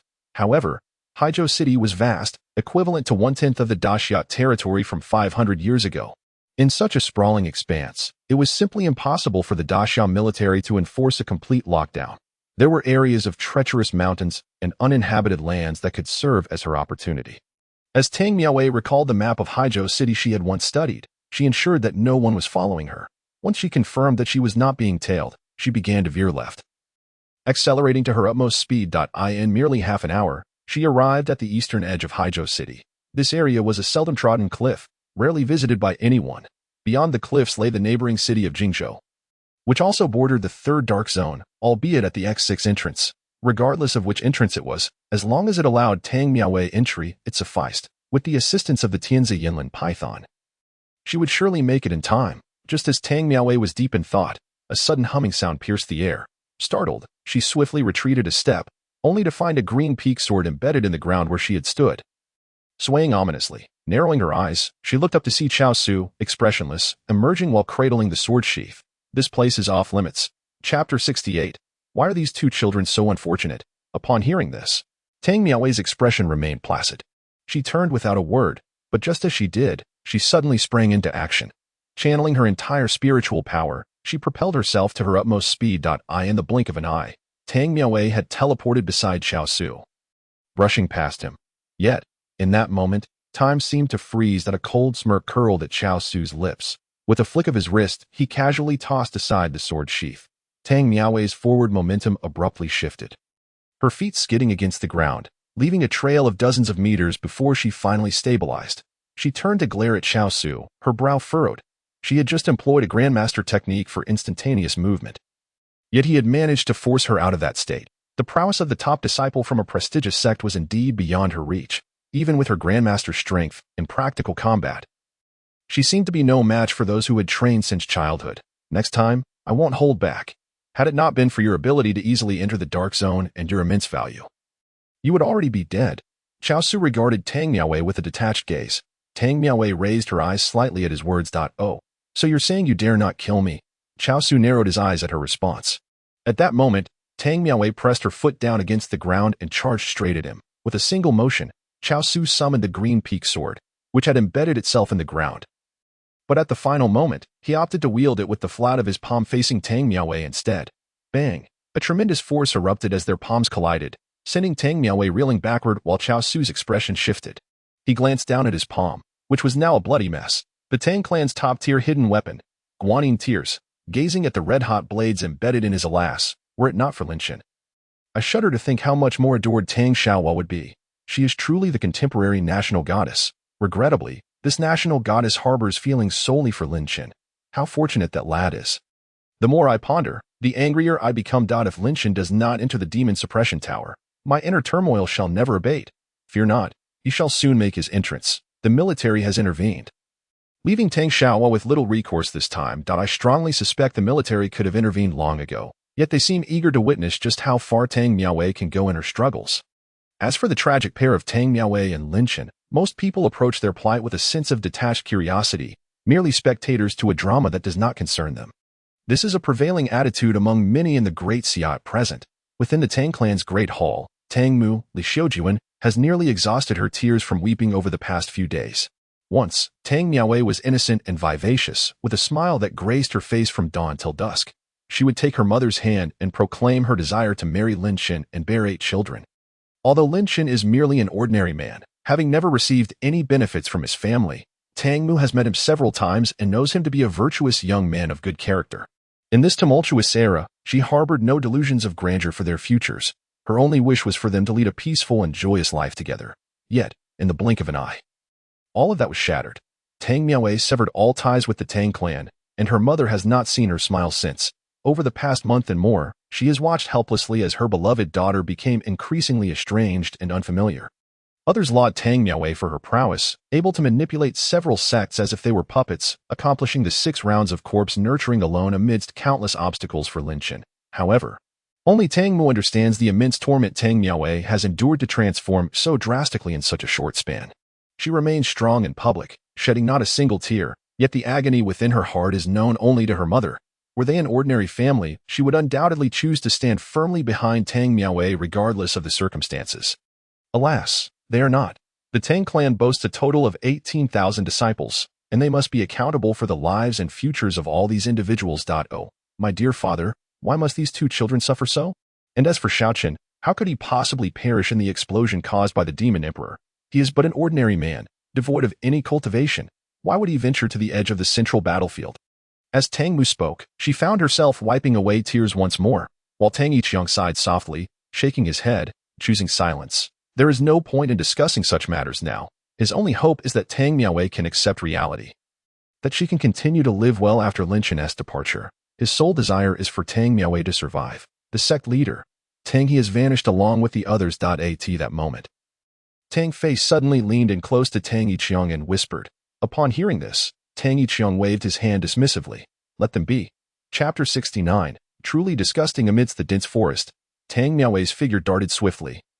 Having traversed from the eastern side of Haizhou City to the north, since the city was sealed, she had been running relentlessly for over 4 hours. Despite her mastery-level prowess, fatigue began to weigh heavily upon her.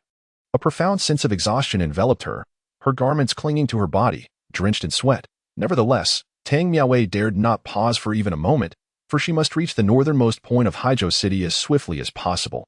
There lies a colossal river, approximately 1,000 meters wide. Once she crosses to the other side, she will enter Songzhou territory. After another 2 hours of frantic running, Tang Miaowei finally approached the turbulent river known as Kanglan. Rumored to harbor demonic beasts lurking within its depths, its bottom stretches thousands of meters deep, deterring anyone from daring to probe its mysteries. Yet, Tang Miaowei could not afford to dwell on such concerns. She had braved unfathomable abysses before, so why fear this river? Whoosh! However, just as she neared the Kanglan River, less than a few dozen meters away from crossing, a flash of blinding light suddenly reflected in her eyes. A fierce blade of light cleaved the earth beneath her feet, carving a deep chasm 100 meters wide. Then, a coarse voice rang out. Young'un of the Heavenly Blades sect, tasked with guarding this area. No one is permitted to cross the river. Liang'an stepped forward, a mocking expression on his face as he regarded Tang Miaowei. Miss Tang, we meet again. This time, without the pressure of that demon emperor. My blade shall be far less forgiving. Upon hearing this, Tang Miaowei narrowed her eyes and turned to leave. Liang'an, noticing her apparent disinterest in engaging with him, licked his lips and suddenly broke into a grin. After watching her silhouette vanish from his sight, he strolled towards the Kanglan River, dipping his hand into the water to retrieve a figure from its depths. The figure's limbs were severed, blood pooling from its mouth. And it seemed its tongue had been cut out as well, with damp hair obscuring its face. A scarred line writhed across its visage. It was none other than Tang He, who had gone missing from the Tang clan. Ah! Ugh! Ugh! Tang He's lips moved as if cursing Liang'an, yet no words emerged. I cannot kill that little girl. But you? Humph! Liang'an scoffed, and with a flash of his blade, a crimson line appeared across Tang He's throat. A heavy sense of impending doom enveloped him as his pupils began to fade. Memories flooded his mind. Are you Tang He? Hello, I am Tang Miaowei. Tang He, look, I brought you roasted sweet potatoes. Tang He, did your father hit you again? Let me apply some medicine. Bear with it. Tang He, where do you think people go when they die? If we both die, can we still be friends? Miss, Tang He can only accompany you this far. The scar on Tang He's face relaxed entirely. Life extinguished. Liang'an coldly observed Tang He's lifeless body and fished out a wooden box from beneath his garments. Upon opening it, an aura of premium treasure wafted into the air. Liang'an chuckled derisively before kicking Tang He's corpse into the Kanglan River. For the following day and more, Tang Miaowei pressed on without rest, attempting to reach multiple exits from the city. Yet each was barred by the likes of the Deadly Pavilion, the Soul-Severing Cave, the Weapon-Refining Valley, the Hidden Sky Sea, and the 8 Treasures Stronghold, just 20 kilometers from the first corpse-nurturing site of the Zhangtian Group. Tang Miaowei, utterly fatigued, took one step after another toward her destination. 20 days prior, she had carried Lin Chen's lifeless body to that same nurturing ground. Yet back then, hope still lingered. Now, despair consumed her. The Great Xia military, numerous top-tier sects, and countless individuals stood in her way, preventing Lin Chen from returning to the world of the living, as if his resurrection would bring disgrace to all who obstructed him. Ha! Tang Miaowei chuckled softly, glancing up at the sky. But the azure heavens and white clouds were undeniably beautiful. She felt utterly sullied. Just then, a sound of footsteps reached her ears. turning her dazed gaze. She found Wang Fu, the vice president of the Medicinal Materials Association, adorned in garments of gold and jade, slowly approaching her. Miss Tang, I would have offered you a premium treasure if you were willing to share the secret of your unrestricted access to the dark zones. Alas, with the great Xia military intervening, I dare not assist you. However, let the deceased pass. One must always look forward in life. Though you have severed ties with the Tang clan, you are still the only daughter of the Tang clan leader. Such ties are not easily broken. The future will not bode well for the Tang clan, but my Medicinal Materials Association is willing to offer assistance. Here is my business card. Feel free to seek me out whenever you wish. Wang Fu extended a card towards Tang Miaowei, yet she merely cast a fleeting glance at it before bypassing him to continue on her way. The Tang clan, father, mother, what I owe you shall be repaid in the next life. Tang Miaowei murmured inwardly, two streams of tears cascading down her cheeks. Wang Fu watched her retreating figure, his brow furrowing in concern. At that moment, a figure emerged from the nearby woods and swiftly approached Wang Fu. President, how shall we deal with that couple? We discovered a premium treasure on them. I believe they intended to hand it over to Tang Miaowei on the path to the Zhangtian group's nurturing ground. Upon hearing this, a smirk curled at the corners of Wang Fu's mouth, revealing his golden teeth. Since the young lady of the Tang clan is so unappreciative of the situation, let us dispose of her. Let her understand that I am not jesting. The calamity for the Tang clan is only just beginning. The Dark Zones, God-grade treasures, half-step Emperor-grade treasures, what a tremendous trove. My Medicinal Materials Association must acquire it. A fierce glint flickered in Wang Fu's eyes as he spoke, and the man beside him nodded in respectful agreement before drawing a knife and striding into the woods. Chapter 70. Who says I lack the 17th treasure? In the forest, Tang Ping and Tang Qiu found themselves silenced, their bodies bound by restraining ropes, rendering them utterly immobile. Through the gaps in the thickets, their gazes remained fixed upon the receding figure of Tang Miaowei. Miss.it was Tang Ping who lamented. Its my ineptitude. Its my failure. Tang Qiu echoed, tears glistening in their eyes, filled with self-reproach for being unable to assist Tang Miaowei in any capacity. At that moment, a sharp-featured man from the Herbal Merchant Guild approached from behind, casting a cruel smile upon the two helpless figures on the ground. Without hesitation, he plunged a knife into the bodies of Tang Ping and Tang Qiu. 1 stab, 2 stabs, 3 stabs. Their bodies convulsed involuntarily, the ragged cloth stifling their cries gradually soaked in crimson. Yet, their eyes never strayed from the now blurred silhouette of Tang Miaowei. Miss, until we meet again in the next life. I hope your future is devoid of suffering. Meanwhile, Tang Miaowei, making her way towards the number 1 pit of the Zhangtian group, suddenly felt a sharp pain in her chest. She bit her lip and instinctively clutched the pendant containing Lin Chen's heart's blood. Qin-ge.is that you. Rest assured, Miaowei will not relent. No matter what, I will ensure your rebirth. The hem of Tang Miaowei's garment stirred as if caught by an unseen breeze, and with a surge of her dwindling spiritual energy, she took a step forward, instantly covering hundreds of meters. Simultaneously, a large crowd had once again gathered around the number 1 pit of the Zhangtian group, various sects eager to witness the unfolding drama. Several reporters, and some common folk of Haizhou City. Since the lockdown of Haizhou City, Tang Miaowei had vanished from sight. They were uncertain of her whereabouts but were resolute that she would return. Atop the treetops, Hu Yingling and Wang Hui were also present. Unlike the crowd below, the Hu family had already traced Tang Miaowei's movements within Haizhou City. Alas, Mississippi, I now understand the meaning of being trapped with no way out. The military of the Great Xia, along with the Heavenly Blade sect, Shifang Sword, and various elite factions, had transformed Haizhou City into an impenetrable fortress. Miss Tang is akin to a cornered beast. Even Wang Hui felt that their actions were excessively harsh. Tang Miaowei was but a young girl. They were driving her to the brink. They are clearly intent on severing Lin Chen's escape route, hoping that Miss Tang might abandon her obsession and serve their ends. Revealing the secrets of the Dark Zone.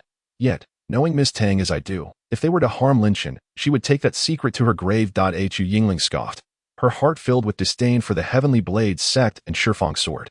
500 years into the resurgence of spiritual energy, everyone was fervently pursuing power, neglecting countless vital principles. Hu surely had taught Hu Yingling from a young age that a gentleman cherishes wealth and acquires it through righteous means. Yet, various factions had resorted to unscrupulous methods to achieve their goals. Miss Tang is here. Just as Hu Yingling's thoughts wandered, Wang Hui suddenly pointed below. Upon hearing this, Hu Yingling turned to see Tang Miaowei's weary figure suddenly appearing outside the no. 1 corpse-rearing sight of the Zhangtian group. The crowd below had no inkling of her arduous journey over several thousand kilometers, having traversed nearly the entirety of Haizhou City, upon sighting Tang Miaowei. The reporters flocked towards her. Miss Tang, The entire city of Haizhou is under lockdown. You can no longer seek the 17th treasure for Lin Chen. Are you here to give up, Miss Tang? Can you explain how you have repeatedly emerged alive from the dark zone? What connection do you have with it? Miss Tang, the great Xiao enforcement team has arrived. Without the 17th treasure, Lin Chen's body will be taken today and sealed within the demon suppression tower. Are you here to bid him farewell? The reporters buzzed around her, yet Tang Miaowei paid them no heed. With a decisive stride, she moved past the throng and entered the number 1 corpse rearing site. Li Hao, leading the great Xiao enforcement team, awaited her, their presence imposing. A formidable lineup indeed.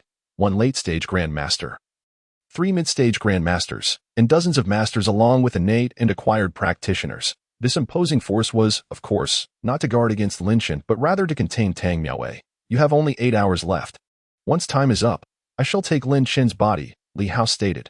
Miss Tang, I rarely admire others, but I commend you for safeguarding Lin Chen's corpse for so long, though his words appeared respectful. A hint of mockery lingered in his expression, as if to say, what has it achieved? His fate remains unchanged. Beside him, Zhao Tianyang shook his head slightly. Miaowei, had I known this day would come, I would have acted differently. I have long advised you, what use is it to sacrifice a half-step Imperial Yin treasure for Lin Chen? Without the 17th treasure, he lacks even the qualification for rebirth. Zhao Tianyang's face was etched with sorrow. That half-step Imperial Yin treasure had left him envious. Yet, he believed that as long as Tang Miaowei was present, there remained the possibility of a second or even a third half-step Imperial Yin treasure. Thus, he continued to treat her with utmost courtesy, embodying the demeanor of a benevolent elder. However, as Tang Miaowei scanned the crowd, a cold smile crept onto her face. Who says I lack the 17th treasure? Her voice reverberated through the air, causing every face to momentarily freeze in astonishment. Even Hu Yingling atop the trees found herself momentarily stunned, her hand withdrawing from the small box at her waist. Perplexed, could it be that Tang Jie has concealed another Yin treasure? Yet, no aura of a Yin treasure emanated from her. Chapter 71. I shall use flesh and blood to aid Shen Ji's rebirth. Under the watchful eyes filled with uncertainty, Tang Miaowei slowly approached the entrance of Pit 576. Ordinarily, entry without a Yin treasure was strictly forbidden. Li Hao cast an annoyed glance at Zhao Tianyang.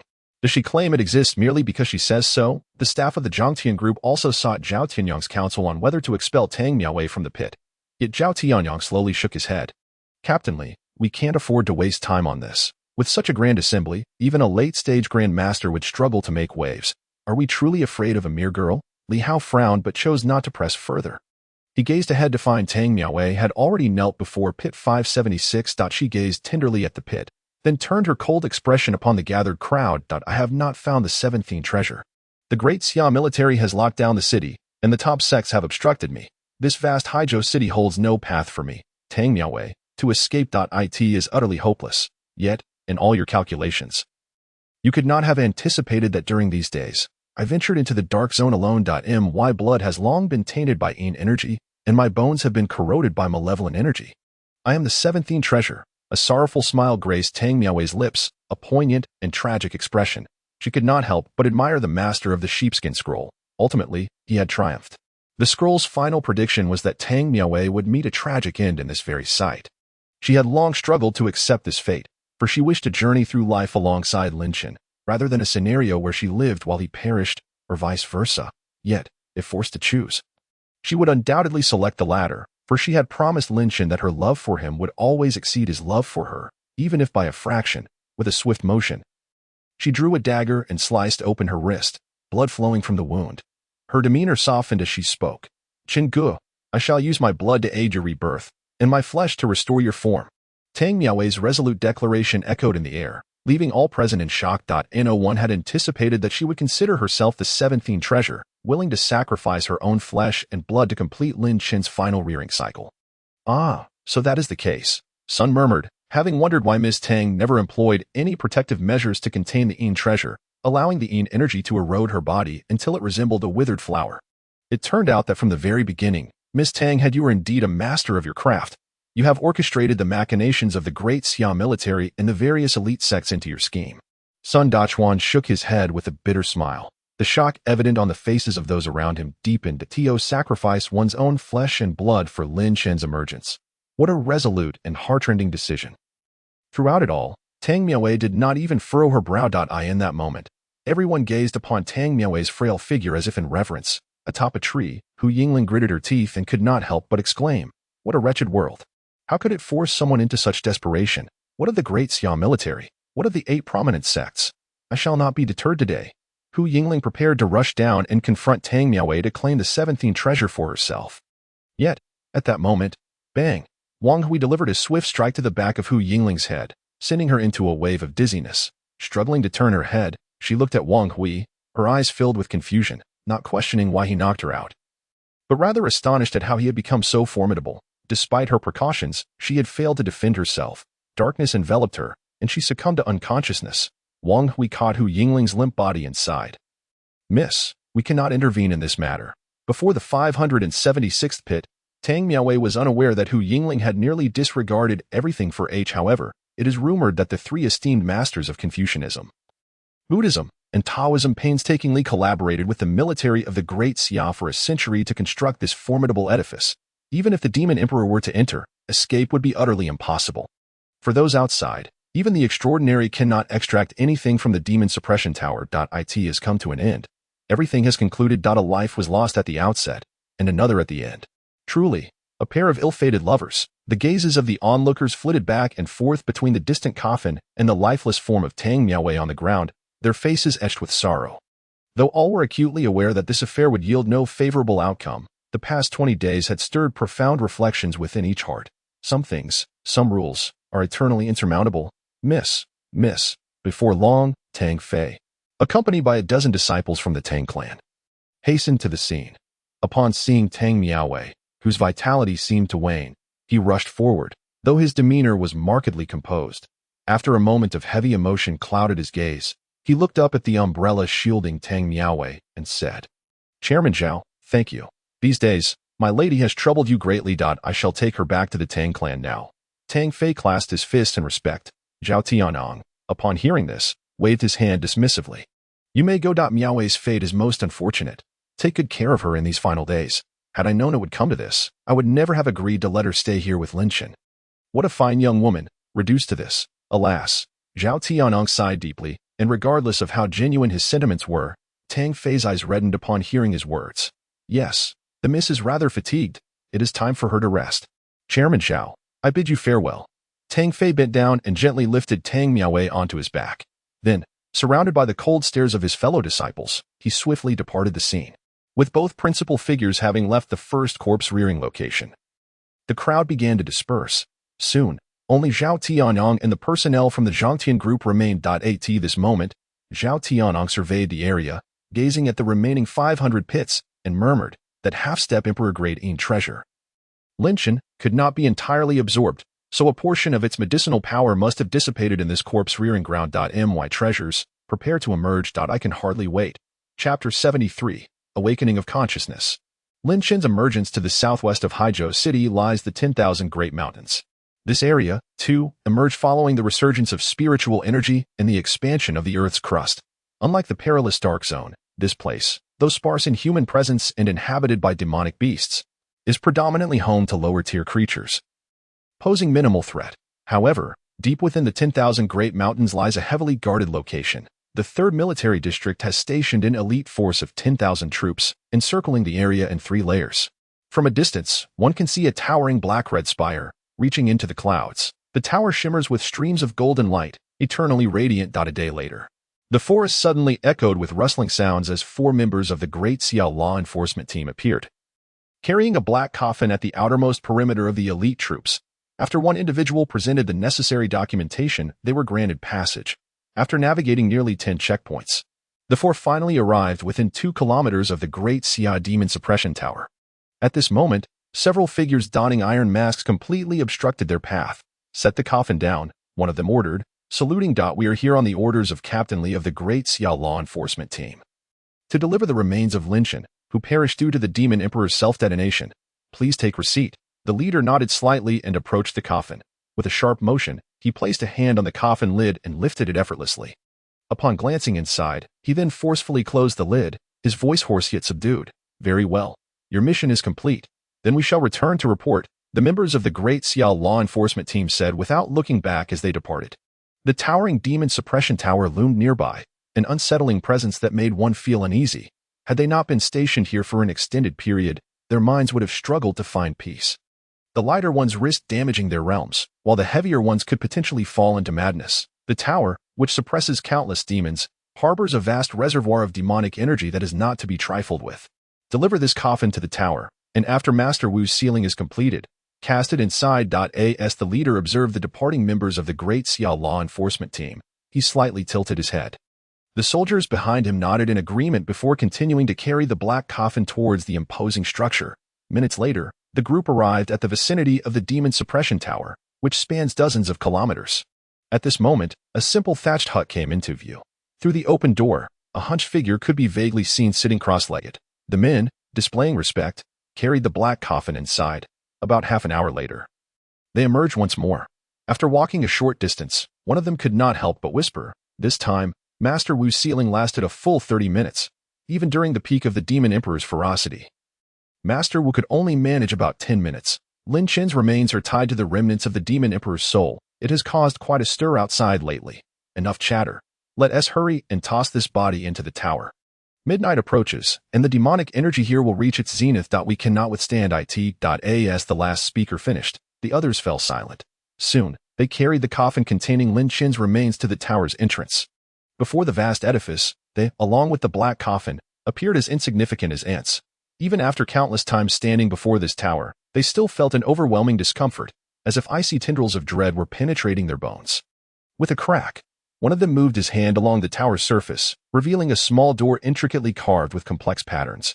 After retrieving a red iron plate from his pocket and inserting it into a slot, he quickly retreated with the others. Suddenly, a flash of golden light swept past, and the black coffin vanished. The door slammed shut with a resounding thud. After casting one final glance, the group turned and left the area. Aside from the distant thatched hut, no other figures remained. Boom, boom. Very few have truly witnessed what lies within the demon suppression tower. That moment, as the black coffin floated within, it was instantly engulfed by an inferno.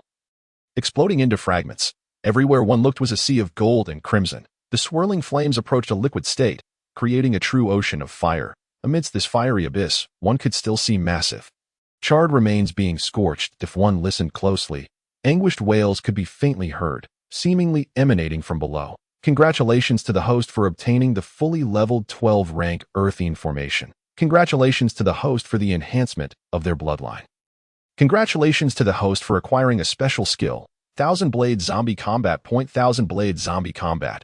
The host has broken free from the constraints of the zombie state, allowing not only for combat reliant on a formidable physique but also the mastery of supreme combat techniques. Ding!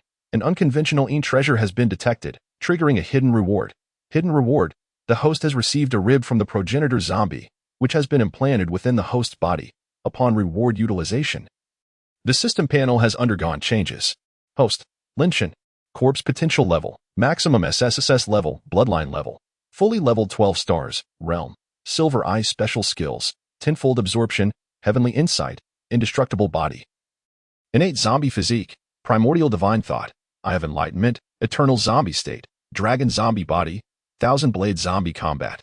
Comprehended techniques, Deceptive King Demon Transformation, Celestial Demon Scroll, Shattered Cloud Divine Cannon, Cosmic Force, Chaotic Barrier.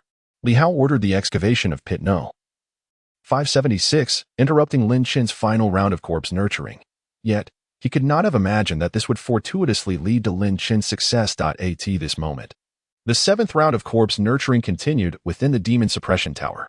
The fully leveled Earthine formation was anchored beneath Lin Chen's feet, and the Yin energy throughout the tower surged madly towards him. In the vast territory of the Great Xia, few places could rival the density of Yin energy found within the demon suppression tower.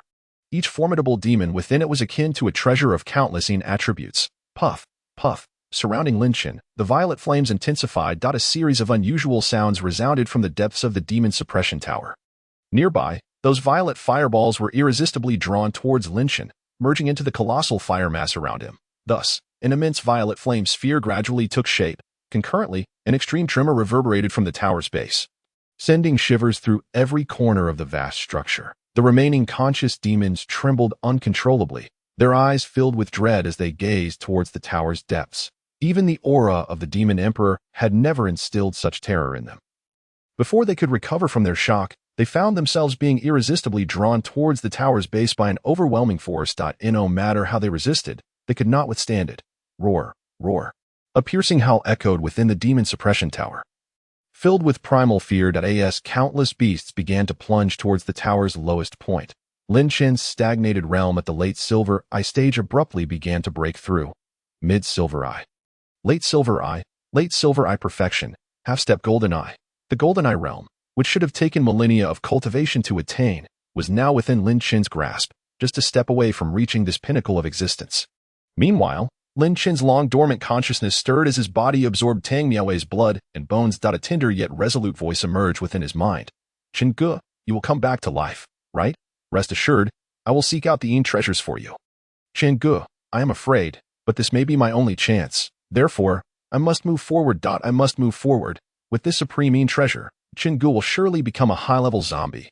Chen Ge. If this is fate, then I shall show them how we rise from this mire. There are 5 rounds left. Chen Ge, I will do my utmost. If the outcome remains unchanged, we shall leave it to destiny. All right.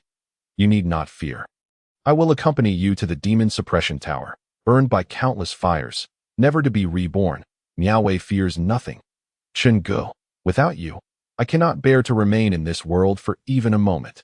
My blood has long been tainted by Yin energy, my bones corroded by malevolent aura. I am the 17th treasure. Chen Ge, I shall use my blood to assist your emergence, my bones to aid your rebirth. Boom! Tang Miaowei's voice resonated like heavy stones cast into Lin Chen's tranquil mind, stirring a tempest within his consciousness. Meanwhile, in a certain room of the Tang clan, Tang Miaowei lay pale and lifeless on the bed, while Tang's mother clutched her daughter's hand, weeping uncontrollably. You foolish girl, how could you be so reckless? Without you, how can I survive? Aside from Tang's mother, many others stood in the room. Tang Yixiang gazed at Tang Miaowei, his hands trembling uncontrollably beneath his sleeves, while behind him, Tang Fei and other disciples bore expressions of profound sorrow. They had just summoned the renowned physician from the Divine Physician Pavilion, who, despite his unparalleled skills, had declared that Tang Miaowei would not live beyond 5 days. Had she not been clinging to a breath of life, she would have perished on the way back from the corpse nurturing ground. This is all your fault, all your fault. If you had kept a closer watch on your daughter instead of being so self-serving, she would not have suffered to this extent. Look at your daughter. In the past 20 days, what trials has she faced alone? Have you no heart? As a father, Tang's mother stormed towards Tang Yixiang, striking him repeatedly. With reddened eyes, he remained silent, even though he claimed to be tormented by inner turmoil. It mattered not. Tang Miaowei's life could not be salvaged. The atmosphere in the room grew increasingly oppressive as every disciple of the Tang clan struggled to accept that their vibrant young lady had so little time left. Meanwhile, Tang Miaowei lay in a stupor, showing no signs of awakening, as if she were on the brink of death. On the edge of the dark zone, a colossal creature lay in wait, eagerly raising its head at the slightest noise, only to lower it again in disappointment upon realizing it was not the awaited presence. Oh, boss, where have you gone? Little Python has been waiting for you, always waiting. You wouldn't abandon Little Python, would you? Chapter 75. Nurtured by the school beauty, I emerge as a golden EYE.AT the very bottom of the demon suppression tower. The violet fireball had now coalesced into a massive sphere over 100 kilometers in diameter. One by one, the demon beasts were drawn into it, consumed by the fireball. Simultaneously, the tempest of consciousness within Lin Chen's mind grew increasingly frantic, until suddenly, a deep roar erupted from Lin Chen's lips. At this moment, his entire being radiated with a dazzling aura, his skin gleaming like that of a newborn. In the blink of an eye, his short hair transformed into flowing locks. Lin Chen's eyelids fluttered, as though he were on the verge of opening his tightly shut eyes. But just then, a series of unusual sounds erupted. A multitude of profound and mysterious symbols manifested upon Lin Chen's body, exuding a scorching golden light that completely obstructed the frenzied Yin energy surging towards him. These esoteric sealing symbols seemed to prevent Lin Chen's consciousness from awakening. However, the power within Lin Chen had long surpassed what such seals could contain. Outside the demon suppression tower, aside from the chilling aura that lingered, everything seemed as usual. The tower's walls, over 100 meters thick, and the heavy seals not only confined countless demon beasts but also isolated the commotion within from the outside world. No one knew what horrifying events were unfolding inside the demon suppression tower at that moment. In a dilapidated thatched cottage, the wind howled, causing the door to creak ominously, yet the hunched figure within remained motionless, seated cross-legged, rhythmically striking a wooden fish, until, at one moment, crack, The wooden mallet in the monk's hand suddenly cracked, and all sound ceased abruptly. The monk was momentarily stunned, then quickly began to calculate with his fingers. Meanwhile, at the base of the demon suppression tower, the profound sealing symbols held out for less than 2 minutes before being shattered by the profound Yin energy within Lin Chen. The dense Yin energy surged uncontested into Lin Chen's body. Far more frenzied than before. Crack! Lin Chen's long-closed eyes snapped open, one silver and one gold, radiating a captivating aura. The instant Lin Chen opened his eyes, the Yin energy throughout the demon suppression tower erupted. Rejoicing as if welcoming the birth of their king. Resonating growls emanated from Lin Chen, his arms outstretched as the infinite violet flames surrounding him dissipated into nothingness. He then grasped his head with both hands. As if enduring immense agony, his skin, flesh, bones, and organs. In a fleeting moment, he aged and fell into disrepair, only to transform again into a state of crystalline clarity. Time and again, he experienced rebirth, only to wither once more, until, within him, a glimmer of golden essence began to emerge. The remaining silver eye he possessed started to radiate a golden hue. Host is on the verge of emergence. Upon the host's emergence, the system will fall into a permanent slumber until the host triggers the awakening conditions. Ding! The birth gift package is ready. The host may claim it upon emergence. Contents of the birth gift package. Special skill, King of all zombies, the King of golden-eyed zombies. Possessing absolute dominance over ordinary zombies, each zombie becomes the host's eyes and ears. Imperial technique, immortal and indestructible. Techniques belonging to zombies are exceedingly rare. Once fully mastered, the host can achieve rebirth with merely a strand of hair or a piece of skin. Ancient formation, Emperor Yin formation at maximum level. The host can activate it at will, causing a continuous influx of Yin energy into the host's body to assist in rapid cultivation. Ancient elixir, heavenly devouring pill, capable of eliminating all impurities from the host's bones, infinitely enhancing the host's physical potential, allowing for fusion with any ancient zombie progenitor's skeletal structure without any backlash. Ancient demon god armor, permanently attaches to the host's exterior, capable of altering its form at will, its defense increasing with the host's strength. The gentle mechanical voice gradually faded away, until it vanished completely. Lin Chen's gaze shifted from confusion and hesitation to one of astonishment, suspicion, coldness, and ferocity. The once sunny and cheerful youth had perished within mere seconds. In the end, within those golden eyes, only boundless killing intent remained. Lin Chen raised his head to gaze upwards. Boom! With just a glance, the surging sea of flames erupted into a frenzy. He clenched his fist. The arcane runes capable of sealing the peak demon emperor shattered into fragments. He took a step forward. Bang!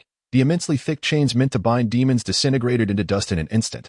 Outside the tower, the withered fingers of Master Wu Lu, who had been calculating, came to a halt. He rose and stepped outside the thatched cottage, his pupils trembling as he looked towards the nearby demon-suppressing tower. At this moment, the towering structure was shaking violently, spiderweb-like cracks spreading across its surface. Many soldiers from the Daxia army, drawn by the commotion, arrived at the scene. Staring at the unfolding spectacle, they felt a chilling sensation rise from their feet, penetrating to the crown of their heads. Since the establishment of the demon-suppressing tower, not even the slightest disturbance had occurred, let alone something of this magnitude. Yet now, this tower that had stood for a century exhibited signs of impending destruction. How could they not be utterly astounded? Quick, report this to the Daxia Imperial Court, exclaimed a leader, donned in a black-red mask, urgently turning to his companions. Without delay, he swiftly approached Master Wu Lu. Master, what is happening here? The demon-suppressing tower was forged from a millennium of refined iron, immensely sturdy. Moreover, it bore the seals inscribed by numerous eminent figures from Buddhism, Taoism, and Confucianism. How could such a disturbance arise? Upon hearing this, Master Wu Lu, with his wrinkled face, gazed intently at the colossal tower. Before he could speak, the spiderweb-like cracks suddenly widened, and flames began to seep forth. In the next instant, boom, under the dazed gazes of all present, the demon-suppressing tower erupted. Countless shards of black stone, accompanied by surging flames, violently surged towards the surroundings. The Daxia soldiers stationed there were caught off guard, rendered motionless. The impact of the millennium ironstones struck like the sharpest blades upon their foreheads and hearts. The raging sea of flames engulfed the area. What had once been a searing inferno incinerating myriad demons transformed into a pyre for the soldiers of Daxia. In an instant, screams of terror and cries of anguish intertwined in a cacophony. Only the military leader and Master Wula managed to withstand the onslaught of stones and flames, their bodies enveloped in a protective layer of spiritual energy as they remained steadfastly focused on the front. There, a figure, black-haired and resembling a demon god, emerged from the flames. The military leader's pupils constricted in horror at the sight. Master Wulu clasped his hands together, a bitter expression emerging in his gaze as he uttered, Umitba. Chapter 76. Not a single one left behind. Lin Shen stepped forth from the sea of flames, his golden eyes gleaming with renewed vigor. The military leader, Guaheguang, seemed to grasp something, his face contorted in shock as he stammered. Golden Eye. He is a golden-eyed zombie. How is this possible? The one deemed a waste by the world is actually the legendary Golden Eye. His emergence signifies the Golden Eye. But even a Golden Eye is merely equivalent to a transcendent of humanity or a demon emperor. How could he break free from the demon-suppressing tower? Why could he escape, causing even the tower to collapse? The eyes behind the black-red mask narrowed in terror, the distant figure akin to a demon god sending shivers through his very soul. The Golden Eye was invincible, and the Golden Eye that even the demon-suppressing tower could not contain. He could hardly fathom how terrifying it truly was. Bang! Just as Guaheguang was engulfed in disbelief. Lin Shen, who had been at a distance just a moment ago, appeared before him in the blink of an eye. The surrounding flames instantly receded, as if even the fire itself feared this presence. Master Wu Lu reached out to place a hand on Guaheguang's shoulder, intending to lead him away. However, Lin Shen merely raised a hand slightly. The peak master of the late stage was suddenly sent flying. Crashing into the distant mountainside, Lin Shen, expressionless, turned his gaze towards Guaheguang, grasping his throat and lifting him slowly, strangled by Lin Shen. Guaheguang was horrified to discover that he could not muster even a trace of spiritual energy within him. Gazing at the figure clad in black, with black hair and golden pupils, adorned with an inexplicable golden-red symbol on his forehead, Guaheguang stammered, "The zombie clan and humanity have long been akin to one family. Sealing you here was merely due to suspicion of your demonic emperor aura. Now, the misunderstanding has been resolved. You must not commit any acts of slaughter." Looking into Lin Shen's deep golden eyes, Guaheguang hoped to awaken a flicker of latent consciousness within the zombie. He believed that Lin Shen, as a golden eye, could possess greater sentience than ordinary zombies, but the next moment, his eyes widened in horror. No, from this day forth, there can only be one among the zombie clan and humanity. Lin Shen spoke coldly. With a slight increase in pressure from his hand, Guaheguang's throat shattered under the strain. Bang! Released by Lin Shen, Guaheguang's body crumpled to the ground, convulsing violently. In the final moments of life, his wide-open eyes gazed beyond the 10,000-strong mountains, filled with sheer terror. He has awareness. This golden eye possesses consciousness. Old monk, it's your turn. Lin Shen's voice was hoarse as he turned to the left, where Guaheguang's head lay, now stomped into the ground. Amitba. The sea of suffering is boundless. Turning back is the shore. Cultivation is arduous, and one must cherish it. Benefactor, though you stand at the pinnacle of this world, all things exist in mutual generation and restraint. Invincibility is but a myth that I have heard whispers of the tale unfolding around you. Good and evil must be balanced. If you lay down your killing blade, my Buddhist sect is willing to extend a helping hand to that girl, even if it costs me my lifespan. It would be worth it. Master Wu Lu, bloodied at the corners of his mouth, emerged from the rubble. Yet upon hearing this, Lin Shen couldn't help but let out a low, rumbling laugh. In an instant, he stood before Master Wu Lu, laid down the killing blade. Lin Shen made no motion, yet Master Wu Lu found himself inexplicably levitating off the ground, as if pulled by an unseen force. When she sought to preserve my corpse, targeted by the world, did anyone utter a word about laying down the killing blade? When she sought the Een treasure to nourish my corpse, and various sects obstructed her, did anyone speak of laying down the killing blade? When the entire city was sealed off, forbidding her entry and exit, and she used her flesh and blood to nourish my corpse, did anyone mention laying down the killing blade? Lin Shen grasped Master Wu Li's leg, slamming him to the ground with each question, creating numerous deep craters. Finally, Lin Shen stood upon Master Wu Li's chest, leaning down to meet his gaze. Good and evil must be balanced? That goodness is not for you to dictate, nor is that evil. While you dwell in hell, you had best pray for her survival. Otherwise, without the demon clan, I shall annihilate every individual involved in this matter. The entire Buddhist sect, the entirety of humanity, none shall remain. Each word from Lin Shen was a gem of clarity. Master Wu Lu, gazing into Lin Shen's golden eyes filled with boundless killing intent, could only bitterly close his eyes. He attempted to bring his hands together in prayer, reciting the final forward mantra of the Buddhist sect, but before he could even unite his palms, bang, Lin Shen forcefully pressed his foot down on the monk Wu's chest. A vivid crimson suddenly blossomed at the corner of Wu's mouth. Emotionless, Lin Shen rose to his feet, his icy gaze fixed on the expanse beyond the Shirwanda mountain, where a flicker of gentleness briefly illuminated his eyes. Do not fear. Wait for me. Even if I must shatter the heavens and earth, I shall ensure that no one dares to take your life, Lin Shen murmured to himself after uttering these words. He intended to leave this place. However, at that moment, his raised foot abruptly halted. Turning his head to glance behind him, Lin Shen furrowed his brow slightly. Come out. A tremendous pressure coalesced wherever Lin Shen's gaze fell, as if the very fabric of space were about to be crushed by this immense force. Chapter 77. Life or Death. Let us see their strengths and weaknesses. Wait. I'm coming out. I'm coming out. Just as the space was on the verge of shattering, a petite figure suddenly sprang forth from thin AI. It was a little girl, about 6 years of age, clad in a red dress. Her eyes bright and clear. A long ponytail was tied at the back of her head, and her bare feet were adorned with 2 black bells on her ankles. Had she not appeared in this location, anyone would have assumed she was merely a lost child. Yet here, in the Shirwanda mountain, the very site of the demon suppression tower, was a place where no ordinary being should ever tread. Lin Shen lifted his eyelids to regard the little girl, then cast a glance at the now non-existent demon suppression tower. A hint of confusion flickered in his deep-set eyes. All the great demons within the tower had been devoured by him, including those at the peak of the Demon Emperor stage, and even those half a step away from becoming a Demon Emperor. Yet, how had she survived? Under Lin Shen's unwavering stare, the little girl began to dart her eyes around nervously. Unbeknownst to Lin Shen, before he had been imprisoned within the Demon Suppression Tower, the little girl had been the very chaos incarnate within its confines. Big brother. If there is nothing else, I'll be on my way. The little girl timidly cast a glance at Lin Shen before hurriedly turning away, tiptoeing to distance herself. But then, with a flash, countless afterimages flickered in the air. Lin Shen instantaneously appeared before the little girl. He raised his hand, reaching for her head. Upon seeing this, the little girl immediately collapsed in fear. Wah, please don't hit me. Please don't hit me. I'm not of the human race. Don't hurt me. Please, stop. Big brother, I know your story. I've heard of you. You want to save that sister, right? If you kill me, you want to be able to save her. Seeing that Lin Shen showed no signs of halting, the little girl hurriedly shouted. Lin Shen's descending hand froze mid-air after her last words.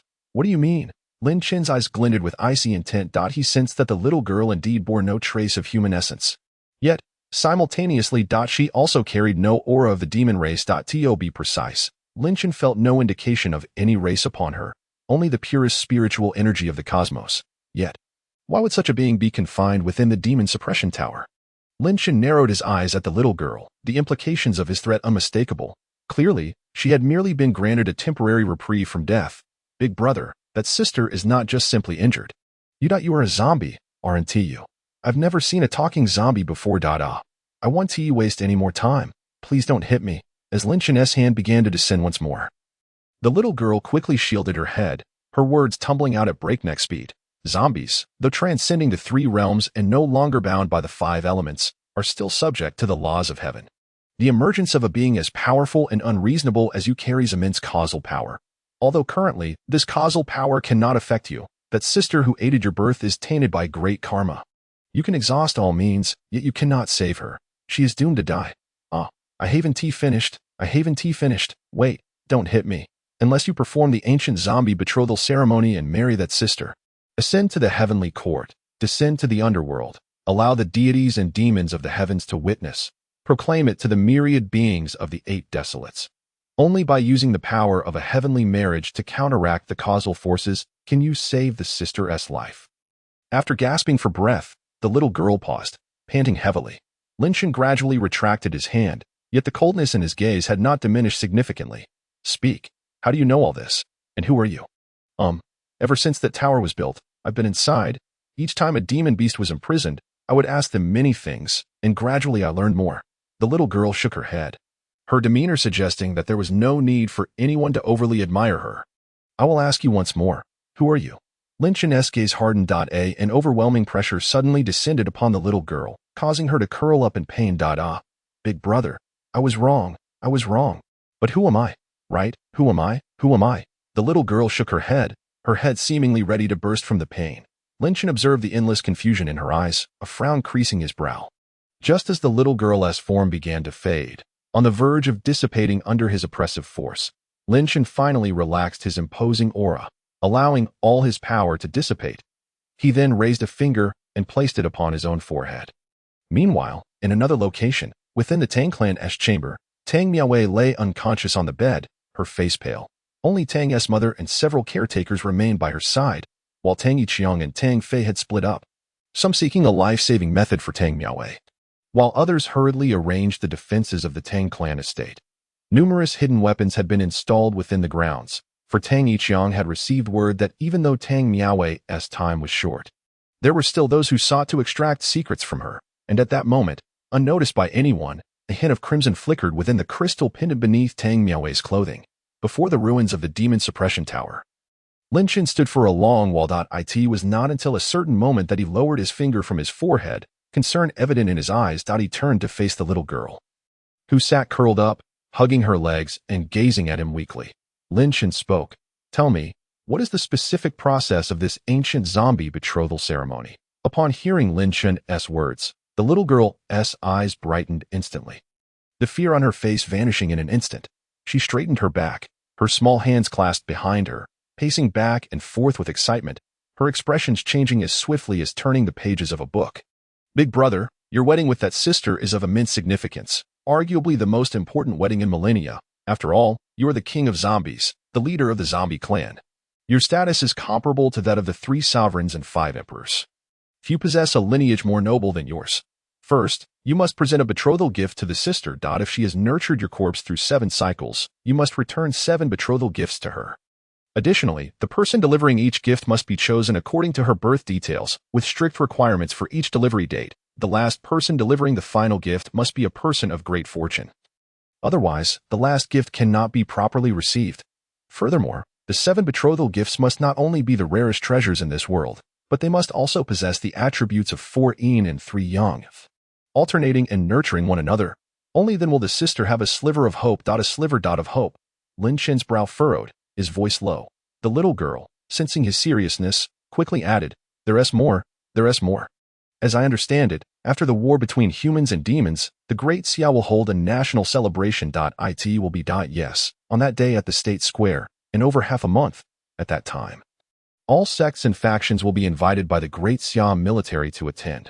What you must do, big brother, is to marry that sister on that auspicious ground, seizing a thread of national fortune from the Great Xia to counteract the heavenly causal forces, thus allowing the sister to survive. Of course, before that, you must first find a half-step emperor-grade elixir to extend her life, or else she may not last until then.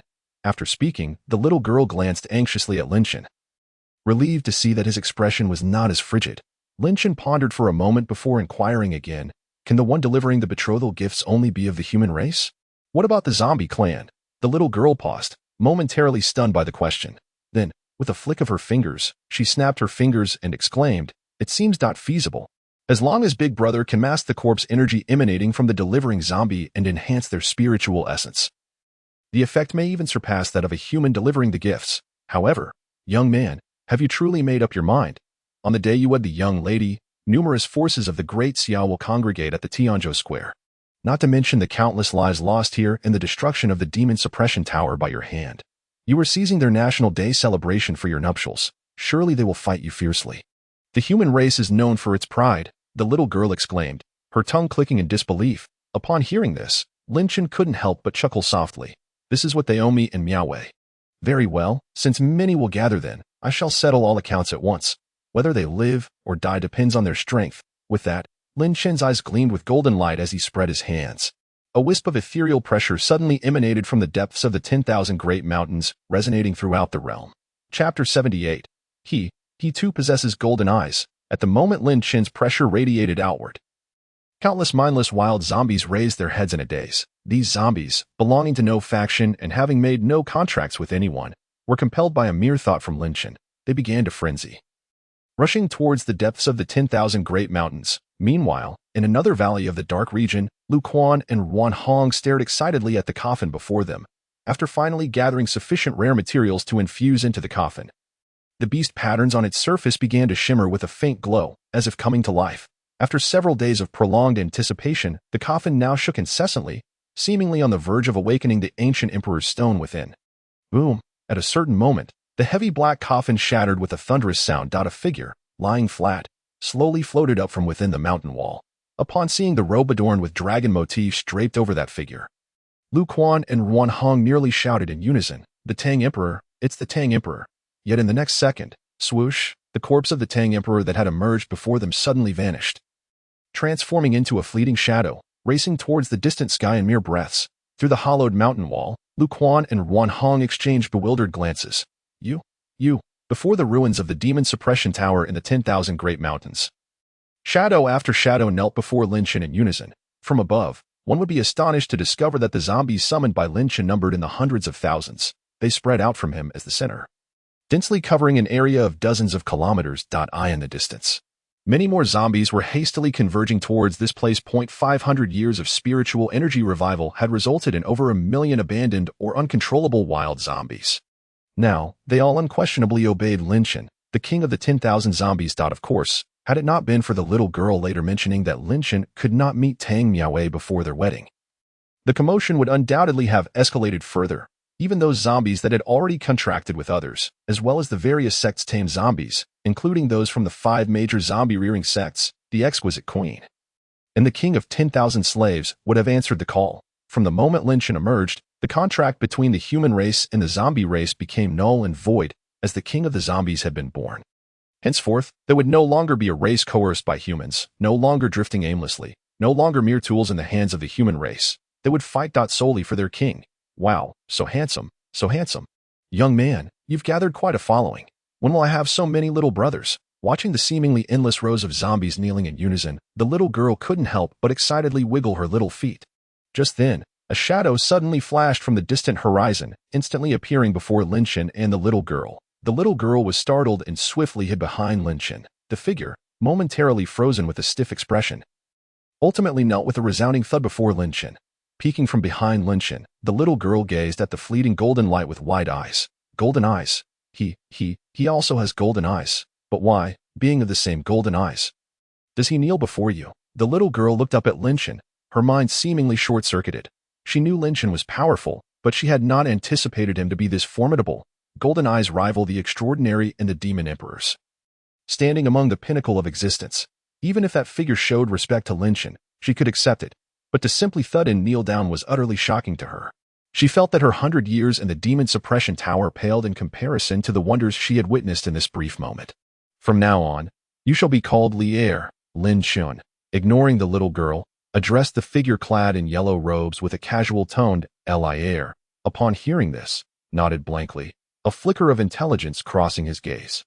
Though it was fleeting, the zombie's body was ultimately too strong. In existence like Lin Chen, possessing both consciousness and formidable physicality, was unique in the world. Otherwise, Gua and Guang would not have been so astounded. It is known that a conscious zombie and a mindless one are entirely different species. Shifting his gaze away from Lier, Lin Chen then glanced at the little girl beside him and inquired, "Are you able to find the zombies you mentioned for the betrothal? And what of the half-step emperor-grade elixirs and the 7 gifts?" Upon hearing Lin Chen's question, the little girl nodded vigorously as if her head were a chicken pecking at rice. What a joke! With hundreds of thousands of zombies at our disposal, combined with Lin Chen and Lier, both possessing golden eyes, there is nothing we cannot obtain. Let us commence the ancient zombie matchmaking ceremony immediately. As Lin Chen spoke, he suddenly drew an enigmatic symbol in the air with his finger. The symbol flickered before vanishing into the little girl's body. I shall tentatively believe what you say. However, you must stay by my side until Miaowei is entirely out of danger. Otherwise, should this symbol be triggered, regardless of whether you possess a physical form, you will instantly vanish from existence. Having said this, Lin Chen turned to glance at the ruins of the demon suppression tower behind him and began to stride deeper into the 10,000 Great Mountains, accompanied by the army of hundreds of thousands of zombies. The little girl stared blankly at Lin Chen's retreating figure, her face devoid of fear, instead brimming with excitement as she skipped after him. No problem. I will listen to you, young man. You are so handsome. Do you need a personal maid? I can be attentive and obedient. By the way, my name is Wenxi. What is your name, young man? Chapter 79. Unable to bear it any longer, a gust of cold wind swept through, scattering the remnants of the demon suppression tower amidst a thick stench of blood that lingered. The soldiers of the Great Xia stationed here were not spared, all perishing in the inferno. The raging flames continued to spread outward. Due to the suddenness of the event, the call to the outside world was never made. At this moment, no one knew that the demon suppression tower of the Great Xia had fallen, nor the reason for its downfall. Meanwhile, Lin Chun and the hundreds of thousands of zombies had completely vanished into the 10,000 Great Mountains. 2 days later, 4.5 days had passed since Tang Miaowei was carried back from the first zombie rearing ground by Tang Fei. Tang Yiqiang and the assembled disciples of the Tang sect stood vigil at Tang Miaowei's bedside, their expressions filled with profound sorrow. The 5-day period predicted by the Divine Doctor Pavilion was now reduced to half a day. Tang Miaowei's breath grew increasingly faint, teetering on the brink of total collapse. Miaowei, open your eyes and look at your mother, please. Tang's mother grasped Tang Miaowei's hand tightly, her face pale to the extreme. Her swollen eyes had run dry of tears, as if she had wept all she could over these past days. Sect leader. Just then, Tang Fei, his expression laden with grief and rage, approached Tang Yiqiang. I have uncovered the truth. Tang He met his end at the hands of Liang and from the Tiandao sect. Tang Ping and Tang Qiu fell victim to Wang Fu of the Herb Merchants Association. When the bodies were discovered, they were already in a state of disrepair. Tang Fei bit his lip, his fingernails digging into his flesh. Unlike Tang Miaowei, he had grown up alongside the three, not as siblings by blood but as brothers in spirit. If he didn't know that the Tang sect needed stability at this moment, he would have sought revenge for the trio, even knowing it would lead to his own demise. Tiandao sect. Herb Merchants Association. I understand. Tang Yiqiang took a deep breath, suppressing the turmoil within. These two forces are beyond the current capabilities of the Tang sect to contend with. The Tang sect is currently facing the greatest calamity in its history. Anyone may act recklessly, but he, as the sect leader, must remain steadfast. Sect leader, a group of individuals has arrived outside. They. Sigh. Sect leader, you should go and see for yourself. I find it hard to explain all at once. At that moment, someone rushed into the room. Hearing this, Tang Yiqiang's brow furrowed, and he immediately strode outside with long strides. Tang Fei and the others exchanged glances, suspecting that someone had come to cause trouble. And they hurriedly followed suit. Not far from the main gate of the Tang sect, there lay an open area where 4 figures stood tall and upright. Their attire was rather peculiar, adorned with intricate green lines on their black garments. These lines twisted and turned, outlining enigmatic beast patterns that seemed almost alive under the sunlight. In addition, they carried a beautifully crafted wooden frame, its every groove and contour exquisitely detailed. Atop the frame rested a striking red wooden box. Upon arriving at the scene, Tang Yiqiang cast a glance at these items before his gaze settled on the 4 motionless figures. Aside from their mysterious attire, what drew the most attention were the masks upon their faces. Unlike ordinary masks, their bizarre designs sent a shiver through anyone who dared to look upon them. Master, we cannot stop them. All the traps we've set are utterly ineffective against them. At that moment, a Tang sect disciple rushed to Tang Yiqiang, his eyes filled with dread as he stared at the 4 figures. Hearing this, Tang Yiqiang glanced at the triggered hidden weapons scattered in the distance, then redirected his attention to the 4 figures. Who are you? What is your purpose in my Tang sect? He asked in a deep voice. Just as his words fell, the foremost figure among the 4 slightly bowed. Retrieving a red notice from its bosom, the notice slipped from its grasp, levitating slowly toward Tang Yiqiang. Upon seeing this, Tang Yiqiang's pupils involuntarily constricted. He stared at the floating notice, pondering for a moment before raising his hand to take it. Tang Yiqiang carefully unfolded the notice. Tang Fei, unable to resist, turned to look as well. Moments later, both men's expressions froze in disbelief. A proposal for marriage, a betrothal gift. Bang. Who is your master? The young lady's life hangs by a thread. To come here seeking marriage now, are you insulting me, Tang? Or do you think my sect is without defenders? Tang Yiqiang's foot crashed down onto the ground, shattering the tiles beneath him into dust. Yet the 4 figures remained utterly unmoved. The one who had produced the notice pulled out a small box, slowly opening it as the others began to bow and retreat. Their movements were remarkably swift. In the blink of an eye, they vanished from sight, leaving Tang Yiqiang and the other Tang sect disciples bewildered. At that moment, an intense aroma of medicinal herbs suddenly filled the air. Just a whiff of the scent made one feel utterly relaxed. A tingling sensation reaching deep into the soul. What grade of elixir is that? Tang Fei gazed intently at the round, verdant pill emerging from the open box, his scalp tingling in astonishment. The 10-year anniversary celebration of the Apothecary Guild. He had once witnessed a peak-grade elixir, but that one paled in comparison to the one before him. The overwhelming vitality emanating from it was something he had never encountered before. Could this be a pinnacle divine-grade elixir? Master, there is hope. The young lady may yet be saved. If this truly is a pinnacle divine-grade elixir, it could bring her back even from the brink of death, Tang Fei exclaimed, his face alight with joy. He turned to Tang Yiqiang, only to find a hint of worry etched on his face. Tang Fei then sighed, Master, no matter who the suitor may be, saving the young lady's life is our utmost priority.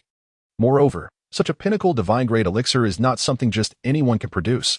Even top sects would not easily part with such a treasure. Perhaps the young lady's recent tribulations have touched the heart of a certain hidden sect's young master. Hidden sect. Tang Yiqiang mused, dismissing the thought. It matters not. Whether Miaowei is willing to marry is a concern for later. As her father, I will not let her life slip away a second time.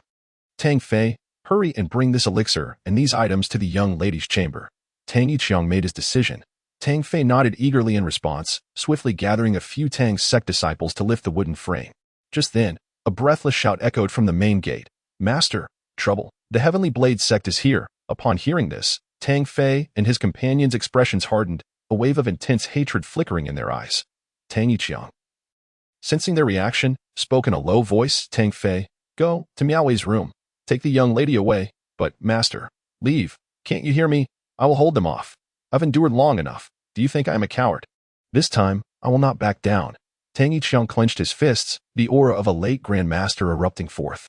Chapter 80. A vow to stand with the Tang sect in life and death. Hearing Tang Yiqiang's command, Tang Fei silently nodded and began to carry the items toward Tang Miaowei's room. Yet, the resolute expressions in their eyes indicated they would not abandon Tang Yiqiang or the Tang sect. Remaining disciples of the Tang sect, follow me to battle. Watching Tang Fei and the others depart, Tang Yiqiang raised his gaze, coldly fixated on the main gate. At that moment, the sound of footsteps became increasingly distinct. Moments later, nearly 100 figures bearing blades entered Tang Yiqiang's line of sight, but the leader was not Liang, and Tang Yiqiang narrowed his eyes, determined to buy time for Tang Fei and the others. What is the purpose of the Heavenly Blade sect's visit to my Tang sect? What is our purpose? Tang, I have no time to waste with you. Hand over Tang Miaowei, or today, not a single person will be spared. The young man at the forefront raised his hand, and with a bang, the two behind him slammed the Tang sect's main gate shut. Humph, just you. Where is Liang'an? Tell him to come out. Tang Yiqiang scoffed. After all, he was prepared to fight to the death. That if he could also exact revenge for Tang He, it would be even more worthwhile. You are not worthy of making Liang Shixiang move. I, Tao Cheng, can handle you all myself. I will give you one last chance. Will you hand her over willingly, or shall I slaughter you all and let you seek her out in the afterlife? Tao Cheng, with his hands behind his back, stood tall, and the blades of the Heavenly Blade sect disciples began to tremble violently. Tang Yiqiang inhaled deeply, uttering two words, attack. As his voice fell, the Tang sect disciples unleashed a flurry of movements, launching their hidden weapons at the Heavenly Blade sect disciples from every conceivable angle. The spiritual energy carried by the hidden weapons not only increased their speed but also significantly enhanced their power. Even a postnatal expert would be incapacitated by a single hit. However, facing such an onslaught, a look of disdain flickered in Tao Cheng's eyes. The blades of the Heavenly Blade sect disciples were drawn simultaneously with a resounding clang, easily deflecting all the hidden weapons. Then, the disciples of the Heavenly Blade sect began their counterattack, with Tao Cheng advancing towards Tang Yiqiang. Clang. Unlike the other disciples, Tao Cheng wielded a silver Heavenly Blade. As he swung, the ground shattered under the force of the shockwave. Tang Yiqiang attempted to block the strike with his finger claws, but the sound of metal clashing resonated, forcing him to retreat several steps. A look of astonishment crossing his face. He could sense that although Tao Cheng was merely at the mid-level of Grandmaster, this strike was enough to leave even him, a late Grandmaster, struggling to keep up. This was truly unexpected. Haha. My Heavenly Blade is crafted from semi-divine materials, coupled with my Heavenly Blade sect's top-tier technique. The Divine Blade art. Do you truly believe a late Grandmaster like you could withstand me? You are simply dreaming. Tao Cheng mocked, then unleashed another strike. A fierce blade light flashed through the air, aiming directly at Tang Yiqiang. Tang Yiqiang's expression turned grave as he channeled his entire spiritual energy. Bang! He managed to block the strike once more, yet blood began to seep from his palms, clearly indicating that in direct confrontation, he was no match for Tao Cheng. While the sounds of battle echoed within the Tang sect, several dozen kilometers away, two figures, a young man and an elderly man, were swiftly traversing the rooftops. Upon closer inspection, they were none other than Hu Yingling and Wang Hui, whom we had not seen for several days. The latter followed closely behind Hu Yingling, his face filled with despondence as he lamented, "Missed that I was wrong, truly wrong. That day, I did not intend to harm you. It was the fortress master who instructed me to watch over you and prevent you from causing trouble. Certainly, the old servant endured a prolonged inner struggle before he resolved to strike the young lady just once. My dear lady, you truly cannot hold this against me. Wang Hui pleaded repeatedly. Of course, he was unaware of the immense force behind that single blow. Hu Yingling remained unconscious for several days before regaining her senses. Upon awakening, she learned that the Heaven's Blade sect had set off for the Tang sect, prompting Hu Yingling to hasten her arrival. Get lost. Go with your fortress lord. Don't follow me. Upon hearing Wang Hui's words, Hu Yingling rolled her eyes in irritation. Simultaneously, her gaze toward the front became imbued with a chilling intensity, showing no mercy even to Tang Miaowei. A person on the brink of death. Hu Yingling recognized that the current state of the Great Xiao was utterly devoid of justice. Since others choose to ignore it, I shall take charge. In short, anyone who prevents Sister Tang from leaving peacefully shall find themselves in perpetual unrest, with her foot planted firmly on a tree trunk for leverage. Hu Yingling propelled herself forward with great speed. Wang Hui, witnessing this, could only shake his head in resignation before hastily following suit. Knowing Hu Yingling as he did, he understood that he would never have a second chance to knock her unconscious. Approximately 10 minutes later, bang! Hu Yingling landed heavily atop the Tang sect's courtyard wall, which stood a good 5 or 6 meters high. She looked down and her eyes instantly hardened. The expansive courtyard was littered with bodies, many of which belonged to the Tang sect disciples. While the Heaven's Blade sect had suffered fewer than 20 casualties. At that moment, Tang Yiqiang knelt on one knee, his hand pressed against his chest. A trickle of blood escaping from the corner of his mouth. Not far away, Tao Cheng approached him, knife in hand, each step resonating with a chilling scrape against the ground. Today, young man Tao Cheng shall bid farewell to the Tang sect's master. A cruel smile curled at the corners of Tao Cheng's lips as he drew closer to Tang Yiqiang.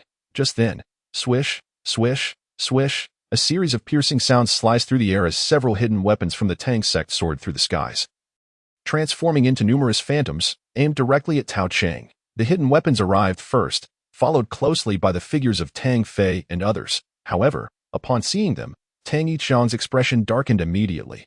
Who told you to return?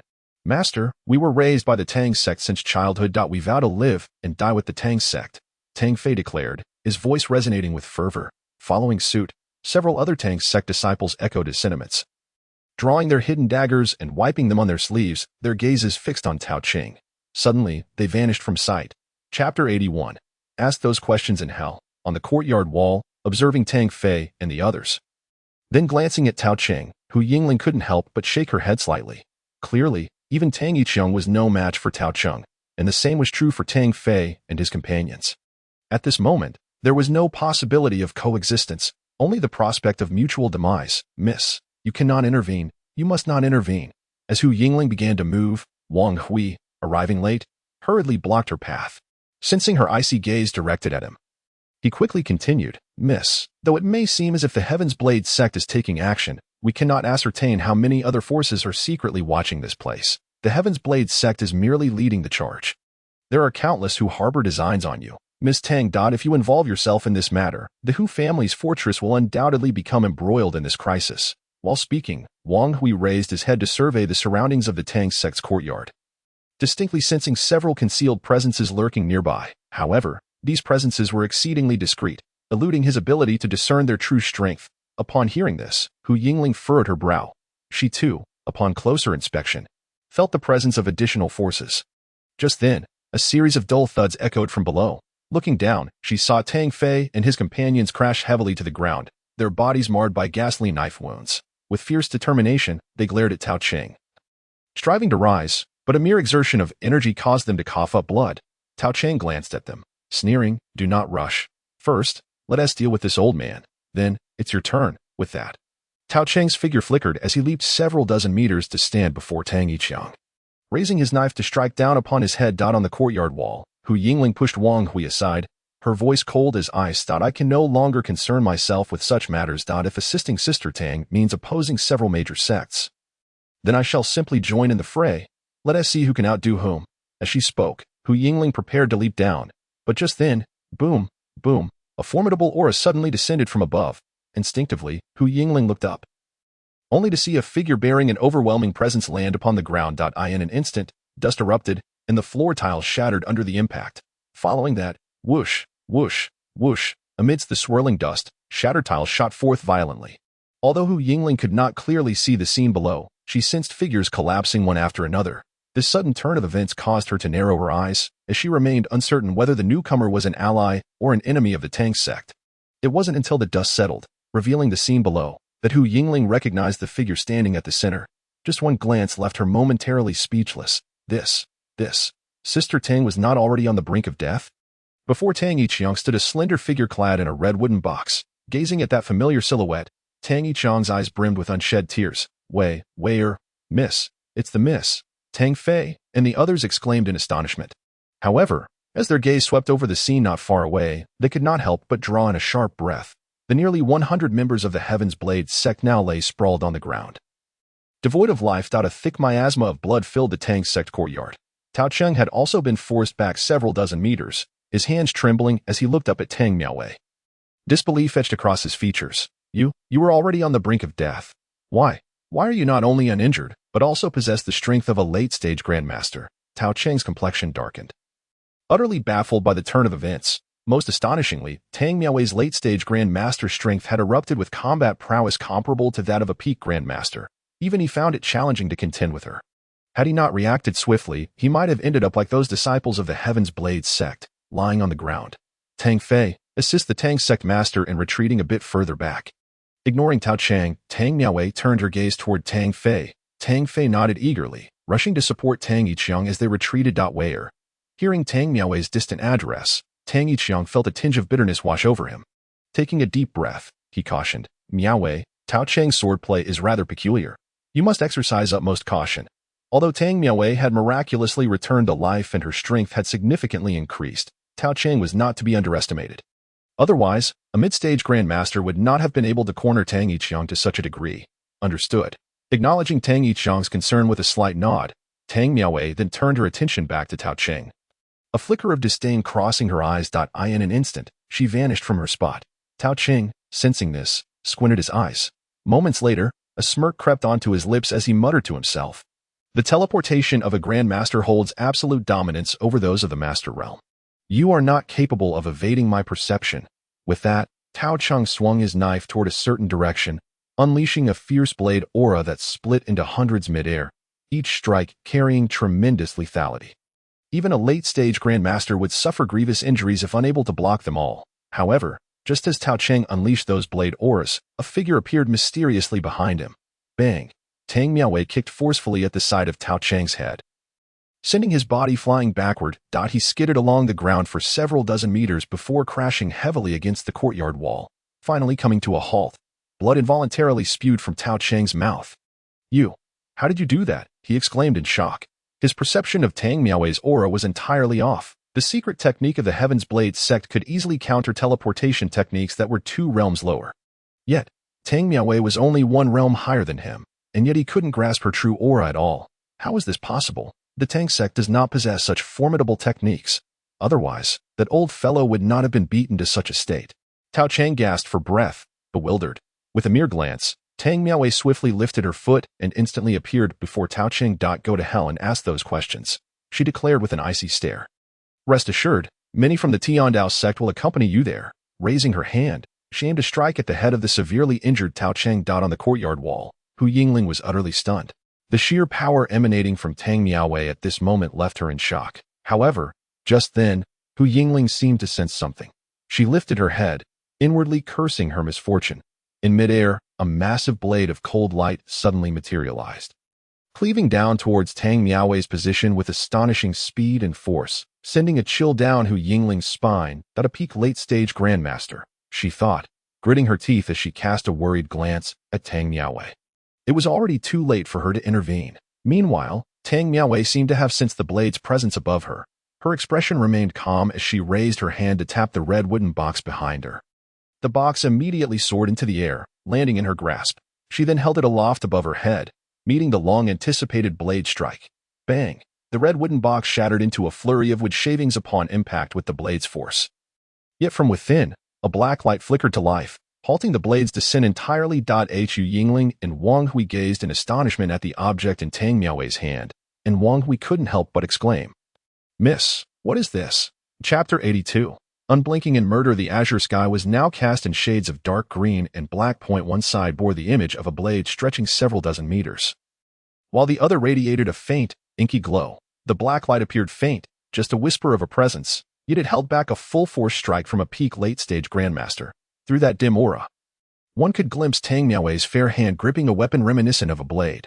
However, unlike the standard weapon of the Tiandao sect, the curved blade she wielded was not sleek. Its hilt bore an eerie green guard adorned with mysterious patterns. Moreover, the blade's edge was not sharp but instead featured a series of tiny, pointed serrations, exactly 30 in number. Hu Yingling stared in a daze at the enigmatic weapon, even from a distance. She could feel an overwhelming and inexplicable aura emanating from this circular blade in Tang Miaowei's grasp. After initially recovering from her shock, Wang Hui exhaled, remarking, "It can't be stopped. That azure blade can't possibly withstand it." Crack. Just as Wang Hui finished speaking, a sharp sound echoed. The immense azure blade image in midair suddenly developed a fissure. The crack triggered a chain reaction, and the blade image shattered into pieces. In the blink of an eye, only the faint black hue remained in the air. High above, an elder tumbled down as the blade image fractured, barely managing to stabilize himself before crashing into the courtyard of the Tang sect. Wang Hui glanced at the elder, then curiously turned to Hu Yingling, asking, "Miss, how confident are you that Miss Tang can win now?"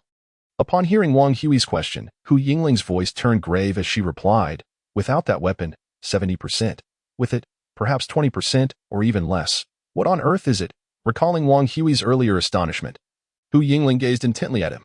Wang Hui lowered his head to examine the blade in Tang Miaowei's hand, his expression gradually growing serious as he spoke, the flames of hell ignite, cleaving hearts and extracting livers mercilessly. The origins of this blade trace back nearly 4,000 years to the last ruler of the Shang dynasty, King Zhou. Having lost his way, he was vanquished by GFA and ultimately perished in the flames of Lu Tai. Legend has it that in his final moments, King Zhou harbored no remorse, instead unleashing a torrent of hatred, loudly condemning the heavens for their injustice. The spirits of 29 emperors from the Yin and Shang ancestral tombs resonated with his rage, transforming into fire souls that soared forth. Joining him in the flames of his self-immolation, the hatred of 30 generations of rulers summoned a demonic pearl, which emerged from the earth and united with King Zhou's treasured blade, forging a demonic weapon. It is known as the divine weapon of mystery, the demonic blade of imperial hate. The blade in Miss Tang's hand, in both form and power, bears a striking resemblance to that legendary imperial hate. By the end of his explanation, Wang Hui couldn't help but click his tongue in awe. The demonic blade of imperial hate is a weapon of unparalleled might, truly unrivaled in the world. If one were to categorize it, it would undoubtedly be deemed an imperial-grade weapon. Demonic blade of imperial hate. Hu Yingling's expression turned utterly dazed as she stared at the blade, but she quickly regained her composure and exclaimed, "Weibo, can you refrain from rambling on like this? Can't you just get to the last 2 points?" Wang Hui, meanwhile, in the courtyard of the Tang sect, with all obstructions removed, Tang Miaowei delivered a powerful kick to Tao Cheng's abdomen. The force was so great that it nearly expelled his insides. Grasping the nearly lifeless Tao Cheng, Tang Miaowei slowly lifted him, her gaze filled with provocation as she looked toward the elder not far away. At that moment, the elder's eyes were fixed on the demonic blade of imperial hate in Tang Miaowei's hand, his chest heaving violently, unable to conceal his shock. "The girl from the Tang family. You truly are extraordinary. First, you defied death, and now you wield this demonic weapon of imperial hate. You harbor a truly astounding secret. But you must understand one thing, a common man may bear no guilt. Yet possessing treasures brings peril." Release Tao Cheng and hand over the demonic blade of imperial hate. The Tiandao sect will let bygones be bygones. Otherwise, even if you hold the imperial hate, you will scarcely be able to unleash 1/10 of its power. In your current state, you are no match for the Tiandao sect, nor for me. Tao Qian, the 5th elder of the Tiandao sect, spoke with precision. His peak late-stage grandmaster aura erupted without restraint, sending the corpses lying around him flying far away. At this moment, Tao Cheng's eyes had begun to glaze over, and he shouted with all his might, "Uncle, save me, save me." Just as Tao Cheng attempted to utter more, Tang Miaowei struck his crown with her palm. His pupils dilated in an instant, and his consciousness faded away. Releasing her grip, he collapsed to the ground like a lifeless dog. Witnessing this scene, the members of the Tang sect nearby couldn't help but widen their eyes in shock. Tang Yiqiang swallowed hard, his throat constricting. If the Tang Miaowei from before had already felt foreign to them, the current Tang Miaowei had transformed into someone entirely different. Previously, she wouldn't dare harm a chicken. Yet now she executed a person without so much as a blink. Tao Qian gazed at the lifeless Tao Cheng, his expression momentarily frozen before he furiously declared, "Tang's sect girl, you have thoroughly offended the Tiandao sect. From this moment on, the Tiandao sect and the Tang sect shall be locked in a death struggle." With a swish, Tao Qian extended his withered palm, drawing forth the azure blade from behind him. Tightly gripping it in hand, a blue glow enveloped the blade. Sacred blade technique. Tao Qian moved slightly, unleashing a powerful strike. Instantly, a vibrant azure blade image materialized in midair, its momentum surpassing that of the previous strikes. In the courtyard, Wang Hui exclaimed in shock, "He is burning his lifespan. That strike from the Tao family is consuming his life force." Hearing this, Hu Yingling squinted her eyes, a flicker of concern flashing in her gaze as she looked at Tang Miaowei. Meanwhile, Tang Miaowei, expressionless, regarded the descending blade and murmured softly, "It no longer matters. Nothing matters anymore." Chapter 83. Gods block killing gods. Buddhas block killing Buddhas. Two streams of clear tears slid down Tang Miaowei's face. No one knew that on that day in the Zhangtian group's corpse-rearing grounds, although she had fallen into a coma, she could sense the unfolding events in the outside world. When Lin Chen's body was taken away by the Great Xiao law enforcement team, her heart shattered, and she exerted every ounce of strength to open her eyes, but they remained shut. Why? Why must it be like this? Tang Miaowei shouted in anguish. The demonic blade of imperial hate seemed to resonate with her sorrow, and strands of black mist materialized upon its surface. With a heart that felt as though it had perished, Tang Miaowei gripped the demonic blade of imperial hate and delivered a seemingly mundane strike. Pft, pft, pft. In the air, where nothing existed, everything that stood before Tang Miaowei exploded in layers. The strike fueled by Tao Qian's lifespan vanished without a trace, leaving a deep chasm stretching from beneath Tang Miaowei to the distance. Tao Qian's expression momentarily froze in shock before he tasted blood at the corner of his mouth and attempted to flee. Yet before he could make a move, a soft sound echoed abruptly. His body froze in place, unable to move an inch, as a line of blood appeared on his forehead. Tao Qian felt as though her body was gradually splitting in two. In the final moment before her consciousness faded, she incredulously gazed at the Emperor's hate in Tang Miaowei's hand. Why is it so powerful? A gentle breeze swept by, stirring Tang Miaowei's hair, as Tao Qian surrendered her life in that very moment. Not a single soul from the Tiandao sect would return alive from this expedition. Clang! Tang Miaowei plunged the Emperor's hate into the ground and cast a sidelong glance around the Tang sect. "Come out, everyone. Today, grievances shall be avenged, and enmity shall be repaid." She spoke in a voice devoid of warmth. Yet, there was nothing but silence in response. Within Hu Yingling's perception, the hidden auras were vanishing one after another. Wang Hui tugged at Hu Yingling, urging her to leave the area in haste. Although Hu Yingling had assisted Tang Miaowei several times, they had only exchanged a fleeting glance at the first corpse-rearing sight, and not a single word had passed between them. From Wang Hui's perspective, his young lady's behavior was akin to that of a devoted admirer, and he doubted that Tang Miaowei would appreciate it. "Enough, Hui Bo, are you not tired of this?" After running a distance, Hu Yingling swatted Wang Hui's hand away. "Miss, it's truly not my annoyance. If you believe you can contend with Miss Tang now, feel free to sit down and have a proper conversation with her, and I will return with you immediately." Hu Yingling. Initially, she thought she had a 2/10 chance of victory. However, after witnessing Tang Miaowei's final strike, her confidence evaporated. If she were to engage in combat with Tang Miaowei now, her only option would be to flee. What extraordinary events had transpired with Sister Tang? Not only had she returned from the brink of death, but she had also swiftly broken through several minor realms and acquired the Emperor's hate, a weapon of unparalleled might.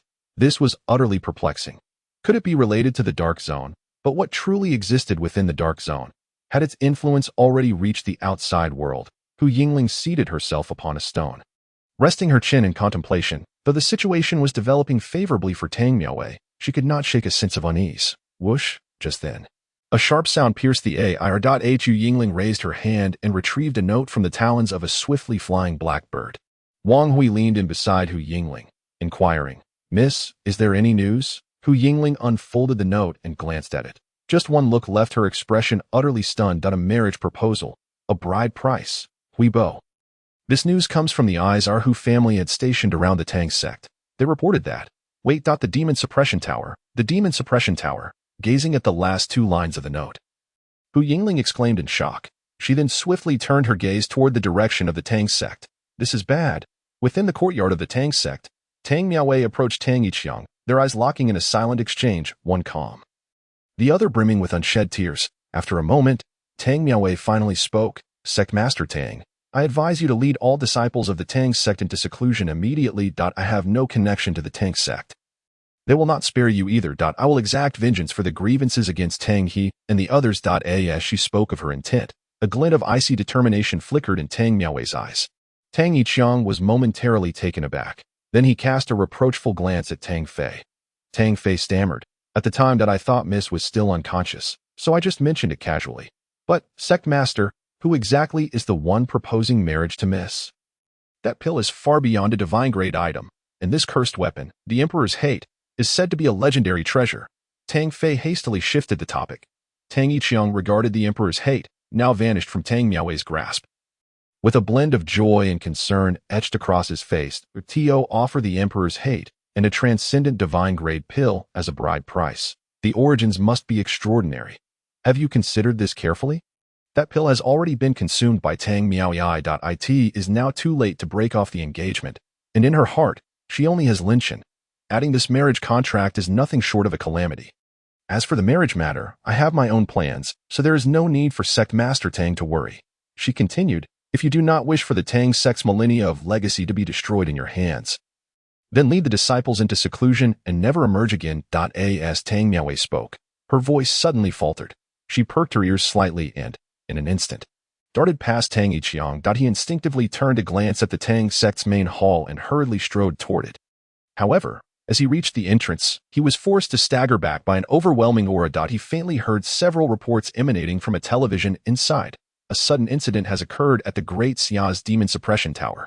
The tower has exploded, and no creatures within have survived. The station troops of the Great Xia have also been affected. Our forces are working diligently to extinguish the flames, but due to the severity of the fire, residents near the 10,000 Great Mountains are urged to evacuate immediately. In a remote grove, Wang Hui gasped upon hearing Hu Yingling's analysis. "Miss, so that means Lin Chen's body was also destroyed in this explosion. But is this matter truly credible? The Demon Suppression Tower has existed for so many years. How could it suddenly explode? Such a monumental event as the explosion of the Demon Suppression Tower would not be reported lightly by the Great Xia military. It seems the fire was simply too immense to conceal, prompting them to inform the world. This is disastrous. It's all over. Sister Tang's only concern is now gone, with the Emperor's hate in her hand. She is destined to become a true demoness." Hu Yingling's expression grew grave, filled with worry. While few could take Tang Miaowei's life now, if she were to seek death with all her heart, Hu Yingling had no idea what might transpire next at Mississippi if the Great Xia military intervenes. Wang Hui inhaled deeply, hesitating to continue. However, Hu Yingling merely shook her head. "The Great Xia military? Hui Bo, do not forget that the Great Xia military is also Sister Tang's enemy. Now, Sister Tang is in a position to slay gods and Buddhas alike." Chapter 84. The suffering endured over these days shall be repaid in double, within the Tang sect's residence. The chilling murderous intent emanating from Tang Miaowei obliterated all furniture into dust. Even the television broadcasting the reports was shattered into fragments. After a moment, Tang Yiqiang entered the room, only to find that Tang Miaowei had vanished without a trace. Tang Fei approached Tang Yiqiang, his face etched with concern. "Sect Master, what should we do next?" Tang Yiqiang remained silent for a long while. Only when he sensed the lingering murderous aura in the room did he sigh and say, "Let us heed where counsel. Have all disciples of the Tang sect conceal themselves. Without my orders, they must never reveal their identities as Tang sect disciples, now that Lin Shen has perished along with the Demon Suppression Tower. Word I may not be able to return." As he spoke, Tang Yiqiang's fists clenched tightly. The Tang sect's power was waning, and he felt powerless to assist Tang Miaowei, had it not been for her intervention. Even a disciple and an elder from the Tiandao sect could have easily dispatched them. The enemies Tang Miaowei now faced were not ones they could withstand. Tang Yiqiang understood that their only recourse was to ensure they did not become a burden or source of worry for Tang Miaowei. Allowing her to unleash her pent-up sorrow. If they were to do anything at all, it might be to spread the news of the marriage proposal and bride price. The various sects might hesitate to act against Tang Miaowei, fearing the repercussions from those backing her. As the Tang sect began preparations for all disciples to enter seclusion, Tang Miaowei, having departed, sped swiftly toward the 10,000 Great Mountains like a swallow. To this day, she still refused to believe and could not accept that Lin Shen had vanished, leaving not a trace of ash behind. Along the way, tears streamed down her cheeks as her obsession slowly dissipated, replaced by a burgeoning darkness within her. Tang Miaowei did not know what it meant to go mad, but if losing herself to madness could provide her with even a modicum of solace, She would willingly embrace the ruins of the old demon suppression tower in the 10,000 Great Mountains. Thousands of figures were gathered, given the raging flames engulfing the area. Those may I inquire if you have any words to share with the general populace? Due to prior announcements, as soon as the live broadcast commenced today, an overwhelming number of viewers flooded in, gazing at the distant scene of raging infernos depicted on the live screen. The citizens of the Great Xia felt an unsettling chill run down their spines. Firstly, I wish to assure everyone that our military is fully capable of extinguishing this great fire. Additionally, concerning the collapse of the demon suppression tower, there is no need for excessive worry. From the inception of the tower, the eminent sages of Confucianism, Buddhism, and Taoism foretold that an unyielding suppression of malevolent beings would inevitably reach a critical juncture. At that point, the likelihood of the tower collapsing would significantly increase. However, this day has arrived much sooner than we had anticipated. Naturally, the primary concern of the populace lies with the malevolent beings contained within the tower. After thorough verification at the scene, I can unequivocally assure you that all the malevolent beings within the demon suppression tower have vanished along with its ruins. The chaotic unsealing at the moment of collapse left no chance for even the demon emperor to survive. As for the new demon suppression tower, we have already commenced its planning and construction. With a more comprehensive preparatory framework this time, the Great Xia will soon possess a tower that shall never fall. The future of humankind will undoubtedly stand as steadfast as this tower. Qiao Yi's impassioned voice resonated throughout the venue. Several accompanying staff members from the Huaxia Daily could not contain their excitement and began to applaud fervently. In the live stream, the barrage of comments instantly filled the entire screen. Long live the Great Xia! Long live the Great Xia! Long live the Great Xia! The panic previously instigated by the tower's collapse dissipated in an instant. In fact, the cohesion among the citizens of the Great Xia deepened considerably due to this event. A reporter from Huaxia Daily showcased the barrage of comments to Qiao Yi, who immediately wore a satisfied smile. Meanwhile, atop a mountain 1 kilometer away from the ruins of the demon suppression tower, two silhouettes gazed down at the unfolding scene. Hearing the clear sound of applause, Lin Shen's eyes flickered with a trace of derision. Beside him, Wen Ji suddenly spoke.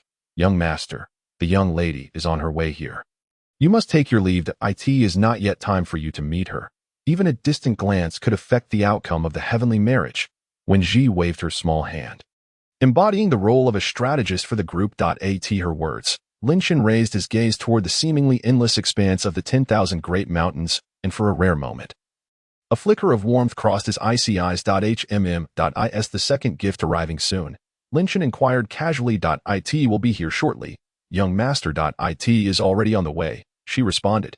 Lin Shen cast a reluctant glance into the distance before slowly turning to vanish into the night.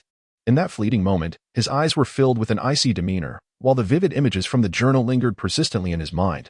"Miao Wei, soon, we shall meet again. The suffering you have endured in these days will be repaid tenfold." Chapter 85. Do not fret. Resolving him is your task. In front of the ruins of the demon suppression tower, the female reporter from Huaxia Daily continued her live coverage. The flames, under the collaborative efforts of thousands of elite soldiers from the Great Xia, were visibly diminishing.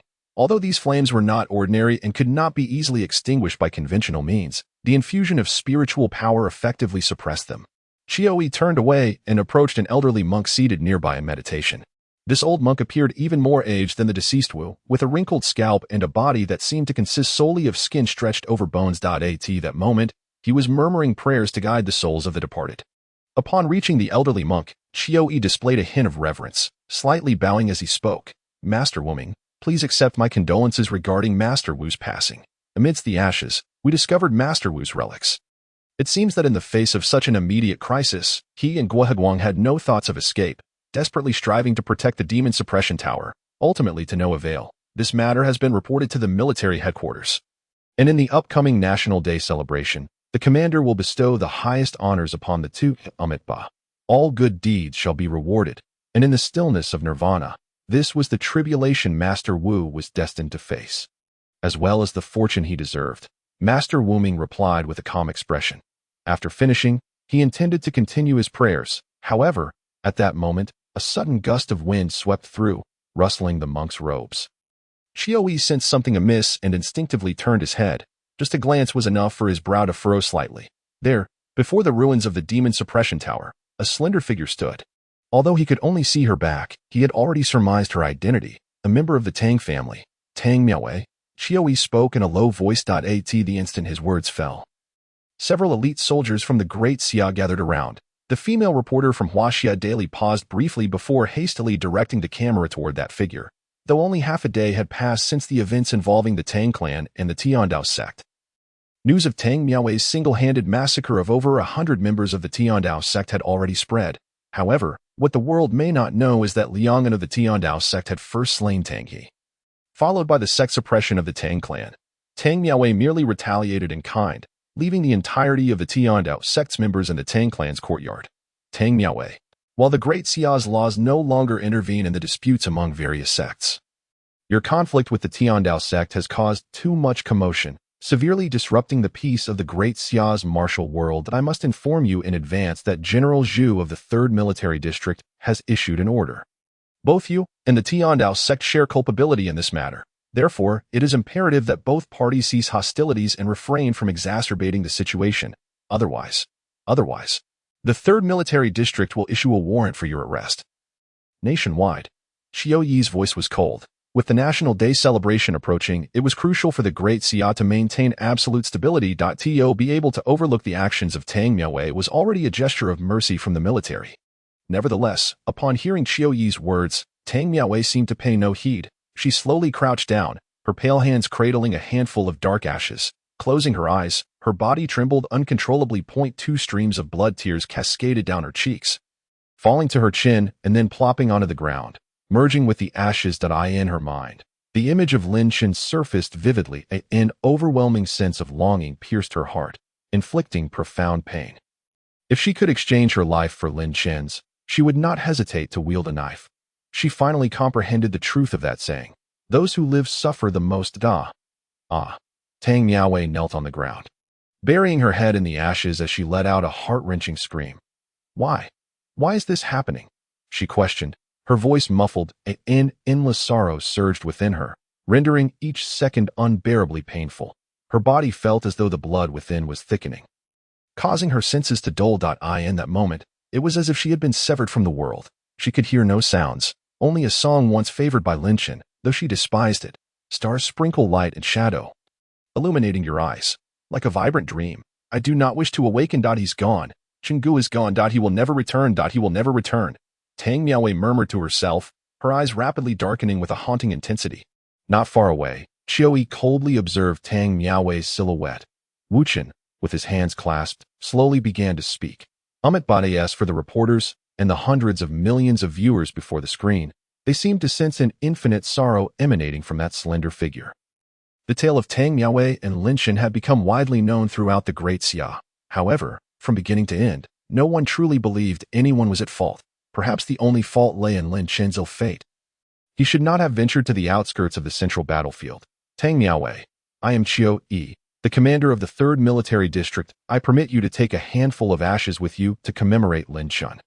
However, from this moment forth, you must not set foot in this place again. It will be sealed, becoming a forbidden area for the Great Xia. Now, leave immediately. Do not hinder our military's efforts to suppress the flames. Seeing that Tang Miaowei remained motionless, showing no signs of departing, he urged her. Upon hearing his words, Tang Miaowei finally exhibited a slight movement. Dully raising her head, she slowly turned to face Qiu Yi, her black pupils reflecting a growing crimson hue. Under the dim illumination of the night, the truth was not so apparent. The 3rd Military District. Are all of you from the 3rd Military District? Tang Miaowei spoke with a somewhat peculiar tone. Qiu Yi slightly furrowed his brow, suppressing his irritation as he replied, Indeed, these are all elite members of my 3rd Military District. This individual here is Master Wuming. I can understand your sorrow over Lin Chen's demise. However, are you aware that Master Wuming's disciple, Master Wu, who has been responsible for the sealing of the Demon Suppression Tower for many years, also met a tragic fate in this catastrophe? In this world, you are not the only one to have lost someone dear, but if everyone were to act as recklessly as you do, would that not lead to chaos? I have spoken my piece and extended you the utmost patience. Now, leave this place immediately. Without any further delay. Qiu Yi's voice brooked no argument. Meanwhile, Tang Miaowei's gaze drifted vacantly from Qiu Yi to Master Wuming. In the next moment, her pupils suddenly sharpened, and a trace of malevolence emanated from her. Your disciple, Brother Chen of the Seal. Very well, then you shall die first. Tang Miaowei's figure gradually became ethereal, and the ashes around her were suddenly blown away to the distance. In the blink of an eye, she appeared before Master Wuming. Qiao Yi's eyes narrowed in disbelief. He had not anticipated that Tang Miaowei would dare to strike here. The aura of a late-stage Grand Master erupted from him. Shielding Master Wuming. Insolence. Master Wuming is not someone you can. Boom. Before Qiao Yi could finish his words, he was sent flying. The sheer might of Tang Miaowei's spiritual energy was beyond his capacity to withstand. Do not be anxious. Once I deal with him, it will be your turn. Tang Miaowei turned her head to say. She then raised her fair hand and struck towards Master Wuming. Chapter 86. Is she truly going to oppose the entire Great Xia? Qiao Yi was forced back, and the surrounding soldiers of Great Xia were unable to intervene. Just as Tang Miaowei's hand was about to land on Master Wuming's crown, a golden light suddenly radiated from him, stopping her strike. Amitabha. All phenomena are impermanent, and all dharmas are without self. My dear benefactor, the old monk understands that your hatred is difficult to subdue. Yet, in this world, all things may not necessarily align with one's desires. Master Wuming slowly rose to his feet, enveloped in golden light, resembling a living Buddha. The scene left countless viewers in the live stream gasping in awe, acknowledging the undeniable prowess of a spiritually enlightened monk. Tang Miaowei's palm was momentarily pushed back, but she immediately struck again. Old monk, you speak the truth. How can everything align with one's wishes? If that is the case, then I shall follow my own heart. Seeking only to have no regrets, Tang Miaowei's gaze turned increasingly frigid. The residual effects of the half-step emperor-grade pill erupted within her. The golden light surrounding the old monk seemed incapable of withstanding the force of Tang Miaowei's strike. His already stooped figure bent further under her pressure. Witnessing this, Qiao Yi narrowed his eyes, a flicker of astonishment crossing his face. Although he knew that Tang Miaowei had slain the peak late-stage Grand Master Tao Qian with a single blow, he also understood that the depth of spiritual energy between Tao Qian and Master Wuming was not comparable, that in a real fight. Even two Tao Qians would not necessarily be a match for Master Wuming. This was why Qiao Yi had not regarded Tang Miaowei as a threat since her arrival. The power he commanded was not something to be compared with the mere 100 men of the Heavenly Sword sect. However, Qiao Yi now realized he had gravely underestimated Tang Miaowei's strength. As Tang Miaowei's hand drew closer to Master Wuming, beads of sweat began to form on the monk's forehead. Qiao Yi immediately raised his hand and coldly declared, Tang Miaowei is acting recklessly. Disregarding the laws of the Great Xia military, elite team of the 3rd Military District, heed my command. Immediately apprehend this Tang sect demoness. Yes. Thousands of soldiers from Great Xia unsheathed their swords and swiftly closed in on Tang Miaowei. Within mere breaths, dozens of the fastest approached her, striking down at her back. Bang! The blades came crashing down but were overturned by a terrifying force. The steel swords were instantly riddled with cracks. And one by one, they shattered. The sharp fragments of the swords shot out violently. Pft, pft. The fastest soldiers of Great Xia were all impaled by the shards, collapsing to the ground. However, Master Wuming seized the opportunity as Tang Miaowei's energy momentarily dispersed. After staggering back slightly, he retreated to Qiao Yi's side. Commander Qiao, buy me a few minutes. I will find a way to deal with her. With that, Master Wuming sat cross-legged and began to chant. Qiao Yi, seeing this, looked up coldly at Tang Miaowei. At this moment, thousands of elite soldiers from Great Xia had formed layers of encirclement around her. Yet, Tang Miaowei's expression remained utterly unchanged. Her gaze filled with murderous intent as she surveyed her surroundings. It was as if she would show no mercy to anyone standing in her way. Demoness of the Tang sect, you have committed a grave error. I advise you to cease your actions immediately. Otherwise, the consequences will be beyond your capacity to be. Yet those soldiers of the Great Xia could not even approach Tang Miaowei. It is said that she possesses the ability to revive the dead, and that the devil weapon, Emperor's Hate, was a gift presented to her. Setting aside the question of whether the one who bestowed this gift is aware of all that Tang Miaowei has done for Linchen, one cannot help but wonder about the true identity of this individual. The 3 formidable forces associated with weaponry, Devil Weapon Emperor's Hate, Heavenly Blade Sect, and Refining Weapon Valley, have yet to produce a single weapon that can rival hers. The background of the one who presented the gift must surely surpass these 3 factions. Strong, what does strength matter? After today, Tang Miaowei's adversaries will be the entirety of the Great Xia military. With 1,000,000 ironclad troops, who among them can withstand such might? Was it not previously speculated that the suitor for Tang Miaowei's hand might be a member of an obscure sect or clan? Someone entirely unheard of, who, having learned of her deeds, fell in love with her. Yet it is likely that this individual never anticipated that Tang Miaowei would use his gift to annihilate the entire Heavenly Blade sect. With the recent slaughter of so many Great Xia soldiers, It seems the engagement is now null and void. Should the hidden noble dare to show himself, he would surely face the consequences of Tang Miaowei's wrath. Wait, look over there. The venerable monk has made his move. The multitude of spectators fell silent, all eyes fixed upon the screen before them. As Tang Miaowei had nearly decimated half of the thousands of great Xia soldiers. The monk Wu Ming, who had been sitting cross-legged, finally stirred. He began to wave his hands rapidly, and strands of golden light erupted from his palms. Go. Wu Ming intoned in a deep voice. As he brought his palms together and struck forward. Ancient Buddhist characters glowing with golden light suddenly materialized in the air, swirling madly around Tang Miaowei, just a few meters away from her. Clang! Tang Miaowei stumbled, dropping to one knee while holding the emperor's hate. At that moment, she felt an inexplicable force that threatened to split her head asunder.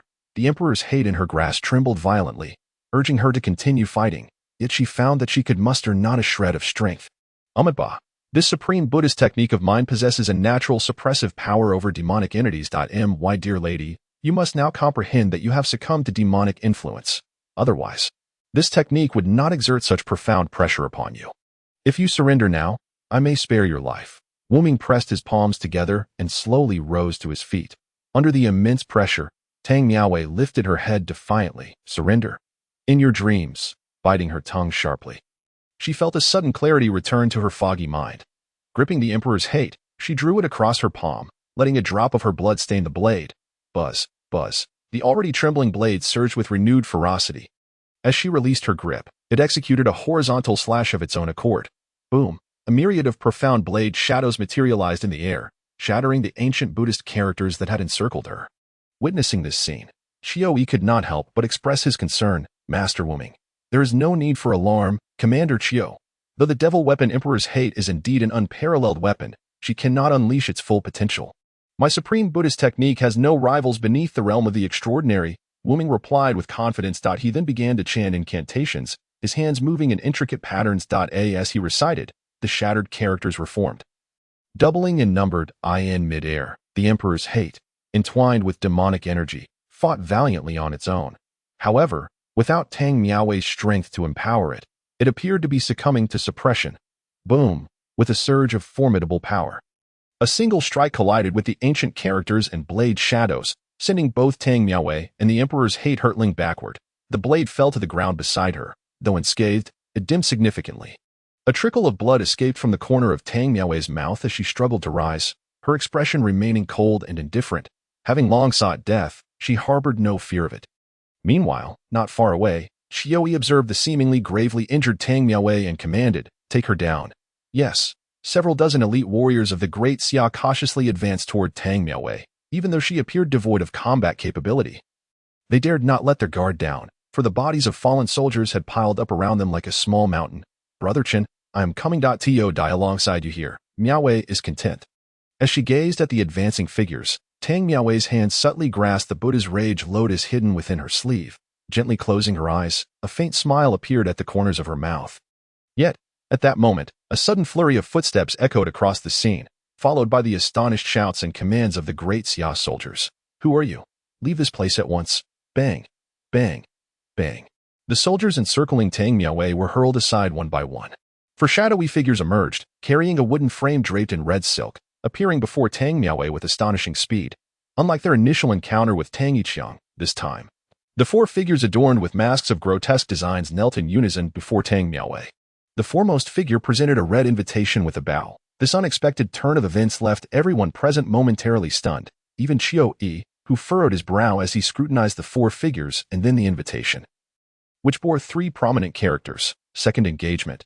Chapter 88. Concealing celestial secrets, exercising caution in the deepest recesses of the 10,000 mountains. Within a vast valley, countless figures stood motionless. They were arranged in a peculiar formation, surrounding Lin Shun without a sound. From above, one would be astonished to see that the thousands of zombies in the valley formed a cryptic and intricate pattern, with Lin Shin positioned at its very center. Wenji, floating beside Lin Shin, gazed at the powerful zombies emanating formidable auras, her lips pursing in surprise. Over the past few days, she had watched Lin Shin enhance these zombies' powers exponentially, once merely at the levels of green and flying zombies. Many had now transformed into unmelting bones, while several with exceptional potential had directly ascended to the rank of silver-eyed zombies under Lin Shen's forceful enhancement. Such methods, even Wenji, who had spent over a century in the Demon Suppression Tower, had never encountered before. Casting a wary glance at Lin Shen, Wenji swallowed hard and said, "Brother, the second engagement gift has been delivered. The bond between you and the young lady will deepen, relying solely on your own strength. It is no longer possible to maintain complete control. You must now thoroughly conceal your aura. Shielding the celestial secrets is essential for the young lady's protection. Otherwise, this marriage will be obstructed by the heavenly will. The remaining 5 gifts will be nearly impossible for us to locate." Upon hearing Wenji's words, Lin Shen, though his eyes remained closed, furrowed his slender brows in contemplation. Noticing this, Wenji quickly added, "Brother, there is no need for excessive concern. This is a necessary process for a heavenly marriage, ensuring it holds true significance. As for Tang Jia not knowing the identity of her suitor, it matters not. The instinctive bond between you and her will prompt her subconscious to accept these gifts. The zombies chosen to deliver the gifts also bear some of my influence. Her thoughts may thus be swayed. Of course, you need not worry about Tang Jia's safety. Hasn't Lier been protecting her from the shadows? With his golden eyes watching over her, she will remain unharmed. However, it is best that Lier refrains from acting until the 7th gift arrives, for otherwise, it may severely impact the heavenly marriage. To ensure the young lady's complete revival, we must exercise utmost caution and vigilance. After all, this opportunity is singular." Wenji spoke earnestly, her words flowing one after another, as if her heart were truly invested in Lin Shen and Tang Miao's fate. Upon hearing this, Lin Shen's tone softened slightly. "After this matter concludes, I shall find a way to help you solidify your form, granting you a body once more. Oh, thank you, brother." Wenji's voice rang clear and melodious. Yet her eyes betrayed little excitement, only curiosity as she gazed at Lin Shen. She pondered whether there was anyone in the world today capable of surpassing Lin Shen. Meanwhile, at the ruins before the Demon Suppression Tower, it was not just Qiao Yi who had laid eyes upon those 3 ancient characters that seemed to come to life. The lens held by the female reporter had equally captured the phrase double betrothal. In an instant, the live chat exploded. Double betrothal? Could this be a bride price? Was this yet another gift from the suitor wishing to marry Tang Miaowei? Was one pill surpassing the pinnacle of divine levels and the legendary magic weapon? The Demon Emperor's hatred, not sufficient. Previously, one would often hear of wealthy individuals spending billions on weddings, but in comparison to this suitor, they seemed utterly insignificant.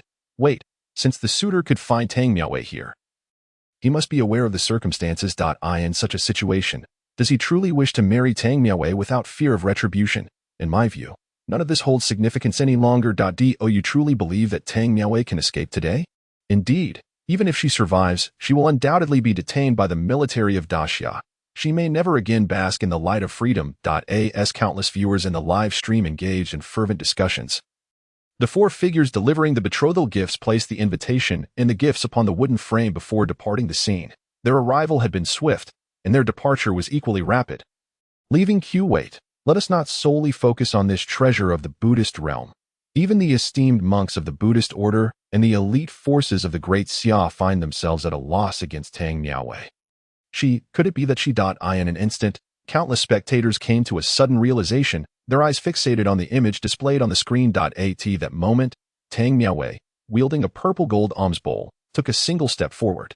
With that simple motion, a radiant cascade of golden light enveloped her, rendering her as ethereal as a celestial maiden. An immense pressure emanated from her presence, causing the surrounding soldiers of the Great Xia to sag under its weight, their shoulders drooping as they bent forward, and no matter how hard they tried, they could not stand tall.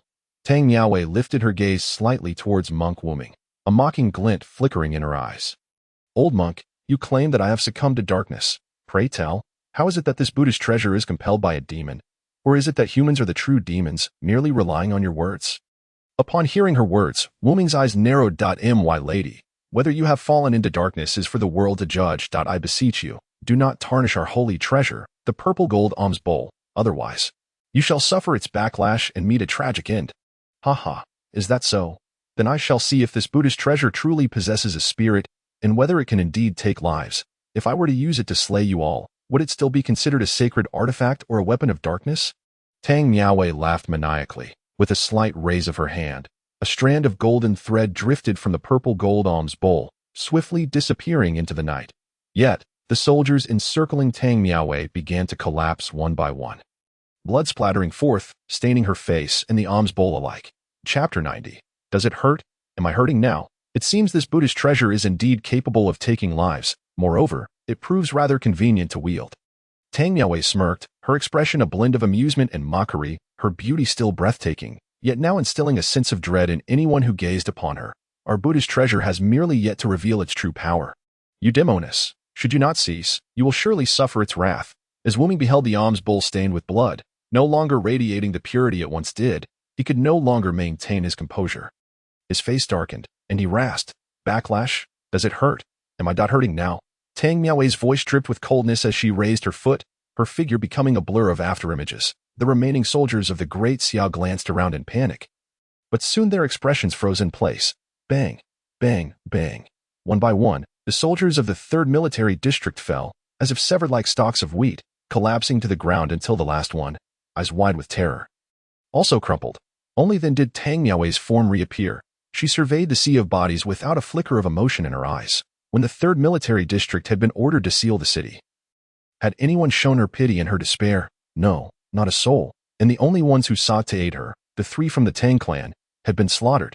This stark reality, devoid of shades of gray, had become clear to Tang Miaowei. If all that was left was to kill, why should she not be the one wielding the knife? You, Tang clan demoness. Once upon a time, Tang Miaowei was even more despondent than these individuals. And then there was Li Hao, whom Tang Miaowei mentioned. He is the captain of the Daxiao law enforcement team, and it was he who breached the original agreement by prematurely delivering Lin Chen's corpse to the demon suppression tower. According to the timeline, had Lin Chen's body remained in the Zhangtian group's first corpse nurturing site for a few more days, he could have evaded the explosion at the demon suppression tower. According to your assertions, Tang Miaowei is blameless. So could it be that the 3rd Military District is at fault? The Buddhist practitioners assist in sealing demonic entities for the sake of national peace and stability. Do not be so quick to speak recklessly just because the live stream has abruptly ended. I advise you to refrain from making remarks that could undermine organizational harmony. Otherwise, it will be too late to lament when you find yourself in custody. I am gravely ill and have little time left. I hold a deep affection for this world, and I yearn to live. But what has become of this world? The Daxiao military is not at fault, nor are the Buddhists, and neither is Tang Miaowei. So, who is truly at fault? A user named A Ray of Sunshine sent barrage after barrage across the screen. The audience fell into a profound silence as they read the comments. Moments later, the flames engulfed the area, accompanied by the screams of several reporters from Huaxia Daily. The live stream was completely severed. With a soft click, Wang Fu shut off the screen in a high-end nightclub. Dismissing the beautiful massage therapist at his feet, reclining on the sofa, he couldn't help but rub his temples in distress. How did it come to this? The scenes from earlier in the live stream made even the seasoned vice president of the Herbal Merchant Association feel a chill in his heart. A person who fears nothing in the face of death is not terrifying. A highly skilled individual is also not frightening. What is truly alarming is the combination of the two. Now, with the magic weapon Emperor Hate and the purple gold bowl in her possession, Tang Miaowei is not someone an ordinary individual can withstand. Only a half step into the extraordinary realm or multiple peak grandmasters acting in concert could subdue her. Other factions remain unaware. Our Herbal Merchant Association cannot afford to dispatch many peak grandmasters. As for half steps into the extraordinary, they're the pinnacle of power among various factions, often sequestered in seclusion, striving to penetrate the elusive extraordinary realm. Unless faced with a catastrophe, it is nearly impossible to summon them from their retreats. Chairman, you need not worry excessively. Although Tang Ping and Tang Qiu perished at the hands of our Herbal Merchant Association, the enemies of the Tang family girl are far too numerous. By her own efforts, she cannot stir up much trouble. Furthermore, isn't their young Master Qing? Young Master Qing possesses peak grandmaster strength and is a standout among the younger generation throughout Daxia. With young Master Qing leading the defense of our Herbal Merchant Association's Central Plains branch, we should be able to handle Tang Miaowei. Should she fall into our hands, it would be a monumental boon for the Herbal Merchant Association. At that time, all the secrets she holds can be unearthed. Sun Dachuan, with his rotund belly, spoke slowly from behind Wang Fu. Upon hearing this, Wang Fu pondered for a moment, his brow still furrowed. Qing'er is indeed commendable, but do you think my true concern lies with Tang Miaowei? The truly enigmatic element is that matrimonial envoy. Over the years, the Herbal Merchant Association has identified 5 hidden families, the Rong, Hua, Ma, Zhang, and the families. As for the hidden sects, we have uncovered no leads whatsoever. Yet, regardless of the family or sect, each poses a formidable challenge if that person is resolute in aiding Tang Miaowei. Matters will not be so simple, as he concluded.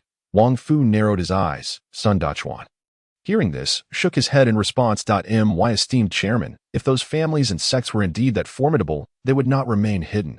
During the war of humans and demons, although they contributed some assistance in secret, the greatest casualties were still endured by our overt sects and factions. The Daxia military has long harbored grievances against them. That matrimonial envoy need not openly support Tang Miaowei.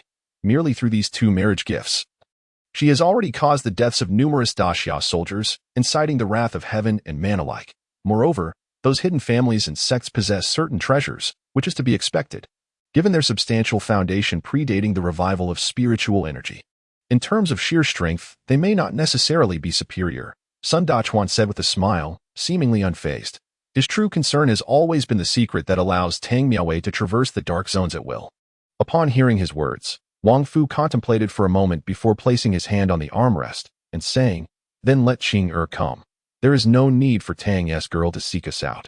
We shall take the initiative. We must capture her. Chairman, your wisdom is unparalleled. This is precisely what our Herbal Merchant Association must do." Sun Dachuan squinted in agreement.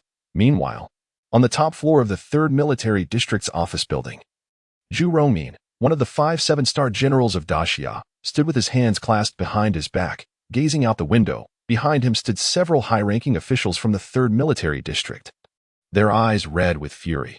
Even during the war of humans and demons, the 3rd Military District had never suffered the complete loss of an elite unit. Now, they were filled with an intense desire to apprehend Tang Miaowei and tear her to shreds. I understand your feelings. However, we have yet to locate Tang Miaowei's whereabouts. Acting rashly will only allow her to escape. This incident has already attracted the attention of the Commander-in-Chief. He has ordered a formal manhunt for Tang Miaowei. Rest assured, she will not escape. Zhu Rongmin's voice was cold. Upon hearing his words, the high-ranking officials of the 3rd Military District calmed somewhat. One of them pondered for a moment before slowly speaking. General, from what that Tang family demoness indicated, her next target appears to be Li Hao. Li Hao is the grandson of General Li from the 4th Military District and has now been relocated from Haizhou City for protection. Is it possible that this Tang family demoness will pursue him? Hearing this, Zhu Rongmin furrowed his brow slightly. He then spoke sharply, quickly, investigate where Li Hao is now. Chapter 92. Difficult brothers in the present day. Daxia's territory has become immensely vast. Just the Central Plains alone is comparable to the size of the 3 Daxias from 500 years ago, beyond the 16 states of the Central Plains. There are 4 major regions: North Wasteland, South Wasteland, East Wasteland, and West Wasteland. Due to the fact that 6 out of 10 human settlements are concentrated in the Central Plains, these regions are relatively sparsely populated. The top sects are situated in the 4 wastelands, with notable ones including the Hu family fortress in the North Wasteland and the Wu Chiman in the South Wasteland. Meanwhile, Tiandao sect and Shifang Sword are both located in the East Wasteland. At this moment, at the juncture of the Central Plains and East Huang, an elderly man and a young woman were riding 2 spirit horses at a breakneck pace. Wang Hui hesitated for a moment before finally unable to restrain his curiosity. "Miss, didn't Tang Miaowei intend to settle accounts with Li Hao? What are we doing here?" Upon hearing Wang Hui's question, Hu Yingling immediately rolled her eyes. "Brother Hui, do you think Tang's sister is as foolish as you? Right now, Tang's sister has numerous enemies. The 8 top sects, the Daxia military, and Li Hao are all targets for her vengeance. However, if she confronts them head-on, she will likely be besieged and captured swiftly. While Tang's sister is unafraid of death, she is not so foolish as to seek it. I suspect that Li Hao is merely a smokescreen released by Tang's sister. The true target she intends to confront is Tiandao sect. Having just eradicated over 100 members of Tiandao sect, Tang's sister is now being hunted for her whereabouts. No one would expect her to strike at the heart of Tiandao sect at this moment." As she spoke, Hu Yingling pressed her spirit horse to accelerate. Although they had been hastening towards this direction for half a day already, with Tang Miaowei wielding the unparalleled magic weapon Emperor Hate, her speed would undoubtedly surpass theirs by a considerable margin. That if they delayed any longer, Tang Miaowei would likely have already engaged in combat. Tiandao sect. "I see now, miss." Aside from the Herbal Merchant Association headquarters located in the Central Plains, the other 8 top sects are distributed across the 4 wastelands. The nearest of these is indeed Tiandao sect. The Herbal Merchant Association must be on high alert, waiting for Tang's sister to arrive. With Li Hao under the protection of the Daxiao military, it would be unwise to make a move. Therefore, Tiandao sect is Tang's sister's best option. Upon hearing Wang Hui's analysis, Hu Yingling finally bestowed him an approving glance. However, Wang Hui soon found himself puzzled once more. Mississippi let us not even mention the tremendous uproar caused by Ms. Tang at this moment. Given her current prowess, she hardly requires our assistance. What could we possibly accomplish by rushing over? Hu Yingling's lips twitched as she uttered two words. Watch the show. Watch the show. Of course, it is to watch the show. Otherwise, would I rush in and become a burden to Sister Tang? Over the past few days, we have witnessed the severe bullying Sister Tang has endured.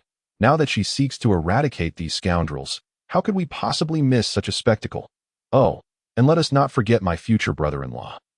Though his identity remains uncertain, he is likely to have valuable gifts for Sister Tang. A slight smirk appeared at the corner of Hu Yingling's mouth, revealing an alluring curve. Wang Hui fell silent for a moment, then could not help but scratch his head, saying, "Miss, do you mean there will be a betrothal gift?" Indeed. According to customary wedding traditions, the final item of the betrothal gift should be the wedding gown. Sister Tang has yet to receive her gown, and I find myself rather fond of my future brother-in-law. He surpasses the previous one by far. Even if Sister Tang were to stand against the world, he would unwaveringly choose her. I am genuinely curious about his capabilities and origins, Hu Yingling mused. People say that the mysterious betrothal person belongs to a hidden sect or family, a notion many accept.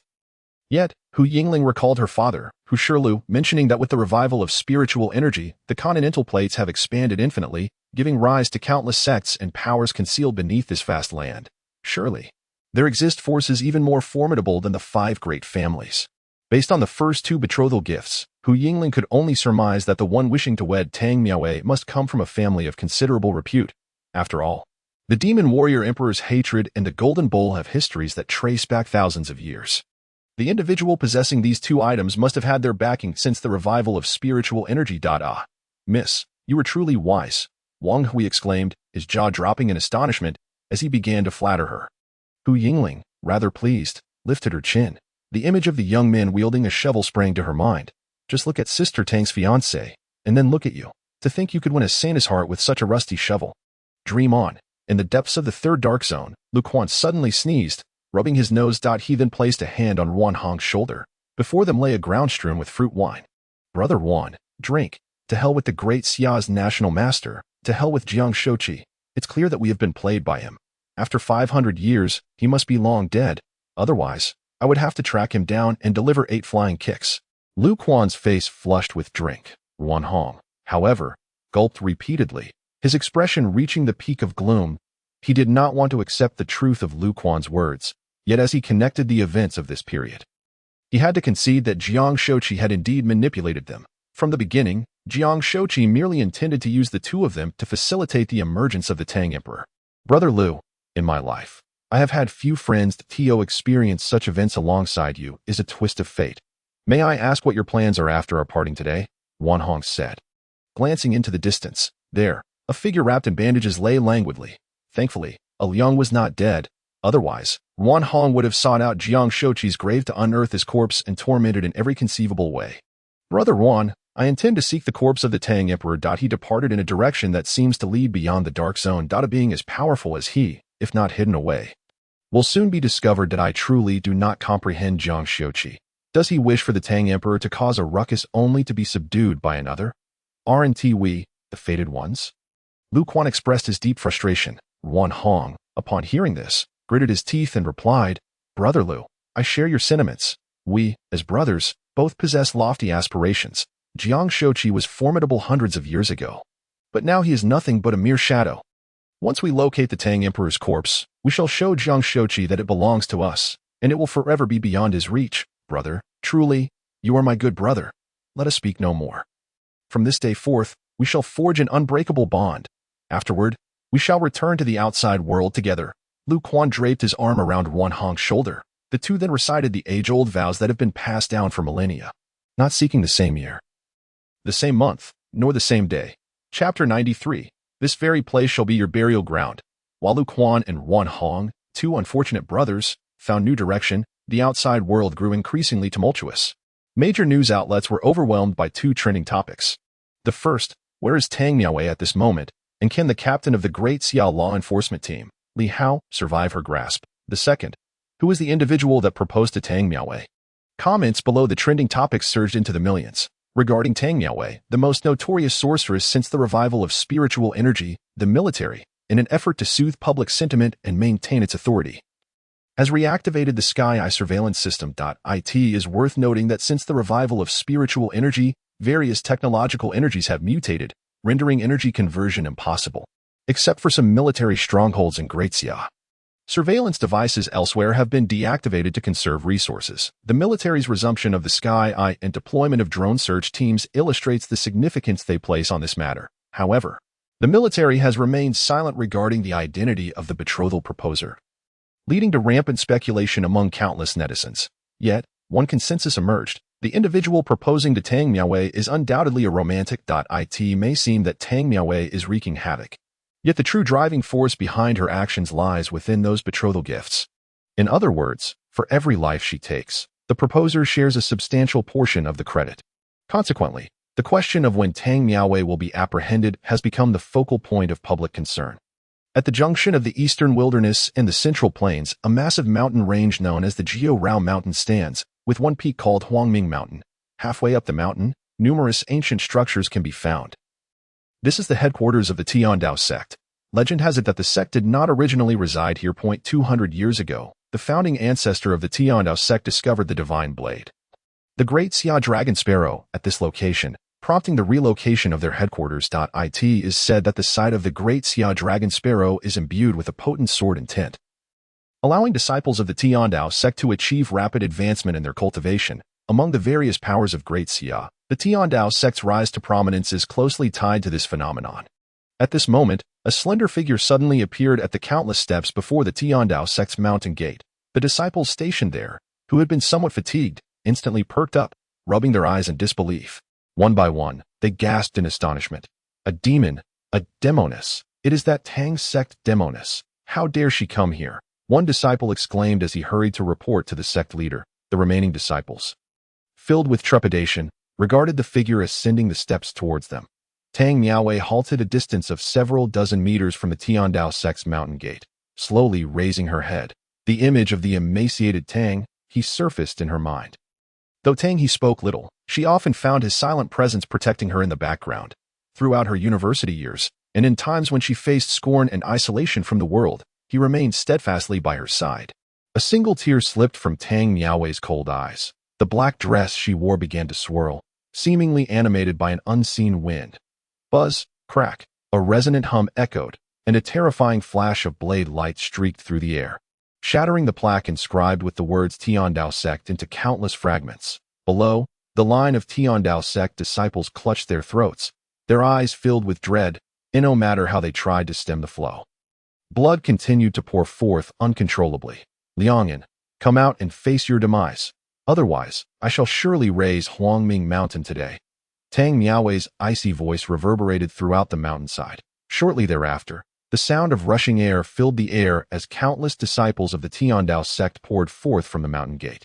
Standing not far from Tang Miaowei, upon counting, there were nearly 10,000 of them, including several masters and even grandmasters, sect leader, elders. After a few more seconds, a middle-aged man clad in elegant attire, accompanied by 3 elders, emerged from the mountain gate. The 7 elders of the Tiandao sect were present, save for Tao Qian, who had been slain by Tang Miaowei, and a few others who had gone out searching for her. Meanwhile, a buzzing sound filled the air as several drones began to fly overhead on the streets of several major cities in the Great Xia, such as Haizhou City, Tianzhou City, and Jingzhou City. The propaganda screens set up by the Great Xia military suddenly illuminated. An official broadcast abruptly interrupted the hurried footsteps of the pedestrians. The location of the Tang sect's demoness has been discovered. She is currently at the headquarters of the Tiandao sect. The nearest soldiers of the Great Xia are hastening to apprehend the demoness. Countless passers-by came to a halt, their faces etched with astonishment as they gazed at the screens. The entire Great Xia was now issuing a warrant for Tang Miaowei. They all presumed that she must have hidden away in a remote mountain, yet to their surprise, she boldly stormed the Tiandao sect's headquarters alone. How arrogant the demoness of the Tang sect must be. Surely, this time she would meet her demise at the Tiandao sect. On one side stood tens of thousands of elite disciples from the Tiandao sect, alongside the sect leader and various elders.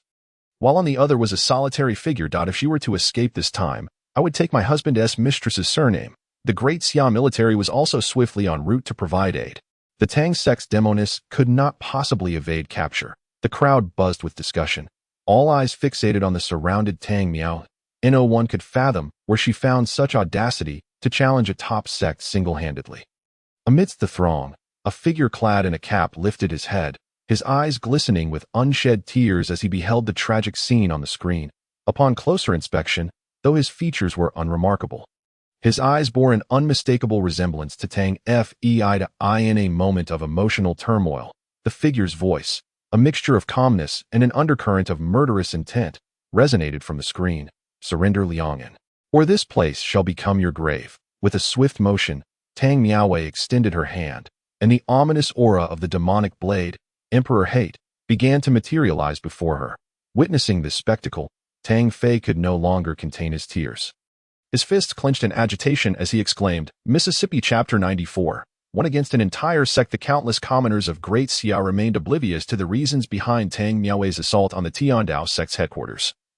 Nor did they understand the enmity between Liangyan and Tang Miaowei. Instinctively, they believed her to be a bloodthirsty fiend, determined to eradicate the Tiandao sect after harboring a grudge. A chorus of contempt, accusations, and disdain erupted on the streets. Coupled with the previous massacre of thousands of Great Xia soldiers by Tang Miaowei, the crowd could not help but shout in unison, Demoness! Demoness! Tear her to pieces! The fervor of the masses was palpable, their ire directed squarely at Tang Miaowei.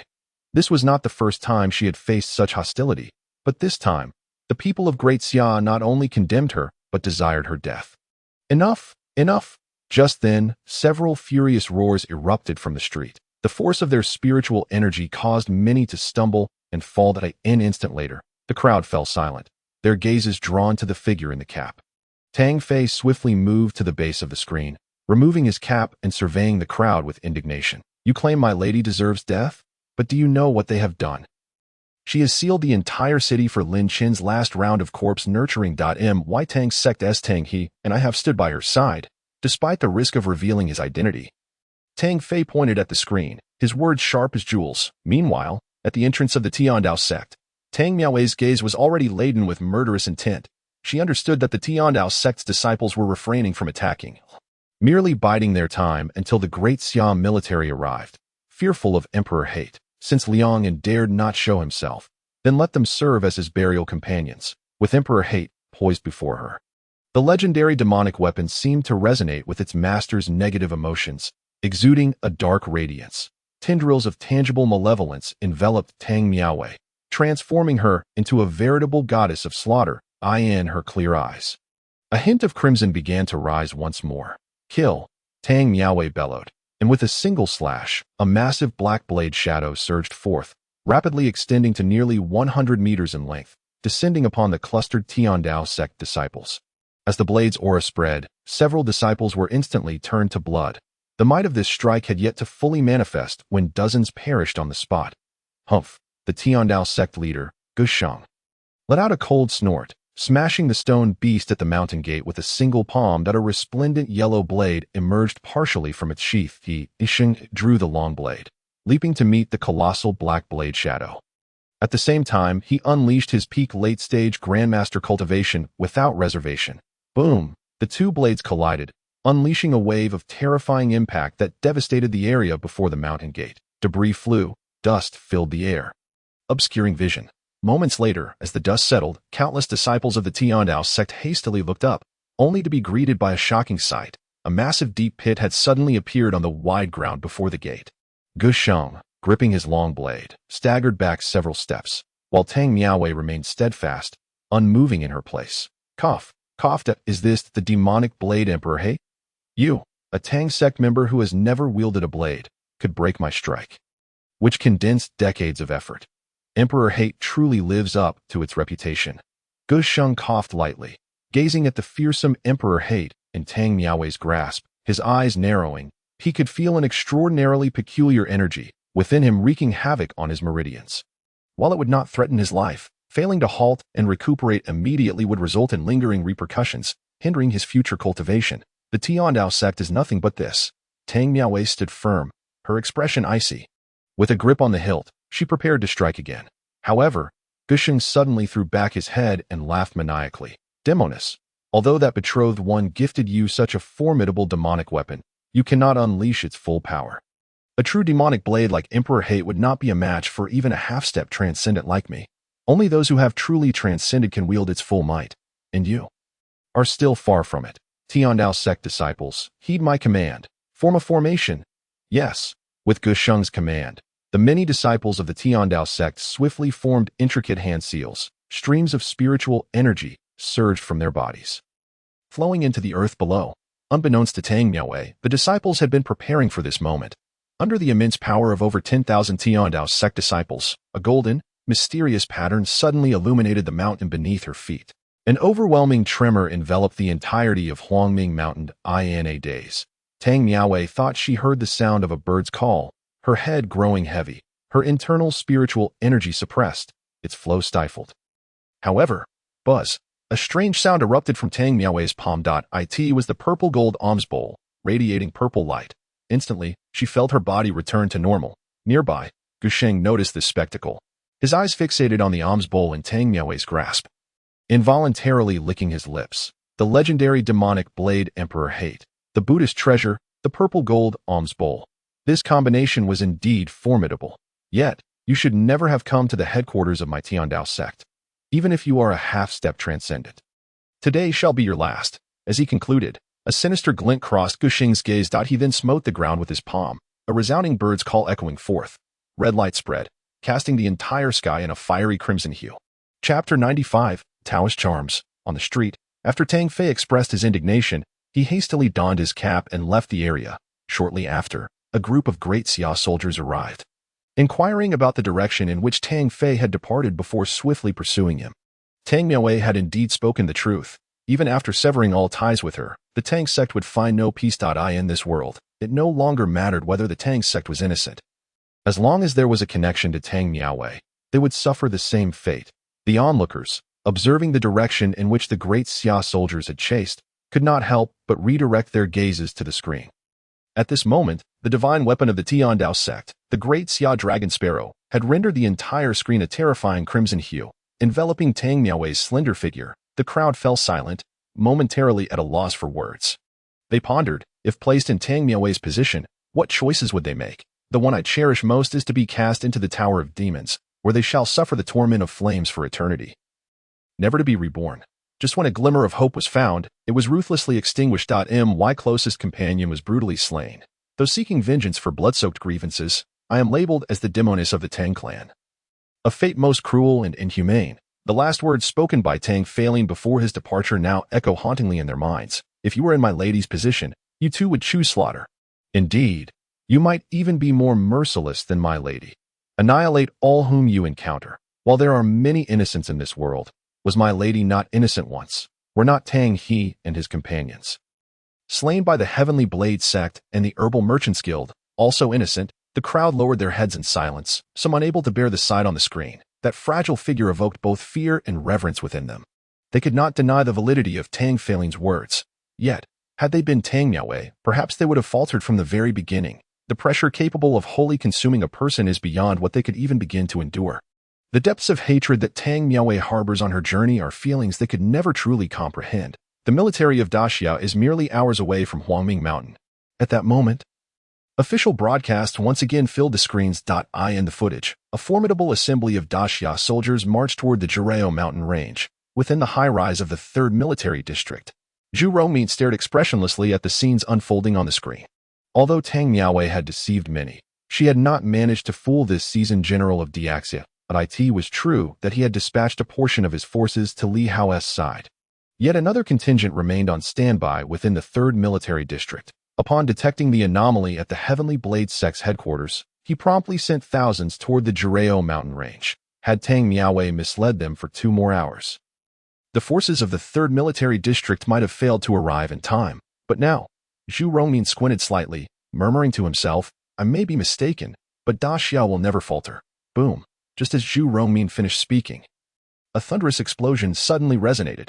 His expression momentarily froze, and he swiftly lifted his gaze. and upon looking, he found himself frowning deeply, his demeanor no longer as composed as before. From the crucial route leading from the 3rd Military District to the Jirao mountain range, explosions erupted one after another, the terrifying shockwaves claiming the lives of countless soldiers in an instant. It resembled the scenes of war that had not been witnessed for centuries prior to the resurgence of spiritual energy. Zhu Rongmin's eyes flickered with uncertainty. After most energy conversions had failed, the technological weaponry of Daxiao had become little more than heaps of scrap metal. Such a scene had not been seen for hundreds of years. But now, what on earth was happening? Zhu Rongmin turned to his side, his voice cold. Report. From the shadows emerged a figure, who after a brief silence, hastily replied, General, according to the information relayed from the front, there is a Taoist talisman's aura within the energy fluctuations. It appears to be a massive explosion triggered by numerous Taoist talismans drawing upon spiritual energy. Listening to the response from the shadowed figure, Zhu Rongmin's hand instinctively tightened into a fist. Taoist talismans? To unleash such explosive force and halt the advance of thousands. How many talismans would it take? 1,000? 5,000? Or even 10,000? Which Taoist sect possesses such an abundance of talismans? Most importantly, how could the Taoists possibly interfere in this matter? Zhu Rongmin's expression was utterly fraught with confusion. He could not fathom how this had come to pass. Elsewhere, atop a small hill near the Jirao mountain range, a barefoot figure floated in midair, observing the mushroom clouds rising in the distance, when she excitedly raised her small fist, exclaiming, Indeed, these Taoist explosion talismans are quite effective. However, I must thank those tireless little ones who work day and night. With 30,000 explosive talismans, even if you doubled your numbers, I could still hold you off from my sister. When Ji proudly tilted her chin, then her gaze turned to the direction of Huangming Mountain. Her expression tinged with concern. Sister, you must hold on. The 3rd gift is already on its way. If something were to happen to you, everything would be lost. When my brother truly gets angry, it is utterly terrifying. However, if you could stir chaos in Daxiao before the heavenly wedding, you could seize more of Daxiao's fortune to counteract the heavenly retribution. When Ji settled in midair, swinging her little legs, the 2 black bells emitted a sound that no one could hear. She feared Lin Chun. She had been afraid when she first met him and remained fearful now. Yet, she yearned to follow him, believing there was nothing more thrilling than being alongside the king of the undead. With countless minions at her back. Yes, so handsome. The thought of her entrance accompanied by legions of zombies made Wen Ji unable to contain her excitement, rolling joyfully in the air on the other side. Before the gates of the Heavenly Blade sect, the chirping of birds echoed incessantly, the radiant glow of the mountain lingered, and within the crimson halo, the figure of Tang Miaowei could be faintly seen kneeling on one knee. The Imperial Hate and the purple gold bowl hovered around her, straining to resist the onslaught of the Heavenly Blade sect's grand formation and the Daxia Dragon Sparrow's attacks. Yet, if this continued, Tang Miaowei would undoubtedly falter. The disparity between her solitary spiritual power and that of tens of thousands was simply too vast. In the distance, Hu Yingling and Wang Hui arrived late, their expressions turning grave upon witnessing the scene. However, Hu Yingling remained remarkably composed. Miss, are you truly not worried about Miss Tang? Wang Hui inquired, slightly taken aback. Hu Yingling clapped her hands, sitting serenely on a stone. Brother Hui, would my sister be so foolish as to come seeking death? I suspect she is searching for something. Searching? What could there possibly be in the Heavenly Blade sect that Miss Tang requires? Wang Hui asked instinctively. Hu Yingling, upon hearing this, could not even muster a retort. Instead, her eyes fixated intently on the distant scene. One thing capable of bringing the Heavenly Blade sect crashing down. Chapter 96. The true terror lies within him, the secret of the Heavenly Blade sect. Once, Hu Shirlu had told Hu Yingling that the Daxia Dragon Sparrow was one of the few divine swords that had awakened a blade spirit. The rapid rise of the Heavenly Blade sect over the past century was primarily due to harnessing the power of this blade spirit to forcibly elevate their cultivation. Should the blade spirit be harmed, the strength of the disciples of the Heavenly Blade sect would plummet drastically. It could be said that the entire Heavenly Blade sect was tightly bound to the Daxia Dragon Sparrow.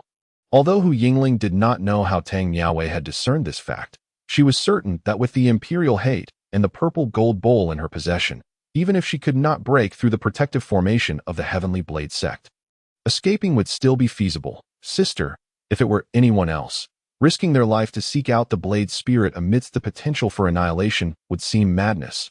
But you, dear sister, I know you can achieve what you set out to do. After all, you have endured such hardships along the way. How could a mere heavenly blade sect stand in your way? Hu Yingling's eyes sparkled as she gazed at the hazy figure of Tang Miaowei in the distance, her expression one of adoration. Meanwhile, within the formation, Tang Miaowei had her eyes slightly closed, a fine sheen of sweat beaded on her forehead.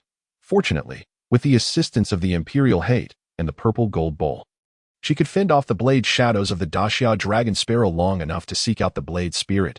Time passed second by second, and Tang Miaowei was unaware that when Ji was holding off the Daxia military for her.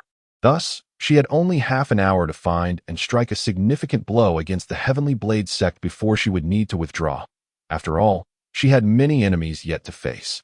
Even if she could obliterate the Heavenly Blade sect, it would not be worth sacrificing her life here. Found it. Finally, just after 11 minutes had passed, Tang Miaowei abruptly opened her eyes wide. She gazed at a certain spot marked with a trace of her aura. A slight smile curling her lips, forming a beautiful yet dangerous arquebus. Grasping the Imperial Hate with one hand, the purple gold bowl surrounded her for protection. Tang Miaowei stomped her foot, leaping into the air, racing toward that flicker of energy. Whoosh! At that moment, the blade spirit of the Daxia dragon sparrow seemed to sense impending danger, immediately darting away in a frenzy. Yet, having been locked onto by Tang Miaowei's aura, it was futile to escape. Just as it was about to be caught by Tang Miaowei, the blade spirit of the Daxia dragon sparrow ultimately chose to merge with its main body. A resounding blade cry echoing through the air. The great Xia dragon sparrow, one of the 10 divine blades, possesses immense power and the dignity befitting its divine status. Yet, at this moment, before Dihen, it amounts to nothing. Tang Miaowei could even sense the disdain emanating from Dihen in her grasp. Clang! As the two blades clashed, a barely perceptible, crisp sound resonated. The explosive scene one might envision failed to manifest. Instead, the point of contact between the two blades appeared as tranquil as the surface of a still lake, undisturbed by any ripples. However, the disciples of the Heavenly Blade sect within the formation collectively spat out blood, and the fiery red glow enveloping the mount dimmed significantly. Ge Shing and several elders of the Heavenly Blade sect looked on in shock, their eyes wide with disbelief. How could this be possible? Not to mention the dragon sparrow's blade spirit is exceptionally elusive, nearly undetectable even to those on the cusp of the extraordinary. The mere act of striking from afar left them incredulous. They could all feel that, at this moment, the blade itself bore no harm, yet the spirit concealed within had been wounded. They had previously felt no concern because they believed in the dragon sparrow's sturdy blade, that even Dihen could not easily cleave it. But no one had anticipated that Dihen could penetrate the blade itself and inflict damage upon its spirit. Such a technique was unheard of, even after a lifetime of wielding blades. Sect Master, it seems we have greatly underestimated this enchantress, murmured the third elder of the Heavenly Blade sect, squinting his eyes, his expression grim. Ge Shing, upon hearing this, furrowed his brow in contemplation before slowly shaking his head. No, it is not her. It is the mysterious figure who offered this demonic weapon, Dihen, as a gift to her. The truly formidable one is he. The demonic weapon, Dihen, is notoriously difficult to bond with. Yet Tang Miaowei wields it with ease. This alone raises significant concerns. However, it now appears that this benefactor has facilitated Tang Miaowei's mastery over Dihen to such an extent that the weapon can unleash tremendous power without her direct reliance. The fact that she is not the true master of Dihen, yet can utilize it to such a degree, is indeed staggering. The methods of that benefactor are truly unfathomable. Gushing spoke each word with emphasis, his hands clenching and releasing in agitation. Had he known that eliminating an unknown disciple of the Tang sect would be so troublesome, he would never have allowed Liang'an to act recklessly. But now, Liang'an, as the most talented disciple of the Heavenly Blade sect in decades, must not be allowed to come to harm. If the formation is breached and Tang Miaowei infiltrates the Heavenly Blade sect, the hidden Liang'an would certainly not stand a chance against her. Elder, to protect Liang'an, Yu Gusheng turned to the elderly figure beside him, his white hair a testament to his years. Hesitating to speak, the elder, named Liangting, raised his head and smiled, unafraid. Sect Master, there is no need for further words. I end this life. I have reached the pinnacle of the Grandmaster stage. I have made no progress over the past decade. It seems I am fated to remain distant from the extraordinary realm. If that is the case, then let my life be the price to safeguard her. Today, this girl must not leave the Heavenly Blade sect. As he spoke, a sharp glint ignited in Liangtung's murky old eyes. He raised his hand and, without hesitation, struck it against his own crown. In the next moment, a stream of pure, blood-tinged spiritual energy erupted from the lifeless Liang Ting and soared into the formation. Gu Sheng, witnessing this, displayed a pained yet resolute expression. Rest assured, Elder Liang. I shall protect Liang En's life and nurture him as a candidate for the future sect master. We bid farewell to the elder. Gu Sheng proclaimed loudly. The thousands of disciples of the Heavenly Blade sect echoed with solemnity. We bid farewell to the elder. The mournful chorus resounded through the air above the mountainside, within the protective formation of the Heavenly Blade sect. The previously tumultuous and restless Great Xia Dragon Sparrow suddenly settled. The purest form of spiritual energy, cultivated over a lifetime by a peak grandmaster, coalesced into layers of milky light, enveloping the Great Xia Dragon Sparrow. The oppressive Di Hen, which had been hovering above it, suddenly flew back into Tang Miaowei's hands. Upon seeing this, Tang Miaowei's pupils constricted, and she instinctively wanted to retreat. Yet, at that moment, the radiant glow surged forth once more, and she found herself unable to move her feet. Enchantress, I, the Grand Elder of the Heavenly Blade sect, have sacrificed myself for this formation. The Dragon Sparrow's twin echo formation has achieved its full power. Unless you are on the cusp of the extraordinary realm, you shall not escape this formation. Gu Sheng's voice rang out with authority. As his words fell, a hint of gold emerged within the radiant light of the formation, and waves of light cascaded down towards Tang Miaowei. However, she remained unperturbed, a mocking glint reflected in her ethereal eyes. Though she lacked expertise in formations, she understood the principle of to destroy it, one must first drive it to madness. At this moment, after the Dragon Sparrow's twin echo formation had been fully activated, some flaws began to reveal themselves to Tang Miaowei's perception. Buzz, the purple gold alms bowl surrounding her suddenly emitted a series of resonant sounds as it surged toward the descending golden-red glow. Simultaneously, an overwhelming surge of excitement emanated from the purple gold alms bowl. From a distance, Gu Sheng's expression shifted, momentarily stunned, before a flicker of panic ignited in his eyes. She intends to detonate the Buddhist treasure. The purple gold alms bowl. He realized he had to stop her. Failure to do so would lead to the ruin of all the disciples of the Heavenly Blade sect. Gu Sheng quickly formed seals with his hands, and the two seated elders beside him displayed grave expressions. They had already recognized that Tang Miaowei lacked knowledge of formations, thus, they had not taken her apparent exposure of flaws seriously, but now, it seemed she intended to employ a brute force method to break through. The power generated by the self-detonation of the purple gold alms bowl would collide with the very strength of the Dragon Sparrow's twin echo formation. No one could predict the horrific aftermath of such a confrontation. Madness. This Tang sect enchantress must be mad. Does she truly fear for her life? Gu Sheng muttered under his breath, his face darkening. The self-detonation of the purple gold alms bowl would first affect Tang Miaowei herself. She was willing to risk her life to drag down all the disciples of the Heavenly Blade sect with her. Such a reckless act filled Gu Sheng with trepidation as he gazed upon Tang Miaowei's fragile figure. Yet, that was not the most infuriating aspect for Gu Sheng. What truly troubled him was the level of loyalty bestowed upon Tang Miaowei by the benefactor regarding the purple gold alms bowl. All rare treasures possess an instinct to seek profit and avoid harm. Even after recognizing a master, they are unlikely to willingly self-destruct for that master. Yet, at this moment, the purple gold alms bowl, under Tang Miaowei's control, showed no signs of resistance against self-detonation. What a disgrace to Buddhism. Their own treasure is willing to wreak havoc for an enchantress. They can no longer speak of benevolence and morality. Gu Sheng thought bitterly.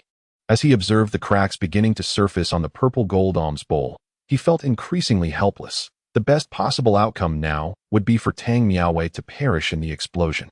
But the cultivation of the Heavenly Blade sect's disciples, including himself and the remaining elders, would suffer grievous damage that it was impossible to even consider the benefits of eliminating Tang Miaowei.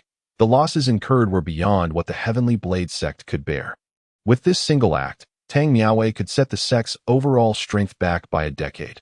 Just as Gu Sheng's expression grew increasingly solemn, a faint voice suddenly emerged from Huang Ming's rear mountain. I never imagined that a mere girl would dare to act recklessly within the headquarters of the Heavenly Blade sect. The voice resonated. An ancient figure materialized in midair. He slightly raised his hand and gently pressed down. Pooh! The previously agitated Dragon Sparrow's twin echo formation instantly calmed, and the self-destructing purple gold alms bowl fell, like scalding water doused with cold, trembling at Tang Miaowei's feet. Yisheng's expression brightened at this sight. "The Grand Elder! It is the Grand Elder!" he exclaimed, exhilarated.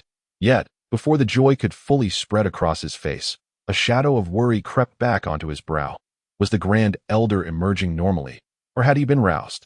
On the other side of Huangming Mountain, even from a distance, Hu Yingling could sense the terrifying pressure saturating the air. Gazing at the ancient yet commanding figure in midair, she upon hearing Hu Yingling's words. Wang Hui beside him could not help but stroke his beard and click his tongue in astonishment, exclaiming, "Miss Tang, what a formidable feat to compel the venerable ancestor of the Tiandao sect, a half-step transcendent, to emerge from seclusion. This visit to the Tiandao sect by Miss Tang has inflicted an immeasurable blow upon them. Achieving enlightenment at the half-step transcendent level is notoriously elusive, with opportunities for seclusion appearing only once in a century. It is said that the grand ancestor of the Tiandao sect, after narrowly surviving a life-and-death battle 5 years ago against a beast of half-step demon emperor caliber, hastily returned to the sect's headquarters to enter a state of deep meditation. Rumors abound that within 20 years, he is destined to grasp a sliver of transcendent opportunity. Yet, only 5 years have elapsed. This leaves us with two possibilities. Either the ancestor possesses extraordinary comprehension, and 5 years suffices, or he has been compelled to emerge prematurely. Should it be the latter, he may never again encounter a chance for seclusion in his lifetime.